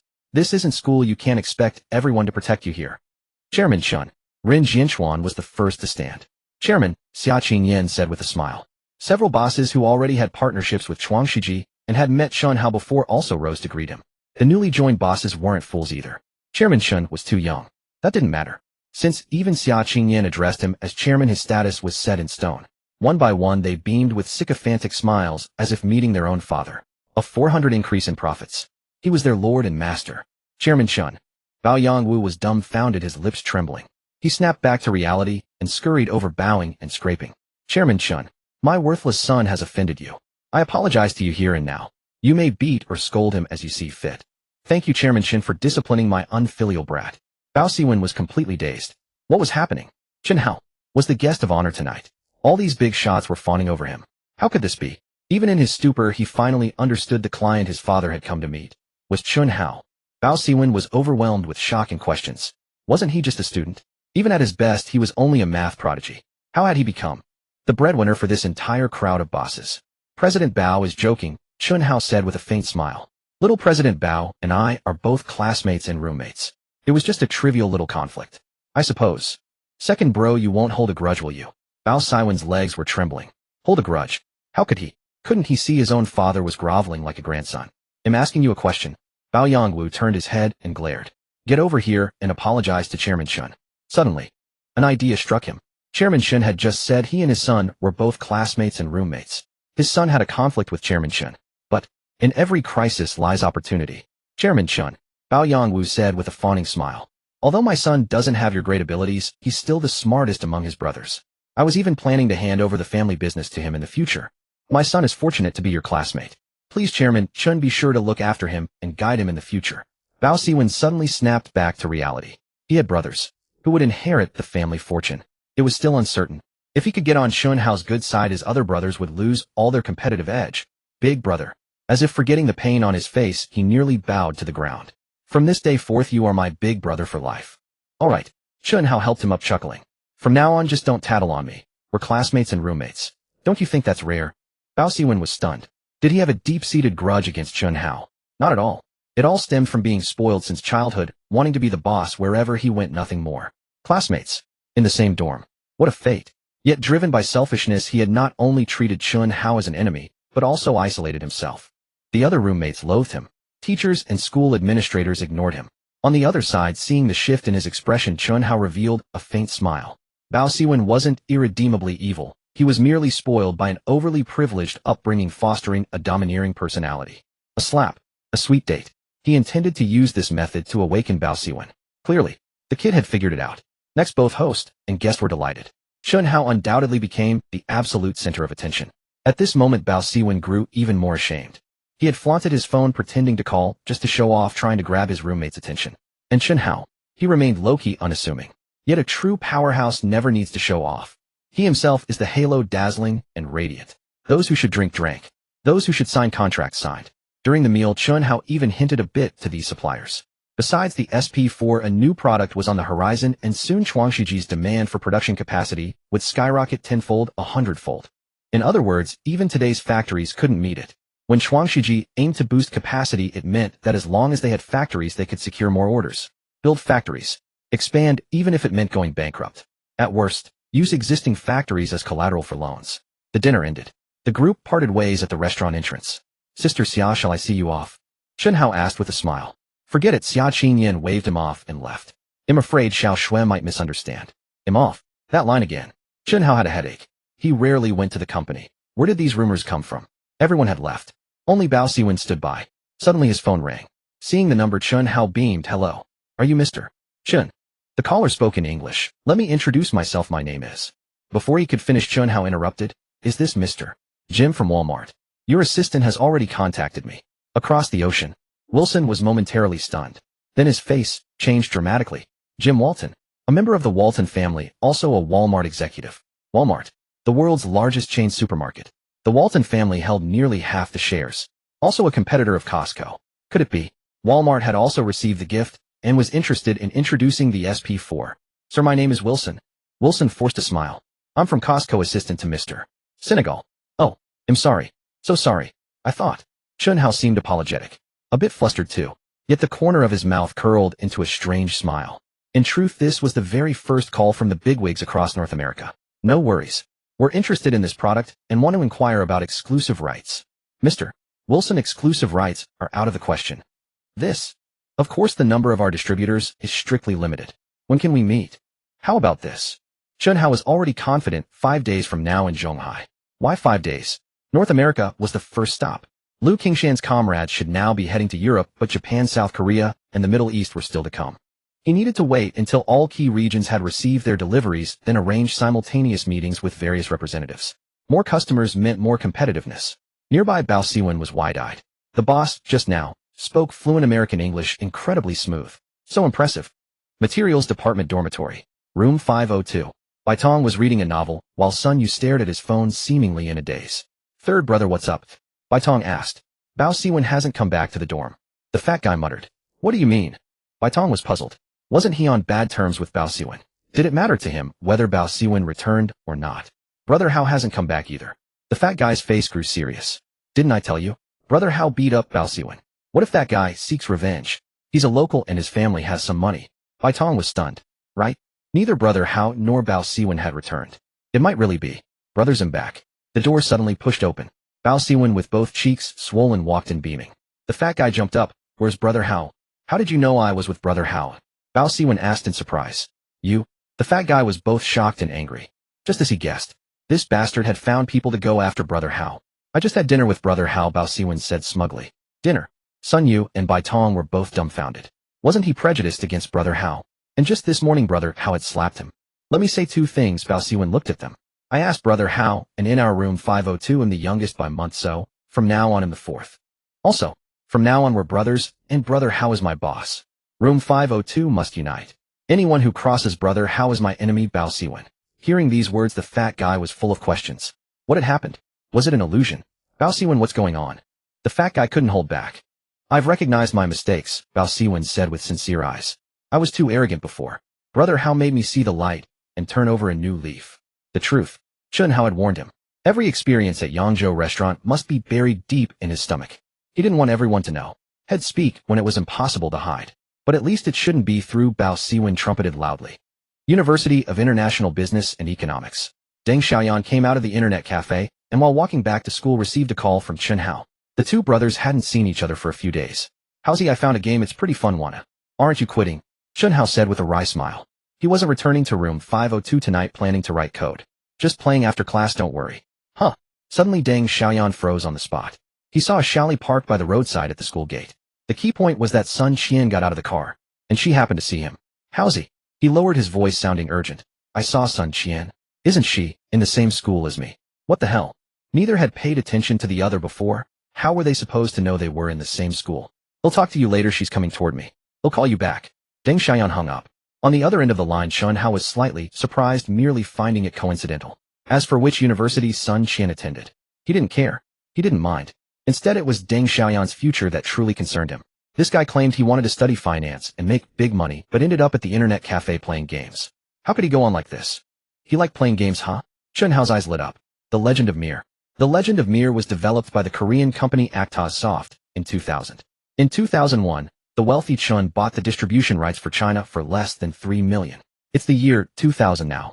Admittedly, Chen Hao had no intention of entering low-tech industries, but if he let Deng Xiaoyan handle it. This guy liked playing games, didn't he? Let him play to his heart's content. In 2001, the tycoon Chen introduced the legendary game The Legend of Mir 2 to China. Within just 3 years, by 2004, he had ascended to become the nation's richest man. Of course, the wealth of a tycoon in that era could not compare to later generations, amounting to less than 10 billion. Yet its true value was by no means insignificant. Money was not the issue. The main goal was to secure a bright future for a good brother. Seeing that it was not too late, Chen Hao prepared to call Xia Qingyan. At that moment, Deng Xiaoyan called him first. How's he said, his voice full of anger. Do you know? It's only been a few days since the semester started, and Sun Qian already has a boyfriend. I think she's just... Don't be angry, Chen Hao interrupted him. Godfather knows you're filial, knows you're angry on his behalf. I'm very gratified. Go to hell. Deng Xiaoyan cursed with a laugh. Xiaoyan, there's really no need to be angry, Chen Hao said, his tone turning serious. I've let it go long ago. What Sun Qian does has nothing to do with me. But, on the other end of the line, Deng Xiaoyan's face fell. Just now she hypocritically said that since we were all classmates I should bring her along this weekend to meet up with you. Any fool knows what she wants. What did you say? I said I wasn't coming to see you this weekend. Come on over. Huh. Some people won't stop pestering you until you slap them in the face. Are you sure? Absolutely sure. Hanging up the phone, Chen Hao couldn't help but smile. He had already moved on, yet Xiaoyan was still furious on his behalf. Truly a good brother. Might as well. This time let Sun Qian give up completely. Save the trouble later on. Xia Qingyan returned home exhausted. Her day's work had been very tiring. And tonight she had to attend a social engagement. Even more tiring. Better wash up quickly and go to sleep. Seeing a light on in her sister's room, she tiptoed over. Qingma, not asleep yet? She asked softly. There. Her sister was holding a large, thick book. Sis, you're back? I'm just reading a bit more, Xia Qingmo replied, her eyes not leaving the book. This book? Xia Qingyan's expression froze. Can you understand it? It was clearly a very advanced pharmacology book. Her sister had only just started her freshman year of college after all. To be fair, this book was far beyond her scope. Sis, I need to work hard. Xiao Ma looked up, her face serious. What's wrong? I have a classmate who suffers from a congenital genetic disease. He's very insecure and in pain. Xia Qingjian's eyes widened. In the past, her sister had been so introverted and insecure, but now she seemed to be relied upon by someone else and had gained a bit of confidence. A boy or a girl? She suddenly asked. Xiao Qingma was taken aback. She didn't answer. A boy. Xiao Qingyan laughed and ruffled her hair. Could it be that our Qingma has a boy she likes? Unlike their parents' old-fashioned ways, she actually hoped her sister would meet someone she liked. Have a love affair. Stop being so introverted. Stop being so insecure. No. Xiao Qingma blushed, shaking her head repeatedly. Sis, really no? I just think he's pitiful and want to help him. Just then her phone rang. Seeing the number, Xiao Qingyan left the room. What's up? Sister Xiao, I need you to send someone abroad to take care of something. Apply for an international patent. No. Chen Hao shook his head. Go to South Korea and secure the rights to a game. A game? Xiao Qingyan was baffled. She knew what Chuangshiji was developing. She also knew what patents Ren Shui was applying for. Construction machinery, chips, lithography machines, pharmaceuticals. The list was extensive, but all of it was cutting-edge high technology. Why did he suddenly want to get into gaming? Remember two things. After giving a general introduction to the game and the company, Chen Hao continued. First, we must secure the exclusive agency for all of China. That means no matter how much we earn from this game in the future, the original company has no claim to it. Second, the price must not exceed 500,000. 500,000. It was a sure thing. After all, the tycoon Chen had only paid 300,000. The main reason was that this game had never been popular in the South Korean market. If it wasn't popular, it naturally wasn't worth much. 2 days passed without notice. Friday morning. In the materials science lab, Chen Hao was busy frowning over a piece of equipment while Do Weiping stood by in confusion. He didn't understand. He couldn't understand a thing. A few days ago, Chen Hao had been granted a special exclusive lab that no one else was allowed to enter. Then, following Chen Hao's requirements, Principal Xie Wu had directly allocated funds to purchase the necessary equipment and instruments.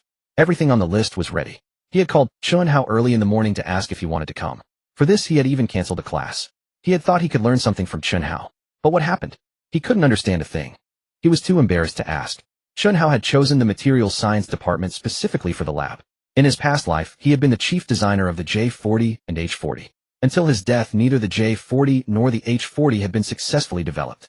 The bottleneck was the materials. Having been reborn, he had to break through that new material. History was the best proof. Every major breakthrough in materials science had propelled countless other fields. The value of this new material was nothing short of heaven-defying. Once successful, it would allow China to soar in numerous fields and dominate the world. Chen Hao, I just remembered. I have something to do, Do Weiping said with an awkward smile. It was very embarrassing. Initially, he had almost fawningly begged to study with Chen Hao, hoping to gain something. But, since he couldn't understand why stay. Oh, Chen Hao didn't look up. Scientific research left no room for carelessness. One had to be fully immersed. Time passed. More than 2 hours after Do Weiping left, Chen Hao let out a long sigh. Another failure. Materials science was often jokingly called the lottery science. There was an element of experience, and an even larger element of luck. In his past life, he had failed countless times during the development of new materials. He was long used to it. Failure meant eliminating one wrong option, bringing him one step closer to success. I have a pharmacology class this afternoon. They'll continue tomorrow. He turned on his phone. Whenever he entered the lab, he would immediately power it off to avoid outside distractions. It was 1147. He had been in the lab since before 8 o'clock. That was 4 hours already. As soon as it powered on, a call came in. The international code was North America. Hello, he answered, a mischievous expression on his face. Is this Mr. Lauren from Arcos? Well, he knew it wasn't Lauren. He was doing it on purpose. Over the past 2 days, he had received more than a dozen overseas calls. The first few were from North America. Then came calls from Europe. Because LV Kingshan's comrades whom he had taken abroad had finished their gift delivery in North America and had gone to Europe a couple of days earlier. Next would be Japan, South Korea, the Middle East, and so on.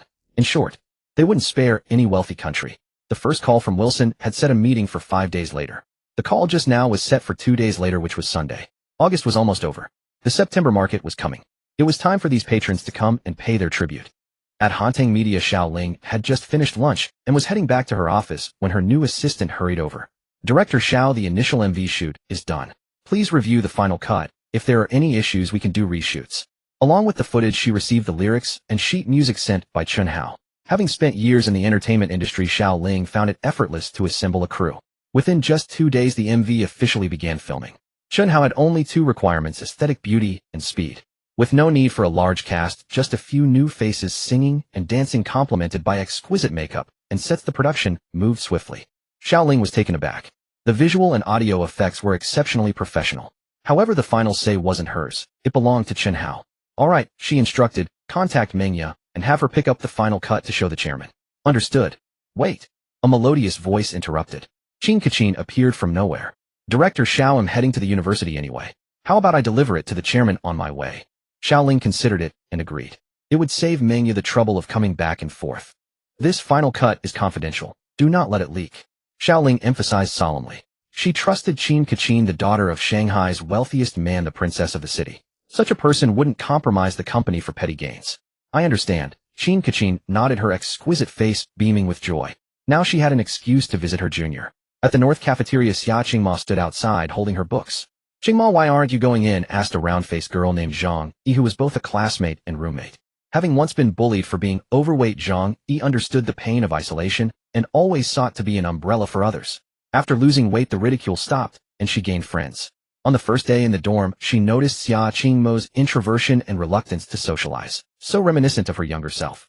Zhang Yi, let's go, called the girl with her, who had a high ponytail and an oval face. She was tall, not a top beauty, but still the class belle. She glanced at Xia Qingma and said with a pout, what's there to talk about with her? She's a total mute. Yunjia Qingma is. Zhang Yi tried to interject. Are you coming or not? Zhao Yunjia frowned. Suddenly her pupils contracted. From a distance, a tall, handsome boy approached, about 1.8 meters tall, exceptionally good-looking. Chen Hao, Zhao Yunjia exclaimed. In the past 2 days, Chen Hao had often attended classes in the pharmacy department, always wearing a baseball cap, and sitting in the back with Xia Qingma. Since he wasn't a pharmacy student, the teachers never called on him, and no one paid him much attention. But now, without his cap, he was instantly recognizable from media photos. Zhao Yunjia was ecstatic. The prodigy who cracked the sunflower conjecture. The media had reported that when the top 10 universities were vying for him, it wasn't as a student, but as an associate professor, or even a full professor. And there was the million-yuan prize. He was a paragon of looks, talent, and wealth. As Chen Hao walked toward her, Zhao Yunji's legs trembled with excitement. She might be the class belle, but Chen Hao was indisputably the campus heartthrob. Countless girls at Shanghai Jiaotong University were lusting after him. Thinking this, she rushed to greet him. But then, nothing happened. As if he didn't see her, Chen Hao brushed past and said, classmate Xia, I'm late. It's okay, Xia Qingma replied, her pretty face blushing. 15 minutes earlier, Chen Hao had left the lab and called to ask if she had eaten. When she said no, he used the excuse of consulting her on some problems during lunch to dine with her again. This wasn't their first shared meal, but this time, they were at the cafeteria entrance with many eyes on them. In Xia Qingmo's eyes, Chen Hao was so brilliant and dazzling. Boys looked at him with envy, while girls practically wanted to throw themselves at him. And she was utterly unremarkable. Chen, how do you know her? Zhao Yunjia was dumbfounded. Ignoring her, Chen Hao smiled at Zhang Yi. Want to join us for lunch? He had seen Zhang Yi's kindness towards Xia Qingma from afar, as well as Zhao Yunji's arrogance and mockery. No thanks. Zhang Yi shook her head. No one could understand how the Prince Charming could know an ugly duckling, and their relationship seemed far from simple. Chen Hao, what is your relationship with Xia Qingma? Zhao Yunjia persisted. Classmate Xia is my best friend, Chen Hao finally answered. Her enemies are my enemies, he added, leaving Zhao Yunjia bewildered. With that, he took Xia Qingmo's arm and led her away. Chen. The girl tried to resist, her face reddening. Do you want to be ostracized by her, he whispered. Xia Qingma froze. She was introverted and self-conscious, but not stupid. She understood his meaning. Her enemies are my enemies. Those words spoken by anyone else would hold little weight. But from Chen Hao's lips they were formidable. Probably no one at the entire university would dare to be his enemy. During lunch, Chen Hao tried every topic to keep the conversation going, but Xia Qingma mostly listened. Suddenly she bit her lip, and as if summoning all her courage, whispered, Chen, could we stop eating together from now on? Chen Hao was stunned. He instinctively reached up to touch the baseball cap head put back on before entering the cafeteria. He had taken it off earlier to intimidate Zhao Yunjia, but it had also put immense pressure on Xia Qingma, as if they belonged to different worlds. He was a pearl as she was dust. How could dust be with a pearl? He knew her thoughts. Don't cry. Xia Qingma suddenly panicked. Chen Hao's eyes welled up as if he might burst into tears at any moment. In my heart, you're my best friend. I didn't expect you to despise me too. Does someone like me, a patient, not deserve to have friends in this life? Qingma, are you abandoning me too? As he spoke, he seized her small hand, his face full of sorrow. The expression was pitiful. That word was usually used for women, but it seemed oddly fitting for Chen Hao at that moment. No. Xia Qingma shook her head, repeatedly noticing other students staring. Her face flushed crimson, but she dared not pull away, fearing he'd think she despised him. Chen, don't be like this. I don't despise you. I also see you as a friend, my best friend. Really? Chen Hao was visibly moved. Really? She nodded earnestly. Do you have class this afternoon? Can you come out with me? Huh. See. You still despise me. I really don't. Xia Qingma was frantic. Gritting her teeth, she nodded. Where do you want to go? I'll come with you. Chen Hao breathed a sigh of relief. Darling, I didn't mean to deceive you. I don't want to play the victim and be laughed at either. But this trick never fails. The area near Shanghai Jiaotong University was teeming with shops and vendors. The two walked down the street. Xiao, would you like some milk tea? No. No need. How about a candied hawthorn? Thanks, no need. Chen, where are we going? We're here. Lo and behold. It was a hair salon. Chen, do you need a haircut? Xia Qingma asked, puzzled. You need a haircut? Oh. Xia Qingma waved her hands repeatedly, no need. I am fine like this. Then, Chen Hao started twitching again. Chen, why do you cry so easily? Xia Qingma was at a loss. You promised at the cafeteria earlier. I only promised to accompany you. The truth is this. Chen Hao's face was full of sorrow. From Jinling. I had a girlfriend back then, but she abandoned me because she despised my illness. He was lying again. 7 parts truth, 3 parts false. He painted himself as a pitiable wretch abandoned by his girlfriend due to a tragic hereditary disease. What was most despicable, his ex-girlfriend deliberately provoked him, intending to bring her new boyfriend over under the guise of being classmates, planning to humiliate him. You're my only friend. If even you want help me. His twitching grew worse. Xia Qingma felt he was too pitiful. He had a hereditary disease. He was insecure. Thus he was abandoned by his ex-girlfriend. Even worse, his ex-girlfriend was bringing her new boyfriend to humiliate him face to face. I am not pretty. I'm afraid. Xia Qingma lowered her head. How could she not understand Chen Hao's intention? Guys, they care a lot about their pride. He was already very insecure. If he were humiliated by his ex-girlfriend, who knew if he might have a mental breakdown? So he needed someone to pretend to be his girlfriend, and she was the only one who could help him. But she wasn't good looking. Would that make him lose even more face? Trust me, it'll work. Chen Hao stopped twitching. Really? Believe me. Chen Hao's gaze was intense. Xia Qingma noticed his eyes were clearly reddened, and she finally nodded helplessly. He was so pitiful. As his best friend, how could she stand by and do nothing? 5 minutes later. How should I cut it? Asked Tony the stylist. Cut the back hair to here. Chen Hao gestured, thin out the back by half-cut air bangs in the front, and then. Tony was baffled. What were air bangs? Next, Chen Hao, who only knew the theory, directed Tony through the practice. Half an hour later. Looking in the mirror at the face no longer hidden by long hair, which was so stunningly beautiful, it was beyond words. Tony was dumbfounded. Buddy, do you take apprentices? How about I become your disciple? Gee. Following teacher's operation, the ugly duckling had transformed directly into a great beauty. Wasn't it magical? Little did he know it had little to do with technique. The key was the excellent foundation. Xia Qingma was equally stunned. Staring at her completely transformed self in the mirror, she was dazed for a full half-minute. Then, she quickly tried to push her long hair forward to cover her beautiful face. Come. Chen Hao used a rubber band to tie her hair into a ponytail. Tied up. See how you can hide your hair now. Chen Hao. Xia Qingma bit her lip. Won't you help me? I will. Before Chen Hao could start twitching, Xia Qingma gritted her teeth. Where to? Next. Another quarter of an hour passed. Chen Hao, having asked Mengya beforehand, found a store selling posture correctors.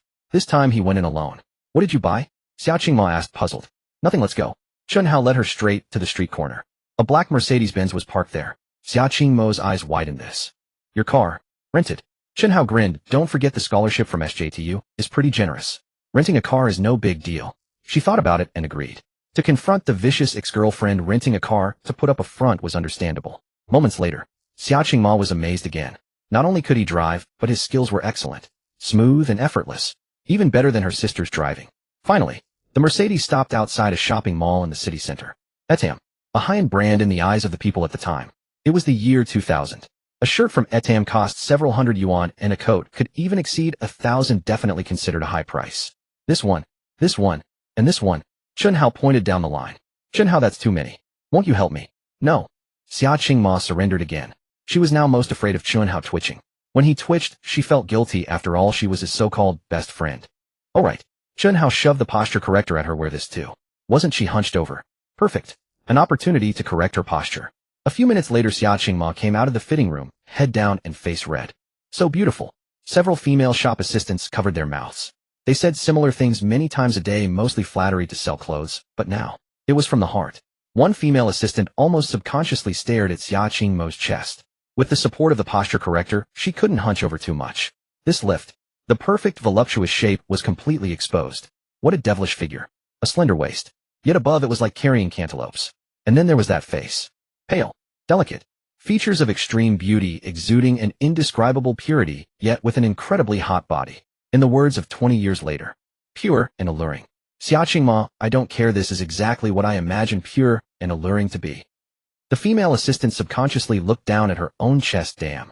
Chen Hao was already dumbstruck. In his past life, he had known the senior for a long time before they slowly got together.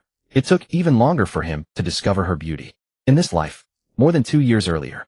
After all, their first meeting in this life had already been moved up by a year. Chen Hao, Xiaqingma was about to break down under everyone's stares. Her face was flushed, like a peach blossom in full bloom. Beautiful. Chen Hao snapped back to reality. Xia, you look so beautiful like this, you'll completely outshine her. This one, and this one, wrap them up. Buying clothes for his own wife, he never hesitated. You two please wait a moment. The store manager ran over, beaming, Miss, are you interested in being a model for our store? Don't worry. The compensation is negotiable. No. Sir, please don't leave, the price can be discussed. Chen Hao directly pulled Xiaqingma and ran. Be a model. Let others fantasize about his wife. Dream on. Completely transformed from head to toe, even after getting back into the car, Xiaqingma still felt uncomfortable. Xia, you should dress like this from now on. Oh. My ex-girlfriend might not just come today, as she could show up any time in the future. This. If you want help me, no one will. They'll help you. She had surrendered for who knows how many times. Here it comes. Chen Hao suddenly squinted and smiled. A call was coming. Did he have Deng Xiaoyan agree to bring Sun Qian, just to make Sun Qian give up? No. At most that was a side objective. The core objective was to find a reason to make Xiaqingma pretend to be his girlfriend, and to help her transform her appearance along the way. Some things, if you act them out long enough, don't they become real? Xiaoyan. Chen Hao pressed the answer button. How, I'm almost there. On the other end of the phone, Deng Xiaoyan, sitting in his Xiaoli car, glanced bitterly at the front seat. Sun Qian and her boyfriend are here too. They even said they want to treat you to dinner. Meet at the school gate. Chen Hao hung up. No sooner had he hung up than another call came in. Junior, it's me. Senior. Chen Hao was momentarily stunned. How did you get my number? The MV is done. President Xiao asked me to give it to you. Xin Keqing said with a pleasant smile. Chen Hao was helpless. Fine. Let's all meet at the school gate then. The Xiaoli stopped outside the university gate. With a snap, Lu Dong lit a Hongtishan cigarette and grinned at Deng Xiaoyan. Bro, your friend. He's not too scared to show up, is he? Why don't you give him another call and make it clear I'm treating so he doesn't have to worry about paying? Deng Xiaoyan scoffed, unwilling to entertain him. Driving a beat-up Xiaoli and acting like a big shot. Ridiculous. Scared to come. What a joke. He pulled out a pack of cigarettes from his pocket. And it was Huazi. Lu Dong's pupils visibly contracted. Fine. That pack was something Deng Xiaoyan had swiped from his old man. A gift from Chen Hao. Deng Xiaoyan, did you learn this from Chen Hao? Sun Qian pouted. Learn what? How to put on airs. Sun Qian sneered. You smoke Huazi and Chen Hao rents a Mercedes, right? How, I bet he's driving a Mercedes again today, addicted to showing off with a rental. Deng Xiaoyan was furious, but couldn't argue. Huazi had indeed told him the Mercedes was rented. Just then Sun Qian suddenly laughed. See, there it is. The big Mercedes pulled up slowly. Huazi. Deng Xiaoyan waved. But Chen Hao shut the car door and didn't head straight over. Instead, he walked to the passenger side. He opened the door. The next moment, Deng Xiaoyan, Sun Qian, and Lu Dong all stared wide-eyed. Xiaqingma stood tall at 1.68 meters. She was taller than Sun Qian, far fairer, and her face was infinitely more beautiful. Her figure completely outclassed Sun Qian's. The sheer magnificence of her chest. Sun Qian glanced down at her own and muttered, damn. Chen Hao reached out to take her hand. Instantly, Xiaqingma flinched as if shocked, reflexively pulling back, but she quickly regained her composure. She was supposed to pretend to be his girlfriend. How could they not hold hands?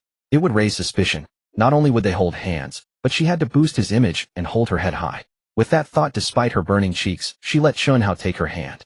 Let me introduce you, Chen Hao said with a smile. This is Deng Xiaoyan, my best brother. And this is Sun Qian, my ex-girlfriend. He deliberately emphasized the word ex. As for this one, I don't know him. Skipping Lu Dong entirely, Chen Hao gestured to Xiaqingma. My girlfriend Xiaqingma. The moment I heard her name, I was utterly captivated. It's beautiful and poetic. Sun Qian nearly choked. Might as well just say my name is plain. Lu Dong was furious and anxious. This girl was stunning. Sun Qian. No comparison. Thinking of how Sun Qian had said Chen Hao's family was bankrupt with tens of millions in debt, he muttered, a man's worth is in his money. He glanced disdainfully at Chen Hao, then at Xiaqingma. Little sister, you probably don't know. Some people even rent their cars. I know you don't need to tell me, Xiaqingma replied without stuttering. Chen Hao had already told her the Mercedes was rented. You know. Lu Dong was stunned, then laughed. Then do you know his family owes over 10 million? No. Xiaqingma shook her head. Perfect. Lu Dong rejoiced. Once she learned about the bankruptcy, what girl would stay with him? What does that have to do with me? Xia Qingmo's next words chilled his heart. I like him, not his family. Whether he's poor or rich doesn't affect my feelings. Do you have anything else to say? Lu Dong was speechless. Chen Hao turned to look at the girl beside him. If only one day she meant those words for real, not just as an act. Being poor is one thing, but renting a car to play rich. What a joke. Sun Qian scowled. What's so funny about that? Chen Hao shrugged, nonchalantly grinning. Being ugly and strutting around all day, that's the real joke. What did you say? Sun Qian fumed. Then a flash of insight struck her as she stared at Xia Qingma. Huh. The Mercedes is rented, so is the girlfriend hired too? What? Xia Qingma was startled. She was naturally shy and timid. Her earlier boldness was solely to help Chen Hao. Now hearing Sun Qian's accusation, her guilt was written all over her face. Sun Qian immediately caught on. It's fake. Ha, just as I thought. Exposed, can't keep up the act anymore. I. Xia Qingma panicked. Qingma, Chen Hao, I'm sorry. With her personality, being called out like this by Sun Qian made it impossible for her to stay. She turned and ran, covering her face. What the hell? Chen Hao was dumbfounded. He didn't care at all about Sun Qian showing off with her new guy. His whole plan was to get Xia Qingma to agree to be his fake girlfriend. That way later, he could turn the act into reality. But now, Xia Qingma had run off. His plan was ruined. Who cared about Sun Qian anymore? He was about to chase after Xia Qingma when screeching brakes sounded. A silver Lexus stopped right in front of him. Chen Hao, I knew you were just putting on a brave face, haha. Whoa. Watch where you're going. Sun Qian suddenly screamed as the Lexus braked hard in front of her, startling her. Junior. Chen Hao was about to bolt when a pair of elegant legs emerged from the car. It was Chen Hao. She had come to deliver the MV recording. In fact, she had arrived earlier and watched the whole scene from across the street, so she hadn't shown herself. At first she was stunned by Xia Qingmo's beauty. She genuinely thought Xia Qingma was Chen Hao's girlfriend and felt a pang of disappointment, until Xia Qingma ran off. So it was all a fake. Perfect. Time for her to step in. Senior. Chen Hao was taken aback. Since I couldn't make it, you found a substitute. She smiled warmly and linked her arm through his. Huh. Chen Hao was confused.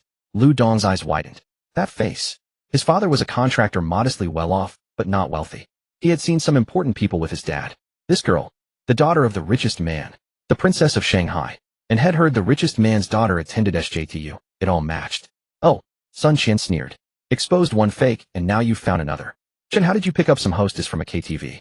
A sharp slap landed on her face. What did you say? Chen Kiking's expression turned icy as she glared. Do you want to die? You hit me. Lu Dong. She hit me. Sun Qian covered her face and shrieked. Another slap rang out, this time not from Chen Hao. Are you out of your mind? Lu Dong trembled in fear. How dare you disrespect Miss Chen? Sun Qian, I don't know you. Miss Chen. I'm so sorry. You know me. Chen Kiking's voice was cold. She was no Xia Qingma. The princess of Shanghai exuded an unparalleled aura. My father worked on a project for your father, and I was fortunate enough to see you from afar, Lu Dong said, bowing deeply. Chen Hao gestured. Four burly men in black appeared from nowhere. Find out who his father is. Chen Kiking's face was frosty. He'll have to pay a price. Yes, miss. Thud. Lu Dong's face went pale as he collapsed to the ground. Sun Qian, you bitch. They'll kill you. Senior, I have to go. As the drama unfolded, Chen Hao took off running. Junior. Chen Hao was stunned. Chen Hao, stop right there. You little bastard. She was furious. She had come to back him up, and he just abandoned her and ran off. The three of them walked out of the school. Let's hit the internet cafe first, it's still early. The boss is busy, let's not bother him. Oh well, call him tonight. Hao hasn't been back to the dorm for 2 days. Sun Yue, Bai Tong, and Bao Siwen chatted as they walked. First go online. Later find Chen Hao for dinner. Suddenly, a girl ran towards them. Damn. Sun Yu's eyes didn't even blink following the girl's movement. So beautiful. Impossible. Absolutely impossible. Bao Siwen was astonished, as if his understanding had been overturned. No. Not as beautiful as senior sister Chen. Chen Hao. She was his dream lover. That was why the fatty was so agitated when he heard that Chen Hao was chasing a junior. In his eyes, no one could surpass senior sister Chen. But now, his mouth remained stubborn, yet his heart wavered. Lao Si. Sun Yu used his elbow to poke Bao Siwen hard. Do you have any connections to find that girl's contact info? I think I'm in love. Big shot. Bai Tong suddenly shouted. Lo and behold, Chen Hao ran towards them. Brother Hao, what's this? Sun Yu quickly turned his head. Chasing my wife. When did you get a wife? Ahead. Chen Hao pouted forward while running. She is Brother Hao's wife. Watching Chen Hao run off, the fatty said with a mournful face, I'm heartbroken. When were you ever in love? You don't even know her name. Bai Tong stated bluntly. Exactly. Bao Siwen snapped back to reality. With you trying to steal the boss woman. Don't dream. Right, only a girl that beautiful could match the boss. Suddenly, His gaze inexplicably froze. Another girl ran over this way. Senior sister. His lips trembled. Goddess. He had known Chen Hao for years. She was his dream. Have you seen Chen Hao? Chen Hao rushed over urgently. The boss. Bao Siwen was dazed, instinctively pointing in the direction Chen Hao had gone to chase his wife. Over there. Senior sister. Whoosh. Chen Hao didn't even acknowledge him. She ran straight off. It took over 10 seconds for Bao Siwen to recover. His expression seemed on the verge of tears, and heartbroken too. Damn. He suddenly remembered what happened on registration day. So, the fatty also snapped back, dumbfounded. The junior senior sister Chen was chasing. His brother Hao. That's right. It was brother Hao. He clearly remembered that when he was talking about Chen Hao had just entered the dorm. Chen Hao had said, "Are you all discussing me?" But at that time they were clearly talking about Chen chasing a junior. That remark. At the time it baffled them. Now thinking back. That junior was him. By the small flower bed, Xia Qingma untied her hairband. She brushed the long hair at the back of her head forward to cover her face. Useless. She was supposed to help him, but that ex-girlfriend only made a guess, and she immediately fell apart. Indeed. Xia Qingma, you are truly useless. Qingma. A soft voice came from behind. I'm sorry. Classmate Chen Hao, I didn't help, I messed up. They'll give the clothes back to you. They'll go back to the dorm to change clothes. Her voice was choked with tears. Chen Hao's heart tightened, instantly yearning to hold her in his arms and never let go. No. His voice was very gentle. It's not your fault. It's because she already knew that I rented the Mercedes-Benz. That's why she made the connection that you were also a fake. Actually, she wasn't certain at all. It was just a guess. He tried his best to comfort her. But I still messed up. Xia Qingma was in extremely low spirits. Have you considered that without your help I would have been even more embarrassed? Chen Hao smiled. Huh. Xia Qingma was taken aback. Your presence definitely had value. Although it didn't achieve the intended effect, it was still far better than not having you there at all. You're not lying to me. No, I swear. Xia Qingma finally looked up. Chen Hao. At the worst possible moment a voice came. In the future, if you need someone to pretend again, you can ask me. I promise I won't mess it up. Xia Qingma was stunned. Following the source of the voice the moment she saw Chen Hao, she couldn't help but lower her head. I think Qingma did a great job. Chen Hao smiled. But Chen Hao stared directly at him, her gaze unwavering. I like you. What? Xia Qingma's eyes widened. Then she relaxed. Yes. Apart from his genetic disease, Chen Hao was too dazzling in every other aspect. A boy this outstanding could only be matched by an excellent girl like Chen Hao. The two of them were a perfect match made in heaven. Chen Hao remained very calm, looking directly at Chen Hao. Senior sister, you should ask yourself whether you really like me or just my songs. Chen Hao was momentarily stunned. Unlike the introverted, self-conscious, and timid Xia Qingma, she knew what she wanted, and once she set a goal, she would pursue it at all costs. Without concealment. Without reservation. Without retreat. She liked him from the first time she saw him. She confessed so quickly. But, hearing Chen Hao's words, she was completely dazed. Senior sister, are you sure you like me? Chen Hao pressed. Originally, even when actively confessing, her eyes dared to meet his, but now they slowly shifted away. After a long moment she looked up. Alright. Now that you mention it, I'm suddenly not so sure. So, I won't confess so quickly anymore. He'll take a good look at my own heart, and then he'll give you my answer. No need. Chen Hao shook his head. What do you mean? I already have someone I like. I just wanted senior sister to see her own heart clearly. Chen Hao gave a slight smile. In fact, even if you truly liked me, I wouldn't accept it. Who is it? Chen Hao delicate brows knitted tightly. She had always been confident, believing she was exceptional in every way. And yet, Chen Hao had a girl he liked. Senior sister wouldn't think of going after her, would you? Chen Hao grinned. What if I said yes? Chen Hao also smiled. Actually, she was just going along with his words, saying it casually. I would destroy you and then destroy the Chen family. Chen Hao was still smiling as if stating something trivial. Trust me, I can do it, and it wouldn't be difficult. Chen Hao stared at him intently. She could sense that although Chen Hao was smiling on the surface, he was not joking. In fact, she had a very strange illusion. It seemed destroying the Chen family would indeed be very easy for Chen Hao. Suddenly, she noticed a detail. When Chen Hao said those words, his feet subconsciously shifted. He was standing between Xia Qingma and her. I understand. She turned and walked away. Xia Qingma was a bit flustered. Oh my. Classmate Chen had someone he liked, and for the sake of that person, he actually rejected a stunningly beautiful senior sister. The girl he liked must be incredibly outstanding. Classmate Xia, can I treat you to a meal? Chen Hao turned and smiled. Huh, don't you want me as a friend anymore? No. Why was he acting strange again? Xia Qingma simply couldn't refuse. Xia Qingma was a local heading home for the weekend. On Saturday, Chen Hao rose early and headed straight to the city center. With a bun in one hand and soy milk in the other, he crouched by the roadside.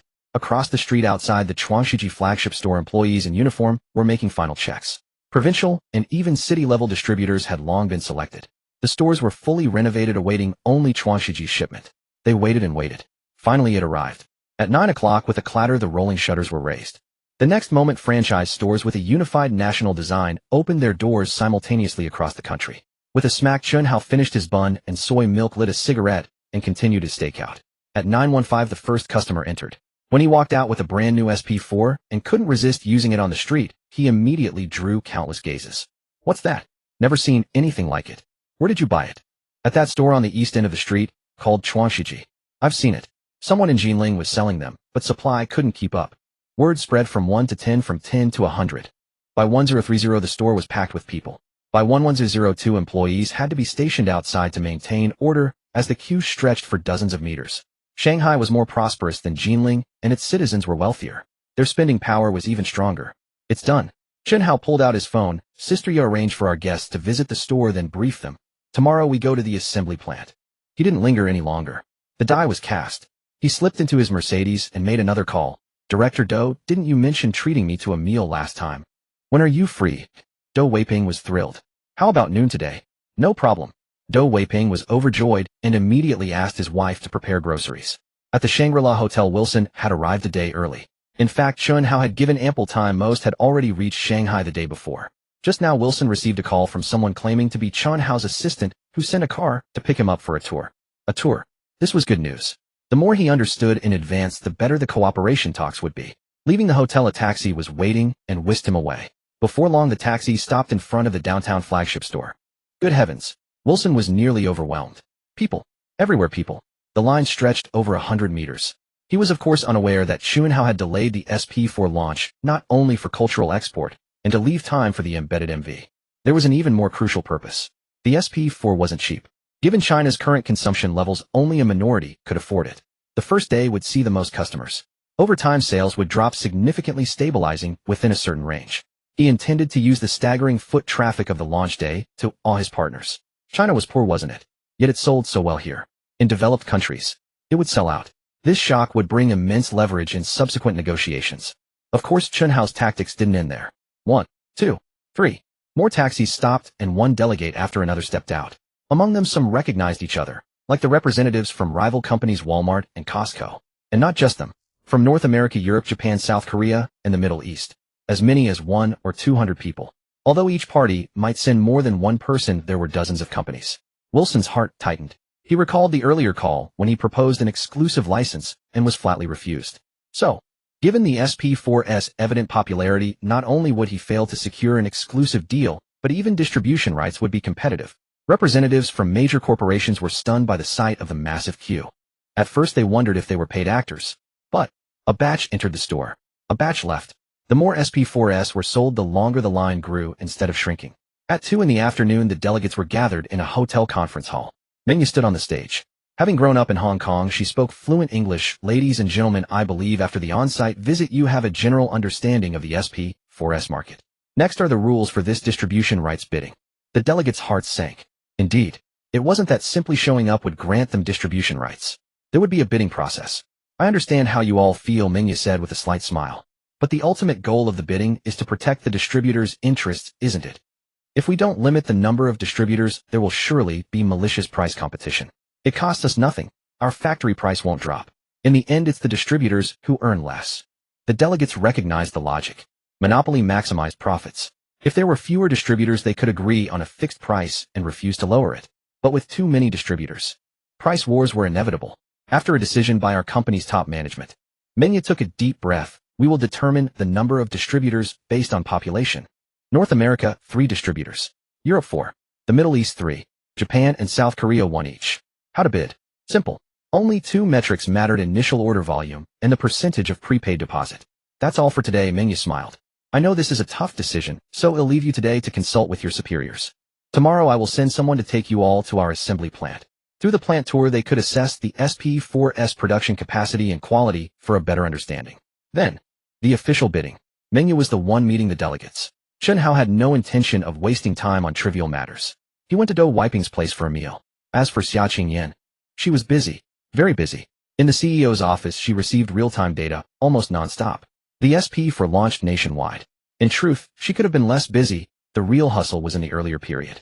She had requested hourly reports from all franchise stores to obtain real-time data. Although the Jinling store had already proven a smash hit, a single glimpse sufficed to see the whole picture. Yet she still harbored some worry. Leaving Shanghai Jiaotong University to join Hunting Capital, this was her first project. It had to succeed. A failure was not an option. She had to wipe that smug look off the old man's face. Hunan data, as of 5 p.m., combined sales from provincial and city franchisees 6375 units. Guangdong, as of 5 p.m., total sales 9322 units. Yunnan, as of 5 p.m., total sales 4419 units. Different provinces had varying populations and wealth levels, leading to sales disparities. At 5 p.m., data from all provinces, autonomous regions, and municipalities came in. Total sales exceeded 180,000 units. Unit cost was 400 yuan. Factory price was 2000 yuan. Profit was nearly 300 million yuan. It was certain that franchise stores would be busy late into the night, so the day's total profit would reach at least 400 million yuan. What did a daily profit of 400 million yuan mean? Even with prior estimates, seeing the data firsthand made Xia Qingjian's hands tremble. In her mind, the image of that very young, almost boyish face surfaced. The Chinese-style villa spanned several acres. With pavilions, terraces, and winding paths leading to secluded spots, it exuded an ancient charm adorned by greenery and waterscapes. This was the Qin residence. Bastard. Qin Lang's face was grim. As the richest man in Shanghai, how could he possibly not know? He had long known that his daughter had joined Hantang Media, but had not stopped her. He knew she loved music. As long as it didn't hinder her studies, he saw no issue with her having other hobbies. Not until last night. He heard from his subordinates that his daughter had confessed to a boy. How could his daughter, Qin Lang's daughter, take the initiative to confess to a boy? Disgraceful. That boy must have bewitched her. This had to be investigated. Chairman, I've found out. A middle-aged man walked in presenting a dossier. This? Qin Lang's expression froze. A genius who had cracked the sunflower conjecture. Destined for the highest award in mathematics, the Fields Medal. But these alone were not enough in his eyes. Yet further on. Founder and chairman of Hunting Capital. He had just arrived in Shanghai and spent hundreds of millions on a building. Assets in the hundreds of millions. With his ability, investigating Chen Hao's accounts wasn't particularly difficult. After reading the full report, Qin Lang was stunned. In terms of wealth, Chen Hao was still far behind him. But age was the key to accumulating wealth. At least at that age, he himself had been a poor young man. Not bad, he feigned indifference. Chairman, there's another piece of news. You'll be very pleased to hear. The middle-aged man smiled. What? Aren't you worried that the young miss has been taken away? The middle-aged man said smugly. You can rest easy now. Although the young miss took the initiative to confess, Chen Hao rejected her, so there's no chance between them. Don't worry. Slap. Qin Lang sprang up, slamming his palm fiercely on the table. Bastard, he roared, his hair bristling with rage. Chairman, who does he think he is? Qin Lang was nearly mad with fury, grinding his teeth. How dare he reject my daughter? A mere few hundred million in assets, and he thinks he's something? A poor brat dares to look down on my daughter. Who gave him the nerve? Prepare the car. I'm going to meet this kid. The middle-aged man was instantly baffled. Last night, when the boss heard his daughter had confessed, he was furious, cursing that the boy was trying to climb the social ladder, coveting the Qin family's fortune. Now what? The boy had rejected her. Wasn't that exactly what he wanted? Yet he was even angrier. Go. Find out where that kid is. Qin Lang's face was ashen. Yes. On Sunday, Xia Qingyan rose early and instructed Meng Ye to escort the representatives directly to the assembly plant. She herself headed straight to Shanghai Jiaotong University. Chen Hao had slept late the night before coding until dawn. Leaving the school, he circled to a secluded street corner and slipped into a Santana. This car wasn't quite up to par. He felt it was time to equip the company's executives with vehicles. Sister Xia. He slipped into the passenger seat. I told you there's no need to come pick me up specially. I can go on my own. She was the CEO of Hunting Capital. Why did she have to handle pickups personally? I mainly wanted to show you this, Xia Qingyan said, handing over a stack of forms. She had initially planned to keep it together and surprise Chen Hao, but she couldn't hold it in. As of last night, when all franchise stores closed, total sales exceeded 26,000 units. The profit? Nearly 430 million. Even after deducting storage and transportation, the net profit is at least 400 million. She had been so excited she hadn't slept well all night. One day, net profit of 400 million. Chen Hao glanced at the data. Oh, Xia Qingyan was stunned. She had rushed over early in the morning to pick him up and show him the sales data, and all she got was an "Oh, is that your only response?" She felt deflated, as if a bucket of cold water had doused her fiery excitement. Yesterday was just the first day. Chen Hao smiled, explaining. ITLL hold for 3 days at most. The data will drop sharply afterward. It can't stay this high. I know that. But even if it stabilizes, even if the data drops tenfold, that's still 40 million, right? In truth, Chen Hao knew that once things settled, it wouldn't even reach 40 million. But he didn't argue. Sister Xia. He looked at Xia Qingyan seriously. From the moment I decided to make the SP4, I roughly estimated the profit. This isn't worth getting excited about. Haunting Capital's future isn't about such small sums. Think bigger. In the future, we'll enter all high-tech fields and dominate the globe. The suffix of our profits won't be in hundreds of millions. It'll be in hundreds of billions. Trillions. Xia Qingyan stared at him in shock. Think bigger. She thought she already had a broad vision. But, hearing Chen Hao's words, she was still dumbfounded. Dominate the globe. Trillions in profit. Watching his calm, almost placid expression as he spoke, her heart couldn't help but race. So this young man's dreams were terrifyingly grand. Let's go, Chen Hao said calmly. Today I'll show you what the giants can do. 400 million really isn't much. The Santana headed straight for the assembly plant. Initially, Xia Qingyan had spent 9 million to acquire this factory. Without a doubt it was a great deal, but its scale was far from sufficient. During this time, following Chen Hao's instructions, she had been acquiring more factories to serve as assembly plants. Some needed renovation. New production lines had to be introduced. The fastest 2 factories could be operational within half a month. Chen Hao, after stockpiling goods and chips and acquiring several factories, we don't have much capital left, Xia Qingyan said as she drove. Didn't we get back a few hundred million in revenue yesterday? Chen Hao asked, puzzled. I need to consult you, Xia Qingyan laughed. Previously, with only outflows, she had been particularly anxious. Now that the SP4 was officially on sale nationwide, money was no longer a concern. But inflows and outflows were separate matters. You can decide that yourself. No need to ask me about things like this in the future. Chen Hao. Xia Qingyan turned to look at him, her tone serious. The finance department needs someone capable of taking charge. She had been handling the company's finances herself. It was manageable in the early stages. But now, with both inflows and outflows and the daily amounts being staggering, she wasn't a finance professional. It was tough and exhausting. Haven't found the right person? Chen Hao asked. Regular staff are fine, but a financial director. Xia Qingyan shook her head gently. The financial director was too important. It required not only competence, but also absolute trustworthiness. Chen Hao fell silent. In truth, he had someone in mind, but hadn't made a decision yet. The person was definitely reliable, but there were other issues. Now, with Xia Qingyan unable to bear the load any longer, they had to find a financial director. It seemed he had no choice but to act. Military training would start next week. Perfect timing. Screech. Just as Chen Hao was thinking, the Santana suddenly braked. He startled, and upon looking closely, he saw a car blocking the factory entrance. Strangely, not only were the security guards not driving it away, but even the factory manager Zhao Lei was grimacing and pleading cautiously. Chen Hao, that person looks like Qin Lang. Xia Qingyan's expression changed. The richest man in Shanghai. He ranked among the top nationwide. No wonder the guards didn't dare to expel him, and even Zhao Lei was forced to smile and appease him. Just the richest man in Shanghai. Chen Hao said casually, opening the car door. Come on, let's go meet him. Mr. Qin, how about some tea in the office? You've been standing here all along. Zhao Lei pleaded earnestly, but Qin Lang remained cold-faced, ignoring him entirely. Chairman Chen. Finally, Zhao Lei saw his savior. You're here. This is Chairman Qin He. Chen Hao waved his hand, signaling him to stop, and walked straight to Qin Lang. Who are you looking for, Chairman Qin? You. Qin Lang stared at him. Do you know me, Chairman Qin? What do you think? It seems I'm quite famous. Chen Hao smiled faintly. Why do I feel, Chairman Qin, that you hold a grudge against me? After all, your daughter works at my company and hasn't been mistreated, has she? Qin Kaching had joined Hantang Media. If Qin Lang didn't even know this, he didn't deserve to be the richest man in Shanghai. Therefore, Chen Hao's direct mention wasn't exactly a betrayal.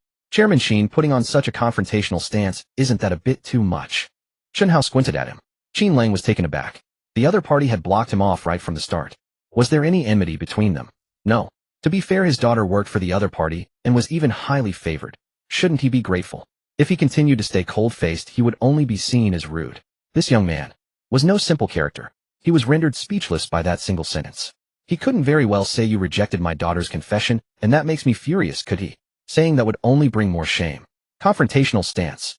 Qin Lang suddenly laughed heartily. Who said that?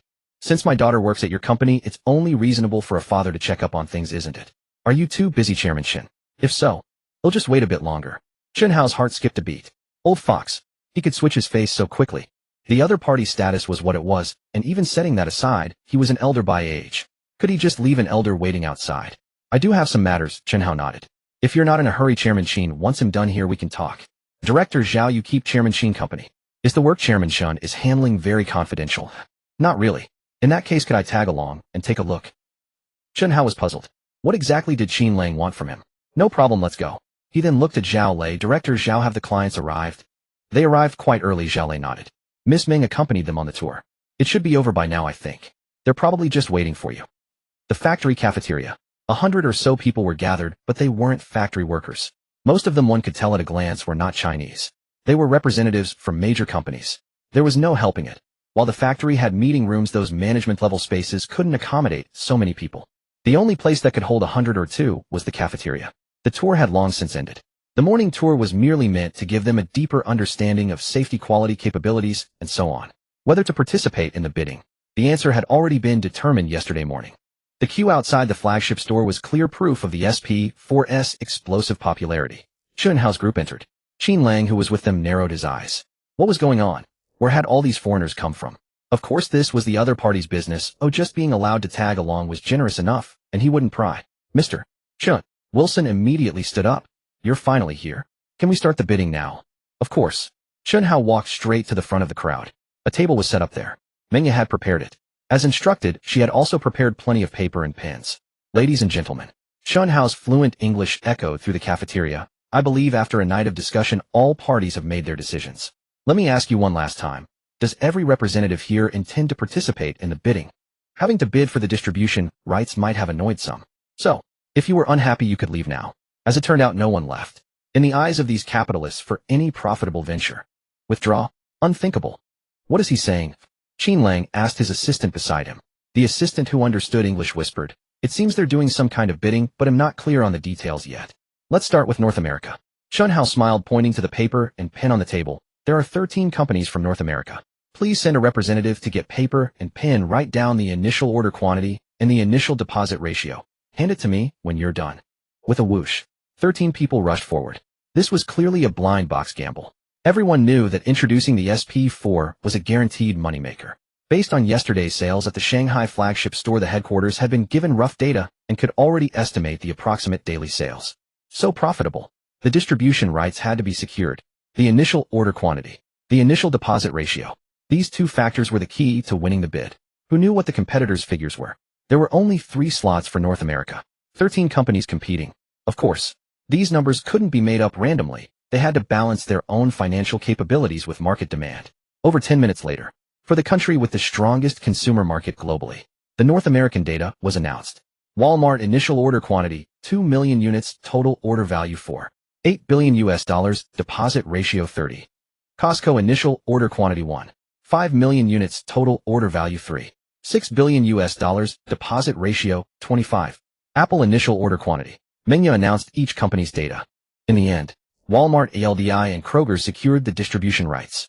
Without exception, these 3 were among the top chain supermarkets in North America. Even Costco was eliminated, let alone Apple, which was still quite small in scale. Apple's submitted figures were nearly the lowest among the 13 companies. Directly past. Shit. Wilson was furious. In terms of quantity, his order could rank 3rd, but the problem was the deposit ratio. Others offered 30, while he only offered 25. Next was Europe. Europe's total population far exceeded North America's. But there were only 4 distribution slots available. Consequently, as many as 24 invited companies were competing for just 4 slots. The competition was even fiercer. With the North American bidding data available, the figures they had discussed yesterday were clearly insufficient. So, one by one, they called their headquarters to increase their quotas. Otherwise, there was no point in playing. As a result, among the 13 North American companies, Walmart, which ordered the most, only took 2 million units. Yet the 4 selected European companies each ordered at least 2.5 million units. The top order was 3.6 million units. The deposit ratio went without saying. Starting at 30, everyone understood that a deposit ratio lower than 30 would likely result in a direct pass. The Middle East 3 companies, Japan and South Korea, each had 1. It took over an hour. The final results were out. Excluding China, there were a total of 11 global distributors with initial orders of nearly 30 million units, totaling approximately 10.5 billion US dollars. Just the deposits alone exceeded 3.1 billion US dollars. At the current exchange rate, that's nearly 26 billion Chinese yuan. The SP4's unit price is 350 US dollars. That doesn't add up. Converted to Chinese yuan, the ex-factory price is about 2,900, close to the domestic retail price. The answer is export means a markup. When the export price was initially set, Xia Qingyan had questioned it being too expensive. According to Chen Hao, high tech deserves a high premium. Since this was the first export to open up the international market, the premium wasn't high. In the future, the export price would have to double. Anyway, these capitalists would sell it back home for far more than in China. Developed countries have money after all. Capitalists are greedy after all. Ladies and gentlemen, Chen Hao said with a smile as all results were announced. I know many of you didn't secure the agency rights and traveled a long way for nothing. But let me tell you, you haven't come in vain. Soon our company will launch a new product, and the companies present today are the first batch of bidders. And I guarantee that the market for the next product will far surpass that of the SP4. What? Another new product? A market even broader than the SP4. The dejected representatives who had been crestfallen after failing to win now had their eyes gleaming with renewed hope. All right, Chen Hao smiled at the crowd. Next, President Xia will lead you to sign the contracts and pay the initial deposits. Oh, and don't rush off other representatives. What if the winners can't secure sufficient funds to sign the contracts? You still have a chance. Damn, that was a ruthless move. It was like telling the winning companies sign the contract now. Pay up now. If you're even a second late, you'll find someone else. There's a long line waiting. And so, the winning representatives were in a frenzy. They had to sign the contracts immediately, pay the deposits right away. The losing representatives didn't leave either. Maybe there was still a chance. Even if not, Chen Hao had mentioned a new product soon, and all representatives present today were potential partners. Indeed, Chen Hao absolutely couldn't only cooperate with a mere 11 companies. He would partner with different companies for different products, binding his interests with countless conglomerates. The U.S. wanted to ban or sanction him. Then let them first taste the wrath of those tycoons. President Xia lead everyone to sign the contracts, Chen Hao reminded. Oh, Xia Qingyan finally snapped out of it. She was utterly stunned. Earlier, when she was excited about 400 million, Chen Hao hadn't taken it seriously, saying he'd show her how the giants did business. Now she had seen it. A deposit of 260 billion. Even robbery couldn't match this speed. In the blink of an eye, almost everyone had left. Xia Qingyan led the winners to sign contracts while the losers followed, hoping for a chance to substitute. Only 3 people remained in the cafeteria: Chen Hao, Qin Lang, and his assistant. What exactly do you need from me, Chairman Qin? Chen Hao walked toward Qin Lang. What do I need? Qin Lang swallowed hard, his voice hoarse. I just wanted to invite you to a simple dinner. If at first he had been silenced by Chen Hao's shrewdness, now he was silenced by sheer wealth. Having just received the investigation results, he was already shocked, but at least he hadn't admitted it verbally. At the same age, he was indeed no match for Chen Hao. But so what? What mattered was the present. Now he had billions in assets while Chen Hao had only hundreds of millions. But, at this very moment, the man had just collected a deposit several times his entire net worth. A world of difference. Dinner. Chen Hao was even more puzzled. Yes, dinner. Qin Lang grinned broadly. Chairman Qin, you're accomplished at such a young age. I've long wanted to get to know you. Besides, my daughter works at your company, and you've been very kind to her. I'd like to express my gratitude. Well, earlier when Chen Hao mentioned that Qin Keqing worked for him, Qin Lang, even if not grateful, shouldn't have come to reprimand him. Now Qin Lang was actively expressing thanks. Nothing else. In the year 2000, the wealth of China's richest man barely reached 10 billion. And Chen Hao, with just a deposit, had already surpassed that. At the Shanghai Old Restaurant, in a private room, Qin Lang and Chen Hao clinked glasses. Chairman Qin, you're remarkably accomplished at such a young age. I feel utterly inferior. Throughout the day, Qin Lang's emotions had been tumultuous. He had witnessed firsthand the legend of Chen Hao's wealth skyrocketing from an unremarkable few hundred million to over 20 billion in just 2 hours. As a witness to this legend, he should have felt honored. But, hadn't his pride been shattered as well? You flatter me, Chairman Qin, Chen Hao said with a smile. Those are just deposits, part of the product price. Actually, the profit margin isn't that high. Qin Lang was taken aback. Right? A deposit is just a prepayment in advance on part of the product cost. If the profit margin was low, maybe he hadn't made much money after all. So he regained a bit of confidence, though his words remained humble. I think with high-tech products like yours, the profit margin should still be decent. Not like us in the pharmaceutical industry. The margins are too low. You're in pharmaceuticals? Chen Hao was surprised. Yes. As soon as he said yes, Qin Lang felt like crying. He had thoroughly investigated Chen Hao, and yet, the man hadn't even paid attention to him. Didn't even know what he did. Meanwhile, Chen Hao had an idea. Chairman Qin, does your company have a well-established drug R&D department? We do, but it's not very active, Qin Lang said awkwardly. Low profit margins in pharmaceuticals. That depended on the drugs. In the year 2000, and even a decade later, China's pharmaceutical industry was still lagging behind. In Western medicine, Europe and the U.S. held an absolute unshakable advantage. This was reflected both in technology and in R&D investment. Simply put, the most valuable new drugs were all developed by the West. During the patent period, they made unimaginable profits, and only after the patents expired could developing countries produce generics. They ate the meat. China couldn't even get the soup. How could they make money? Once patents expired, everyone could produce generics and profit margins became razor-thin. Chen Lang's company did have an R&D department, but it was almost dormant. Developing high-value new drugs required enormous investment, which he couldn't afford. On the other hand, Chen Hao had already had Ren Shui register many drug patents. But drugs were special. Other products could be launched once developed. But drugs. A new drug entering the market often took several years, even a decade or more. Even excluding the R&D phase, the clinical trials consumed a lot of time. If there was an existing pharmaceutical company with a solid R&D department, if they could collaborate. Chairman Chen, are you interested in a partnership? Chen Hao suddenly asked. Partnership? Slightly tipsy Chen Lang waved his hand with a smile. Chairman Chen, drugs really don't make money. You don't understand this industry. That petty cash, you wouldn't even look at it. What if I have a new drug formula? Chen Hao asked with a smile. A new drug? What kind? A targeted cancer therapy. What a... The drunkenness vanished instantly. Chen Lang stared intently at Chen Hao. Then he chuckled and waved his hand. Chairman Chen, you must be joking. Chairman Chen, it's getting late, and I have things to do. Chen Hao stood up, leaving one final remark. Please prepare laboratory mice and monkeys for colorectal cancer, non-small cell lung cancer, and ovarian cancer. Also prepare the necessary instruments. See you in the lab in a few days. With that, he left the private room. Chen Lang stared blankly at the door. Was he joking? He muttered. Chairman. His assistant stepped into the room, frowning. Laboratory mice and monkeys don't cost much. Should we give it a try? Chen Lang frowned. This Chairman Chen has given us quite a few surprises already, don't you think? Chen Lang nodded silently. Finally, he stood up. Let's give it a try. Chen Hao stepped out of the restaurant and immediately called Meng Ye. Yejia, book tickets to Shenzhen for the day after tomorrow and find 2 capable people from the company's legal department. You'll go too. Okay. Meng Ye asked no further questions. As an assistant, she only needed to execute each of her boss instructions without unnecessary inquiry. After the call ended, Chen Hao dialed another number. Boss Ma. Huh. It's Chen Hao. I wanted to ask if there's a project in another city, would you take it? You'll take it. Great. How about the day after tomorrow in Shenzhen? Are you free? Perfect. After finishing both calls, a faint smile appeared on Chen Hao's face. Shanghai, Shenzhen, Tianjin, Chongqing. This is the first batch. 3 municipalities. 1 special economic zone. Among them, Shanghai, Shenzhen, and Tianjin all had seaports, while Chongqing was the premier city in the southwest, thriving along the Yangtze River's water transport.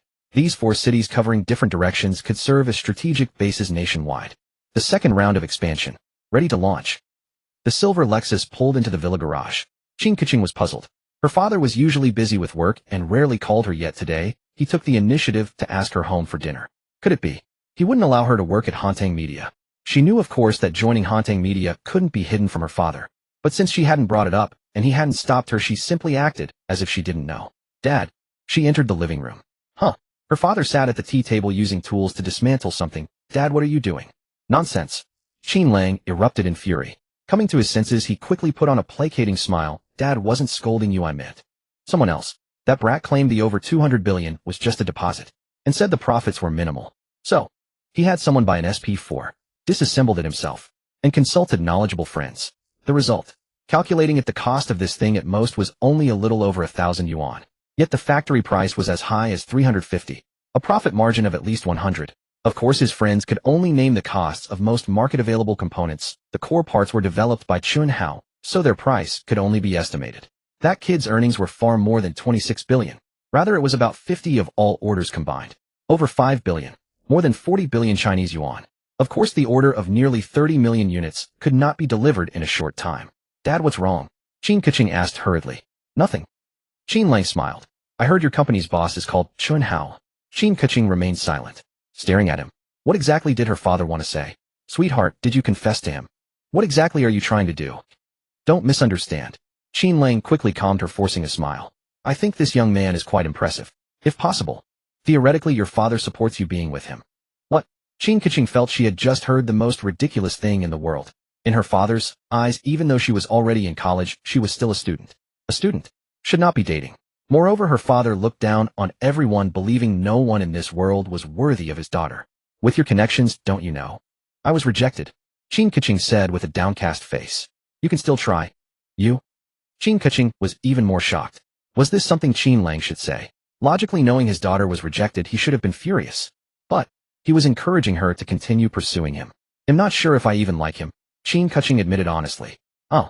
Now it was Chen Lang's turn to be bewildered. You confessed, but you're not sure if you like him. What did that mean? Evening.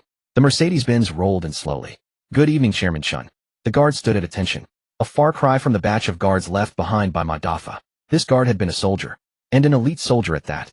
Back. Chen Hao smiled, taking 2 cartons of huazi from the passenger seat. Share these with the brothers. Is Vice President Song in? Song Yuan, deputy head of the security department at Hunting Capital. Also a good brother of Lu Qingshan from the military. This time over a dozen people had gone abroad with Ren Shui, most of them returning after delivering the gifts. Lu Qingshan had not yet returned. He had taken a few people to protect Ren Shui. Ren Shui's application for international patents would still take some time. Song Yuan was temporarily in charge of the security department. You're looking for Brother Song. The guard nodded. I'll go get him for you. No need, tell him to go directly to the group conference room. Yes. Notify the group headquarters Chuangshiji and Hantang Media. All department heads are to report there. Yes. The man hurried off to make the calls. 10 minutes later, Hantang Capital headquarters. Chen Hao walked in. Look, that handsome young man is here again. That's odd. President Ren isn't back, yet doesn't he know? Strange. How could a boyfriend not know his girlfriend isn't in the company? A few female employees were puzzled. Just then, having received the call from the security department, several top executives from Chuangshiji arrived at the headquarters floor. The core of Chuangshiji was the RD department, also the most sought-after department. Chairman Chen, spotting Chen Hao, Qiu Zhengfeng hurried over. Perfect timing, I wanted to update you on our RD progress. The LCD TV is the least challenging in about another month. What? The gossiping female employees were dumbfounded. Whether at Hunting Capital headquarters Chuangshiji or Hunting Media, the top executives were all addressed as president. Even the CEO was President Xia. Chairman Chen. What did chairman mean? Chairman, you called the department heads meeting. Xia Qingyan hurried over. After a busy afternoon, the signing with foreign distributors was finally done. She had just returned to the company when she received the call about a high-level meeting. Yes. Chen Hao walked inside. We'll talk on the way. The executives left. The female employees were stunned. Chairman. That came from President Xia's own mouth. Xia Qingyan was the CEO of Hunting Capital, and in the eyes of most employees, she was the company's top authority. But it turned out that wasn't the case at all. Oh my God. He's the group's chairman. How can he be so young? Isn't he President Ren's boyfriend? It was only natural for the chairman to call department directors for daily work. The rumors were false. But how could the chairman be so young and devilishly handsome? Group conference room. Nearly all 20-plus core executives from the parent company and 2 subsidiaries had gathered. I've called you all here mainly for 3 things. Without wasting words, Chen Hao got straight to the point. First, the SP4 has been signed overseas with a total of 11 distributors.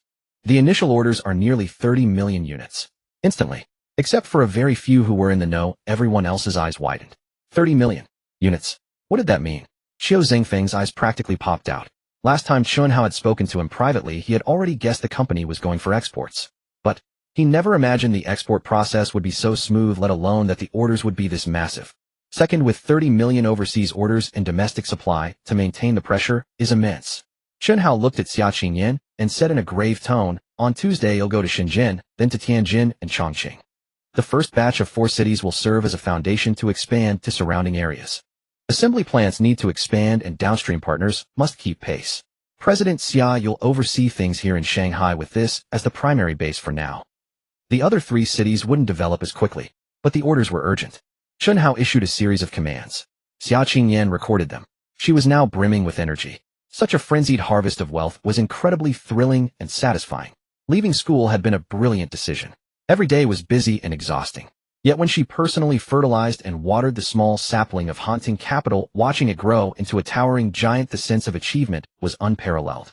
Third matter. Chen Hao smiled faintly. For the RD department of Chuangshiji, reward everyone with a year's salary. Reward each team leader with an Accord and the director with a Mercedes-Benz S600. This month, aside from the Chuangshiji RD department, double the salaries of all other employees. For Hunting Capital and Hunting Media, reward department directors with an Accord each. Reward Xiao Ling of Hunting Media and Ren Shui of Hunting Capital with a Mercedes-Benz S600. Reward CEO Xia Qingyan with a Rolls-Royce. Additionally, purchased 20 Accords and 5 Mercedes-Benz S600s, with President Xia responsible for distributing them as company cars. The rewarded vehicles can also be converted into cash paid directly. He rewarded according to merit. Who contributed the most to the SP4's hot sales? First, the Chuangshiji RD department. Therefore, while ordinary employees in other departments only received a month's salary as a bonus, they received a year's salary. Other department directors were only given cars. But for the RD department, the rewards extended down to team leaders. Apart from the Chuanxiji RD department, the next were Rin Shui and Xia Qingyan, building the final assembly plant, finding downstream OEM factories, including this export deal. Their contributions were indispensable. The scene fell into dead silence. Damn, this was too extravagant, wasn't it? Including the company cars, there were dozens. The most incredible thing was, Xia Qingyan's reward was a Rolls-Royce. At that time, property prices in Shanghai were only 2,000 to 3,000 per square meter. One car was worth 10 apartments. Meeting adjourned. Chen Hao waved his hand, then looked at Xia Qingyan. President Xia, let's go to your office. There's something to discuss. Xia Qingyan still had to organize her things, so Chen Hao prepared to head to her office first. Chairman Chen is mighty. Chairman Chen is domineering. Long live Chairman Chen. Every executive coming out of the meeting room shouted excitedly at him. Who wouldn't love such a boss? Especially Qiu Zhengfeng. When they first met, he was at a real estate agency preparing to sell his house to pay for his wife's medical treatment. When Chen Hao proposed to poach him, he didn't believe him at the time. Now, he was the director of the Chuanxiji RD department. High salary. Salary didn't matter. The boss was too generous, bonuses were often over 100,000, and this time, he was even giving away a Mercedes-Benz. He had no particular need for a car, so he planned to take the cash equivalent. Chairman Chen. Xiaoling suddenly walked over. I have no reason to accept this reward. The SP4 was a hit domestically and had secured a massive international order. Chuanxiji and the group headquarters had made huge contributions. What about Hanteng Media? No contribution at all. Don't forget, Chen Hao smiled. From now on, for every SP4 sold domestically with the embedded MV version, you'll have a part in its success. There was one thing he didn't mention. Xiaoling's contribution wasn't about making money. It was about cultural export. Strengthening Huaxia. This was the core value of Hanteng Media. In essence, for the sake of cultural export, Chen Hao didn't care whether Hanteng Media made money or not. Domestically sold SP4S required an extra 50 yuan for the MV media pack. The exported SP4S were completely different. No extra charge. All of them came with the MV media pack pre-installed. He would also specifically set the media pack to be undeletable. Would foreigners understand it? It didn't matter. Beautiful visuals and good songs would always appeal to some people, even if only one liked it after prolonged exposure. Would some become interested in Huaxia culture? Or even, would some learn Chinese because of it? This was the very reason for Hanteng Media's existence. But, Xiaoling wanted to say more. Just then her phone suddenly rang. Hello, this is Xiaoling. President Xiao. The man on the other end said, hello, I'm the person in charge of Mango TV. Is the MV embedded in the popular SP4 player from your company? Xiaoling was stunned for a moment, then overjoyed. See, Chen Hao grinned. Hasn't the money come knocking? President Xiao, you deserve it. He had anticipated this. As the SP4 became a hit domestically, the embedded MVs would inevitably become popular. Those songs, those newcomers who shot the MVs, they would become famous across the Chinese entertainment industry in no time. Would there be any shortage of gigs then? Variety shows, performances, or even invitations to the Spring Festival Gala. On one hand, to achieve the goal of cultural export, Chen Hao didn't mind spending a little to support Hanteng Media. On the other hand, he had long planned it, firmly believing that Hanteng Media was not a company that only spent money without earning it. In the CEO's office, Chen Hao sat on the sofa. The sound of high heels clicking on the floor grew closer. Xia Qingyan walked in holding the meeting folder. What is it? She came straight to the point without any unnecessary words. First thing, for the subsequent acquisition of the final assembly plant, try not to pay the full amount and delay it until a month from now. Why? Second thing, regarding the rewards from the previous meeting, when the departments issue the documents, add a clause. Anyone willing to receive their bonus or vehicle a month later will be given a 10 interest subsidy. What a third thing, aside from leaving a small amount of funds sufficient for company operations, transfer the rest to my personal account. Xia Qingyan was stunned. Try not to pay in full for the factory acquisition. Delay employee rewards by a month. Even offering a monthly interest rate as high as 10. This operation was clearly about saving as much capital as possible and pooling all funds together. What did he want to do? Don't worry, the company's operations won't have any issues. Chen Hao smiled calmly. The SP4 sells every day, generating daily profits. What exactly do you want to do? Xia Qingyan couldn't help asking. They'll tell you in a month. All right. Xia Qingyan didn't press further. It's your company, you call the shots. He'll arrange it shortly. Oh, by the way, the people I sent to South Korea have already sent word back. The game copyright has been negotiated. That's good. Chen Hao nodded and got up to leave. Theoretically, transferring such a large sum of money wasn't allowed by the banks. But for Chen Hao, that wasn't an issue. The higher-ups had given him the green light. As long as he didn't break the law, they supported whatever he did. An hour later, the deposits from various distributors and the proceeds from the SP4 sales over the past 2 days were all transferred into Chen Hao's personal account. After receiving the confirmation call from Xia Qingyan, he immediately contacted General Wang. General Wang about finding an absolutely reliable person in North America. As we discussed last time, how is it going? I've already found one, just waiting for your word. Good. Chen Hao nodded and lowered his voice. Give me that person's account. They'll go through some operations to legally and legitimately transfer the money I have to their account. Oh, by the way, the RMB portion needs to be converted into US dollars. The foreign distributors paid in US dollars. The company had a USD account, but he himself had several hundred million, and the proceeds from the SP4 sales were also in RMB. All this money needed to be converted into US dollars. How much in total? General Wang asked casually. Altogether 3 billion US dollars. How much? On the other end of the line, General Wang's usually gruff voice suddenly turned shrill. Last time when Chen Hao said he wanted to exchange for US dollars, he had thought it was just a few tens of millions, not enough to make much money from stock trading. The main risk was too high. But now, how long had it been? It had multiplied several dozen times. What did 3 billion US dollars mean? Over 27 billion renminbi. Had this kid robbed several banks? Monday, the 4 residents of room 502 rose early. A week after the semester began, military training was set to start, lasting half a month. The reason Chen Hao was heading to Shenzhen on Tuesday was that he wanted to show his face at the training on Monday. And by the way, stake his claim. Boss. As soon as Chen Hao finished dressing, Bao Siwen approached with toothpaste already squeezed onto a brush, his face wreathed in smiles. Here, brush your teeth. Damn. Sun Yu's eyes widened. Chen Hao hadn't returned to the dormitory over the weekend. Although Bao Siwen had claimed that night that he would be the 4th brother and spoke of unity, the fatty still found it strange. What had gotten into this kid? Until last night. When Chen Hao came back to the dorm, Bao Siwen turned into a sycophant, showering him with endless flattery. And now had even squeezed out the toothpaste. Was he treating brother Hao like his own father? No. The fatty was certain Bao Siwen wasn't even this attentive to his real father. 4th brother, have you adopted brother Hao as your godfather? The fatty muttered. Scram. Bao Siwen shot him a glare, then went to fetch water for Chen Hao to wash his face. 4th brother, am not crippled yet. Chen Hao said, even he was getting uncomfortable. You're the eldest, it's only right, Bao Siwen said with a smile. I'm the 2nd eldest, and you are the 4th, so you should serve me too. I'm the 3rd. The fatty and Bai Tong snickered, earning a glare from Bao Siwen. After washing up, the 4 of them headed to the cafeteria for breakfast. But then, once they reached the sports field, Chen Hao changed direction. Boss, where are you going? Bai Tong asked, puzzled. Military training. Our class is over here, you're going the wrong way. The fatty pointed in a certain direction. The training was organized by class with designated areas already assigned. I'm not lost. Chen Hao dashed off. In truth, he didn't need to participate in the training. The school gave him complete freedom. Just as Xie Wu had said, as long as he didn't commit murder or arson, the school wouldn't restrict him. At the pharmaceutical sciences training ground, the drill instructor was in position. Several dozen people stood in somewhat disorderly ranks, radiating youthful energy. Who was that? Doesn't look like someone from our class. She's quite pretty. The classmates' gazes focused on Xia Qingmao. Her hairstyle had changed. A posture corrector made her waist and back straight. However, despite the significant change in her bearing, she still habitually brushed her hair forward to cover her face. Combined with her habitual downward gaze, her features were hard to make out. Xia Qingmao had gone home for the weekend and came directly to school on Monday. Even the 3 girls in her dormitory hadn't known about this transformation.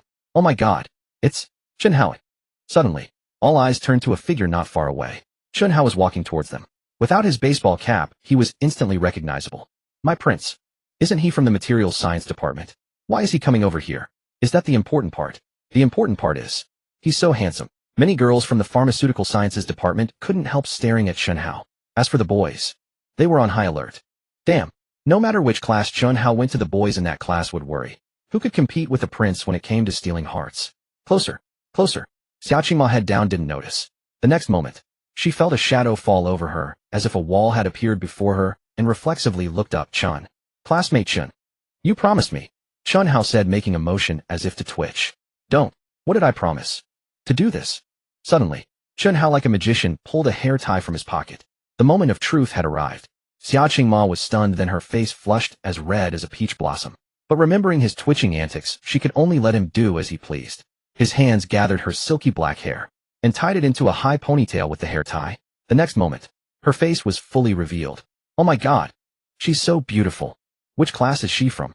I need her QQ number within a minute. Give it up. You think you can compete with Chen Hao? It's Qingmao. Xia Qingmao.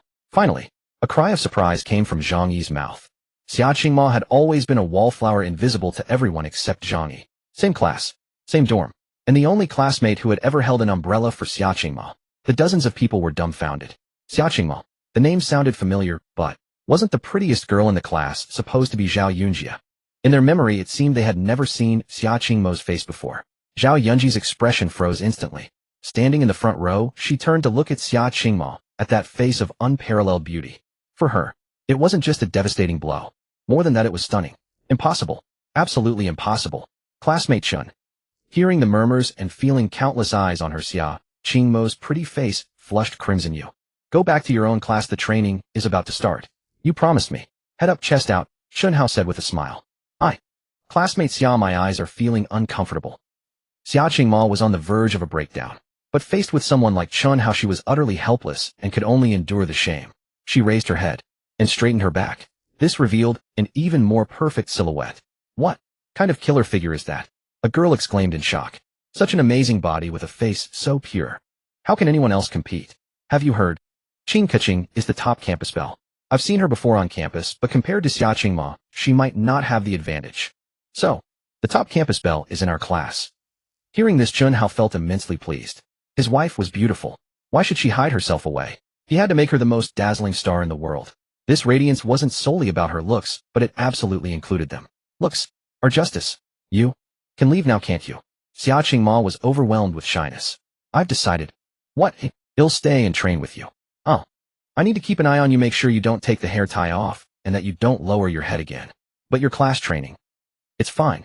So, Chen Hao walked a short distance away, leaned against a large tree, and shouted, Go for it, classmate Xia Qingmo. Well, his claim was staked. Is the prince that amazing? Does whoever he's with become beautiful? I want to be with the prince too. Give it up. Xia Qingmo was already a beauty herself, she was just sealed before. The chatter was a din. Ahem. The drill instructor couldn't take it anymore, cleared his throat, and said loudly, All right. Military training officially begins now. No whispering. The young men and women finally started moving. They sweated it out. They lived their youth. And Chen Hao just watched from afar. After all this military training thing, had already done it in his past life, why should he do it twice? His gaze was fixed on Xia Qingmo alone, until a phone call came through. Shao Chen, everything has been converted to US dollars. The contacts in North America are ready, just waiting for your next move. Give me the other party's contact information, Chen Hao said in a low voice. From this distance, he wasn't worried about being overheard. Soon, General Wang recited a string of numbers. Chen Hao dialed. Hello, is this Mr. Chen Quandao? This is Chen Hao. Huh. We share the same surname, so we might be related from 500 years ago. After brief pleasantries, he got straight to the point. I will secretly transfer over $3 billion to your name within today, dispersing it across multiple accounts. Once these procedures are complete, I'll tell you what to do next. The internet bubble burst in 2000. A multitude of internet companies went bankrupt, and even the most prominent industry leaders suffered devastating blows. Among them, the stocks that plummeted the most fell to less than 10% of their original value. However, this crash primarily occurred in the first half of the year. In essence, the beginning of the year was the prime opportunity to amass a fortune. Could Chen Hao control the timing of his rebirth? The first half of the year had already passed.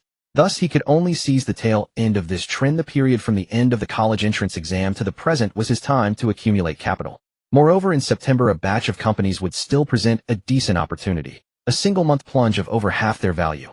In his past life, just before his death, the global elite summit he attended involved more than just scientists. Of course, even the most brilliant financial experts couldn't recall every detail from 30 years ago. In 2033, Chen Hao could only grasp a very limited number of opportunities. September 2000 was one of those rare opportunities. First, extort $100 million from Microsoft. Use that capital to kickstart research and development, then launch SP4 to siphon funds from the West. Now he had over $3 billion in his hands.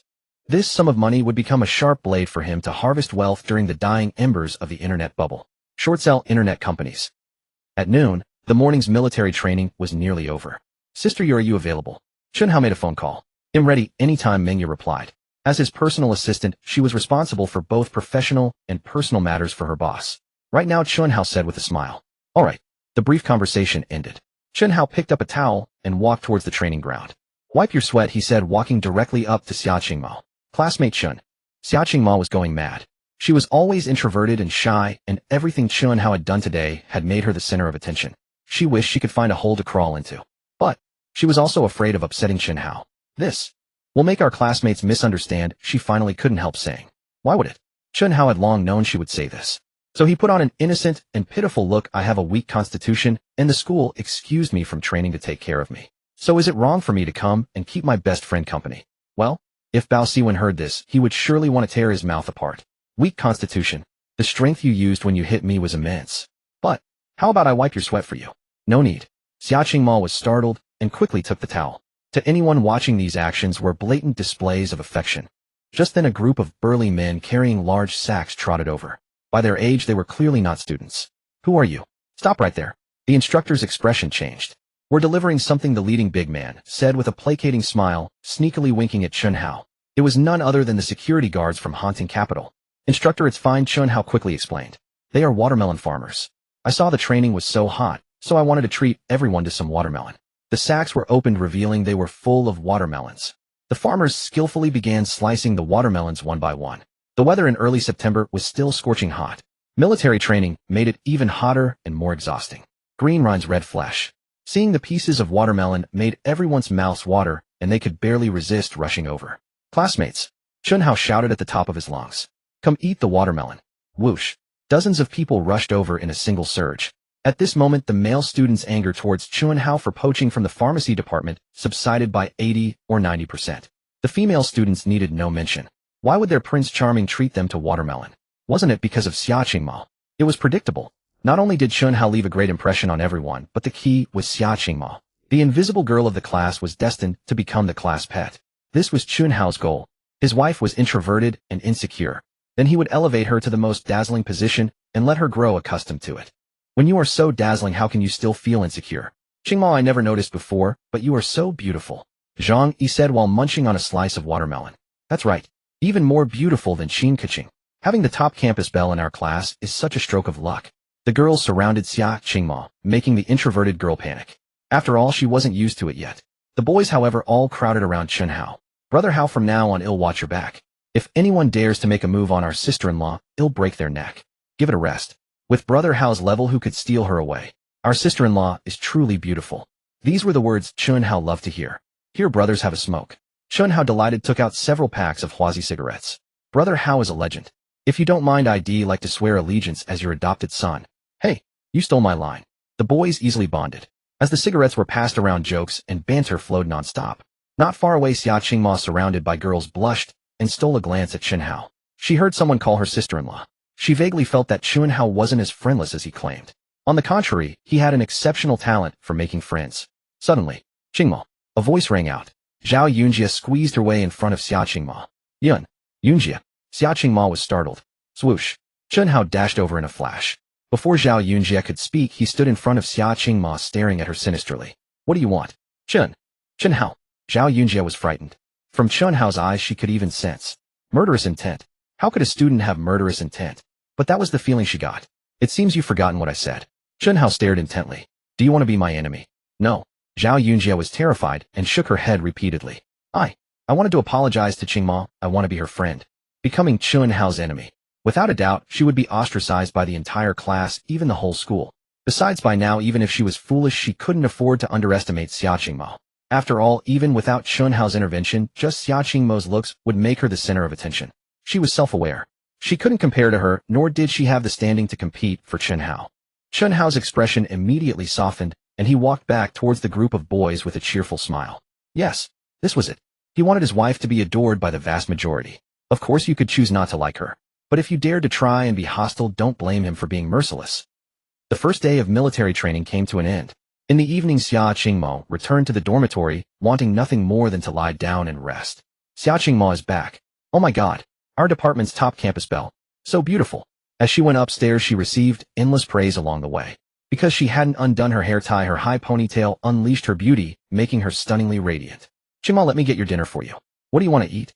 As soon as she entered the dorm, Zhao Yunjie greeted her with a beaming smile. When training is over, let's go shopping together, okay? Qingmao, you need to stretch after exercise. Let me massage your legs. Another roommate offered. No, it's fine. Xia Qingmao remained very introverted. The enthusiasm of her classmates inevitably made her flustered. At the same time, that handsome face surfaced again in her mind.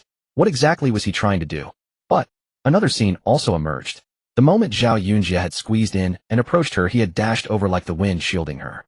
It seemed that even if there was a hail of bullets ahead, he would use his own body to shield her, not letting her suffer the slightest harm. Chen Hao, why is this? Somehow, despite feeling he had ulterior motives, her heart still felt warm. In Yinjing, within an antique courtyard, General Wang was reporting on work. The development of the new fighter jet is proceeding smoothly, but due to certain technical processes it cannot meet the required standards, and its performance may be somewhat inferior. He also mentioned radar satellites and carrier rockets. After his report concluded, General Wang added, "Sir, there are two more matters. One was that Chen Hao had used over $3 billion to speculate in stocks. The second was that Chen Hao planned to travel south tomorrow. Shenzhen." The elder pondered, frowning. The outside world perceives him as nothing more than a merchant. If we send protection, it might arouse suspicion, but for a long journey. I am still worried. Shanghai was relatively close. As a student, Chen Hao spent most of his time at school, where danger was unlikely. However, the elder remained uneasy about his trip to Shenzhen. Should we assign someone to protect him? General Wang asked in a low voice. Protect him without being discovered. The elder considered this and said, the military and state security should select a suitable candidate as soon as possible. Remember, not only must they be skilled, but it is crucial that the outside world does not discover any connection between Chen Hao and the state. Keep that in mind. Understood. I wonder if Xiao Chen knows anything about nuclear energy. You mean? General Wang immediately understood. I will arrange for someone to inquire about nuclear energy. That evening, Chen Hao and Deng Xiaoyan were eating and drinking at a street stall. The first day of military training had ended, and he had successfully asserted his sovereignty. Tomorrow he would head to Shenzhen. Before leaving, Chen Hao specifically came to see his good friend. I'm dead tired, Deng Xiaoyan said, weakly chugging a large gulp of beer. I'm so exhausted, I don't even want to go to the internet cafe. Is gaming really that fun? Chen Hao asked with a smile. It's fun. After saying this, Deng Xiaoyan gave an embarrassed laugh. How I haven't skipped school to play games, I only go after class. I have a game here that's even more fun than yours. Chen Hao took out a stack of documents. Indeed, the agency rights for Legend had been secured, and the person in charge had returned to Shanghai. What's this? Deng Xiaoyan asked, puzzled. Why bring out documents when talking about a game? It's a game. Chen Hao smiled and opened the file. Contracts in both Chinese and Korean. Deng Xiaoyan took them and looked. They were very detailed. He didn't read them thoroughly, but he clearly saw some parts. Have you lost your mind? He was shocked. Where did you get $4,000 US? In his previous life, the future richest man Chen had spent $3,000 US. Chen Hao's limit to Xia Qingyan was $5,000. In the end, to secure the deal quickly, it was settled for $4,000 US. Have you forgotten? Chen Hao chuckled. I earned over $1 million just from bonuses alone, and my father took out a $20 million loan, which Sun Qian told you about. I just borrowed a bit from my dad to buy the game rights. Deng Xiaoyan was utterly dumbfounded. It was true. Chen Hao had his own bonuses, and Uncle Chen had taken a $20 million loan. Buying a game wasn't difficult. The question was, why spend so much money on a game? Was he out of his mind? This is my entire fortune plus the money I borrowed from my dad. I'm entrusting it to you. Chen Hao spoke solemnly. What a... Deng Xiaoyan was even more confused. You like playing games, don't you? I'm at ease leaving this in your hands. My hands? Who else? Chen Hao gave a helpless, bitter smile. I have neither interest nor any talent for games. You love playing them so much, so you handle it. I'm sure you'll make money. Deng Xiaoyan thought his friend was ill. And seriously so. Damn. He just liked playing games, and now he was being asked to develop one. He knew nothing about it. If you don't do it, I can't find anyone else, and all this money will go down the drain. Chen Hao put on a woeful face. No. Deng Xiaoyan felt like dying. If he did it, he really didn't know how. If he didn't, as Hao said, without someone to run it, the $4,000 US would be wasted. That was his good brother's entire fortune. Plus the money borrowed from Uncle Chen. It's fine. Chen Hao grinned. Listen to me. It was true he had no interest in games. In this world, there were countless industries that could make money, and he had the ability to enter any of them. But he was only interested in high technology. Technology could rejuvenate the nation. Games were simply a gift for Deng Xiaoyan. His lack of interest was real, but his ignorance was feigned. Next, he explained everything from how to set up a company to the early development of Legend and its subsequent promotion. He practically had to hold Deng Xiaoyan's hand through it all. But, Deng Xiaoyan stammered, we only have the copyright. Further development requires money. Where do we get that? Attract investment, Chen Hao said with a smile. I don't know how. As if I do. I think. It's too difficult. Where there's a will, there's a way. Keep it up. Suddenly Chen Hao's phone rang. Seeing the number, a faint, barely perceptible smile curled at the corner of his mouth. Then he accidentally knocked over his wine glass, spilling beer on his hand. Xiaoyan, answer it for me. I need to wipe my hands. Hello. Deng Xiaoyan answered the phone. Hello, is this Mr. Chen Hao? Speaking. No. Chen Hao is my brother. You can tell me. Well, I heard Mr. Chen has purchased the copyright for a game called Legend. My company was also interested, but we were too late. I wanted to ask if Mr. Chen would be interested in having us provide capital for joint development. Deng Xiaoyan was stunned. He stared blankly at Chen Hao and suddenly shouted excitedly, "How? We're so damn lucky. Speak of the devil and he appears. Someone wants to invest. That solves the problem of development funds, doesn't it?" It was like a pillow arriving just when he needed a nap. He had to admit Hao was incredibly lucky. Chen Hao couldn't help but laugh inwardly. Was it luck? The investor was your godfather, me. That's great. He pretended to be excited but quickly deflated. But I don't understand games and more importantly I have no interest in them. So, Xiaoyan, he'll give you the copyright, you give me some shares, and you go cooperate with them. Me, eh? Deng Xiaoyan was bewildered. Exactly. You love games so much you're bound to make a fortune. Chen Hao thought for a moment, then changed his tune. Or consider this a loan of $4,000 from me. You can pay me back when you make money. I don't have to have shares. Deng Xiaoyan was unwilling to take advantage of his brother. They eventually agreed that Chen Hao would take a stake, and the cost of buying the game copyright would be considered half owed by Deng Xiaoyan. Deng Xiaoyan would then contact the investor and be responsible for the game's subsequent development. It was settled. After the meal, Chen Hao drove his rented Mercedes back. He had already given the plan for Legend's subsequent development to Xia Qingyan. Next, Xia Qingyan, representing Haunting Capital, would contact Deng Xiaoyan as an investor. His good brother's future. No. The money earned from Legend would be enough for Xiaoyan for many lifetimes. The Mercedes was parked in an inconspicuous corner. Chen Hao returned to his small courtyard. There was a very important matter tonight. He needed to securely transfer the $3 billion to North America using untraceable methods, and then disperse it into multiple accounts. Once this was done, the covert line provided by General Wang could conveniently help him reap the benefits. "Are you Chen Hao?" Suddenly a cold, clear voice rang out. With a thud, Chen Hao was so startled that he knocked over his chair and nearly fell headlong. Who? The door hadn't opened. How could someone be inside? He looked closely and saw a girl standing by the window. She appeared to be in her early 20s. She wore a t-shirt, jeans, and high leather boots. Her hair was cut short to her ears. Her features were very beautiful, yet she lacked feminine softness, exuding a spirited and valiant aura. If there was any flaw, it was that her skin was not fair, but a healthy wheat color. In truth, this could not be considered a flaw. Who are you? Chen Hao stared at the girl, his right hand quietly reaching for the ashtray. The door hadn't opened, nor had the lock been picked, yet she had appeared as if by sorcery. To claim she was an ordinary person. Who would believe that? Chen Hao was indeed a reincarnator. But what he possessed was scientific knowledge, combat and martial arts. Think again. Ding Xiang, the woman said as she walked toward Chen Hao. I am attached to the Dragon Flame Special Operations Brigade personally assigned by General Wang to protect your safety. Ding Xiang, Dragon Flame. Chen Hao's heart tightened. In his past life as a top military scientist of Huaxia, how could he not know this unit? It was hailed as the strongest special forces in Huaxia. But, not needed. Chen Hao shook his head, refusing outright. On the surface, I'm just a student, at most a businessman. Why would I need personal protection? The more closely the state protects me, the more it arouses suspicion from rival nations. Before joining Dragon Flame, I was already admitted to Jiaodong University. Ding Xiang set her face expressionless, and her tone equally cold. The higher-ups have arranged for me to return to Jiaodong for my studies. From now on, I'll be your senior. Everything has been arranged and my identity won't be compromised. Chen Hao frowned. Even without the risk of exposure, having someone constantly following him was still very uncomfortable. They'll call General Wang, he said in a deep voice. He didn't need protection. This is a decision from Yanjing. Calling anyone won't make a difference, Ding Xiang said coldly.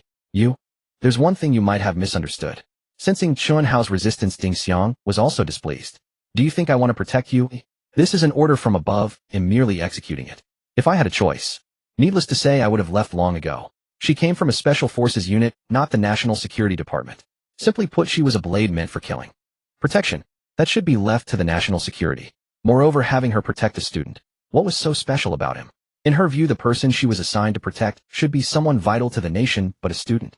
She subconsciously assumed it was because of his family's special background. A second-generation rich kid. She despised such good for-nothings the most. Of course, a soldier's duty is to obey. No matter how much she detested it inwardly, she would still fulfill her responsibilities. Just then her phone rang. It's for you. Chen Hao took the phone. Xiao Chen, I am. General Wang, I really don't think it's necessary, Chen Hao interrupted. Having someone follow me all day makes me very uncomfortable, and besides, rest assured, it's just for this trip to the south. After you return, she won't be constantly in your presence. I promise. But, Xiao Chun, this is a gesture of goodwill from the higher-ups. He was a national treasure. Nothing could go wrong. Since things had come to this, Chen Hao found it hard to refuse further. Fine, but you said it yourself. Just for this trip to Shenzhen. Have I ever deceived you? General Wang said with a laugh. Well, alright then. By the way, General Wang's tone shifted, becoming very serious. Do you know anything about nuclear technology? What do you mean? Chen Hao was puzzled. 3 years ago, construction began on the Lingao nuclear power plant, expected to be completed and operational by 2003. After a brief introduction, General Wang sighed. The level of domestic nuclear technology is low. The leadership wanted me to ask if you have any better technology. At the current stage, the nation's resources are too limited. Building a nuclear power plant requires an enormous investment.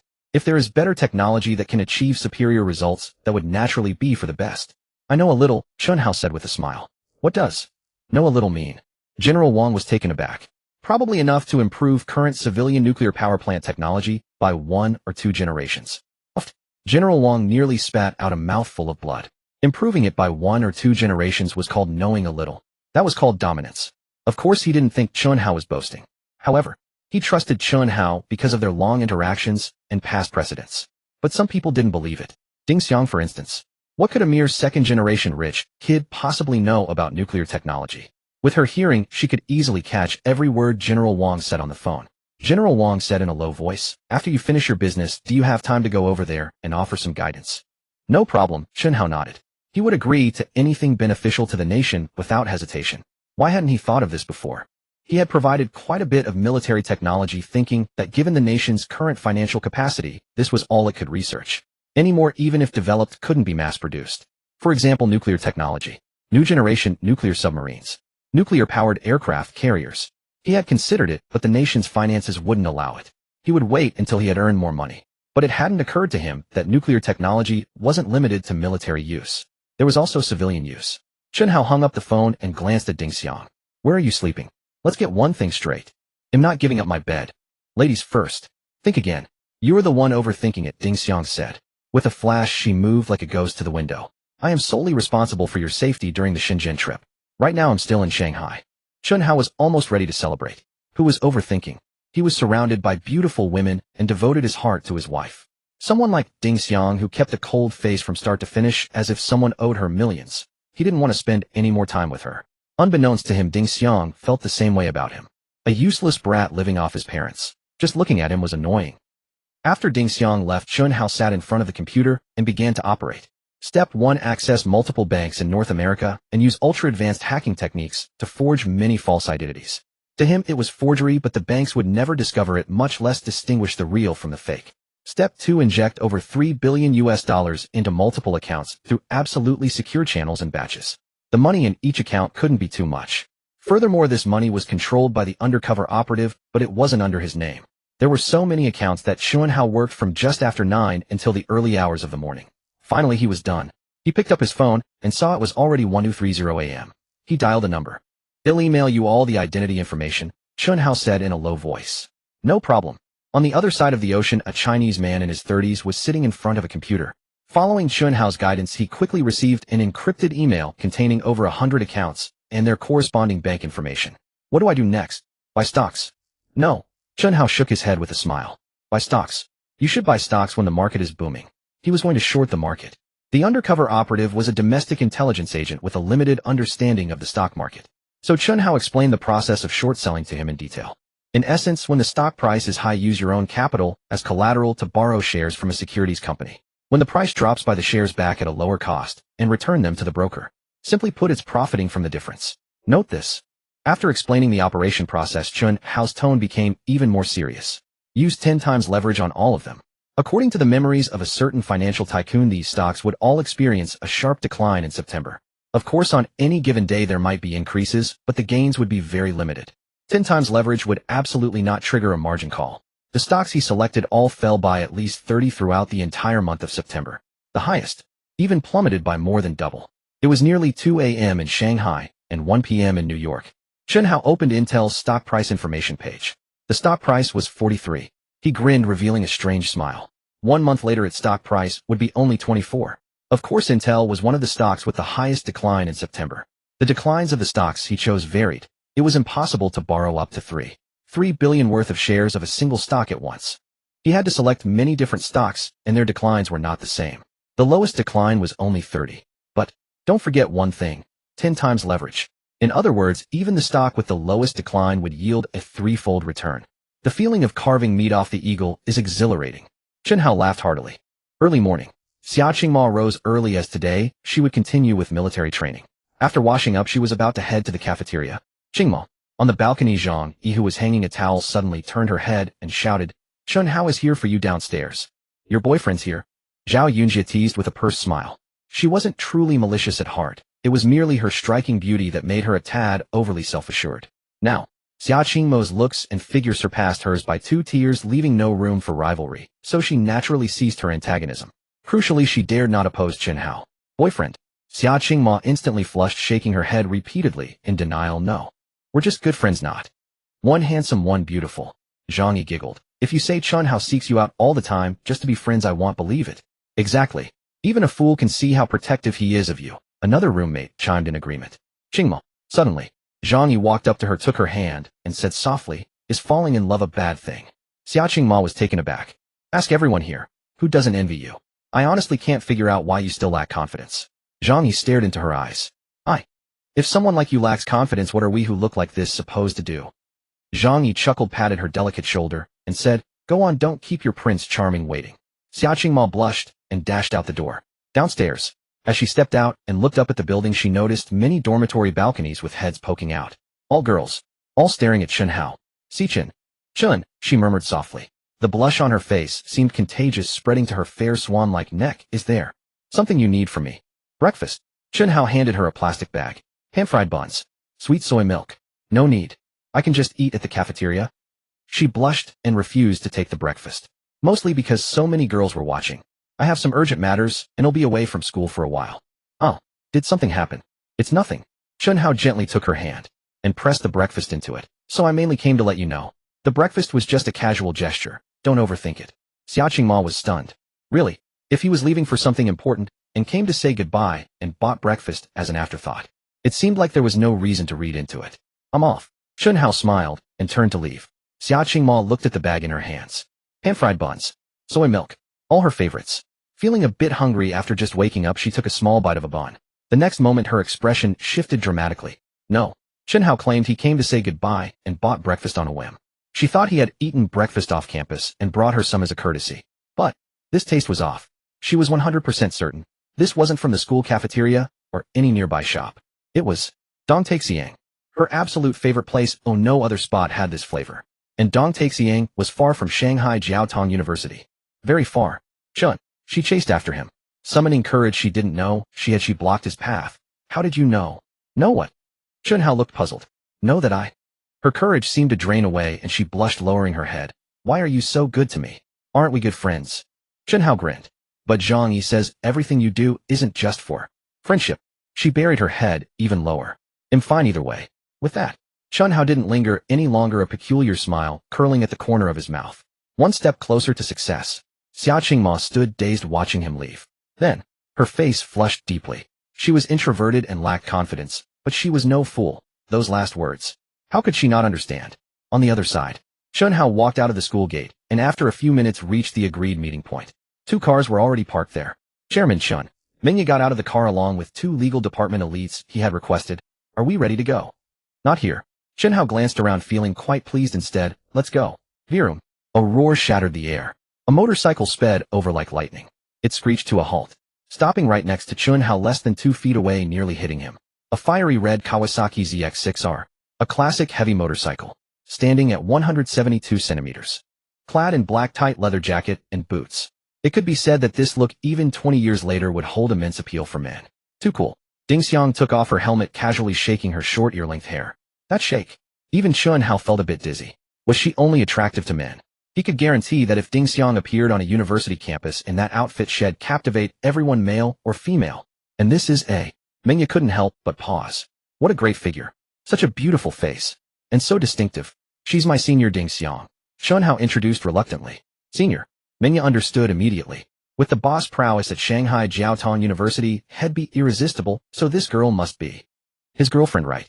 Couldn't bear to see him leave, so she chased after him. "You're riding the motorcycle there?" Chen Hao asked. "Is that not allowed?" Ding Xiang replied coolly. "Fine." Chen Hao waved dismissively and climbed into the car. "Even if you rode a missile there, it's none of my business." "Bye." Mingya was taken aback.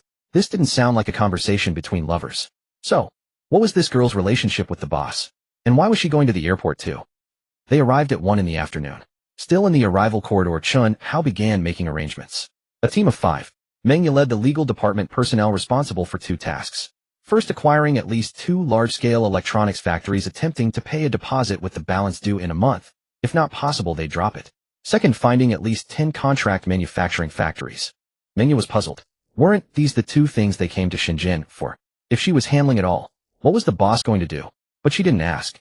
As they exited the arrival corridor, a voice called out loudly, "Chairman Chen. Over here." "Boss Ma." Chen Hao smiled and walked over. He had previously called Ma Dafa asking if he could take on large-scale projects in other cities. Ma Dafa had given a positive answer. In truth, he had never taken on projects outside his city before. But Chen Hao was just too generous. Why turn down a good profit? So he arrived earlier than Chen Hao and even rented a car to pick him up. "Chairman Chen." Ma Dafa beamed. "The hotel is ready. Shall we head over now?" "Do you have a car?" Chen Hao cut him off. "Yes. To the city government."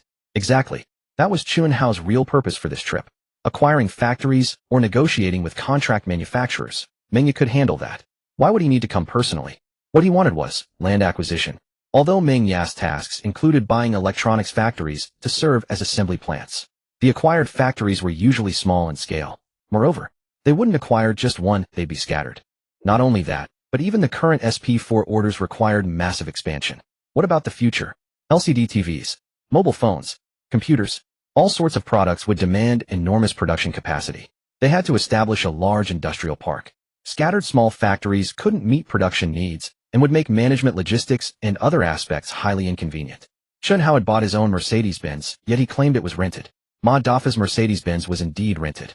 Ma Dafa was driving. In the back seat, Chen Hao turned his head to look out the window. It was the year 2000. Shenzhen had already developed quite well. If he had been reborn 10 years earlier, acquiring land would have been a simple matter, but now the difficulty had clearly increased. He was pondering how to convince the city government. There was of course a simpler method, but he didn't want to use it. Beside him, Ding Xiang glanced at him from the corner of her eye. She had been stationed in the military for these past few years with little contact with the outside world. Just yesterday, she had thought Chen Hao was merely riding on his parents' coattails. However, earlier in the arrival corridor when he instructed Meng to arrange tasks, his entire manner was fluid and smooth. The professionalism in his words. The commanding presence in his every move. Where was there any trace of a useless second-generation wastrel? It was completely at odds with his age. Could he truly be an entrepreneur? That didn't fit either.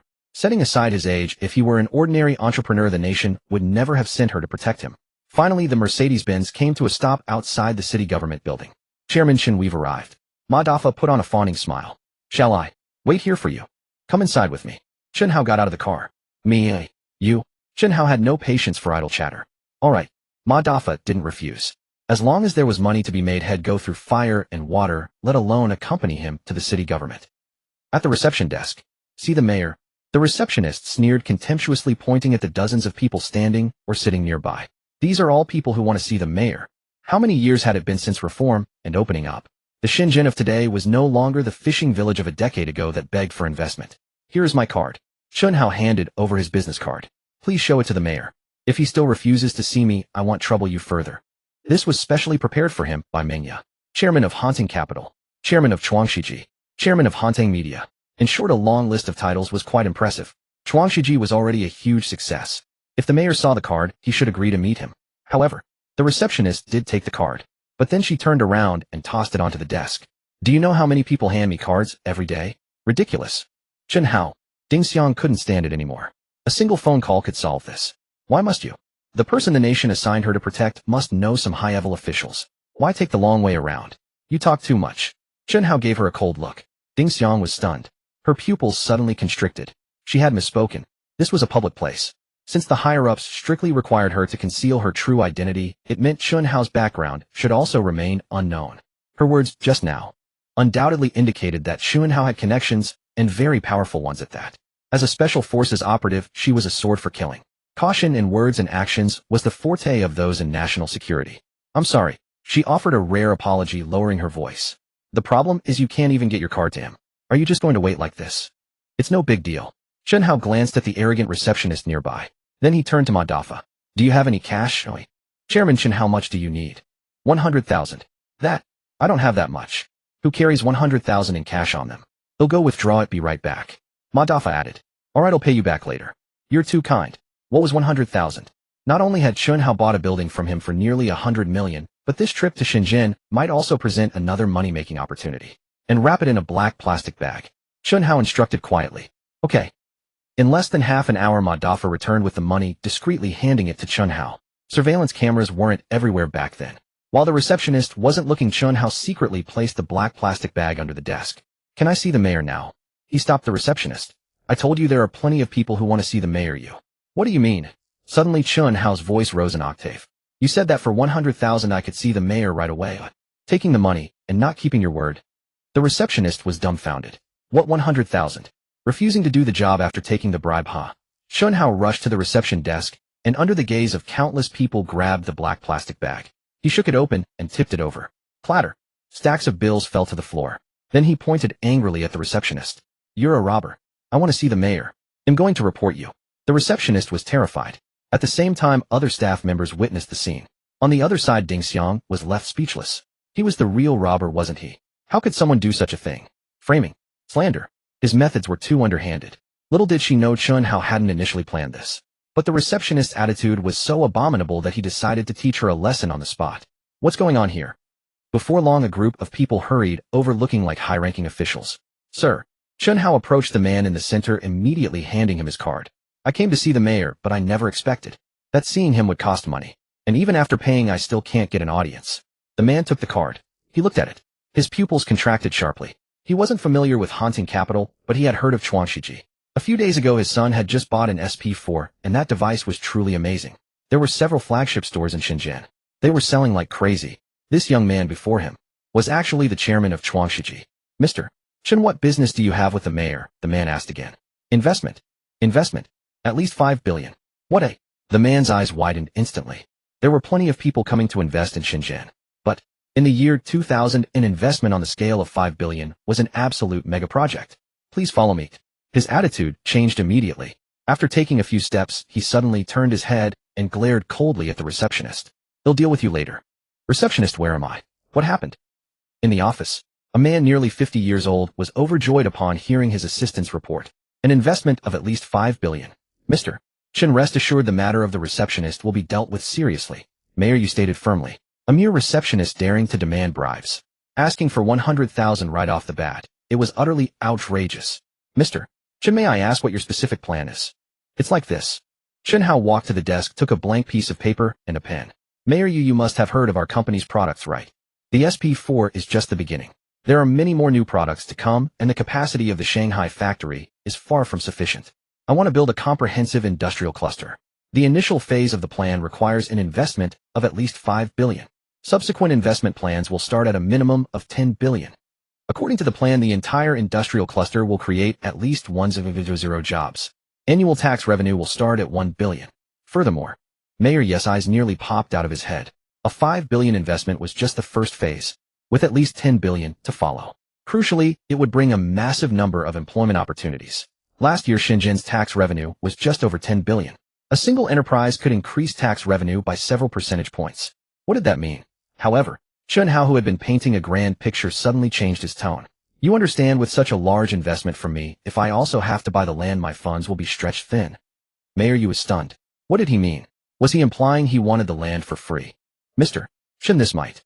At least 100 jobs. Chen Hao grinned. Actually, Zhuhai and Guangzhou are not bad either, don't you think? You? How much land do you want? Mayor Yu gritted his teeth. 10,000 mu. What a... Mayor Yu thought he misheard. Recovering, he waved his hand directly. Impossible. Forget it, let's stop talking. Go to Zhuhai or Guangzhou. 5,000 mu. Still no too much. 3,000 mu, can't go lower. Think about it, 100 jobs, there's no room for people to stand. 1,000 mu. Mayor Yu held up a finger. And this isn't the final decision. It needs a meeting to confirm. Fine. Getting 1,000 mu for free was already satisfactory to Chen Hao. Starting with an exorbitant demand was nothing more than asking a high price to leave room for bargaining. As the ancient saying goes, aim high to hit the middle, aim for the middle to hit the low. Of course, for the main factory in Shenzhen, 1,000 mu was far from enough, but it sufficed for the initial phase.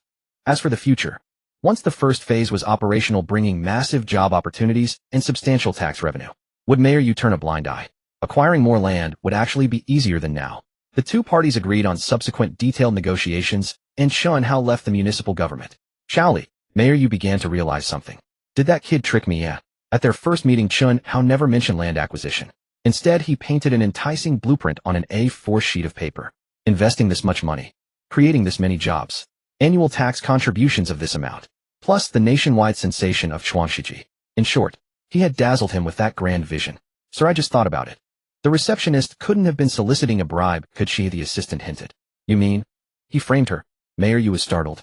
This matter could be big or small. If pursued, it would already constitute a crime. Suddenly, the landline rang.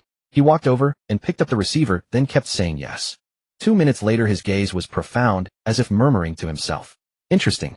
So what's wrong? Nothing. Some things even the assistant couldn't know. Because the call just now from Yanjing instructed him to cooperate with Chen Hao in every possible way without showing it too obviously and without telling anyone. This was top secret. What did that imply? Chen Hao had extraordinary connections. But this kid could easily use his background to get land, so why didn't he leverage it? Shaoli, Mayor Yu pondered for a moment, then instructed, call a meeting tomorrow. Approve 200 mu for Chen Hao. He'll go talk to old Wang and get his nod. Old Wang, the top leader, his old partner. Once the two of them were on the same page, the meeting would just be a formality and the approval was certain. Shaoli was baffled. Minutes ago, the leader felt he had been tricked and thought even 1,000 mu was too much, yet now he was voluntarily increasing it. Beside the Mercedes-Benz, Ma Dafa excitedly lit a cigarette for Chen Hao. Chairman Chen, will this land be approved? He asked cautiously. 1,000 mu. If he got this project, the workload would be enough to keep him busy for years. 2 requirements. Chen Hao looked at him solemnly. First, speed. I urgently need to build a large-scale integrated cluster factory, so no dawdling is allowed. Hearing there was a chance, Ma Dafa quickly patted his chest in assurance. Don't worry. As long as the funds are in place, China never lacks workers. They'll go all out to recruit, working 3 shifts around the clock. I won't delay anything. Second, quality. Chen Hao's gaze sharpened.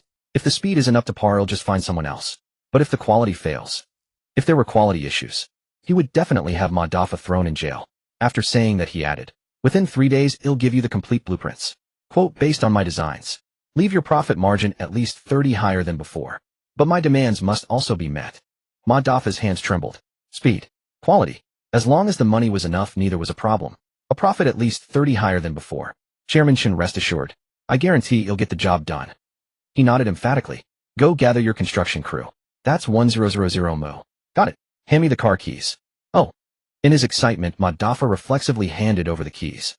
Opening the door. Starting the engine. Chen Hao drove off with Ding Xiang leaving in a cloud of dust. Ma Dafa snapped back to reality. Where's my car? I haven't even gotten in yet. Soon he suddenly burst out laughing. Even if Chen Hao just borrowed it temporarily, or even bought it from the rental company and gave it to him for free, it wouldn't matter. A 1000 mu integrated cluster factory. He was going to be rich. Time to assemble the team. Bring the construction crew from Shanghai and start an aggressive hiring spree in Shenzhen. In fact, even Chen Hao didn't know the land had become 200 mu.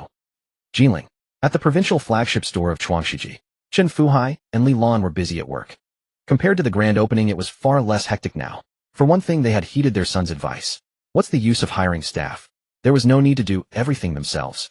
Secondly, with the opening of numerous franchise stores, the customer traffic at a single location had dropped significantly, stabilizing at a consistent level. Now their main role as provincial general distributors was to supply goods to franchise stores in Jiangsu province. This was far easier than selling directly. Selling directly, they could make over 1,000 yuan per unit. As general distributors supplying to other franchise stores, they only made 200 yuan per unit. But the sheer volume was overwhelming. With stable sales, the daily sales volume across the province hovered around 900 units. Including their own store sales, the daily net profit exceeded 18,000 yuan. And this was after stabilization. They were swimming in money. The couple now wore stern faces all day, never revealing the actual procurement cost to their employees, terrified that this immense fortune would leak out. This was the year 2000. What did an annual income of tens of millions mean? Unimaginable. Son. Answering her son's call, Li Lan beamed with joy. Business. It's just so-so. Barely making any money. She deliberately raised her voice, afraid the employees wouldn't hear. We only make 10 yuan per unit supplying to distributors. Your dad spends all day in the warehouse supervising shipments. I tell you, only 10 yuan a unit, it's all hard-earned money. She had slashed the profit by a factor of 20. It wasn't that she was afraid her son would know, but that he might blab it everywhere. Little did she know. These prices were set by her son himself. Your aunt's number. Li Lan was taken aback, stammering. Why do you need her number? Don't you dislike your aunt? She had a youngest sister nearly a dozen years her junior. She was the most accomplished among all the siblings. By accomplished, she didn't mean in terms of making money. Rather, her little sister was exceptionally brilliant in her studies. Yet her son disliked this aunt the most. The reason was simple. Back when the family was well off, Chen Hao's heart wasn't in his studies, and his grades were mediocre. Chen Fuhai and Li Lan often used his aunt as an example to lecture him. Whenever Chen Hao heard his parents compare him to his aunt, he felt particularly resentful. Consequently, he came to detest his aunt as well. Mom, I didn't attend the military training. I went out to have fun. On the other end of the line, Chen Hao lied without batting an eye. I came to Shenzhen to hang out, and thought I'd visit aunt. What a... Li Lan was furious. You brat. If you didn't go to military training, why didn't you come home? Going out to play. Son, I'm not saying you can't have fun, but don't you miss your parents? Her son had been courted by the top 10 universities. Skipping military training should be fine, right? But her son only thought about having fun. Didn't he miss his mom and dad at all? Li Lan felt a pang of sadness. Outside the Feibao Import and Export Company, Li Ju stood under an old tree looking around. 20 minutes ago, her nephew had called saying he was visiting Shenzhen for fun and would drop by to see her. She was overjoyed. In the past, whenever her family mentioned her nephew, it was always accompanied by sighs and disappointment. Clearly intelligent, yet he utterly detested studying. His abysmal grades. It seemed unlikely he could even get into a vocational college. Who would have thought that this unambitious nephew would suddenly soar to greatness? He cracked the sunflower conjecture. 10 prestigious universities were vying for him. As his Aunt Li Ju felt a sense of pride. However, there was one thing. She knew that her second sister often used her as a talking point, causing her nephew to dislike her intensely. Every New Year gathering he would avoid her. Why would he take the initiative to visit her this time? Could it be? Was he coming to show off? Let him show off if he wanted. Although she wasn't much older than her nephew, she was still his elder, so she wouldn't hold it against him. Just then a sleek Mercedes-Benz slowly pulled up. Li Ju only gave it a casual glance. Unexpectedly, the Mercedes stopped right in front of her. As she stood stunned, the door opened, and Chen Hao stepped out. Aunt Xiao Hao. Li Ju looked from the Mercedes to her nephew. This car. Then she noticed a girl sitting in the passenger seat. She was stunningly beautiful. Not wanting to lose face in front of the younger generation, she quickly masked her surprise. Xiao, how is this? Your girlfriend. She's my senior.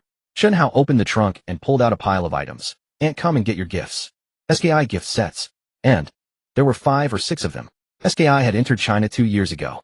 Given the income levels in China at the time, these were top-tier luxury goods unaffordable for most people.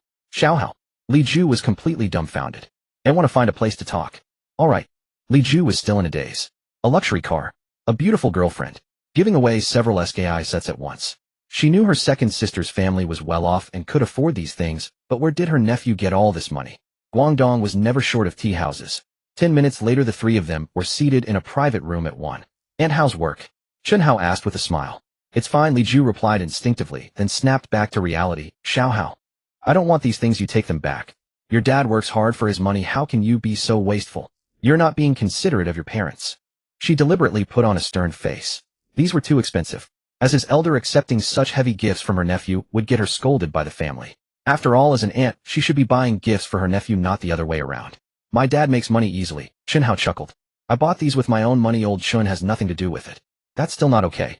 Li Ju immediately shook her head. I saw the news, you got a lot of prize money, but you need to think about your future, you can't just squander it. It's hard to make money these days. I work hard all month and only earn 4 or 5,000. How much did those cosmetics cost? Over 10,000, right? Ridiculous. A salary of 4 or 5,000 was considered extremely high in the year 2000. First, Shenzhen's economy was relatively developed. Second, she held a master's degree from the Central University of Finance and Economics. For this reason, among Li Lan's direct relatives, the youngest sister was always held up as a positive example. Aunt. Slap. Chen Hao suddenly pulled out a contract, interested in coming to work for my company. What was happening? Li Ju, who had been earnestly lecturing her nephew, was dumbfounded. You? What are you doing? She was still bewildered. Let me reintroduce myself. Chen Hao took out a business card and handed it over with a smile. Exactly. This was the reason Chen Hao, despite knowing of someone who was absolutely trustworthy and highly capable, had not recruited them. Because that person was his own aunt. He was afraid she would let it slip in front of the family. Meanwhile, Li Ju took the card, blankly staring at the titles on it. Haunting Capital. Haunting Media. Never heard of them. But Chuangshiji seemed familiar somehow. You? Are you joking? Her expression was complex. She didn't believe it. Yet she was also somewhat inclined to believe it. It was a very awkward feeling. Aunt doesn't believe me. Chen Hao found a number. It's the mayor's office number, you can call and ask. Oh right. I just got a grant for 1,000 mu of land. Since they had reached an agreement, he had naturally exchanged contact information with Mayor Yu. He had both a landline and a mobile number. Li Ju gave him a deep look. She took out her phone and dialed the number. Hello, is this the mayor's office? Who is this? My name is Li Ju, my nephew is Chen Hao. He said. You approved 1,000 mu of land for him. No, just as I thought. Li Ju felt a wave of relief instead. Clearly her nephew was joking with her. This kid really knows how to put on an act. He almost fooled me. It's not 1,000 mu. Mayor, you just decided to grant Mr. Chen 2,000 mu of land. What a Miss Li Ju is it? Since you're with Mr. Chen, please inform him of this. Li Ju hung up the phone and stared blankly at Chen Hao. Suddenly, she frantically started scrolling through her contacts, muttering to herself, You little brat. You must be tricking me. I'm calling your mom. No. Chen Hao was startled. This was exactly what he was afraid of. Otherwise he would have recruited her long ago. And I don't want my parents to know. My company needs a financial director. I thought of you first, but I didn't come to you. Because I was afraid you might let it slip. You? Is this really? Li Ju asked, dazed. Come back to Shanghai in a couple of days, you'll see for yourself. You wanna hire me? Yes. As the financial director? Yes. Chen Hao opened the contract placed before her, annual salary of 2 million plus bonuses. What? Li Ju thought she had misheard. An annual salary of 2 million. She knew her current income was already considered a high salary. But the figure her nephew offered was almost 40 times her current wages. This is too much. Xiao Hao, I think. Our company's core management all start with annual salaries in the millions. Li Ju was completely numb. Deep down she wanted to disbelieve it, as it was too exaggerated. However, the evidence before her left her no choice but to believe. Should she accept? It went without saying. Her current salary wasn't low, but it couldn't compare to her nephew's offer, and besides, this lousy company often found excuses to dock her pay. For instance, taking today off to see her nephew had cost her 200 yuan. Swish swish. She signed her name on the contract. And did you read the terms clearly? Chen Hao pointed to one of the clauses. If you tell the family, you'll forfeit a year's salary. Try not to say anything. Li Ju was still somewhat dazed. Suddenly remembering something. I need to resign first. My salary from last month hasn't been paid yet. It was just the beginning of September. Salaries were paid in the middle of each month. They'll go with you. All right. The three of them left the tea house. It was nearby, and they soon arrived at the company. Chen Hao and Ding Xiang waited at the front desk. Resign. Suddenly, an angry roar came from inside. Fine, you can resign. But you still want last month's salary. Is it payday yet? Get out. Boss, last month is over. Why would my salary be? Why? Li Ju's voice was cut off, because I say so here. According to labor law. Slap. Li Ju's voice was interrupted again. This time it wasn't a shout. It was the sound of a slap. Chen Hao shot to his feet, his face turning icy cold. Ding Xiang. I am not responsible for protecting your family. Ding Xiang said coldly. Oomph. Chen Hao charged inside. Ding Xiang's face paled in shock. She was not responsible for protecting Chen Hao's family. But she had to protect Chen Hao. In the boss office, a middle-aged man in a suit and tie.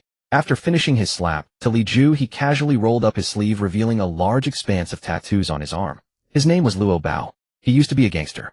One day, after witnessing a fellow gang member being arrested and executed by the police, he became afraid. Realizing that the underworld path was no way forward, he decided to use his connections to open this foreign trade company.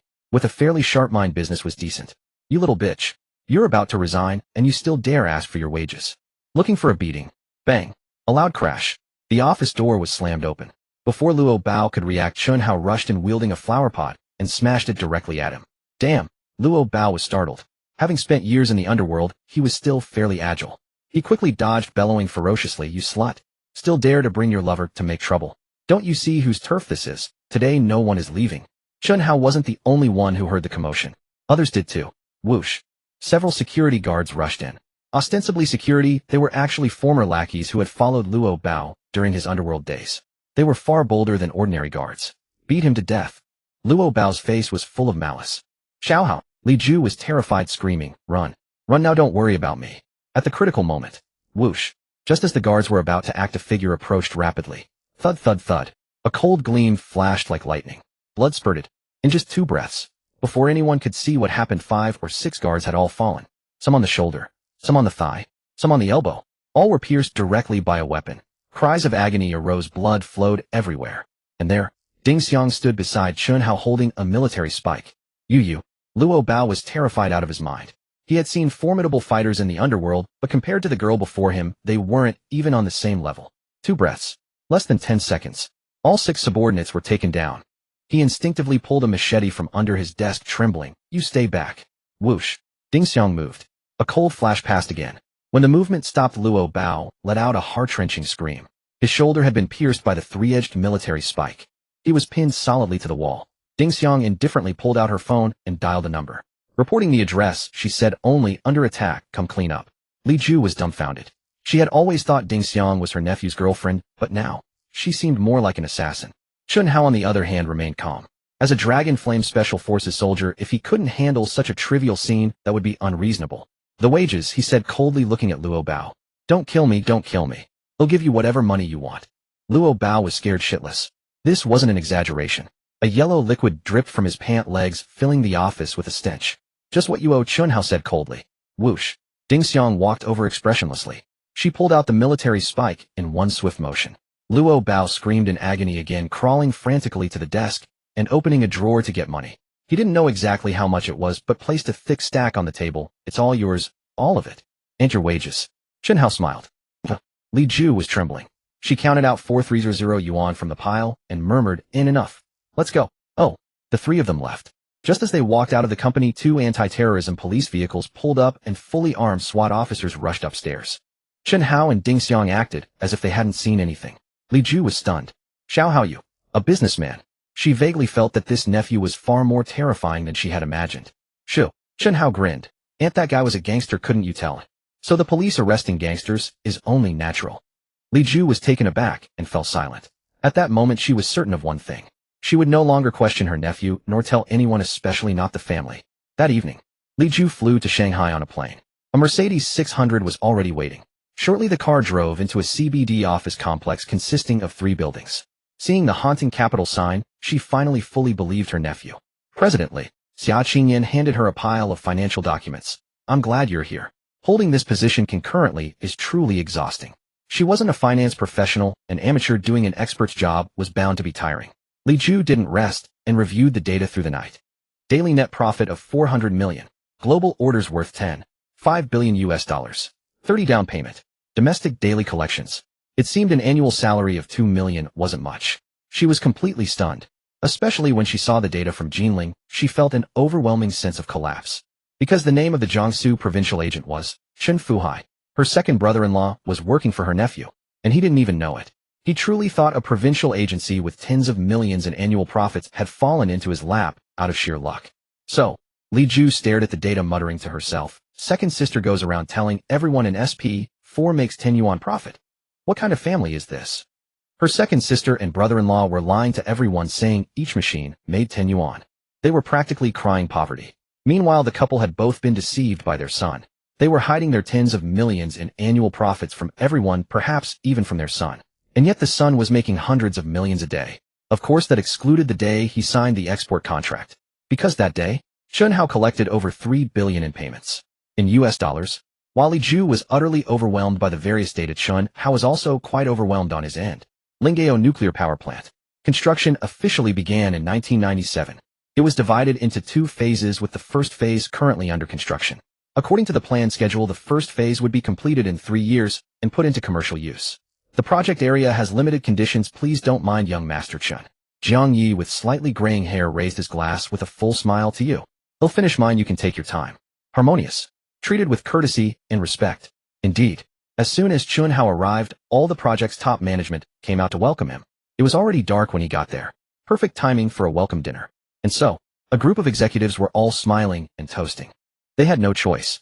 The higher-ups' exact words were, "Mr. Chen Hao will be coming to provide guidance." Note the word guidance. Was he even 20 yet? What did he know about nuclear technology? Guidance, my ass. In the eyes of these project executives, he was clearly a princeling from Beijing sent to pad his resume. After the project was completed, they'd just add his name to the credit list, that was all. They didn't expect anything from him, but they absolutely couldn't afford to offend him. For someone to be sent here for resume padding, did his background even need to be mentioned? They couldn't afford to offend him. In short, as long as this second-generation playboy didn't cause trouble or give reckless orders, that would be a blessing from the gods. "Chief Engineer Jiang, is it allowed to drink during construction?" Chen Hao asked with a smile, looking at Jiang Yi. Jiang Yi forced a smile. Inwardly, he was already cursing. Did I want to drink? If I didn't fawn over a princeling like you, you'd definitely tattle to the higher-ups. All right. Chen Hao stood up. "We've been putting on this act for so long. You're tired and so am I. Let's get to the point." "Young Master Chen, I don't understand what you mean."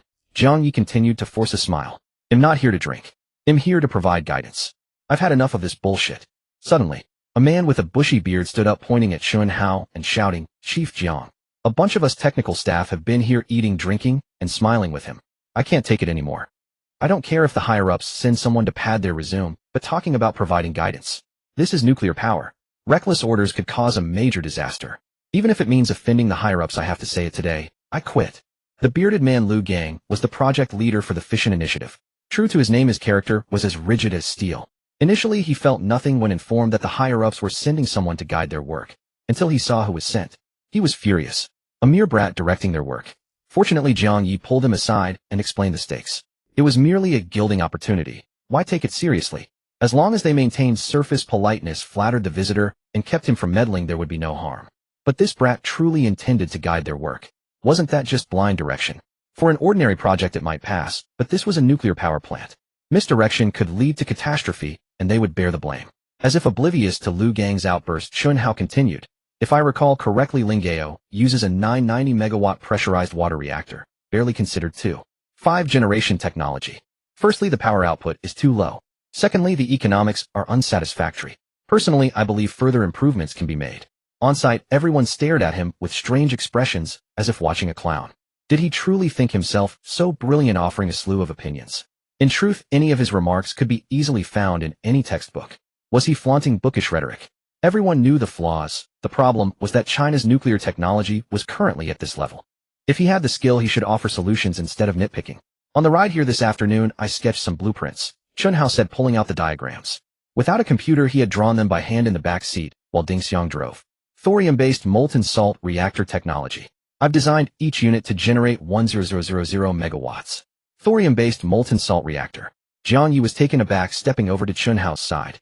As a nuclear technology expert, he was immediately absorbed in the design. What divine technology was this? China didn't have it, nor did the entire world. Seeing the immensely complex blueprints, his expression grew increasingly grave. Soon others sensed something amiss and gathered around. What about the economics? Jiang Yi asked solemnly. Less waste, higher fuel efficiency. Compared to traditional pressurized water reactors, the cost-effectiveness is several times better. And safety. Jiang Yi lifted the first blueprint to reveal a second one beneath. It was Chen Hao's safety device design. With this design, even under external force, there's no risk of leakage, Chen Hao explained. Who exactly are you? Suddenly Jiang Yi stared at him, his eyes filled with awe. Can this technology truly be realized? Yes, Chen Hao replied with a single word, his tone utterly resolute. What generation of nuclear technology is this? 4th generation. The senior officials who had come to placate the young master, as per the chief engineer's advice, stood frozen like statues. 4th generation nuclear technology. In May of this year, over 100 nuclear experts worldwide, coordinated by the North American Energy Department, had just proposed 4th generation nuclear technology. Indeed, it was still in the conceptual stage. North America had outlined the concept and 14 corresponding requirements, meaning only by meeting these could it be considered 4th generation. Yet a concept introduced by the Americans just months ago had been realized in China. This young man, under 20, had not only surpassed China's technology, but led the world, crushing North America. Initially, when they saw the higher-ups send a brat under 20 to guide their work, everyone assumed it was a gilding opportunity. Now they finally realized the higher-ups had been too conservative, guiding work. He was clearly here to teach. The technology, still in the conceptual phase globally, was a blank slate for them.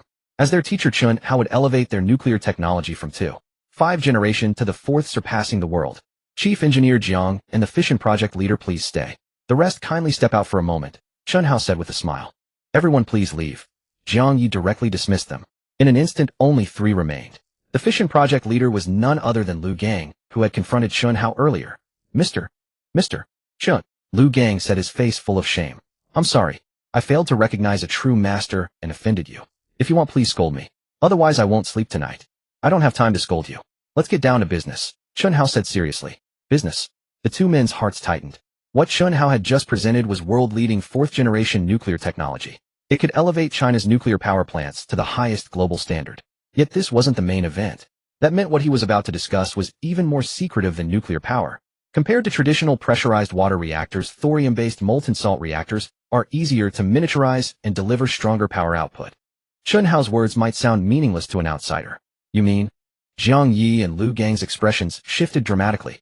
Lu Gang, as the head of the fission project, was especially sensitive to this. Nuclear-powered aircraft carriers, strategic nuclear submarines. Chen Hao lowered his voice. Even nuclear torpedoes, nuclear-powered satellites, nuclear-powered missiles. The two trembled. Nuclear power plants were commercial projects, but what Chen Hao proposed were strategic weapons. Who are you? Jiang Yi asked the same question for the second time. Chen Hao hadn't answered before. Mr. Chen, do you know Chief Engineer Song Wen-song? Lu Gang suddenly asked. Yes. It's Yue. Lu Gang was stunned. What? Jiang Yi was bewildered. I'm good friends with old Song, Lu Gang explained excitedly. A while back I couldn't reach him, so I asked what he was up to. He only said he was working on a groundbreaking weapon and that China had a national hero. He wouldn't reveal anything else. He's the one developing it, yet he spoke of this person with such reverence. Seeing his excitement, Chen Hao smiled indifferently. Chief Engineer Song didn't disclose it due to confidentiality rules. It's not a big deal. After all, fourth-generation aircraft are merely tactical level. Just tactical weapons. Nuclear technology was strategic, the ultimate deterrent. He spoke so casually, yet Jiang Yi and Lu Gang were left speechless. Fourth-generation aircraft? Only the Americans had just achieved first flight 3 years ago, and it wasn't even in mass production. So this young man not only mastered the most advanced nuclear technology, but had also cross-field completed fourth-generation aircraft. Let's stop here, Chen Hao said, seeing them stunned. I didn't prepare detailed materials, and the hand-drawn blueprints aren't precise. I'll use design software back home. What design software? Jiang Yi hurriedly asked. One I designed myself. The two were struck speechless again.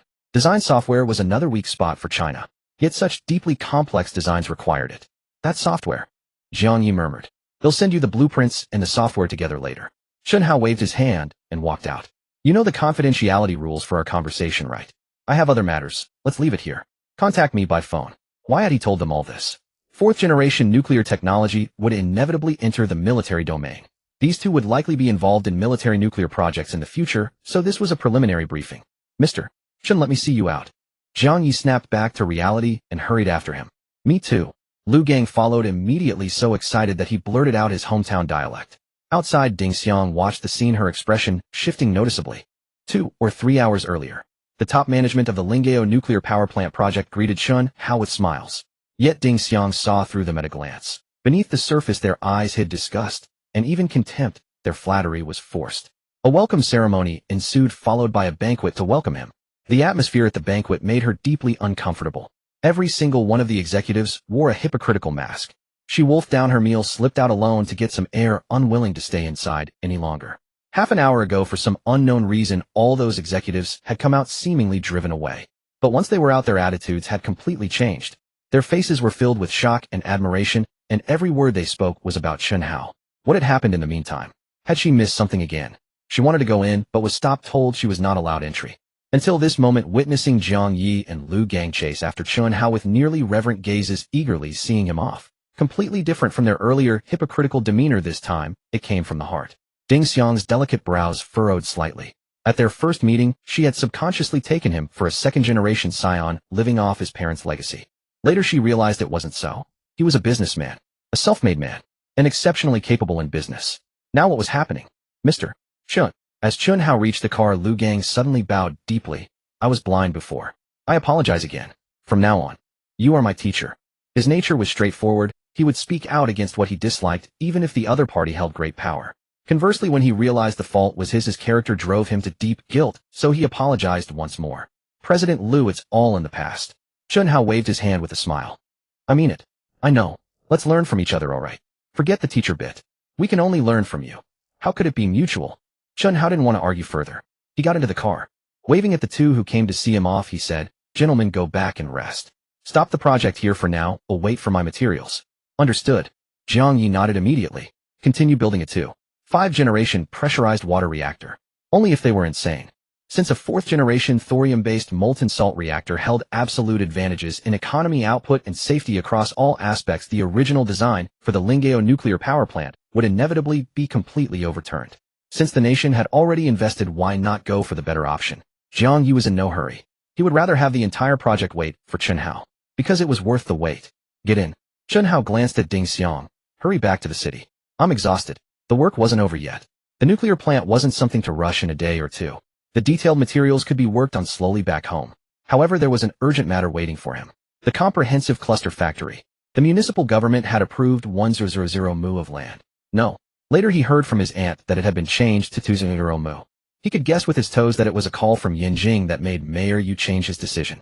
The previously acquired assembly plant was essentially a stopgap measure. It had workers, materials, and production lines, fine for emergencies. But in the future they had to take the comprehensive cluster route to maximize efficiency and save manpower and time. However, the design concept for such a factory was far ahead of the current era. How could Ma Dafei possibly handle the design? Next, he would have to stay in Shenzhen for a few more days to finalize the first phase construction blueprints. He'll drive, Ding Xiang suddenly said. You? Chen Hao was taken aback. What? Ding Xiang frowned. You don't think I'm a worse driver than you, do you? Get in the back. When it came to driving skills, she was definitely better than Chen Hao. Chen Hao paused, then smiled, and got out, climbing into the back seat. The Mercedes started. Wake me when we arrive, thanks. Chen Hao closed his eyes. He knew Ding Xiang had offered to drive, so he could rest. This was markedly different from the attitude she had shown on their first day of acquaintance. Were you teaching them just now? Ding Xiang asked suddenly. Yes. Chen Hao didn't open his eyes. Anything else you want to ask? No. Then he'll rest for a bit. Oh. Ding Xiang didn't press further. As a soldier, she knew well that some national secrets were not hers to inquire about. Through the rearview mirror, she glanced back from time to time, her mind filled with question marks. A student. A businessman. Now revered as a deity by nuclear experts. Who exactly was he? Despite her many doubts, one thing was certain. This young man was by no means protected by the state due to his parents' influence. He relied on himself. For 3 whole days. A half-hour jog every morning, an evening stroll after dinner. The rest of the time, Chen Hao stayed in the executive suite, hunched over the computer, working on the design plans. Finally, it was done. Huff. He let out a long breath. He opened a few U.S. stock data feeds to check. Just as expected. A sea of green. Exactly what I wished for. The corner of his mouth curled up unconsciously. A series of future investments all depended on this bloodbath. No. It was a foreseeable fleece fest. He was about to call Ma Dafei to ask when he would arrive when his phone rang first. Little, I'm missing your godfather. Go to hell. On the other end, Deng Xiaoyan cursed back, then said excitedly, Howsy? You won't believe it. That haunting capital is loaded. They only want 30 equity, and they're injecting 10 million into us. How could he not be excited? Howsy had only spent 400 USD, over 3 million RMB, on the game copyright. The partner was putting up 10 million for a mere 30 stake. Did that mean their 70 equity was worth over 20 million? The company's still ours to run. They won't interfere with core management, but they'll provide technology and planning. Damn. Apart from my parents, no one's ever been this good to me. I really want to call their boss my godfather. Deng Xiaoyan crowed excitedly. Chen Hao let out a weird chuckle. Hurry up. Your godfather's waiting for your kowtow. The two brothers chatted for about 10 minutes. Knock, knock, knock. Ding Xiang's voice was as cold and impersonal as ever. He's here. Little I've got something to deal with. Talk later. He hung up. Opening the door, Ma Dafei came in, bobbing and bowing. Half an hour ago, Chen Hao had called him. 2 things. First, formally sign the contract. Second, give him the first phase design plans. Start construction immediately. Mr. Ma, hold on a moment. Chen Hao pointed to the sofa and said with a light smile, the contract will be delivered shortly. He had contacted Mengyu that morning. Mengyu arrived with 2 legal elites. Perfect timing. Get the contract sorted. No rush, no rush. Ma Dafei smiled obsequiously. Suddenly, his gaze landed on the computer. The executive suite was a 1-bedroom unit. The inner room was the bedroom, outside was the living room, complete with a desk and computer. Chairman Chen, is that the factory design? Ma Dafei asked hastily. Yes, Chen Hao nodded. You designed it. Ma Dafei's eyes widened. Who else? Can I take a look? It's for you, so of course you can. Ma Dafei immediately rushed to the computer. The municipal government had approved 200 mu of land. The first phase covered 100 mu. No other reason. They needed it operational urgently, so the first phase building area was smaller to allow for quick completion and swift production. There were many blueprints. An overall layout of the first phase. Exterior views of each building. And even more detailed ones, the interior space of each building, with all functional zones delineated, very thorough. This. After a long while, Ma Dafei looked up, staring blankly at Chen Hao. Chairman Chen, did you really design this? Ma Dafei had an exceedingly rustic name. Yet he was no ordinary contractor. He was a true professional, a graduate of a formal design institute. Chen Hao's designs utterly astonished him, especially the overall rendering. The design philosophy transcended the contemporary era. Though called a factory, it was enough to become a landmark. In his understanding, Chen Hao was a formidable businessman, but only within the realm of commercial operations. Yet the result. Not only did he understand architectural design, but he was also vastly more accomplished. Unfathomable. Chairman Chen, he stammered. What is it? Chen Hao was puzzled. No. Nothing. Ma Dafei instinctively wanted to ask if he could help with some designs, but the thought was immediately dismissed. What level of tycoon was he to act as his own designer? Dream on. Mr. Ma. Chen Hao pondered for a moment, then said, next similar factories will begin construction in Chongqing and Tianjin. Do you have enough manpower? What? Ma Daffa was dumbfounded. The first phase of the current integrated cluster factory alone had exhausted the men head summoned from Shanghai. Wasn't he just frantically recruiting locally while Chen Hao worked on the designs? Other cities. He simply couldn't take it on. Yet, having a massive piece of fat dangled before him, an opportunity he couldn't grasp, was agonizing. No way. He had to have that meat. It seems you're overwhelmed. They'll find a local builder. Chen Hao murmured to himself. Wait. Ma Daffa seemed to be in a mental struggle. An idea struck him and he asked, Chairman Chen, can you give me an honest answer? How many factories does your company actually plan to build? Many. Chen Hao chuckled. The group's subsequent development was already decided. There was nothing to hide. Specifically, with Shanghai as the starting point plus Shenzhen, Chongqing, and Tianjin as 4 major bases in different directions, then radiating outward from these 4 points. Relying on you alone is definitely impossible. Don't think about it. He could probably guess the scale of Ma Daffa's company. At most he could handle 2 or 3 plots simultaneously. This kind of integrated cluster factory was much larger than ordinary commercial or residential projects, and the timeline was tight. The first phase of just 100 mu was enough to exhaust Ma Daffa's workforce, and he needed to build a large number of factories simultaneously in multiple cities. He had to find more contractors. Would you be interested in a partnership with me? Ma Daffa suddenly asked. Partnership? Chen Hao was taken aback. Partnership? Ma Daffa nodded and said solemnly, actually I still have a group of people, but I just took on a project in Shanghai. What I'm saying is, let's establish a construction company together. You won't need to find others. They'll drop all other projects and serve you alone. Chen Hao's mind stirred. This idea seemed quite good. He had no interest in anything beyond high technology, including real estate. But if he had a construction company to build his own factories, there were many benefits. First, he would hold shares in the construction company. A portion of the profits would eventually return to him. Wouldn't that save some costs? Secondly, it was more reassuring to have his own people handle things. Conversely, Ma Daffa also stood to gain from this collaboration. Was he a contractor? But many times there weren't that many projects to take on. Partnering with Chen Hao meant sharing some profits, but the projects Chen Hao could provide were practically endless. In essence, Ma Daffa had previously dared not expand. If he kept too many men but had no projects, had be finished. But what if there were an endless stream of projects? Unlimited expansion. Even if the profit per project was half, the total volume would be far greater. 10 times. Even dozens of times. It's worth considering, but Chen Hao teased. Name your terms. Seeing Chen Hao's willingness to cooperate, Ma Daffa became excited. 2 conditions. Chen Hao held up 2 fingers. First, I must hold 51 of the shares with absolute controlling power. No problem. Ma Daffa agreed immediately.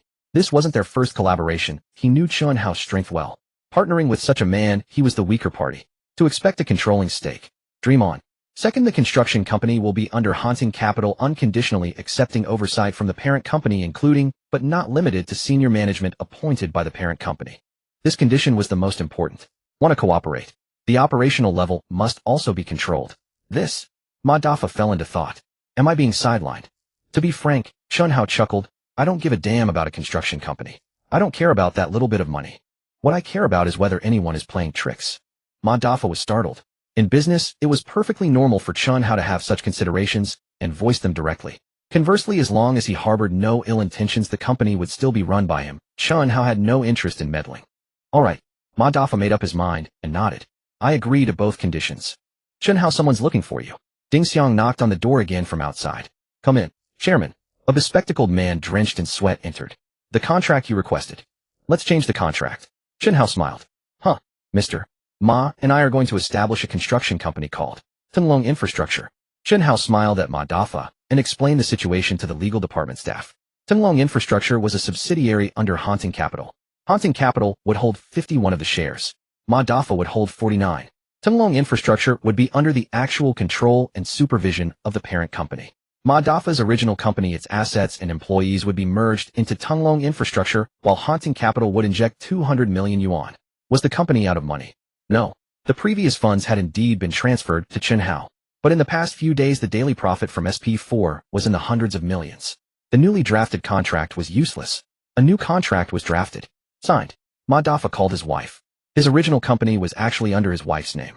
Chen Hao called his sister-in-law. The new company's registration would definitely be in Shanghai. Xiao Qingyan personally went to meet Ma Daffa's wife to register the new company. All matters concerning Hunting Capital received the green light from above. That day the deal was finalized. Hunting Capital injected 200 million yuan. Upon receiving the money, Ma Daffa acted immediately. Weren't there still people in Shanghai ready to invest in a new real estate project? He didn't hesitate to pay a 5 million yuan penalty to break the contract, splitting those people into two groups headed for Chongqing and Tianjin. Next, Tunlong infrastructure would enter a phase of unrestrained expansion. Recruitment. Recruit like crazy. There was absolutely no worry about not having enough projects to sustain them. Land approval in Chongqing and Tianjin was even more straightforward than in Shenzhen, with no other delays. 4 days later, in Tianjin, his final stop, Chen Hao handed the first phase design plans for the Shenzhen Integrated Cluster Project to Huang Jiang. Huang Jiang was Ma Dafa's brother-in-law and his right-hand man responsible for the first phase construction of the new Tianjin factory. After all, the first phase design for Shenzhen was universal across different cities. Someone was also dispatched to Chongqing. Ma Dafa himself took command in Shenzhen. In short, except for Shanghai, where land hadn't been acquired yet, the factories in the other 3 cities were already in early preparation and would break ground soon. Finally, I can go back. After parting with Huang Jiang, Chen Hao left the hotel ready to head to the airport. Just as he stepped out of the hotel, a sturdy young man appeared before him. Mr. Chen, someone wants to see you. Chen Hao was startled, then immediately guessed who it was. At the original hotel? Chen Hao shook his head with a smile and returned to the hotel with the young man taking the elevator. Clearly someone had been waiting for him. They noticed he was busy, so they refrained from disturbing him until he was about to leave the hotel, only then inviting him out. A gesture that left Chen Hao both amused and deeply warmed. At the very least, this showed that the nation truly valued him. In the executive suite, the door opened. Chen Hao and Ding Xiang stepped inside. The moment he entered, Chen Hao's expression froze. He had guessed it would be General Wang, but he never expected so many people. Several familiar faces were present. Zhang En from the 606 Institute, responsible for the WS-10. Song Wensong, chief designer of the J-10. Li Zhiguang, the father of China's aviation engines. Xiao Chen is here. General Wang rose with a smile. Seeing how swamped you were, we decided to wait. My apologies, everyone, I had no idea. Chen Hao was deeply embarrassed. It would have been fine if it were just General Wang waiting. But so many scientists setting aside their critical work, all waiting here for him. He felt a pang of guilt. Not at all. Song Wensong stepped forward and proactively shook his hand. We only waited 2 days, it's nothing. Meeting you is worth waiting even longer. It's good to see you again. If the situation weren't urgent, we old fellows wouldn't trouble you. These titans of the aerospace field showed no arrogance before Chen Hao. On the contrary, they were highly respectful. Ding Xiang was stunned. She knew General Wang and the others. From Chen Hao's address and news reports, she could roughly guess their identities. These were the most brilliant scientists in aerospace. Why were they so respectful to Chen Hao? Please don't stand on ceremony, seniors. Chen Hao nodded and asked solemnly, what's the specific issue? Xiao Chen, it's like this. General Wang's expression was grave. I don't understand the technical side, but roughly, development is proceeding smoothly. However, current technology and craftsmanship can't meet the data you provided. The final performance will likely fall short. According to the data Chen Hao provided, once the new fighter was successfully developed, it would easily surpass the F-22. Yet, currently, it would at best match the F-22. I know. Chen Hao nodded. What? Everyone was stunned. You knew and still had us develop it. Of course, no one blamed him. Even matching the North American fighter was a monumental leap. But it still fell short of expectations. Ding Xiang, please step out for a moment, General Wang said solemnly. Yes. Ding Xiang immediately left. Yet a storm raged in her heart. She didn't know the specifics of their conversation. But the appearance of these aerospace experts was certainly related to aviation technology, coupled with the top scientist's demeanor towards Chen Hao. They were clearly seeking his guidance. First, the Lingao nuclear power plant project in civilian nuclear energy. Now the aerospace field. Who exactly was he? Inside the room, Chen Hao, while searching for paper and a pen, explained with a smile, the technical data I provided was meant to enable you to develop this fighter, to transform technical data into a physical product, to master the core capabilities of practical operation, preparing for mass production. As for performance, he found paper and a pen, scribbling and drawing as he continued. Can't reach the speed right. The engine has the technology, but materials lag behind, and the precision of machine tools is insufficient. And it's overweight, right? Because the complete version uses a large amount of new materials.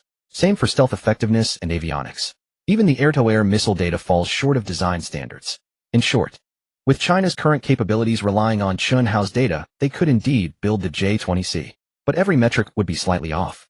Ultimately, the overall performance would be significantly worse than anticipated. Can these problems be solved? General Wang asked urgently. Yes, but it will take time.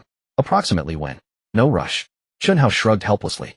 The nation lacks funds, and I don't have much money right now either. My business still needs to expand. Give me some time, and I'll invest in comprehensive R&D upgrades for these areas. Hearing this, everyone was thunderstruck, dumbfounded. Indeed, the nation was short on funds. Breaking through in all the deficient areas of the J-20 would require immense investment. Metallurgy, machine, tools, avionics. It involved numerous industries. So, Chen Hao was going to invest. General Wang's eyes grew moist. He stood up facing Chen Hao. He saluted. All the scientists present gazed deeply at Chen Hao, their eyes filled with reverence. This young man had designed the world's most advanced fighter for the nation, holding nothing back. And now, he was spending his own money for the nation's research. Giving technology to the nation. Giving money to the nation. What profound righteousness was this? Chen Hao, on behalf of the nation, I thank you. General Wang's eyes reddened as he firmly grasped Chen Hao's hand. I have a small request, Chen Hao said with an awkward smile. Speak. General Wang nodded solemnly. If I can do it, I'll agree immediately. If not, I'll report it right away. I want a domestic telecommunications license and the right to build signal base stations, Chen Hao stated firmly. To enrich the nation. To strengthen the military. But he needed money first. The nation had to give him a way to earn money, so he could give back right. The core issue was this: smartphone RD had already begun. He wanted to leapfrog 2G and go directly to the 4G era, and the telecommunications license and signal base stations were fundamental to popularizing smartphones. Furthermore, smartphones were key to his subsequent plans. For instance, cultural export. He absolutely would not allow core foundations like communications and signal base stations to be controlled by others, even if many of these companies were state-owned. Who knew if some blind fools might cause trouble? Only with complete control could he feel confident. You're not asking the nation to revoke the licenses of the other telecom companies, are you? That would be quite difficult. General Wang frowned slightly. He thought Chen Hao wanted to monopolize these fields completely. You misunderstand. Chen Hao shook his head. Revoking already issued licenses would certainly break the rules. Let's have fair competition. Fair competition, meaning issuing him a license too. I can't promise you that, but it should be fine. Wait for my call. All right. Chen Hao chuckled inwardly. His goal was achieved. General Wang, however, couldn't help but smile bitterly. Fair competition. Once you enter an industry, you crush everyone else. How is that fair competition? In truth, once a license was issued, even if the others weren't revoked, the result wouldn't be much different. Before long, Chen Hao would obliterate them. General Wang understood. He believed his superiors would too. Chen Hao not only provided the nation with countless epic-making technologies, but also spent his own money to help. You can't have the horse run and not let it eat grass. If Chen Hao couldn't make money, how could he help the nation? Sell his blood. The group bid a reluctant farewell. Chen Hao left first. Heading straight for the airport from the hotel, the image of that breathtakingly beautiful face surfaced in his mind. Wife soon well meet. However, there were still two matters to handle. First, acquiring land in Shanghai. Shouldn't be too difficult. Second, his agreement with Qin Lang. Targeted drugs. If he cooperated with Qin Lang, the progress of clinical trials would greatly accelerate. That was a market worth hundreds of billions a year. Moreover, high-end pharmaceuticals brought more than just wealth. Back in Shanghai, Chen Hao and Ding Xiang walked out of the airport. A black Mercedes-Benz had been waiting for a long time. Chairman Chen. Someone waved in the distance. Chen Hao smiled and approached. You're back. Why did you come to pick me up in person? It was Lu Qingshan. His return meant Ren Shui was also back, and the international patent application was complete. Applying for an international patent didn't require going abroad. It was just that Chen Hao wanted it done quickly, so he had Ren Shui go abroad to spend money and use the fast-track review channel. President Xia had the security department send someone to pick you up. I came as soon as I heard. Lu Qingshan gave a simple smile. He felt immense gratitude toward Chen Hao. Back then his mother had been critically ill, and at the critical moment Chen Hao had extended a helping hand. This was a debt he would never dare to forget. Did everything go smoothly? Smoothly. Lu Qingshan nodded. We encountered some foreigners who didn't respect President Ren much, but they were just minor incidents. It was normal for someone as beautiful as Ren Shui to attract unwanted attention abroad. That was why Chen Hao had sent him to protect her. At that moment Lu Qingshan looked at Ding Xiang behind Chen Hao. His pupils tightened. As an elite reconnaissance soldier who had participated in the Southern War, his intuition was far beyond ordinary. This girl was far from simple. Who is this? He asked in a low voice. A senior. Chen Hao didn't introduce her further, but smiled at Ding Xiang. Thank you for your care these days. However, as agreed, since I've arrived in Shanghai, your mission is complete. How about I treat you to a meal in the city? The last sentence was out of politeness. Ding Xiang frowned. Bastard. His speed of burning bridges was truly unmatched. Was he so eager to get rid of her? But when Chen Hao had spoken with General Wang, he had indeed said her protection period was only for the southern trip. Enjoy your meal alone. Ding Xiang said coldly, turning to leave. Goodbye. Chen Hao pursed his lips. Goodbye. More like never see you again, right? Brother Lu, let's go. He got into the Mercedes. Virum. The car drove away. Ding Xiang glanced back, her brows deeply furrowed. Yet for some reason the events of the past 10 days or so replayed in her mind. Everything that had happened with him. A businessman. Nuclear technology. Aerospace technology. She pondered for a long time before dialing a number. On the other side, while driving, Lu Qingshan recounted every detail of the trip abroad to Chen Hao. After finishing, he asked, "Chairman Chen, are we going to the company?" Just then his phone rang. "Chairman Chen." It was Qin Lang's voice.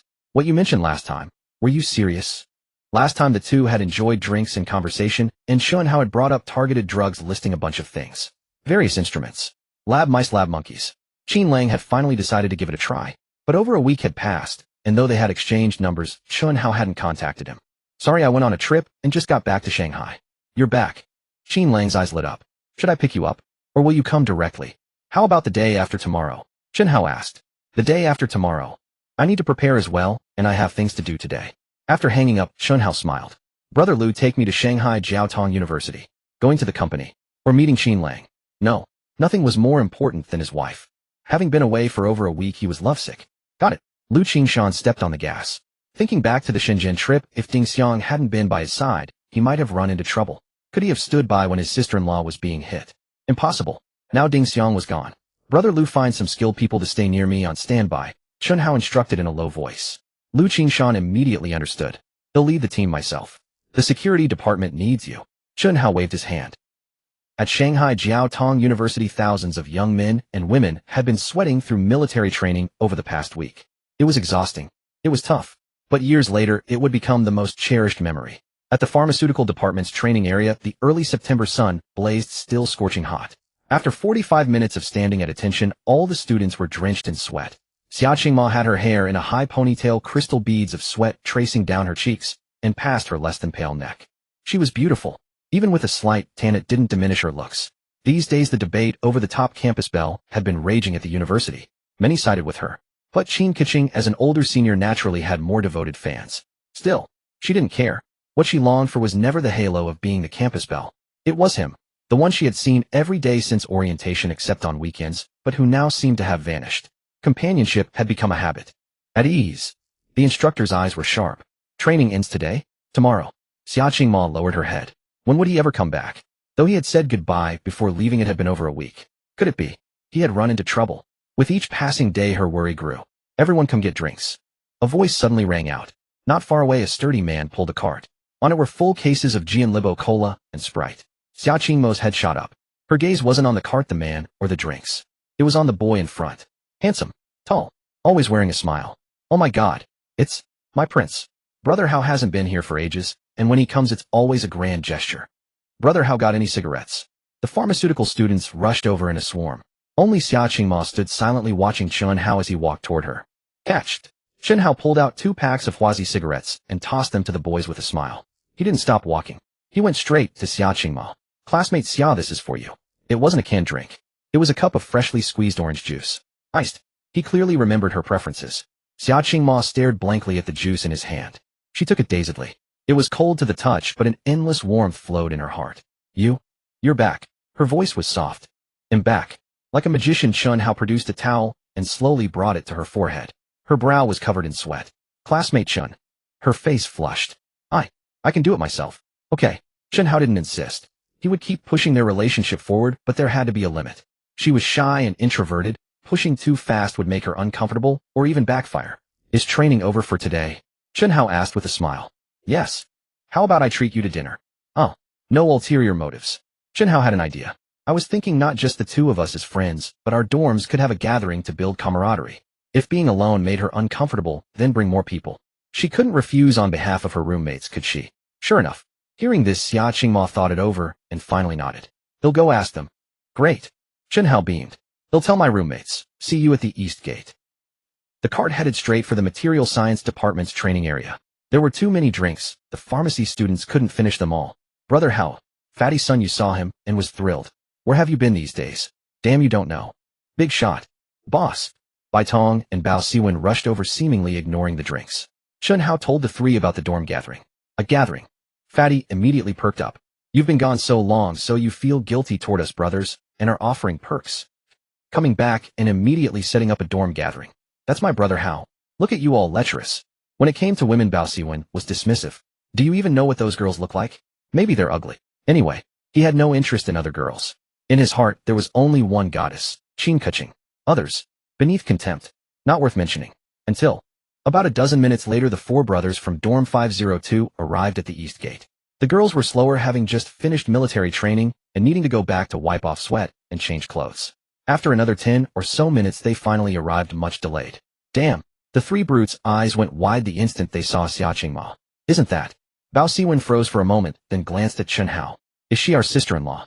That day all three of them had seen Chen Hao chasing after a girl, while Qin Keqing was chasing after Chen Hao.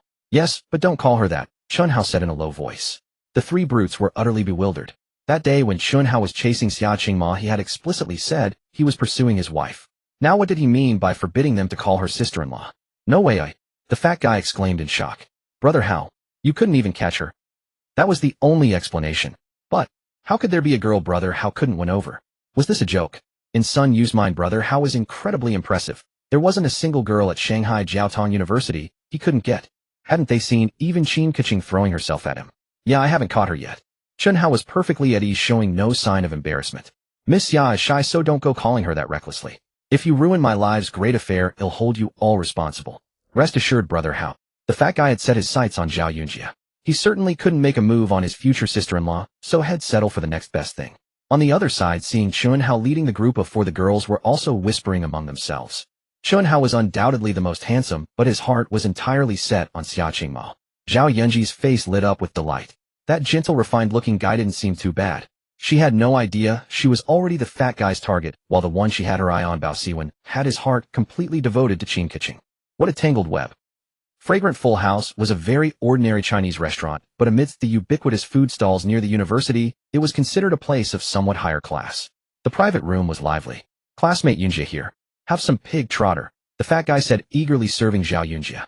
I don't like this, Zhao Yunjia replied flatly. Then, her face breaking into a soft smile, she served Bao Siwen some spare ribs. Classmate Bao, this tastes especially good. The fat guy. Bao Siwen. Both their expressions stiffened simultaneously. Chen Hao was also taken aback. Had organizing this mixer been a mistake? Never mind. As long as he could be with his wife, what did the fate of others matter to him? Miss Xia, Chen Hao said, constantly serving Xiaoqing Ma. Crystal shrimp dumplings, his wife's favorite. Classmate Chen, that's enough. Xiaoqing Ma's cheeks were bright red.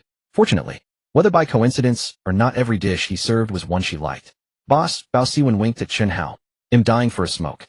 How about we step out for one? It's not convenient here with all the ladies. Right? Faced with Zhao Yunji's persistent attentions, he could only ask Chen Hao to rescue him. What about you two? Chen Hao asked. Boss, I don't smoke, Bai Tong shook his head. You two go ahead, the fat guy refused immediately. He even winked at Bao Siwen. He wasn't stupid. How could he not see that Zhao Yunjia was interested in Bao Siwen? And he also saw that Bao Siwen wasn't interested, so he used the smoke break as an excuse to give him a chance to slip away. In a corner outside the private room, Chen Hao suddenly spoke up. You like Qin Keqing?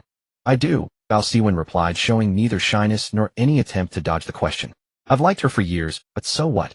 He gave a bitter shake of his head. In middle school, he and Qin Keqing had been in the same school. Although she was 3 years younger, from the very first moment he saw her, Bao Siwen was struck speechless by her beauty. It was love at first sight. How many years had he liked her? Never confessed. Chen Hao pressed. Am I worthy? Bao Siwen retorted with self-deprecation. Indeed, this affection could only remain forever hidden in his heart, because he was acutely aware of the vast gulf between them. The gap in family background. The gap in personal qualities. He could only silently adore her from within his heart. You really aren't worthy, Chen Hao nodded. Huh. Bao Siwen was taken aback, then gave an awkward chuckle. Boss, I know I'm not worthy, but for you to say it outright. Don't I have any face to save? Then work hard to become strong, and make yourself worthy of her. Chen Hao patted him on the shoulder. Suddenly, Bao Siwen took a deep breath. Boss, I actually do have an idea, it's just I lack the ability to make it happen. Oh, let's hear it, Chen Hao said with a smile. I think the express delivery industry has huge potential. Why do you think so? Just think about it. The moment he started talking about this, Bao Siwen's dejection vanished. In the past, people stayed in one place and rarely traveled far in their whole lives. But now, the wave of migrant workers was sweeping across all of China. Shanghai, Beijing, the Pearl River Delta. Everywhere was full of workers. When people leave home for work, they have all sorts of things to mail. As the country keeps developing, this demand will only grow. Bao Siwen spoke with great animation. But don't forget, Chen Hao poured cold water on his excitement. China Post has a network all over the country. How are you going to compete with that? China Post. It's practically slower than a snail. It's the least competitive. Bao Siwen said scornfully. Chen Hao's mind sharpened. Pouring cold water was a test to see if Bao Siwen's idea was a fleeting whim or the result of careful consideration. If a little cold water made him wilt immediately, it would only mean he hadn't analyzed it deeply and had no solution. An empty thought, utterly worthless. As it seemed now, this kid actually had some real ideas. As far as I know, there's also SF Express Shintong and Tiantian, which are faster than China Post. How would you compete with them? Chen Hao pressed further. In the year 2000, Yunda and Yuantong had just been founded and weren't yet well known. Zhongtong wouldn't be founded until 2 years later. They're faster than China Post, but if I were to do it, I'd be even faster. Bao Siwen said in a deep voice. Be specific. Chartered planes. Bao Siwen said with utter confidence. If I had enough strength, I'd set up my own cargo fleet. Of course, air freight is costly. So I'd have 2 pricing tiers, a premium service using planes and a budget service competing with the others. I'd hire long-haul truck drivers at high salaries and run 2 shifts so the trucks never stop. Even with ground transport, I could be faster than them. He spoke with great excitement as Chen Hao silently watched him. This kid. Air freight. That was SF Express later competitive strategy, and had thought of it already. He even talked about setting up his own cargo fleet. High prices for air transport. Low prices to compete with the others, but still maintaining a speed advantage. What an idea. I've got a lot more ideas. Bao Siwen said, his emotions running high. Can you write a proposal, eh? Chen Hao asked. What? Write me a proposal. Chen Hao had no interest in getting into a non-high-tech field himself, but he had no objection to investing. Wasn't haunting capital in the business of investing. There was no harm in giving it a try. Boss, you mean you're willing to? Bao Siwen's eyes went wide. He was the only one among the 3 roommates who knew Chen Hao had money, but he had never even dreamed of getting an investment. This isn't a promise, Chen Hao said with a smile. If your proposal has no highlights, I won't invest a single cent. Understood. Bao Siwen nodded vigorously. What are you 2 trying to do? Suddenly a sharp shout rang out. Both Chen Hao and Bao Siwen's expressions turned grim. Inside the private room, several girls had pale faces. The fat man held a wine bottle, glaring ferociously at the other party. Bai Tong was timid by nature, but facing this situation, she still gritted her teeth and rushed forward to stand shoulder to shoulder with the fat man. Suddenly, a few thugs stood at the doorway. In this era, public security was far worse than 20 years ago, with punks roaming the streets. A group of thugs passing by the room spotted the girls inside, especially Xia Qingmao, a rare beauty. The group's minds immediately turned to wicked thoughts. Oh, quite a temper, aren't you? The leading thug stared at Sun Yu with a sinister grin. I was thinking of inviting a few little sisters for a drink. You don't really think you 2 can stand against me? Why don't you ask around? Bang. A loud explosion. The thug leader couldn't finish his words. The bottle shattered. His head split open. Ask around my ass. Chen Hao roared. Daring to mess with my sister-in-law, never been beaten before. A bunch of small-time punks pretending to be gangsters. Bao Siwen also grabbed a wine bottle, striking a lackey from behind. As the only one in room 502 who knew Chen Hao's true identity, he stood by his boss without hesitation. Moreover, Chen Hao had just given him the chance to realize his dreams. It was also his ticket to pursue Qin Keqing. Ah! The thug leader screamed, blood streaming down his head as he turned and shrieked, Get them! Kill them! Kill your mother! Bao Siwen was about to charge. Think you're tough. Chen Hao grabbed him and pulled him back. He had acted immediately because he had instructed Lu Qingshan to have men on standby. Earlier, when he noticed trouble in the room, he had already made a call. The 2 quickly retreated. At the same time, the security guards who received the call rushed up to the 2nd floor. Whoosh! At that critical moment, a figure charged up first. Fast as the wind. Swift as lightning. Like a tiger among sheep. His hands formed neither palm nor fist, but a peculiar fist sword as he advanced rapidly. Bang! The fist sword slammed into a thug's ribs. Instantly, with a muffled groan, the thug crumpled to the ground, spitting blood. On the other side, the security guards from Haunting Capital had arrived beside Chen Hao, ready to act. Chen Hao shook his head and lowered his voice. How is he? Very strong. One of the guards said gravely, stronger than us. No, even stronger than Brother Lu. This isn't military combat, it seems like martial arts. In less than 3 breaths, a little over 10 seconds, all 6 or 7 thugs were down. Unlike ordinary street fights, none of the thugs could get up after falling. All were spitting blood. Too ruthless. Several guards couldn't help but marvel. He nearly killed them all. Oh, everyone is severely injured. You all leave first. Chen Hao said quietly. Yes. They withdrew. Thank you, big brother, for your help. Chen Hao stepped forward and cupped his hands to the man. If not for you, we students would have been bullied. The man was in his early 30s. Of average build. Ordinary features. His face was flushed red and he reeked of alcohol. He waved dismissively at Chen Hao but smiled bitterly. In normal times I might not have helped you. Now, consider it a good deed before I die. What did he mean? Move aside. Surround this place. Everyone be alert, a murderer has fled here. Load your guns. Be careful. Amid the clamor, fully armed SWAT officers stormed into the restaurant. The area outside was also cordoned off. In an instant the SWAT team rushed to the second floor surrounding the man, with guns locked on him. Xiang Yin, you're under arrest. Raise your hands and kneel. No one else is to watch. Clear this area. The criminal is dangerous. Chen Hao was utterly stunned. What was happening? He quickly ran into the room, grabbed Xia Qingmao, and pulled her away. Let's go. Meanwhile, the police were also clearing the restaurant, forcing all guests and staff to evacuate. Soon Chen Hao led the group downstairs. It's too chaotic here, and let's head back to school first. Brother, how you're not coming? The fat man asked. They'll go settle the bill. Oh, I can't just skip out on the tab. Chen Hao chuckled. Well, wait for you. No need. Chen Hao shot Bao Siwen a meaningful look. Let's go. This kind of scene isn't worth watching. Bao Siwen urged the others. Qingmao, go with everyone first. They'll be there soon. Chen Hao said softly. Chen, be careful. Okay. Watching them leave, Chen Hao pulled out his phone. A few minutes later, Xiang Yin was handcuffed and escorted into a police car.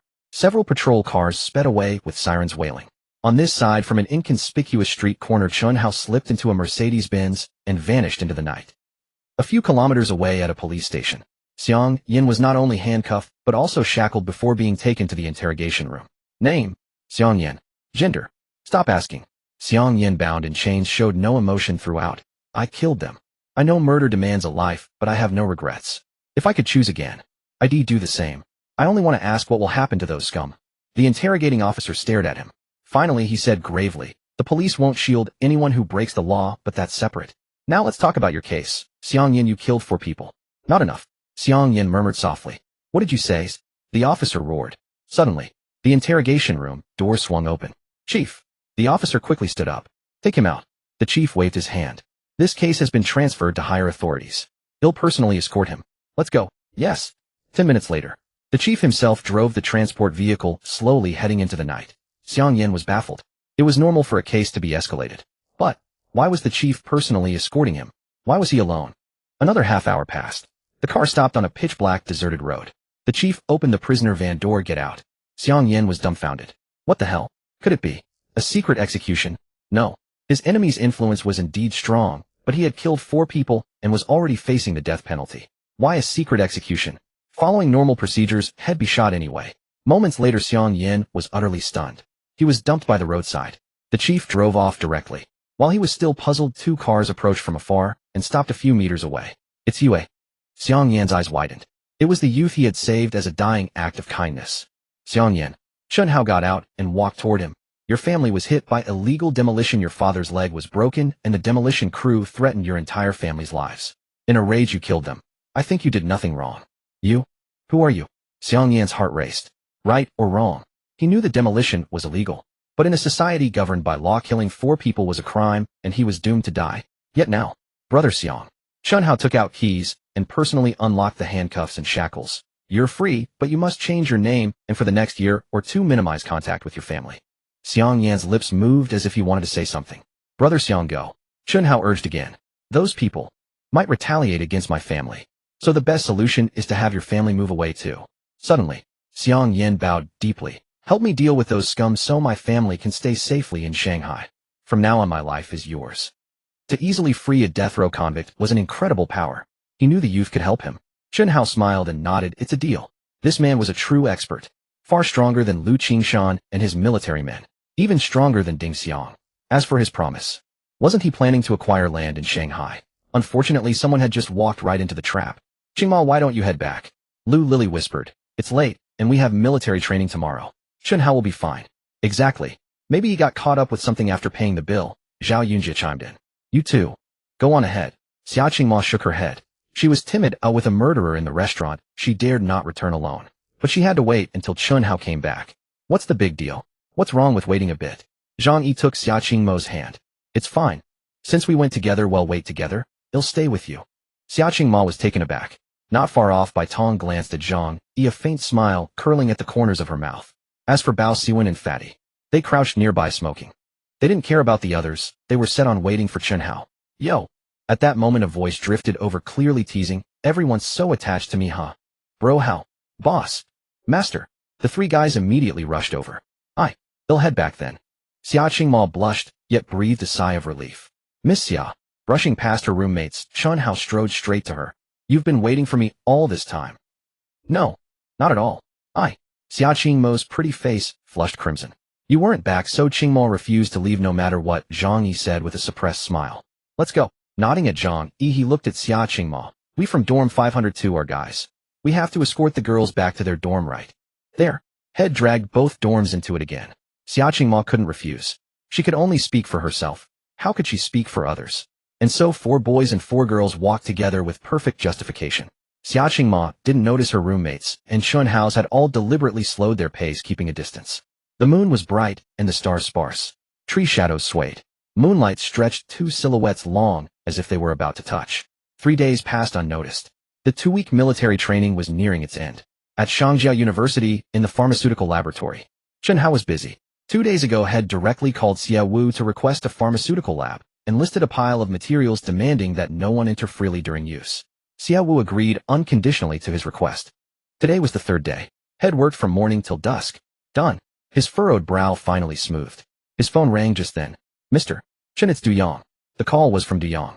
He was still the director of the 45th Research Institute of CTC, but his current core role was as the deputy chief engineer of the newly established lithography machine company with Shanghai Microelectronics. President Du, what's up? Chen Hao asked. In the materials lab, had shut off his phone to avoid interruptions. But his current work was already second nature. He wasn't worried about being disturbed. Based on your technical documents, some parts are beyond our current capabilities. Could you find time to guide us? The problem he faced was identical to that of the J-20C. They had the technical data and blueprints, but due to insufficient technical strength, they couldn't meet the design requirements. They could still make it, but with defects. Either the precision was lacking or the yield was low. I won't come. Just do what you can for now, Chen Hao said. Wait a while, Chen Hao chuckled. Next month. He knew these issues existed. There was no way around it. The lithography machine, the J-20C, and the other military technical data had provided were all linked to vast other fields. It was a massive system. But all this R&D required money. And right now there was no money. Over $3 billion were all invested in the U.S. stock market. Hanging up, Chen Hao carefully poured the white powder from the evaporating dish into a small bottle, then rinsed the dish clean, leaving no residue. As he stepped out of the lab, a figure emerged from the shadows, following silently about a dozen meters away. It was Xiang Yan. Chen Hao couldn't accept the state, sending someone to tail him. It felt like being tracked, even if the state meant no harm. It was different with his own people. The sky was dimming. Chen Hao quickened his pace, wanting to meet Qin Lang quickly, but another call came in. The number had a note. Lao Si, what's up? Chen Hao asked with a smile. Boss. Bao Siwen was excited, lowering his voice. The plan's done. Where are you? See you at the East Gate. Got it. 20 minutes later, Chen Hao spotted Bao Siwen standing at the school gate, holding a craft paper bag, eagerly looking around. Bao Siwen rushed over. Boss, tell me if it works. If not, I'll redo it. If it does. Wait for my news. All right. The Mercedes drove smoothly. Chen Hao opened the plan. Some parts were a bit raw, but there were plenty of bright spots. In truth, many young people had ingenious ideas in their heads. Unfortunately, not everyone had the means to realize them. After reading it, Chen Hao rubbed his temples. The plan was feasible. It only needed minor adjustments. The problem was no money. During this time, Chuangshiji was profitable every day, but Tunglong Infrastructure had injected 200 million, and the first phase of factories in Shenzhen, Chongqing, and Tianjin were about to start construction. That wasn't all. Meng Ya's work in Shenzhen had ended yesterday. She didn't return to Shanghai. Chen Hao had sent her directly to Chongqing and Tianjin. They needed to continue acquiring factories as the main assembly plants in the 4 cities, all requiring funds. SP4's profits had entered a stable phase. Daily profits couldn't be in the hundreds of millions. In short, for a long time to come, Chuangshiji's profits would be steadily drained by various projects. The J-20C, the lithography machine. They were all waiting for his money. Now there was also Bao Siwen's project. I can only wait. Chen Hao sighed helplessly. He had to wait until early October to cash out from the U.S. stock market. Less than 3 weeks left. At Langyue Pharmaceuticals, in the chairman's office, Qin Lang had been hesitating. A few days ago, had called Chen Hao to inquire, and the answer was the day after tomorrow. Now 3 days had passed. One delay after another. Was that kid messing with him? Yet he felt Chen Hao wasn't the type to lie and had no reason to toy with him. Should he call again? At that moment his phone rang. Chairman Chen. Hearing the familiar voice, he was overjoyed. You're here. I'm in the office. The lab. Sure. Let's meet there directly. Qin Lang quickly strode out of the office. He called his secretary, instructing her to immediately meet Chen Hao and escort him to the lab building. A dozen minutes later, when Qin Lang arrived at the lab, Chen Hao was already there. Chairman Chen. Qin Lang's anxious heart settled. Let's go in.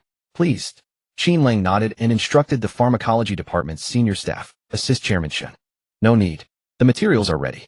Let's test directly. What did you say? This time it was Qin Lang's turn to be astonished. Chen Lang assumed that Chen Hao intended to use his laboratory to research and manufacture that targeted drug. Yet what happened? In just 3 short days, the other party had already produced the new medicine. In truth, during their last phone call, Chen Hao had indeed planned to come to his lab for research 2 days later. In the end, however, he changed his mind. At the very least, he wouldn't need to be so guarded until a formal partnership was established with a binding contract. Subsequently, he handed the medicine bottle to Chen Lang, instructed him on the dosage, and urged, take it orally once daily. Have the researchers record the experimental data in real time. That's it. Chen Lang inquired. Even he, no matter how slow, now understood that Chen Hao hadn't been late. On the contrary, he had arrived early. Chen Hao came on the 3rd day, yet he brought a finished product. As for the reason, he was well aware. Without a legally binding partnership, it's only natural for the other party to be cautious. Correct? Chen Hao nodded. How long until we see results? 5 days. So fast. Chen Lang was startled. Then we'll see the outcome in 5 days. At this moment, his heart was filled with both anticipation and anxiety. Could this medicine truly be so miraculous? Let's go. Leaving the lab, Chen Hao looked at Xiang Yan and said, I'll take you home. Home. Xiang Yan stared back in a daze, momentarily unable to react. Days earlier, he had fled after killing in a fit of rage. Yet he discovered wanted posters bearing his likeness everywhere. With no escape route left, he had resolved to die. How could he have ever imagined he'd have a chance to see his family again? Didn't you say? His lips trembled, that I couldn't meet my family. Then why? Back then, Chen Hao had claimed that for the next year or 2, he shouldn't meet his family. That's why we'll do it under cover of darkness, Chen Hao said with a light chuckle. It was the year 2000. As China's premier metropolis, Shanghai could not yet compare to its future self. In later years, areas that would become bustling hubs were currently no different from the countryside. For instance, a village called Wuxi. The Mercedes-Benz rumbled along a rugged, potholed dirt road. Chen Hao drove while Xiang Yan navigated. In terms of combat prowess, he far surpassed Lu Qingshan, possessing top-tier lethal skills. But in other aspects, as an elite reconnaissance soldier, Lu Qingshan was a jack of all trades. Xiang Yan couldn't even drive. Creak. The car emitted strange noises from time to time. Clearly the undercarriage had been scraped again. The dirt road was appalling. Mr. Chen, it's just ahead, Xiang Yan said in a low voice. Chen Hao parked by the roadside. After getting out, he grabbed a thick black plastic bag. Let's go. Continuing to drive was impossible. If they drove the car into the village, the noise might alert the villagers. Xiang Yan had killed 4 men. He was still a criminal at heart and couldn't afford to be discovered. As they walked, Xiang Yan described the village. As the distance shrank, Chen Hao saw much for himself. The village housed over 200 families. At present, through a combination of persuasion and coercion, more than half had already moved away. With most villagers gone, the houses had been bulldozed by the demolition company, leaving behind a desolate landscape of ruins and rubble. It was as if a scene of war and chaos had swept through. How much did they offer? Chen Hao asked. Those bastards. Xiang Yan clenched his fists. His knuckles cracked as his eyes blazed with fury. Depending on the size of the house and land, some only got a few thousand, at most just over 10,000. How can they force us to uproot our families and leave our homeland after all these years? On what grounds? With so little money, how are we supposed to survive? The average price for a house in the city was 2,000 to 3,000. Even in the more remote areas, 10,000 wasn't enough to buy a home. The developer was utterly merciless, devouring people without even spitting out the bones. Chen Hao remained silent. As they drew closer, he could see a few remaining houses that hadn't been demolished, with faint dim lights shining through. They weren't electric lights. The developer had forcibly cut off the power, forcing the villagers to rely on candles and oil lamps. Go ahead, Chen Hao said softly. He had followed into the village to see the current state of Wuxi village for himself. As for going to Xiang Yan's home, first, he was an outsider. When Xiang Yan reunited with his family, his presence would only be an intrusion. Second, the more people who entered, the higher the risk of being discovered. Mr. Chen, how about coming in for a bit? Xiang Yan said hastily. No need. Chen Hao shook his head, then added, I have a task for you. Please speak. Xiang Yan nodded. Have your family persuade the villagers to firmly refuse the demolition. But many are afraid. It's fine. Chen Hao narrowed his eyes and said coldly, as long as the villagers hold firm, I'll send people over tomorrow to ensure everyone's safety. Just make sure you don't show your face. Understood. Here, take this. As he spoke, Chen Hao handed over the plastic bag he had picked up when getting out of the car. Xiang Yan had no idea what was inside. When he opened it, he was instantly stunned. Money. Stacks of 100 yuan bills. Mr. Chen, this. I can't accept it. Xiang Yan's face changed dramatically. It was a full 100,000. To him, it was a fortune. You saved me, and I saved you. Chen Hao grinned. Wouldn't you say we've shared life and death experiences? He hadn't actually needed Xiang Yan's rescue, but Xiang Yan had helped him. That was an undeniable fact, wasn't it? Xiang Yan was taken aback. A bond forged through life and death. He no longer refused. He tucked away the black plastic bag, gritted his teeth, and nodded. I understand. At this moment, he had made a decision. From now on, this life belonged to Chen Hao. Go on. Chen Hao waved his hand. He'll head back first. Come find me when you're done. No rush. Retracing his steps, he slipped into the driver's seat of the Mercedes and dialed a number. Sister Xia, did you find the information? I did. Xia Qingyan nodded. Should I have someone deliver it to you? Are you home? Just left the office, heading home now. Don't go home just yet. Something up. Get Brother Lu and come over. There's something to discuss. Wait for me at the security department. All right. Xia Qingyan had a vague sense that Chen Hao was about to undertake something major. It was just past 9 in the evening. Yunju Construction, a locally well-known developer, still had its staff working. From the chairman's office, a constant stream of curses could be heard. You useless wastes. You can't even handle a few stubborn villagers, and you still have the nerve to show your face before me. I told you to use some tactics, and you end up with several deaths on your hands. Idiots. A bunch of idiots. Now the police are involved, even the higher-ups have been alerted. What are we going to do? Gao Tianxiang was furious. A row of senior executives stood in line, each being berated as he pointed at them. The demolition project in Wuxi village had hit a snag. Injuring the villagers was a minor issue. The key problem was the men they had sent for demolition had been killed by a villager, 4 of them. The killer was now wanted by the police. This matter had blown up. If the situation escalated severely, too many eyes would be on him, making it impossible to continue with violent demolitions without risking exposure. The demolition schedule was bound to be severely impacted. Boss. At that moment, a shifty-eyed man stepped forward and said, we can try a different approach. Speak. Gao Tianxiang roared. Don't you know people? Those stubborn villagers must have relatives or friends working in the city, right? Or perhaps. As he listened, Gao Tianqiang's anger began to dissipate. Previously they had used threats of physical harm, but that method was no longer viable now. What to do? If the hard approach won't work, then use the soft approach. After hearing his subordinate's suggestion, Gao Tianxiang broke into a smile. Not bad. Handle this matter. Once you've dealt with the remaining stubborn villagers, they'll give you a promotion and a raise. At the headquarters of Haunting Capital in Building A of the Annex, the first floor served as the lobby, while the second floor housed the group's security department. Unlike other executives, Lu Qingshan, as the head of security, practically lived in the company unless he had a mission. Chairman Chen. As Chen Hao arrived on the second floor, Lu Qingshan was already waiting. Is President Xia in? Chen Hao asked. Inside. Let's go. In the security department's meeting room, Xia Qingyan was quietly waiting. Seeing Chen Hao and Lu Qingshan enter, she handed him a document bag. What you asked for. 3 days earlier, Chen Hao had asked her to investigate a man, Gao Tianxiang. It wasn't an in-depth probe, just publicly available information, which was easy to gather. Gao Tianxiang, she said without preamble. A dozen years ago, he was a street loafer. Smooth-talking and skilled at networking, he started from a small construction crew, and is now the boss of Yunju Commercial Construction. Currently, Yunju Commercial Construction's biggest project is the complete demolition of Wuxi Village. She spent a few minutes detailing Gao Tianqiang's situation. Do you have a map? Chen Hao asked. Yes. Lu Qingshan quickly fetched a map. Spreading it out on the conference table, Chen Hao pointed at the map and said to Xia Qingyan, this Gao Tianxiang has incredibly sharp instincts. Look here. This is the location of Wuxi Village. And this is Yangshan Port. Instantly Xia Qingyan's eyes lit up. But that wasn't all. In 2 years, the Donghai Bridge would be constructed next to Wuxi Village. A few years later, on the other side of the village, the Lingang Industrial Park would be established. Wuxi Village would hold strategic importance. If used as an industrial zone, its value would be immeasurable. These insights came from his past lives' memories, which Chen Hao naturally couldn't reveal. Here. Xia Qingyan was excited. If this were used as the company's comprehensive industrial park, the location would be incredibly advantageous. The key point was that if Chen Hao acquired land from the municipal government, he could only get at most 1 to 2,000 mu. How large was Wuxi Village? Over 20,000 mu. Whether in Shenzhen, Chongqing, or Tianjin, the initial land acquisitions were all around 1 to 2,000 mu, which would suffice for now, but would absolutely be insufficient in the future, requiring further acquisitions. But if Wuxi Village were secured, the land reserves for Shanghai's comprehensive industrial cluster would be settled in one go. Furthermore, as the industrial zone developed and the municipal government saw the benefits, it might even be possible to use Wuxi Village as a foundation to acquire even more surrounding land. A comprehensive industrial cluster was just the beginning. Chen Hao had other plans. By then, many more issues would be resolved all at once. This land must be secured. Chen Hao knocked his knuckles on the map. But Xia Qingyan frowned helplessly. Yunju Commercial Construction has already secured it, and they've even demolished a large portion. How can we take it over? Buy it. That was difficult.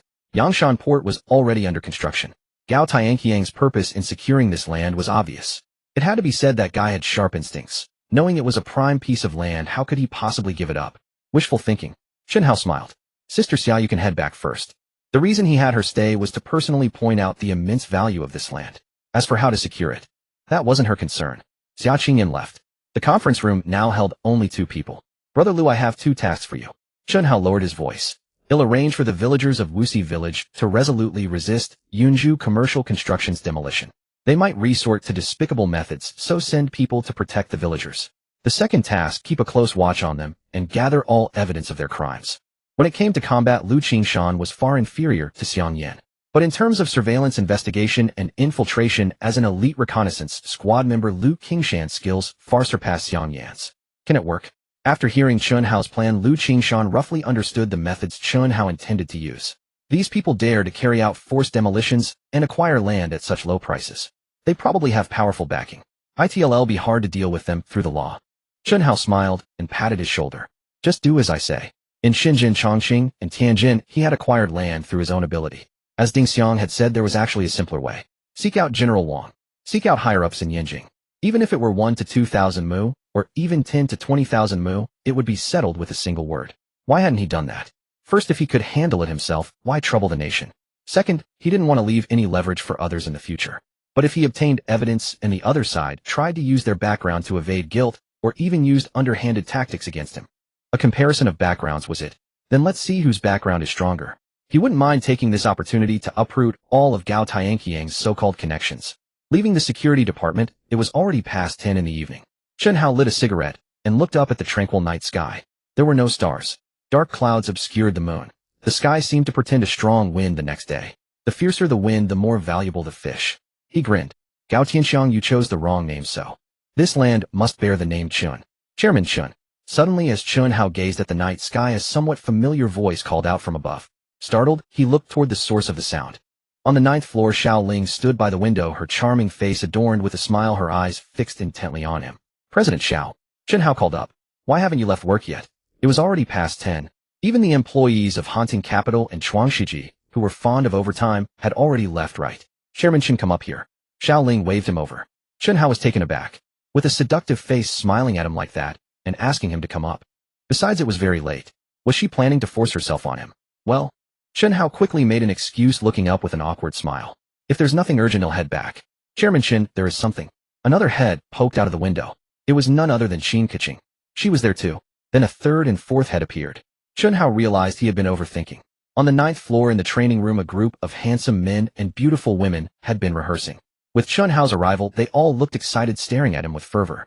Now, with the hot sales of the SP4 music video package, the newcomers who had participated in the MV filming had gained some fame in China, considered to have debuted in the spotlight. Of course, relying solely on the promotional effect of SP4, they couldn't compare to big-name celebrities. But they were on par with third-tier stars. Yet in front of Chen Hao, none of them felt like stars. Because Chen Hao was the idol of them all. Haven't you been scouting new talent? Chen Hao looked at Xiao Ling. There were only 7 people present. They were the same ones he had seen before. I've been continuously scouting, Xiao Ling explained with a smile. Only these 7 are rehearsing now, don't you remember? Last time Mango TV only invited them. The newcomers discovered later had no fame, so Mango TV naturally wouldn't invite them. In 2 days, Xiao Ling would take them to Hunan. These past few nights, they had been rehearsing vigorously, preparing thoroughly for their debut performance. Then you all continue rehearsing. They'll head back now. Good luck. Chen Hao made a cheering gesture. Wait. Xiao Ling grabbed him. You didn't think I called you up here? Just to chat, did you? Huh. Chen Hao was puzzled. I was planning to call you tomorrow anyway. What is it? Hey, race, what I'm thinking. Xiao Ling's expression turned serious. Those songs from before have become street anthems with the hot sales of SP4. I want to take this opportunity to surprise the audience when we debut on Mango TV. All eyes instantly locked onto Chen Hao. How to surprise the audience? The hope could only rest on Chen Hao. He had always been creating miracles. Without Chen Hao's songs, how could the newcomers, including Chen Keqing, have ever made such a stunning debut? This was the first opportunity for Chen Keqing and the others to step onto the national stage. The 10 songs they had previously released were already known on every street. Debuting with the same old tunes seemed rather unoriginal. Xiao Ling's idea was excellent. Using this chance to make another stunning impression, leaving a deep mark on the audience. The strategy was flawless. The problem was, she could only provide the strategy. To realize it, all hopes rested on Chen Hao. In plain terms, she needed a brand new phenomenal song. After hearing Xiao Ling's thoughts, Chen Hao smiled and nodded. Good idea. As for the new song she wanted. Simple. Without another word, he walked straight to the piano. He sat down. His hands glided over the keys, and a gentle melody wafted through the air like reciting a poetic prose. The blue and white porcelain outline is drawn with thick and light strokes. The peony, painted on the bottle, is like your first makeup. The rising sandalwood smoke through the window reveals my thoughts. The brush on the rice paper stops halfway. He did not possess Chen Hao's ethereal heavenly voice, but the emotion, the tenderness. They vividly depicted the quintessential blue and white porcelain of the ancient Eastern Kingdom. There was not a single sound in the room. Neither the 7 young boys and girls, nor Xiao Ling and her assistant. All of them couldn't help but hold their breath, their pupils instinctively contracting. Beautiful. Utterly beautiful. More importantly, was there any better cultural export than this? China. Porcelain. Blue and white porcelain, also a representative of ceramics, was a symbol of Chinese civilization. Cultural export at its finest. The sky is blue waiting for rain, and I am waiting for you. Smoke rises in cooking fires separated by 1,000 miles across the river. At the base of the bottle, the Han Li script imitates the elegance of bygone dynasties. Let this be the foreshadowing of meeting you. The scene shifted. From the depiction of blue and white porcelain, it transformed into a passionate, poetic love. This transition was a stroke of genius. Xiao Ling was stunned in an instant. This song would surely explode.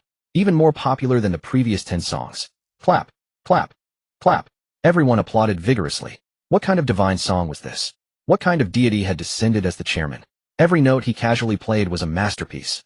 But, as Xiao Ling applauded, she glanced at Chen Hao. She had been in the entertainment industry for years. Though her knowledge of music was shallow, she had basic common sense. This song wasn't suitable for a female voice. Among the 7 newcomers, Chen Hao had the highest talent. Xiao Ling had asked Chen Hao for a new song, hoping Chen Hao would be the lead singer. But now, there was no role for Chen Hao. Chairman Chen, this song isn't really suitable for a female voice, is it? She asked softly. A male voice would be better. Chen Hao nodded. Then, she wanted to ask, what about Chen Hao? Chen Hao saw through her thoughts at a glance. Who said there's only one song? Bring me paper and a pen. Paper and pen. Xiao Ling was taken aback. What do you need paper and pen for? Previously, he had always played and sung directly. He would perform the song first, then write down the lyrics and music, handing them to her. I can't hit those notes, Chen Hao chuckled sheepishly. Vocal range was innate. Some songs, due to his inherent limitations, he simply couldn't sing. Paper and pen. Xiao Ling immediately instructed her assistant. At the same time, she couldn't help but wonder, what kind of surprise would a song that Chairman Chen couldn't sing bring? Half an hour later, the A4 paper was densely covered with musical notation. Chen Hao handed the sheet to Chen Hao. Sing according to the score, and it'll help you adjust. What the hell? Everyone crowded around, utterly bewildered. Because the A4 paper only had the score, no lyrics. Chairman Chen, you forgot to write the lyrics, Xiao Ling hurriedly reminded. Oh, Chen Hao seemed to remember. So beneath the musical score he wrote a single character. Ah, that's right. The entire song had only one word. He also wrote the song title at the top. Victory. This is a song. Xiao Ling stammered. A song with only one word. How about this? Chen Hao smiled. You all step outside for now. We'll check the results in half an hour, okay? Xiao Ling thought for a moment. Fine. So she let everyone out. After the door closed, only Chen Hao and Chen Hao remained in the training room. One sang. The other corrected and adjusted. Chen Hao had extraordinary musical talent. In less than half an hour, Chen Hao opened the training room door and let Xiao Ling and the others back in. Ready for the review? Xiao Ling asked with a smile. Is there a double keyboard here? Chen Hao countered instead of answering. Double keyboard? Xiao Ling shook her head no. Then it won't be quite the same. Chen Hao walked to the piano again. This song can't fully shine with just the piano. When you go to Mango TV, demand a symphony orchestra accompaniment. If they refuse, cancel the performance. Either make a stunning impression or save it for another time. The next moment the piano sounded. Completely different from the tenderness of blue and white porcelain. Grand. Heroic. Overwhelming. The mere piano intro made Xiao Ling's eyes widen in astonishment. The song had a long intro. A 5-minute piece with over 2 minutes of piano playing, so that, despite the beautiful piano melody, everyone was puzzled. No singing. Was it a piano solo? Suddenly, just past the 2-minute mark. Chen Hao's absolutely clear, piercingly powerful high note exploded in the training room. In an instant, everyone felt their hearts pound uncontrollably. Goosebumps rose on their arms. This song. Xiao Ling was even trembling. A divine song. A true divine song. The entire song had only one word. Yet it made the soul tremble. Indeed, such high notes which Chen Hao could never reach were tailor-made for Chen Hao. Previously, Chen Hao songs were all in Chinese. They were inevitably limited in the West. Xiao Ling could almost foresee that this victory would explode globally. 5 minutes. When the song ended amidst everyone's dazed gazes, Chen Hao left one final remark. Remember, If Mango TV refuses to provide a symphony orchestra, don't sing this song. If you do it to perfection, make a stunning impression. Did victory come from the West? So what? He not only aimed for cultural export through Chinese music, but also to turn their own methods against them. His chairman Chen, even human, a newcomer murmured. I truly think he alone could dominate the global music scene. Dominate. Head crush it. Hearing their comments, Chen Keegan's gaze was complex. A man like this. She really liked him. But as he had said, did she like him or his songs? For now, she still hadn't found the answer. Unknowingly, a few days passed. During these days, Chen Hao would either in the morning or evening take a stroll through the pharmaceutical department's military training area to assert his dominance. He handed out food, drinks, and cigarettes, becoming thoroughly acquainted with all the pharmaceutical students. He also collected countless cries of Godfather. Apart from that, he spent most of his time in the independent materials lab he had requested from Principal Xiao Wu. New materials. Unfinished work from his past life, crucial for breakthroughs in countless fields. It concerned China's future. Occasionally, he would glance at the U.S. stock market, which was all in the red. Every time he looked, his mood improved. He was waiting for the end of September for the moment to finally cash in. Every aspect urgently needed funds, and only after shorting the U.S. stocks could he afford to invest in all areas. On the other side, Chen Lang was also waiting for the 5-day deadline Chen Hao had promised. Chairman Chen. Finally, the head of the pharmaceutical lab called Chen Lang. You need to come over immediately. Chen Lang was taken aback. Coming to his senses, he abandoned the high-level executives in the meeting room and dashed out in a single stride. At the Langhua Pharmaceutical Drug Laboratory, Fu Guoan scrutinized the test data repeatedly. How many times had he looked? He couldn't recall. Only after examining the data did he call Chen Lang, and then he pored over it again. Old Fu. Chen Lang burst in urgently. It's a success. A success. Fu Guoan handed the test report to Chen Lang, with trembling hands, his eyes already moist. Over a decade ago, when Chen Lang founded Langhua Pharmaceutical, he was among the first to join. Back then, both he and Chen Lang harbored grand ambitions. They aspired to build a Chinese brand, to develop groundbreaking drugs, even to fill international gaps.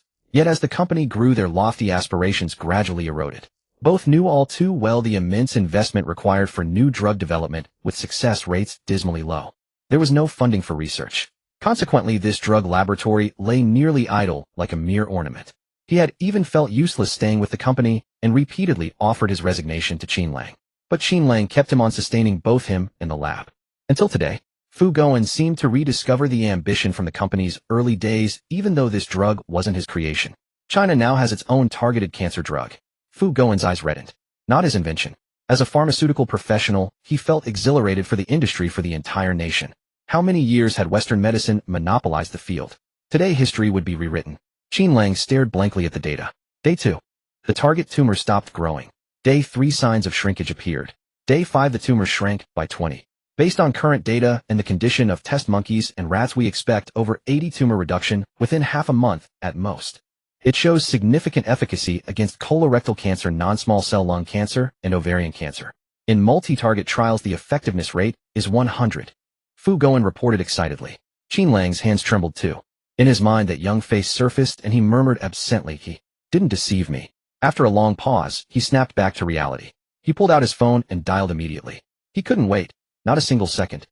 At Shanghai Jiaotong University, the materials department's dedicated lab. This was specially approved by Xiao Wu, with no one allowed entry except Chen Hao himself, not even President Xia. Another failure. Chen Hao pulled a small notebook from his pocket. He recorded the experimental data. The 37th failure. No matter. It meant that besides the failures from his past life, he had added 37 more wrong directions, bringing him closer to success, didn't it? The development of new materials had always been like this, fraught with countless failures.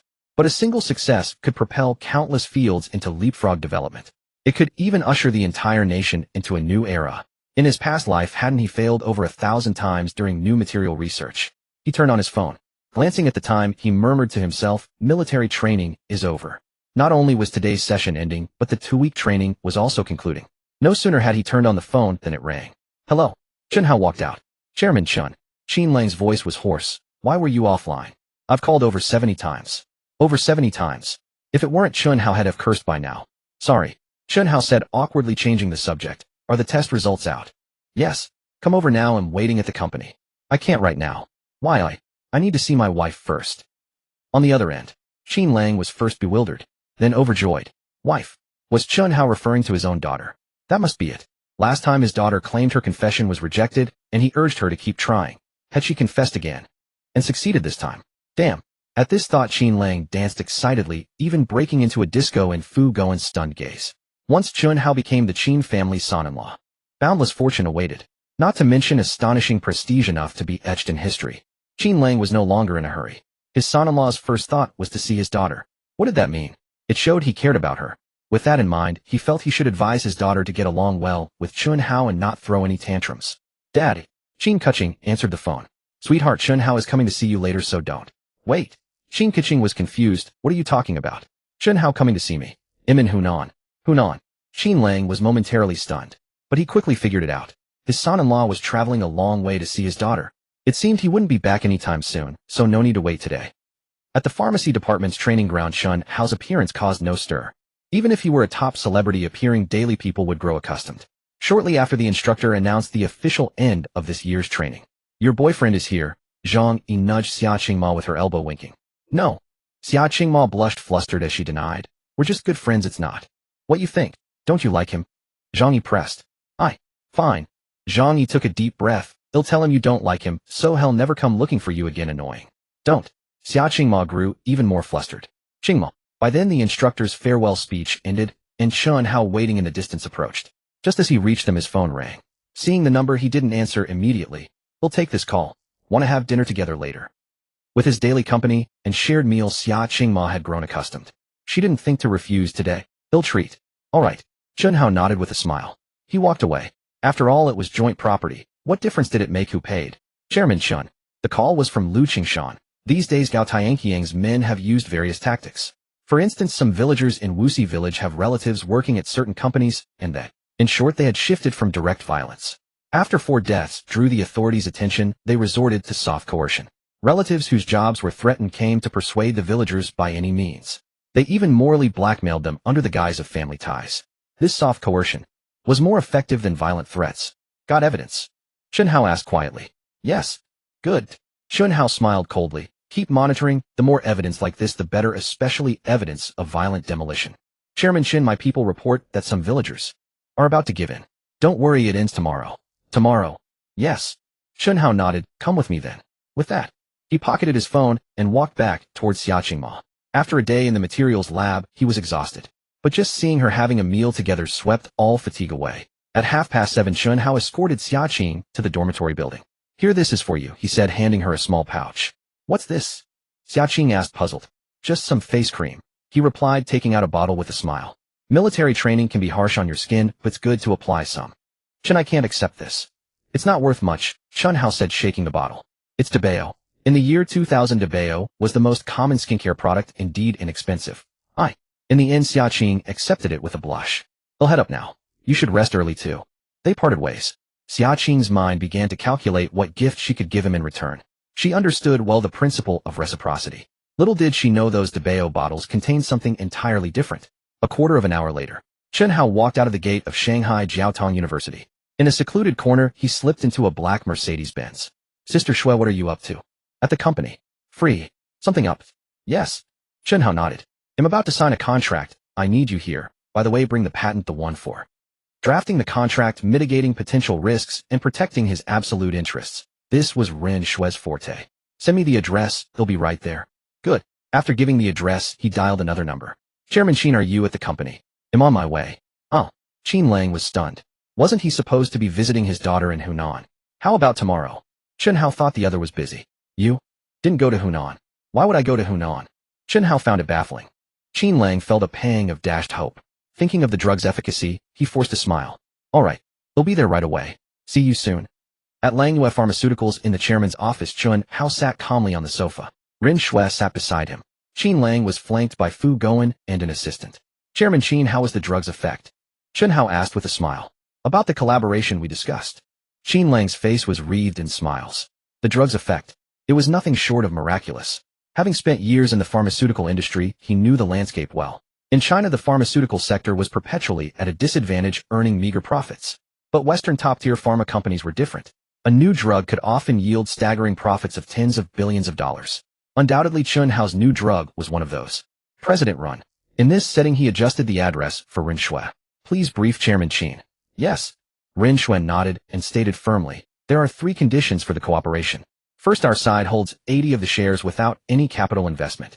Second, Langyue Pharmaceuticals comes under Han Tung Capital and is hereby renamed Shengtang Pharmaceuticals. Third, Han Tung Capital has the right to assign personnel to any position except chairman with absolute supervisory authority.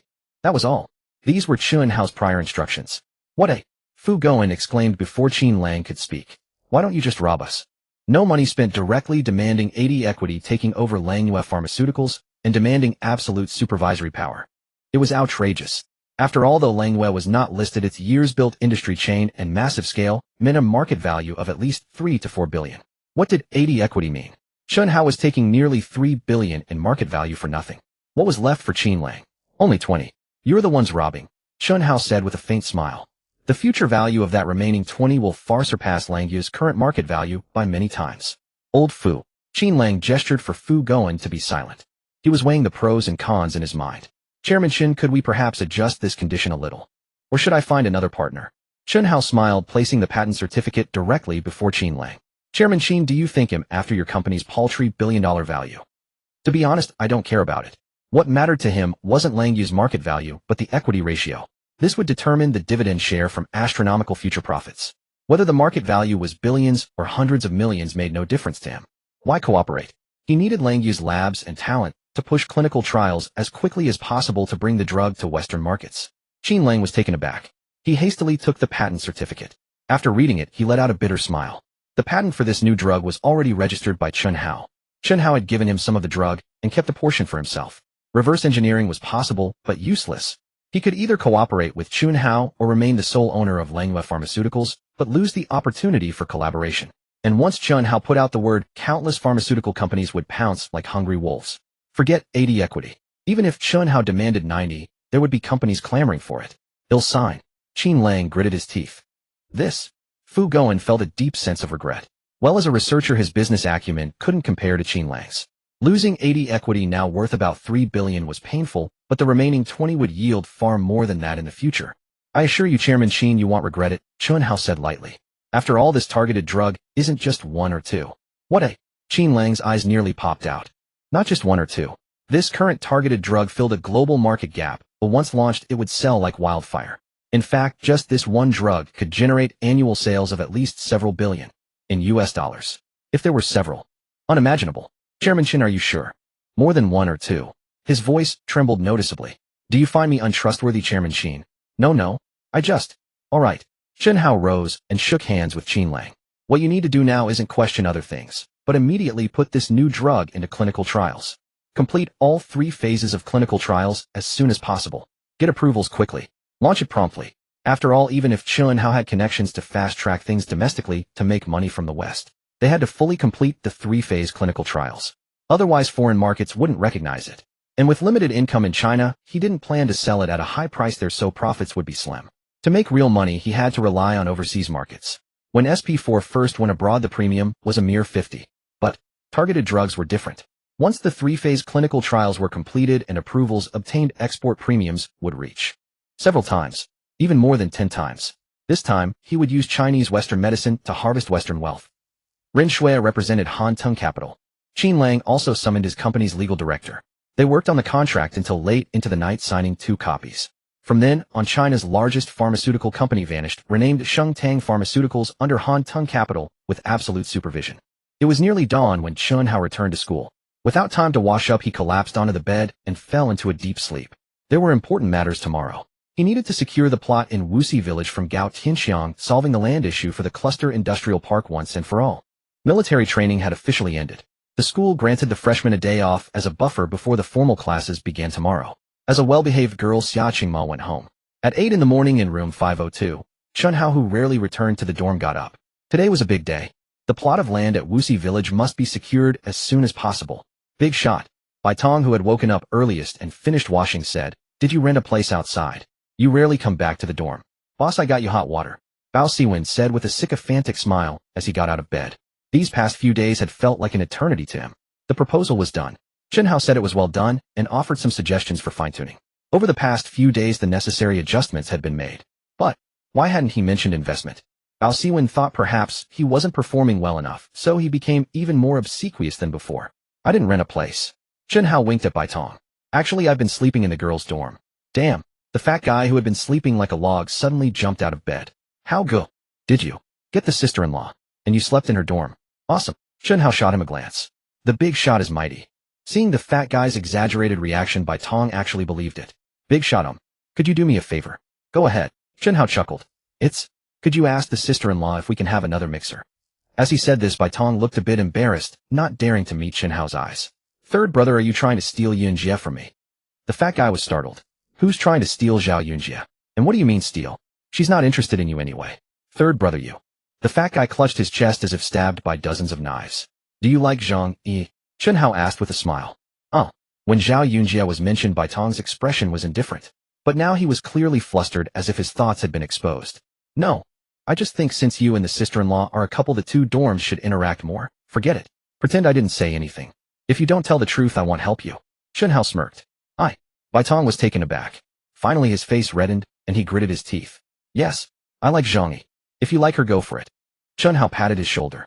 A man, if he doesn't even dare to pursue what he likes, then he's too useless. Thud. Bao Siwen, who had just come in with hot water, almost fell flat on his face upon hearing those words. Boss, are you hinting at me? Chen Hao began to wash up. After he finished, Bao Siwen, with a fawning smile, quickly handed him a plastic bag containing steamed buns and soy milk. Lao Si, you didn't poison this, did you? Chen Hao asked, puzzled. The kid was being way too attentive. On my honor. Bao Siwen made a vows-wearing gesture, looking crestfallen, but ultimately didn't finish his sentence. I'm off. Chen Hao took the breakfast and headed out. How go? Where are you going so early? On a date. I want to go on a date too. Who doesn't? The fat guy and Bai Tong looked on with envy. Bao Siwen remained silent, secretly following Chen Hao. He was hesitant. Should he bring up the investment himself? If he did, it would seem too impatient. If he didn't, the boss never mentioning it wasn't a solution either. Chen Hao ate his buns and drank his soy milk. About 3 meters away, Xiang Yan followed discreetly like a passerby. Bao Siwen is tailing us, he said in a low voice only audible to Chen Hao. That kid is getting anxious. Chen Hao chuckled. Finishing his breakfast quickly, he made a call. Xiao Yan, is military training over? I slipped out halfway. Deng Xiaoyan sounded groggy, as if he hadn't woken up yet. Slipped out? Chen Hao was surprised. Aren't you afraid of losing credits? Alright. I have nothing to do this afternoon, let's grab a drink. This afternoon? I'm not sure if he'll be free. What do you mean? How's it you don't get it? Deng Xiaoyan complained bitterly. There's too much to do at the new company, and I have so much to learn. And you lazy bastard, just leave everything to me. I'm going crazy. You think I wanted to skip military training and lose credits? He regretted not studying more when he had the chance. Before, he just liked playing games. How was that the same as running a game operation? It was more than just operations. The investors had sent professionals to help him set up the company from scratch. He felt like a blank slate on every issue. Now forget about playing games, he didn't even have time to sleep. Alright, then get some more sleep. Chen Hao hung up. Oh. Deng Xiaoyan drifted back to sleep, still groggy. Chen Hao grinned. People are forged under pressure. See, Xiao Yan's potential was being unlocked, wasn't it? He was developing a sense of initiative and responsibility too. In Chen Hao's view, Deng Xiaoyan was like a donkey, and the legend copyright he bought was the whip. Keep lashing and the kid would keep turning the mill. He walked all the way to the north gate. Finally, Bao Siwen couldn't hold back anymore. He quickened his pace to catch up. Boss, wait for me. Beiji. Chen Hao pretended not to know he was following. Lao Si, what are you doing here? I just wanted to ask. How is that proposal really? Bao Siwen said with an awkward laugh. It's pretty good. Chen Hao didn't stop walking. So, boss, do you have any intention of investing a little? No money. Oh. Bao Siwen was dumbfounded. He didn't believe Chen Hao was actually broke. He thought it was just an excuse to turn him down. No money. If the boss didn't have money, then his own family was practically begging. Well, alright then. He sounded a bit dejected. Wait another half month. Chen Hao lowered his voice. My money is tied up elsewhere, or I can only get it out in October. Really? Have I ever lied to you? Boss, you're like a parent to me, my guiding light. How about I kowtow to you? Suddenly, Bao Siwen's eyes widened. Just now he had been following Chen Hao, his mind consumed with thoughts of the investment, his attention fixed entirely on Chen Hao. Only now, as they exited the north gate and reached a secluded street corner, did he notice cars. A line of 20 sedans stretched out. 5 Mercedes-Benz led the way, followed by a row of Hondas. What a magnificent lineup. Boss, aren't you going on a date with the sister-in-law? Bao Siwen snapped back to reality. No. Then, where are you going? To grab some land. What do you mean? Bao Siwen was first stunned, then said excitedly, can I come with you? To see the world. Let's go. Chen Hao nodded. Unlike Sun Yu and Bai Tong, Bao Siwen knew his true identity. Besides, Bao Yangwu was a supplier for Chuangshiji, and Bao Siwen was going to work with him on the courier business. Unless it was something highly confidential, there was no need to keep him in the dark. Chairman Chen. Several people got out of the Mercedes-Benz. CEO Xiaqing Yan. Legal Director Ren Shui. Additionally, dozens of others were seated in the other cars, all from the security department of Haunting Capital, led by Lu Qingshan. Chen Hao with a dazed Bao Siwen in tow climbed into the back seat of the second Mercedes-Benz. Drive. The convoy wound its way through the streets, drawing the gaze of countless pedestrians. At Yunzhu Commercial Construction in the chairman's office, Gao Tianxiang was smoking a cigar and listening to his subordinate's report. He had to admit the lackey strategy was quite good. Using soft tactics over the past few days, many villagers had been swayed. You see, the timid villagers had already taken the money and left. The remaining less than one-third were the stubborn ones, hard nuts to crack. Having a majority of them waver in just a few days was undoubtedly good news. At this rate, in another half-month or so there would be no worry. Bang! The office doors suddenly burst open. Chairman, something's wrong. Someone. The assistant without knocking rushed in frantically. Bastard! Gao Tianxiang roared. Don't you have any manners? Who told you to come in without knocking? Before he could finish, several more people followed in. All unfamiliar. Chen Hao walked at the forefront with Lu Qingshan and his deputy, Song Yuan, flanking him on either side. Xiaqing Yan, Ren Shui, Bao Siwen, and others followed behind. Who goes there? Gao Tianqiang's expression shifted as he pointed at the group and barked, Who let you in? Guards. Get them. Save your breath. No one's coming, Chen Hao said with a light chuckle. Chairman. The assistant who had just rushed in had panic written all over his face. Our men. They've all been subdued. From the main entrance of Yunzhu Construction's headquarters onward. Every security guard who made a move was subdued without exception, utterly defenseless. All the security personnel of Haunting Capital were Lu Qingshan's comrades, elite veterans of war. How could those ragtag opponents stand a chance? In broad daylight you dare. Call the police. Gao Tianxiang was both shocked and furious. No need for you to call, Chen Hao said with a dismissive pout. With such a commotion, it's impossible for the police not to notice. I reckon. They'll be here soon enough. Gao Tianxiang was taken aback, then overjoyed. That's right. A group of people had stormed his company and taken control of his security guards. What was the difference between this and bandits or robbers? This was no small matter. The police would arrive shortly. Actually, we're here to serve a lawsuit. At that moment, Ren Shui pulled a document from her briefcase. Lu Qingshan took the document and handed it to Gao Tianxiang. I represent the legal department of Haunting Capital. Ren Shui stepped forward and said coldly. We have accepted the joint commission of 778 villagers from Wuxi village to file a lawsuit against Yunzhu Construction. Her assistant Tang Wenwen handed a thick stack of documents to Lu Qingshan, who then passed them to Gao Tianxiang. Yunzhu Construction forcibly expropriated the land of Wuxi village at prices far below market value, leaving the villagers homeless. Furthermore, violence was repeatedly used during the demolition process. Villager Xiang Dajuan was injured by a collapsing wall knocked down by a bulldozer, resulting in an open fracture of his right leg and a comminuted fracture of his left radius. Villager Zhao Youfu was beaten in a group assault, leading to moderate cerebral concussion. Villager Sun Huilan was unlawfully detained and molested. Villager Ren Shui rattled off the list of charges as if reciting from memory. Finally, her face turned chillingly cold. This is the joint letter of authorization signed by the villagers of Wuxi village entrusting our firm to file the lawsuit. Gao Tianxiang was dumbfounded. He had merely delegated the task to his subordinates, knowing nothing of the specifics and caring little about how it was carried out. He never imagined. So many criminal cases. You think whatever you say goes. He glared at Ren Shui, frantically pulling out his phone. Just you wait. If he dared to demolish by force, how could he lack backing? Earlier that morning, Wu Neng drove his battered Fukang to work. The Fukang was just for show. He had recently received a brand new Lexus. A friend had asked him to use the authority of the Industrial and Commercial Bureau to pressure certain companies into firing specific employees. It wasn't about actual termination, just coercion to apply pressure. Too easy. Just as Wu Neng was about to enter his office, his phone suddenly rang. Oh, isn't this my benefactor? He answered with a smile. President Gao, what's the matter? Director Wu. There's a company called Haunting Capital that dares to threaten me. Thump, thump, thump. Rapid footsteps approached. Before Wu Neng could say a word, he was surrounded by a group of people. Wu Neng, you were suspected of accepting massive bribes.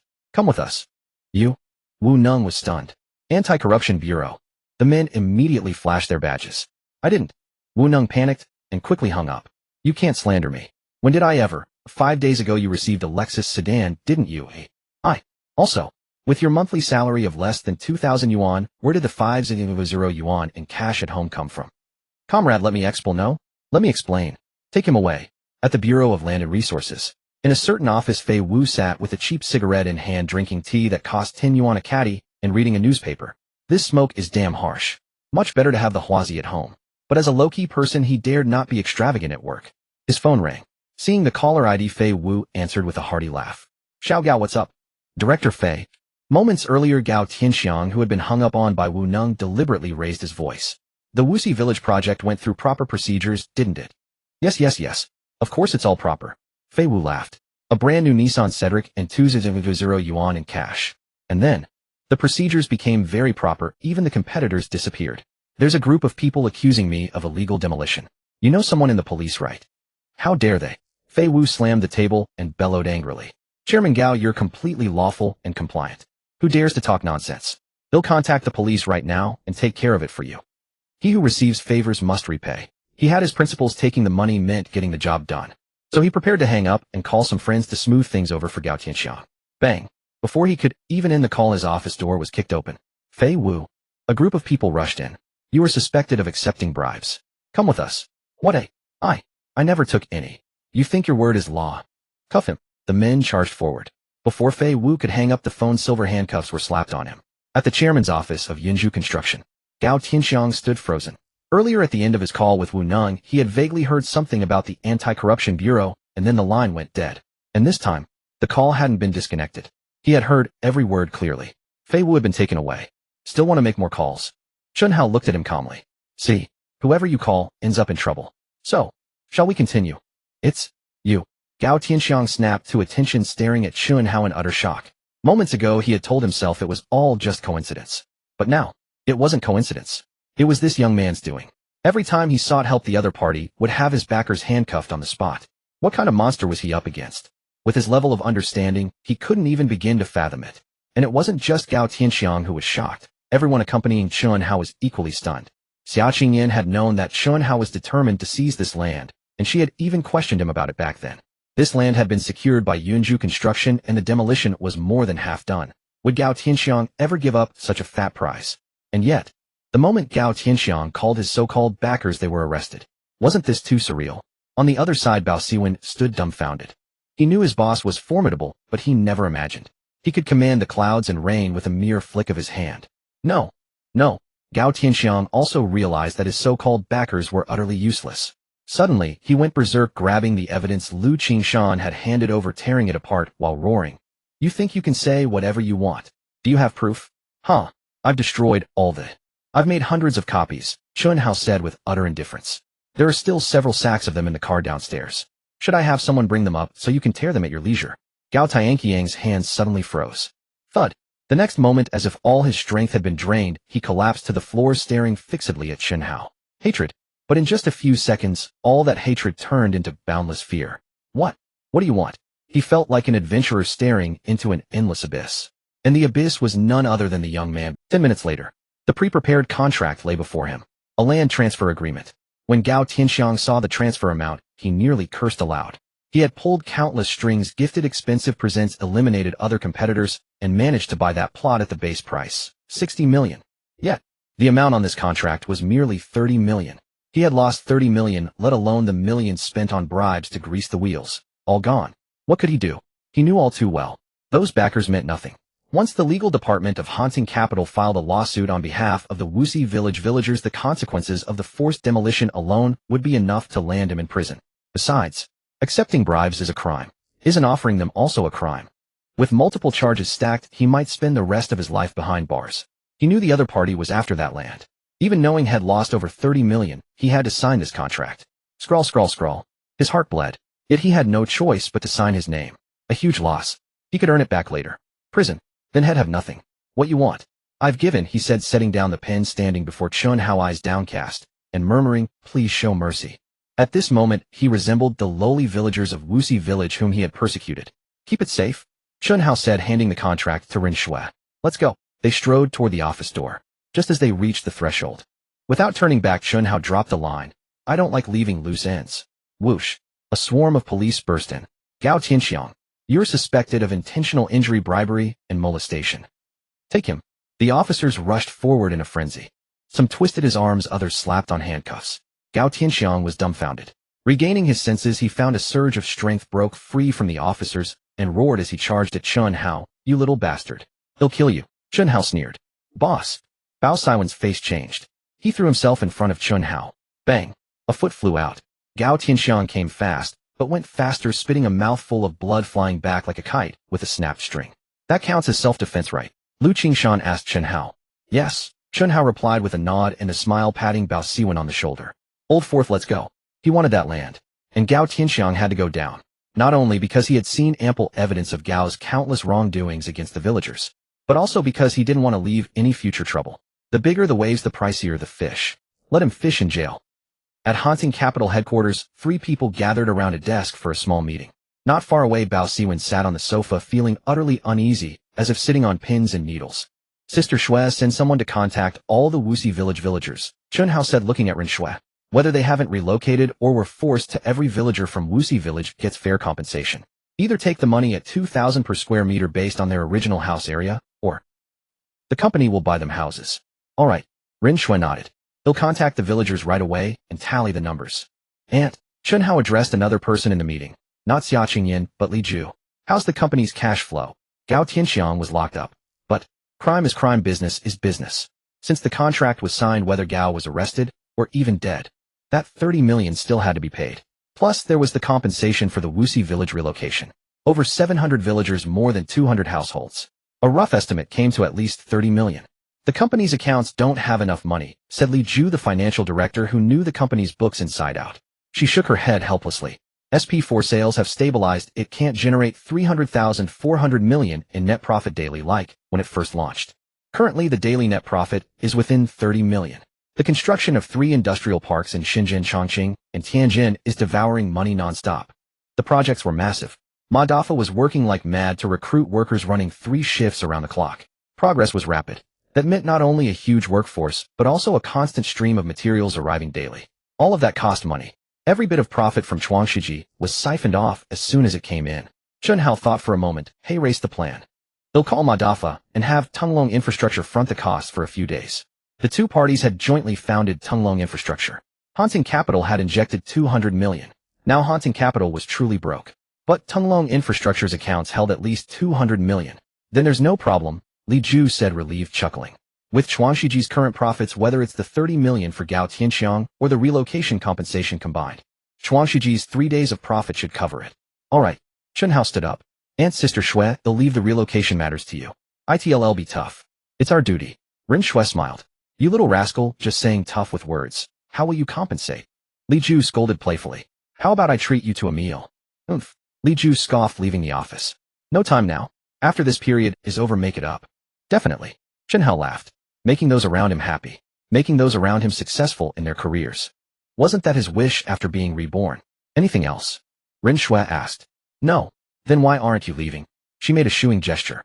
You're playing the hands-off boss, piling on tasks, but I have to get busy. Fine. Chen Hao waved with a smile and said to Bao Siwen, Old Fourth, let's go. He'll treat you to a feast. Oh. Bao Siwen followed dumbly, half in a daze. Earlier, Chen Hao's move to crush Gao Tianqiang's backers had left him utterly shocked. And now, he had heard every word of the 3-person meeting. Chuangshiji was in a stable phase. It wasn't making as much money. So, a daily net profit of nearly 30 million. Damn. Bao Siwen's family assets were only in the hundreds of millions. That meant with Chuangshiji's net profit drastically reduced in its stable phase, it earned in 4 days what equaled his family's total assets. The most absurd part was Shenzhen, Chongqing, Tianjin, Haunting Capital had industrial parks everywhere. The boss' strength was infinitely more terrifying than he had ever known. But there was one thing the boss hadn't lied about. He really had no money. Didn't he hear the boss say that the industrial park construction needed funds, and he had to ask someone to front the money? No wonder he had no cash to invest in him. His eyes lit up. Boss. He grabbed Chen Hao. You're short on cash, right? Hey, race the idea. He'll call my dad and ask how much savings we have at home. If you need it, he'll definitely lend it. Chen Hao was taken aback.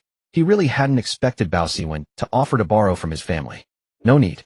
The cash flow issue is just for about half a month. I appreciate the thought, Chen Hao said with a smile. Boss, seriously, don't stand on ceremony with me. I'm not. Chuangshiji is profitable, but all the money goes into the projects. Those 3 industrial parks can't be built in half a month, right? So the cash flow problem can't be solved in half a month. I have some funds coming in October. How much? Enough. Just tens of billions or so. What a... Bao Siwen thought he misheard. Tens of billions. You've got to be kidding. In US dollars, Chen Hao said with a smile. The phrase tens of billions had startled Bao Siwen so much he couldn't judge its truth. But when US dollars was added, he dismissed it as a joke. Tens of billions in US dollars. Even the top 10 on China's rich list combined didn't have that much. It was clearly nonsense. The luxury car sped towards the school. After securing the Wuxi village land parcel and attending a meeting at Haunting Capital, it was already noon. Still some distance from the school, Chen Hao got out of the car ahead of time. Boss, Bao Siwen lowered his voice, I just can't figure it out. You're so rich, why don't you let anyone know? If I were as awesome as you, I'd want the whole country to know. Chen Hao shook his head with a smile, reliving his college days once more. Pursuing his wife once again. He didn't want too many other things mixed in. That was the key. His wife was introverted and insecure. The more glory he had, the more it would scare her away. What do you want for lunch? My treat. Bao Siwen laughed. What? Chen Hao was about to say anything when his phone rang. Glancing at the number, he didn't answer immediately. Smiling at Bao Siwen, he said, Lao Si, go call Lao Air and Lao San. Let's take advantage of the break to get together. Okay, he'll call them. Just go to the dormitory directly. Huh. Bao Siwen was baffled. They have phones, you can just call them directly. Boss, your phone is ringing, why aren't you answering? Since you're treating, you should go and invite them in person. What's the point of calling? That's rude. Bao Siwen scratched his head and said helplessly, fine, I'll go get them. After taking a few steps, he turned back. Boss, why aren't you answering your phone? Damn it. Chen Hao wanted to kick him. If I don't get rid of you, how can I answer the call from my godfather? Please hold on. Chen Hao only said 3 words after answering. He glanced left and right. 2 minutes later, he walked into a small alley across the street, while Xiang Yin stood like a door god blocking the entrance stiffly. General Wang, it wasn't convenient just now. Chen Hao lowered his voice. It's fine. On the other end, General Wang laughed. Xiao Chen, how are you going to thank me this time? The smooth capture of Gao Tianxiang was mainly due to taking down his backer. General Wang had been a huge help. Did they really think they could just arrest anyone? All the evidence of bribery for those backers was handled by General Wang. That's not right. Chen Hao chuckled. To be fair, I pointed the spear at Gao Tianxiang, and that's how we found those corrupt elements behind him, right? You little rascal. General Wang was amused and exasperated. Fine. Had been outmaneuvered by this kid. I went after Gao Tianxiang, which led to discovering these corrupt elements. I have merit, so why should I thank you? Well, General Wang changed the subject. Can a word of thanks get you the communication license and the right to build signal base stations? It's been approved. So fast. Chen Hao got excited. Just approved. Thank you. This time Chen Hao didn't hold back his gratitude. How about I treat you to dinner? Right now. Stop being a smart aleck. I'm serious. I appreciate the thought, but how can I let you come all the way to the capital just for a meal? General Wang chuckled, then his tone turned serious. You've done so much for the country, it's only right for me on behalf of the nation to lend a hand. Getting the new generation fighter jet into the sky as soon as possible is more meaningful than 100 meals. A new fighter jet. Chen Hao frowned slightly. The low-performance version could be finished quickly, but the full version of the J-20C was definitely impossible in a short time. The U.S. stock market harvest wouldn't happen until early October. Only then would there be money for R&D in those deficient areas. R&D takes time. Mass production also takes time. And April 1st next year. That day was not just the day an aviation hero fell. Wasn't it also a day of national humiliation? From early October to next April, only half a year remained. It was probably too late. General Wang. An idea struck Chen Hao. How's the development of the full-band early warning radar going? It's ahead of the fighter jet, but it's also limited by some problems and can't meet the design standards. General Wang answered truthfully. Send 2 groups of people over. Let's meet in the next few days. 2 groups. 1 group for radar R&D and another group for avionics. They don't have to be top-tier experts, but their loyalty must be absolute. No problem. General Wang didn't ask further and agreed immediately. The call ended. Chen Hao took a deep breath. With only half a year left, the full version of the J-20 was difficult to achieve, so he would try a different approach. Was the EP-3 electronic surveillance plane really that formidable? Was the J-8 garbage? Then in the shortest time possible, he would make the J-8 undergo a magnificent transformation. Turn it into the enemy's nightmare. He grinned, a cold smile spreading across his face. Let them taste electronic warfare from 30 years in the future. Then, he thought about the communication license and the signal base station construction. That matter also had to wait. Wait for the results from Chuangshiji. Although there was a week of classes before military training, the content was relatively basic. After military training, the real courses began. University could be a time of leisure, but if one truly wanted to achieve something academically rather than just getting a diploma, the study intensity was actually quite high. Of course, for Chen Hao, none of this was a problem. He had 2 main focuses at school. One was pursuing his wife. The other was conducting material experiments. So during the day, he occasionally sat in on pharmacy classes, and at noon, he unfailingly had lunch with his wife. At first he needed excuses. Now, it seemed there was an unspoken understanding. Every noon, they would naturally get their meals together and eat. In the school cafeteria, Chen Hao and Xia Qingma sat together. You didn't come this morning, so here are the notes. Xia Qingma handed him the notebook. Accompanying her was necessary, but Chen Hao couldn't spend all his time on pharmacy classes. Material experiments were crucial. Like today, just past 7 in the morning he had plunged into the lab and missed the entire morning's pharmacy class. Pharmacology and medicinal chemistry. Chen Hao asked. Yes. Classmate Xia, thank you so much. Chen Hao suddenly grabbed her hand, pretending to get emotional. I don't know what I'd do without you. I can't keep skipping materials science class either, so I wasn't there this morning. Classmate Chen. Xia Qingmo's face instantly turned crimson. She wanted to pull her hand away. This was the school cafeteria surrounded by a crowd of people. In fact, even if no one was nearby, given the current state of their relationship, holding hands wasn't appropriate, was it? But, seeing how emotional Chen Hao seemed, she relented. Mainly because she was afraid he might actually have a breakdown in the cafeteria. Given her personality, being stared at by countless people would truly crush her. Chen Hao was a little thrilled. He had found an excuse to hold his wife's hand. The feel of it was wonderful. Knowing his wife was shy, he didn't dare hold on for long and let go quickly. Sorry, I am just so grateful. It's okay. Xia Qingma pulled her hand back, blushing. Although she was very shy, strangely, she didn't find it repulsive. After withdrawing her hand, she instinctively placed it on the bag beside her. On the day military training ended, Chen Hao had given her a facial cream, and she felt she should give something in return. Actually, she had bought the gift 2 days earlier. But she had been too shy to give it. On one hand, it was basic courtesy. On the other hand, she felt that a boy and a girl exchanging gifts seemed to imply a relationship that wasn't quite normal, didn't it? Just then, Chen Hao's phone rang. Let me take this call. Xia Qingma nodded. Chairman Chen. It was Xiao Ling on the line. I'm back in Shanghai. The show has been recorded and will air this weekend. Is there anything going on? Are you free? Let's meet. Chen Hao said in a low voice. Now, later. I need to accompany my wife first. Wife. On the other end of the line, Xiao Ling was stunned. The boss was married.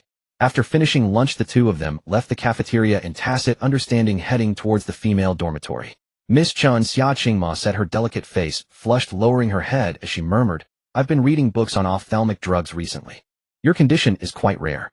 She had specifically looked it up. This disease did exist, falling under the category of rare illnesses. There was currently no specific cure. Hearing this, Chen Hao's heart tightened. He had lied. If she devoted all her energy to this, it would instead hinder her studies. How to resolve the aftermath of his lie? His mind stirred. Military training was over and formal classes had begun. So could he divert her attention through other matters? It was about time to start the second phase of his plan. Holding the notes Xia Qingma had given him, he pointed to a passage. Can this synthesis formula be modified? For instance, Xia Qingma was utterly confused. She was only a freshman, wasn't she? Modify a formula. Challenge authority. No way. This. I don't know, she shook her head. How about we find time to conduct an experiment? An experiment? Xia Qingma was taken aback, then shook her head again. I've never done an experiment, and the lab isn't open for casual use. We have to wait for the teacher to take us. They'll handle the lab. Chen Hao assured, patting his chest. But I think. Just then the female dormitory was near. Chen Hao seized the chance to cut her off. Go on up first. The experiment is settled, this weekend. Step 1. Get close to his wife, transform his wife. After breaking her seal, resolve her sense of inferiority. Step 2. Make his wife shine brilliantly. Now is the time to begin step 2. Miss Chen. Wait. Suddenly Xia Qingma called out to him, her face red as she pulled a gift box from her canvas bag. This is for you. She shoved it into Chen Hao's hands, and then fled as if on wings. Running back to the dormitory, her cheeks still burned. Her heart pounded so hard it felt like it might leap from her chest. Qingma. Zhang Yi, who had returned to the dorm after lunch, was holding an empty bottle. Are you free? My perfume's run out. Will you come buy some with me? Okay. Xia Qingma was flustered. It took her a moment to come back to her senses. Use mine for now. Your boyfriend gave it to you. I'd feel awkward using it, Zhang Yi teased. No. He and I. Fine. He'll use a bit, and well buy more tonight. Zhang Yi took the bottle of Debao that Xia Qingma handed her. She squeezed a little out. She paused slightly, quickly brought it to her nose to sniff, then frowned more deeply, rubbing a bit with her finger. The scent. The texture. This was definitely not Debao. Her cousin came from a well-off family. When they met during summer break, the cousin had flaunted a skincare set, and even let her try a bit. It was exactly the same as this Debao. Qingma, this isn't Debao, Zhang Yi said hesitantly. How could it be? It is Debao. It's SKI. Zhang Yi was certain. It's incredibly expensive. This one bottle could cost over 1,000. What? Xia Qingma stood frozen in shock. Over 1,000 yuan per bottle. Chen Hao had given her several bottles. On the bun the crowds were bustling with excitement. Chen Hao sat in a cafe overlooking the dense stream of pedestrians from the third floor. Xiang Yin sat at a nearby table. 10 minutes later Xiao Ling arrived in a red dress. At the company, she was an anomaly. While others dressed formally, she wore whatever looked good, acting solely on whim. "Do you like coffee?" she asked, sitting across from Chen Hao. "No," Chen Hao replied with a smile. He hadn't touched the coffee head ordered. Then, as if by magic, he pulled out a bottle of cola from somewhere. "Want one?" "No thanks." Xiao Ling shook her head awkwardly. Meeting at a cafe, ordering coffee, but drinking cola. What was he thinking? "All right, let's get down to business," Chen Hao said in a low voice. "Do you know Jay Cho?" "I think I've heard the name somewhere." Xiao Ling frowned as if trying to recall. Having navigated the entertainment industry for years and previously worked at Polygram, she was intimately familiar with Chinese pop singers. In other words, if even she only vaguely remembered the name and couldn't place it immediately, this person was definitely a nobody. "A newcomer from Taiwan," Chen Hao said. "Oh."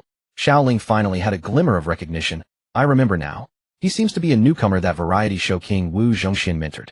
He's also written songs for others, but unfortunately, they were all rejected." "Poach him," Chen Hao stated. "What a..." Xiao Ling stared at Chen Hao in astonishment. How did he know about a Taiwanese singer?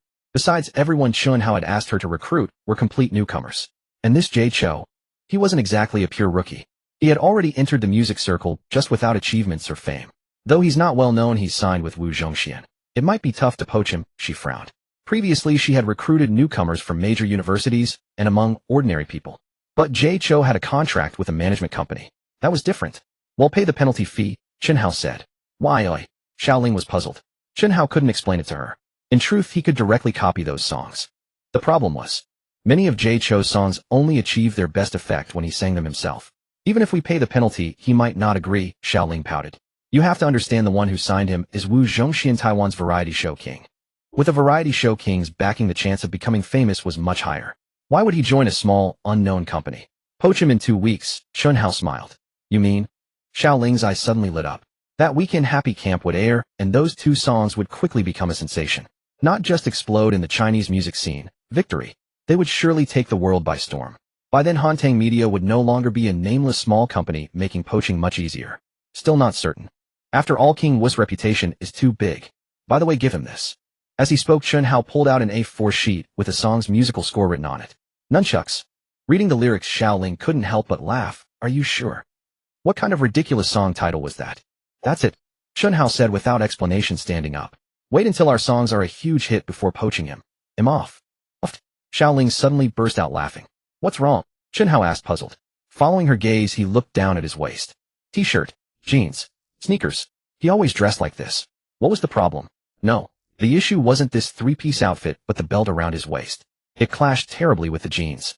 Xiao Ling, who was extremely skilled at dressing up, could tell at a glance that the belt didn't match and looked particularly jarring. "Chairman Chen, this belt doesn't really suit you," she said, suppressing her laughter. "My wife gave it to me." In his mind, that breathtakingly beautiful face appeared. This belt was precisely the gift Xia Ma had given him. Didn't match. He knew. But he didn't care at all. He wished he could let the whole world know that it was a gift from her. September 22nd, 2000, a Friday. With just over a week left until October, the harvest of the U.S. stock market was drawing near. During these 2 days, Chen Hao skipped auditing classes at the pharmacy department. He had previously asked General Wang to find experts in radar and avionics, and now he needed to prepare technical documents. No time for auditing classes. But lunch was a must. "Classmates Xiao want to have lunch together," he said while dialing her number, heading straight to the cafeteria. Xiao Ma let out a soft moan. Chen Hao froze. Something was off. Although his wife was introverted, she had been improving significantly under his encouragement.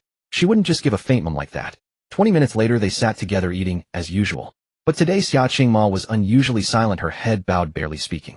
Even when he tried to start conversations, she responded perfunctorily. "Is something bothering you?" he asked softly. "No." She uttered a single word before finally giving in.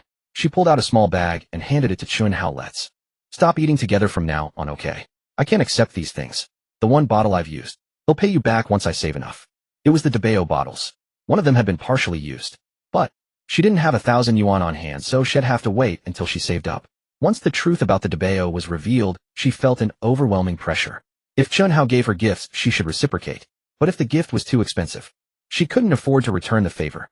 This gift not only burdened her, but also deepened her inferiority complex. Over here, Chen Hao was stunned. Based on his understanding of his wife, she wouldn't recognize SKI stuffed into a Debao bottle. Which bastard did this? It was too late to dwell on it now. He had to find a solution immediately. What to do? A flash of inspiration struck Chen Hao. Got it. I like you, he suddenly declared. What? Xia Qingma felt as if struck by lightning, completely stunned. She wasn't foolish. As Zhang Yi had said, Chen Hao's attitude toward her was far from that of an ordinary friend. But until now they had maintained a good friendship. She was introverted, timid, and shy, too afraid to face certain things. But now, that delicate barrier had been shattered. And this was the cafeteria surrounded by countless people. Chen Hao. She floundered at a loss. Don't get upset, just let me finish, okay? Chen Hao's eyes were sincere. You. The girl's face blushed like crimson silk, her body trembling slightly.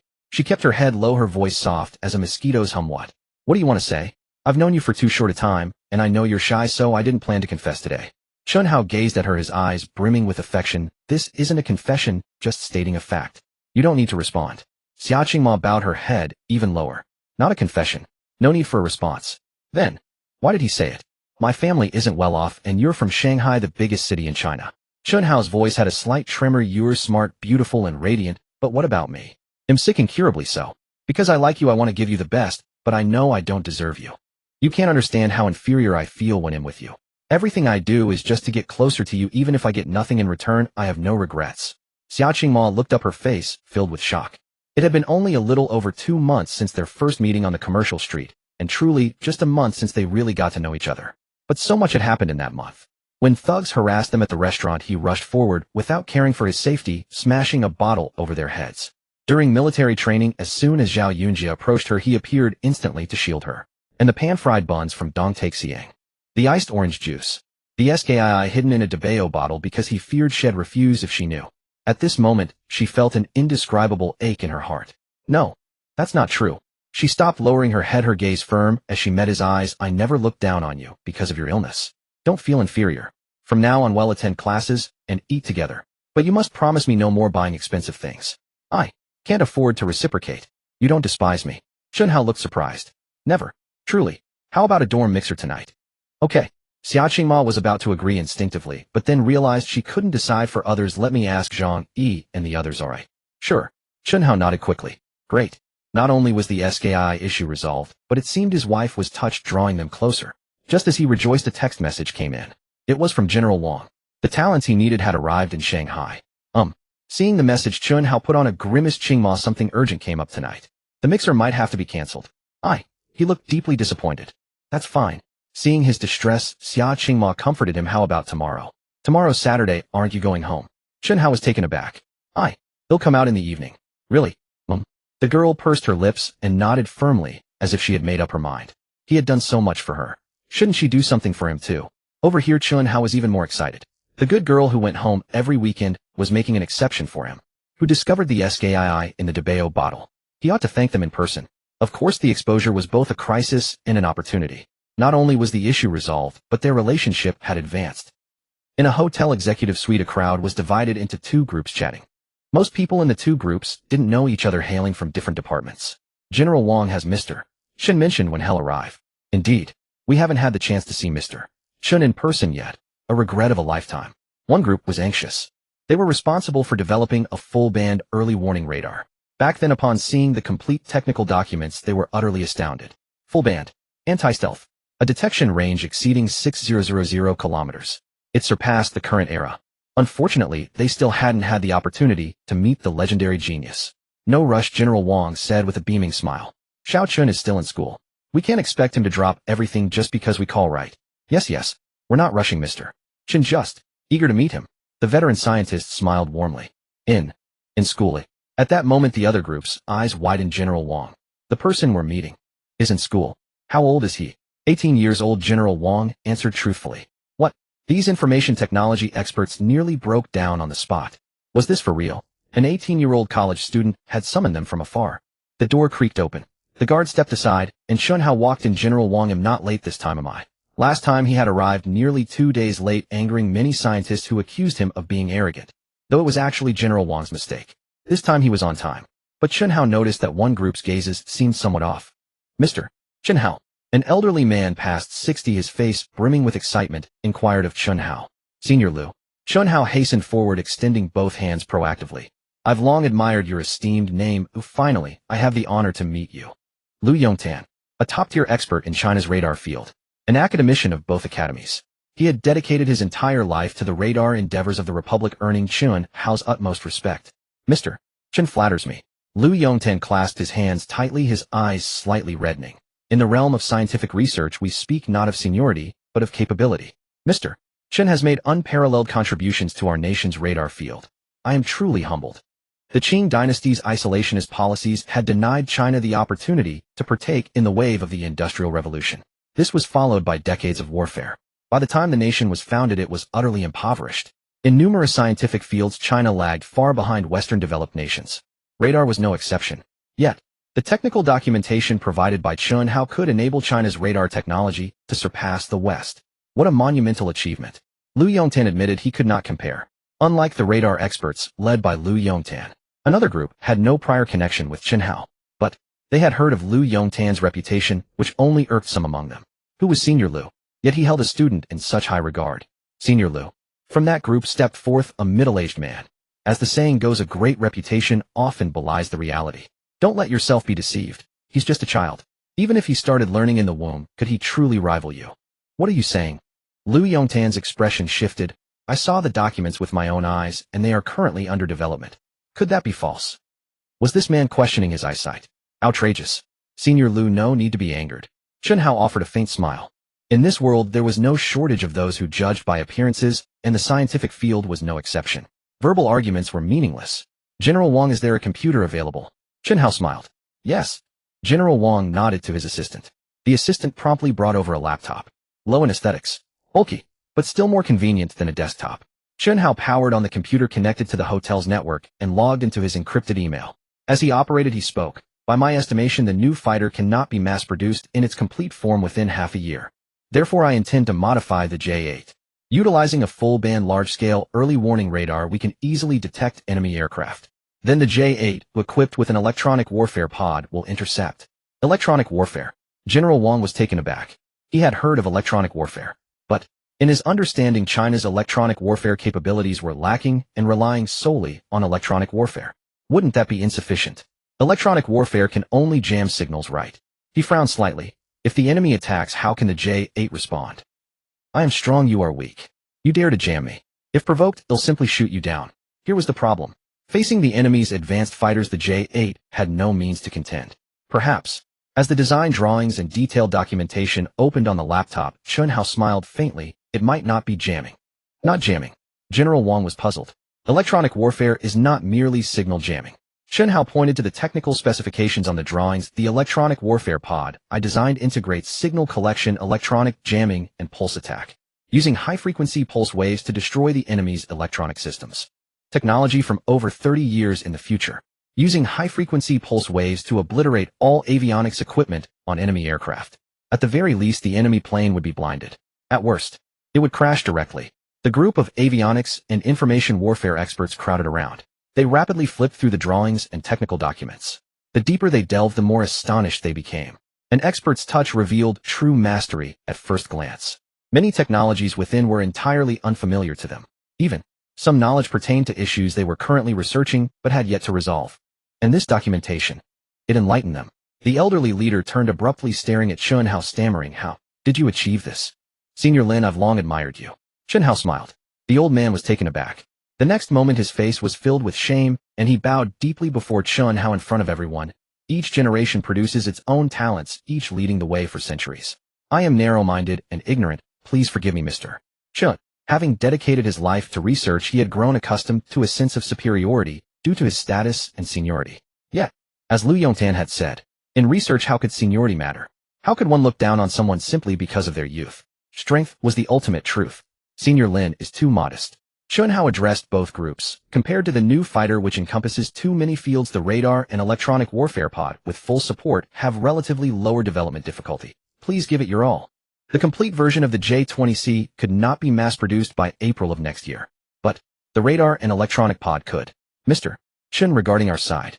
Lu Yongtan looked embarrassed. Here, Chen Hao pulled up another set of documents on the computer. This is a supplement to the previous documentation allowing for the development of the complete radar version. However, the issue of development funds will have to wait until early October. The full-band large-scale early warning radar detects the enemy. The J-8 uses the electronic warfare pod to destroy the enemy with powerful pulses. This was the optimal strategy to counter formidable foes before the complete J-20C entered production. A defensive-oriented approach. Yet it was a strategy born of necessity. Xiaochen, General Wang was deeply moved. On behalf of the nation, I thank you once again. With such a national treasure, China was fortunate. They remained at the hotel for a long time. Chen Hao also had to explain the technical challenges in detail to the scientists. The next day, Chen Hao spent the entire day in the materials science laboratory. 45th failure, 46th failure. He conducted tests tirelessly, recording data from each failure until dusk fell before he left the lab. Because tonight there was a social gathering. Room 502. Bao Siwen was flipping through a magazine, half-heartedly, occasionally glancing at the other two. Lo and behold, the chubby guy was changing clothes back and forth. Given his physique, no matter what he wore there wasn't much difference. Bai Tong, on the other hand, stood before the mirror applying fragrance over and over. One application. No difference. Another application. Still the same. Big bro is waiting at the east gate. Can you two hurry up? Bao Siwen urged. Lao Si. Bai Tong continued applying as he asked. I see on TV that women apply some fragrance and their faces turn white. I've applied so many times, why am I still the same? His skin was too dark and he wanted to lighten it. The two dormitories were having another social gathering. Of course it was orchestrated by Chen Hao, and Bai Tong had begged the big bro to make it happen. He wanted to pursue Zhang. Are you out of your mind? Bao Siwen chuckled helplessly. Women use foundation, you idiot. Applying fragrance. It'd be a miracle if you turned white. Then what do I do? Bai Tong was dumbfounded. How would he know such things? Let's go. Bao Siwen tossed aside the magazine. Zhang Yi has seen you before, no matter how white you smear she won't believe it. And Lao Air? No matter what you wear it's all the same. Does changing make a difference? Well, the chubby guy and Bai Tong both shot him death glares. Bao Siwen had offended both at once. The chubby guy, having changed, muttered, it's Saturday today and Happy Camp is airing, but he'll miss it. He was a loyal fan of Happy Camp. So are you going to the gathering or not? Bao Siwen curled his lip. Yes. What's the big deal, eh? Bao Siwen glanced at him. Find a restaurant with a TV, won't that do? Stop dawdling, let's go. You two are so slow and it's your own romantic pursuits, isn't it? You're wasting my time. The chubby guy had his eye on Zhao Yunjia. Bai Tong had his eye on Zhang Yi. As for him, the girl he liked could only be adored in silence. This time, they didn't book a private room, but sat in the main hall. The main hall is better. Zhao Yunjia pulled Xia Qingma along. The main hall has a TV, so we can watch Happy Camp while we eat. Eh? The chubby guy's eyes lit up. Had he found a shared interest? Classmate Yunjia, you like watching Happy Camp? Huh. What a coincidence, I like it too. He quickly shuffled over. Classmate Bao, do you like watching Happy Camp? Zhao Yunji's gaze, however, was fixed on Bao Siwen. No, I don't. Bao Siwen answered without hesitation. He was eager for the chubby guy to win over Zhao Yunjia. I think so too. It's just so-so, Zhao Yunjia said. Even that worked. The chubby guy felt like crying, but had no tears. A group of young people ate and drank, and before long Happy Camp began to air. The hosts He Jiong Li Xiang and Wei Jia took the stage. Audience friends, you all know the wildly popular SP4i. I believe many of you have purchased it, the version with the MV audiovisual package. Can you all sing the songs in it? The moment the host finished speaking, many in the audience below spontaneously began to sing. Bugua, Ru Yuan, Yu Shi Tan, Qi Ling. Every song was widely loved. Ru Yuan is a divine track. The chubby guy got a bit excited. I think Bugua sounds the best, Zhao Yunjia disagreed. I like Yu Shi Tan. I like. Have you all heard these? Chen Hao couldn't help but ask in surprise. Brother, how? No way. The chubby guy wore a shocked expression. These songs are incredibly popular right now, and you haven't heard them. Bao Siwen let out a strange chuckle. At this moment, he felt a strong sense of superiority. These little nobodies had no idea that SP4 belonged to the boss company, did they? Only I know the boss secret. So, in the closest to the boss. Today we are honored to have all the singers and dancers from the SP4 audiovisual package MV. They are guests from Hantang Media. Welcome. Instantly, not only did cheers erupt from the TV, but countless murmurs also arose in the restaurant's main hall. It was worth noting that Bao Siwen, who had claimed not to like it, was now staring intently at the screen, his eyes practically glued to it. It was because Chen Hao was also on the screen, but soon his mood turned low. The gap in their circumstances was immense, so much so that after liking her for years he hadn't even dared to confess. Now Chen Hao had appeared on screen, and the gap between them had only widened. Big boss. Bai Tong exclaimed in surprise, pointing at the screen. That's Senior.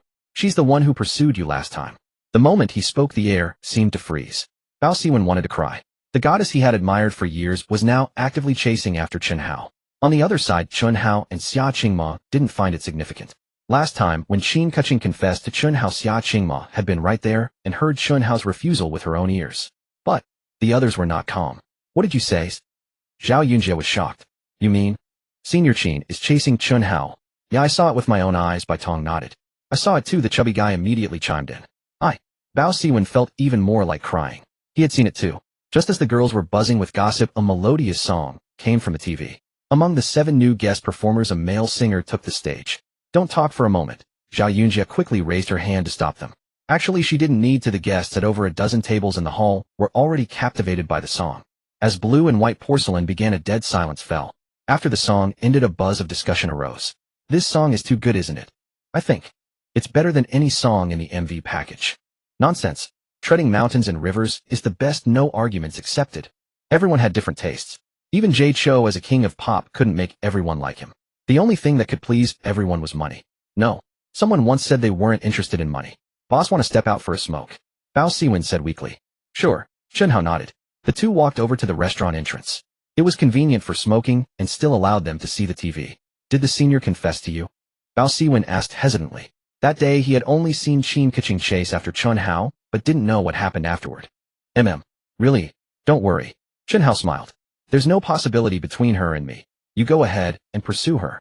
Bao Siwen was slightly stunned for a moment, then grimaced as he took a heavy drag on his cigarette. To put it this way, if Chen Hao had feelings for Chen Hao, he could have taken the chance to completely give up. Because he couldn't compete with Chen Hao. But Chen Hao insisted there was no possibility with Chen Hao and even encouraged him to pursue her. She had appeared on the country's most popular variety show. She wasn't just the princess of Shanghai, she was also a big star. He could see even less hope now. In the future you can shine brighter than her. Chen Hao patted him on the shoulder. Bao Siwen sighed. I'll try my best. Suddenly, the sound of a symphony orchestra accompaniment began. The two had just finished their cigarettes. Bao Siwen saw that the singer on stage had changed. It was Chen Hao. Oh my god. She's so beautiful. She's the campus belle of our Jiaodong University. Jiaodong University rocks. Senior Chen rocks. Exclamations erupted throughout the hall. The restaurant was near the campus and many patrons were Jiaodong University students, some of whom had seen Chen Hao before. At first, everyone was captivated by her beauty, but soon they were drawn in by the symphony. It was majestic. It made one's blood boil. This piece is incredible. It's legendary. Wait. Why is it just the symphony isn't anyone singing? What is Senior Chen doing on stage? Victory. The prelude lasted over 2 minutes. Some marveled at the grandeur of the symphony. Others wondered why there was no singing. Until Chen Hao opened her mouth. The lyrics consisted of just one word. Without a slow-to-fast build-up, she launched straight into a high note from the start. Damn. The chubby guy's eyes widened in shock, his mouth agape. My skull had just exploded. A single word echoed through the hall. It wasn't just this restaurant. All of Shanghai. All of Huaxia. Everyone sitting in front of their TVs, watching Happy Camp, felt their skulls explode together. A divine song. This was a true divine song. Chen Hao couldn't see the expressions of the national audience. But from the expressions of the hundreds of guests in the hall, he could confirm one thing. This song was a hit. Chen Hao was a hit. It was a much bigger hit than when SP4 sold out. Because her name would not only spread through the Chinese music scene, it would also resound across the globe. The effects of cultural export were beginning to show. Given the explosive popularity of Victory, it wouldn't be long before Jay Chou far away in Taiwan would hear it. This created an opportunity for poaching talent. As Chen Hao was lost and thought, his phone suddenly rang. An unfamiliar number. He was slightly taken aback. Hello. Is this Mr. Chen Hao? The Chinese was not fluent, but was understandable. Allow me to introduce myself, John Chris Morgan. I've just arrived in Shanghai. Mr. Chen, do you have time to meet for coffee? Chen Hao's eyelid twitched. Westerners had long names. It was rare for someone to introduce themselves with their full name. The purpose of stating the full name was only one thing. Intimidation. John Chris Morgan. The key wasn't the first few words, but the last two. Morgan. One of the world's top financial conglomerates. He hadn't called ahead from across the ocean to schedule a meeting. Instead, he flew directly to Shanghai. Chen Hao sneered inwardly. Was it confidence? Or arrogance? Final, play along with your wish. Though sneering inside, he spoke politely. Are you a member of the Morgan family? No problem. I really look forward to meeting you, but it's too late today. How could he not want to meet him? My butcher's knife has been sharp and ready, just waiting to bleed you dry. After setting the time, Chen Hao immediately made a call, gather the core management team, and wait for me in the headquarters conference room. Oh, and have President Xiu come along too.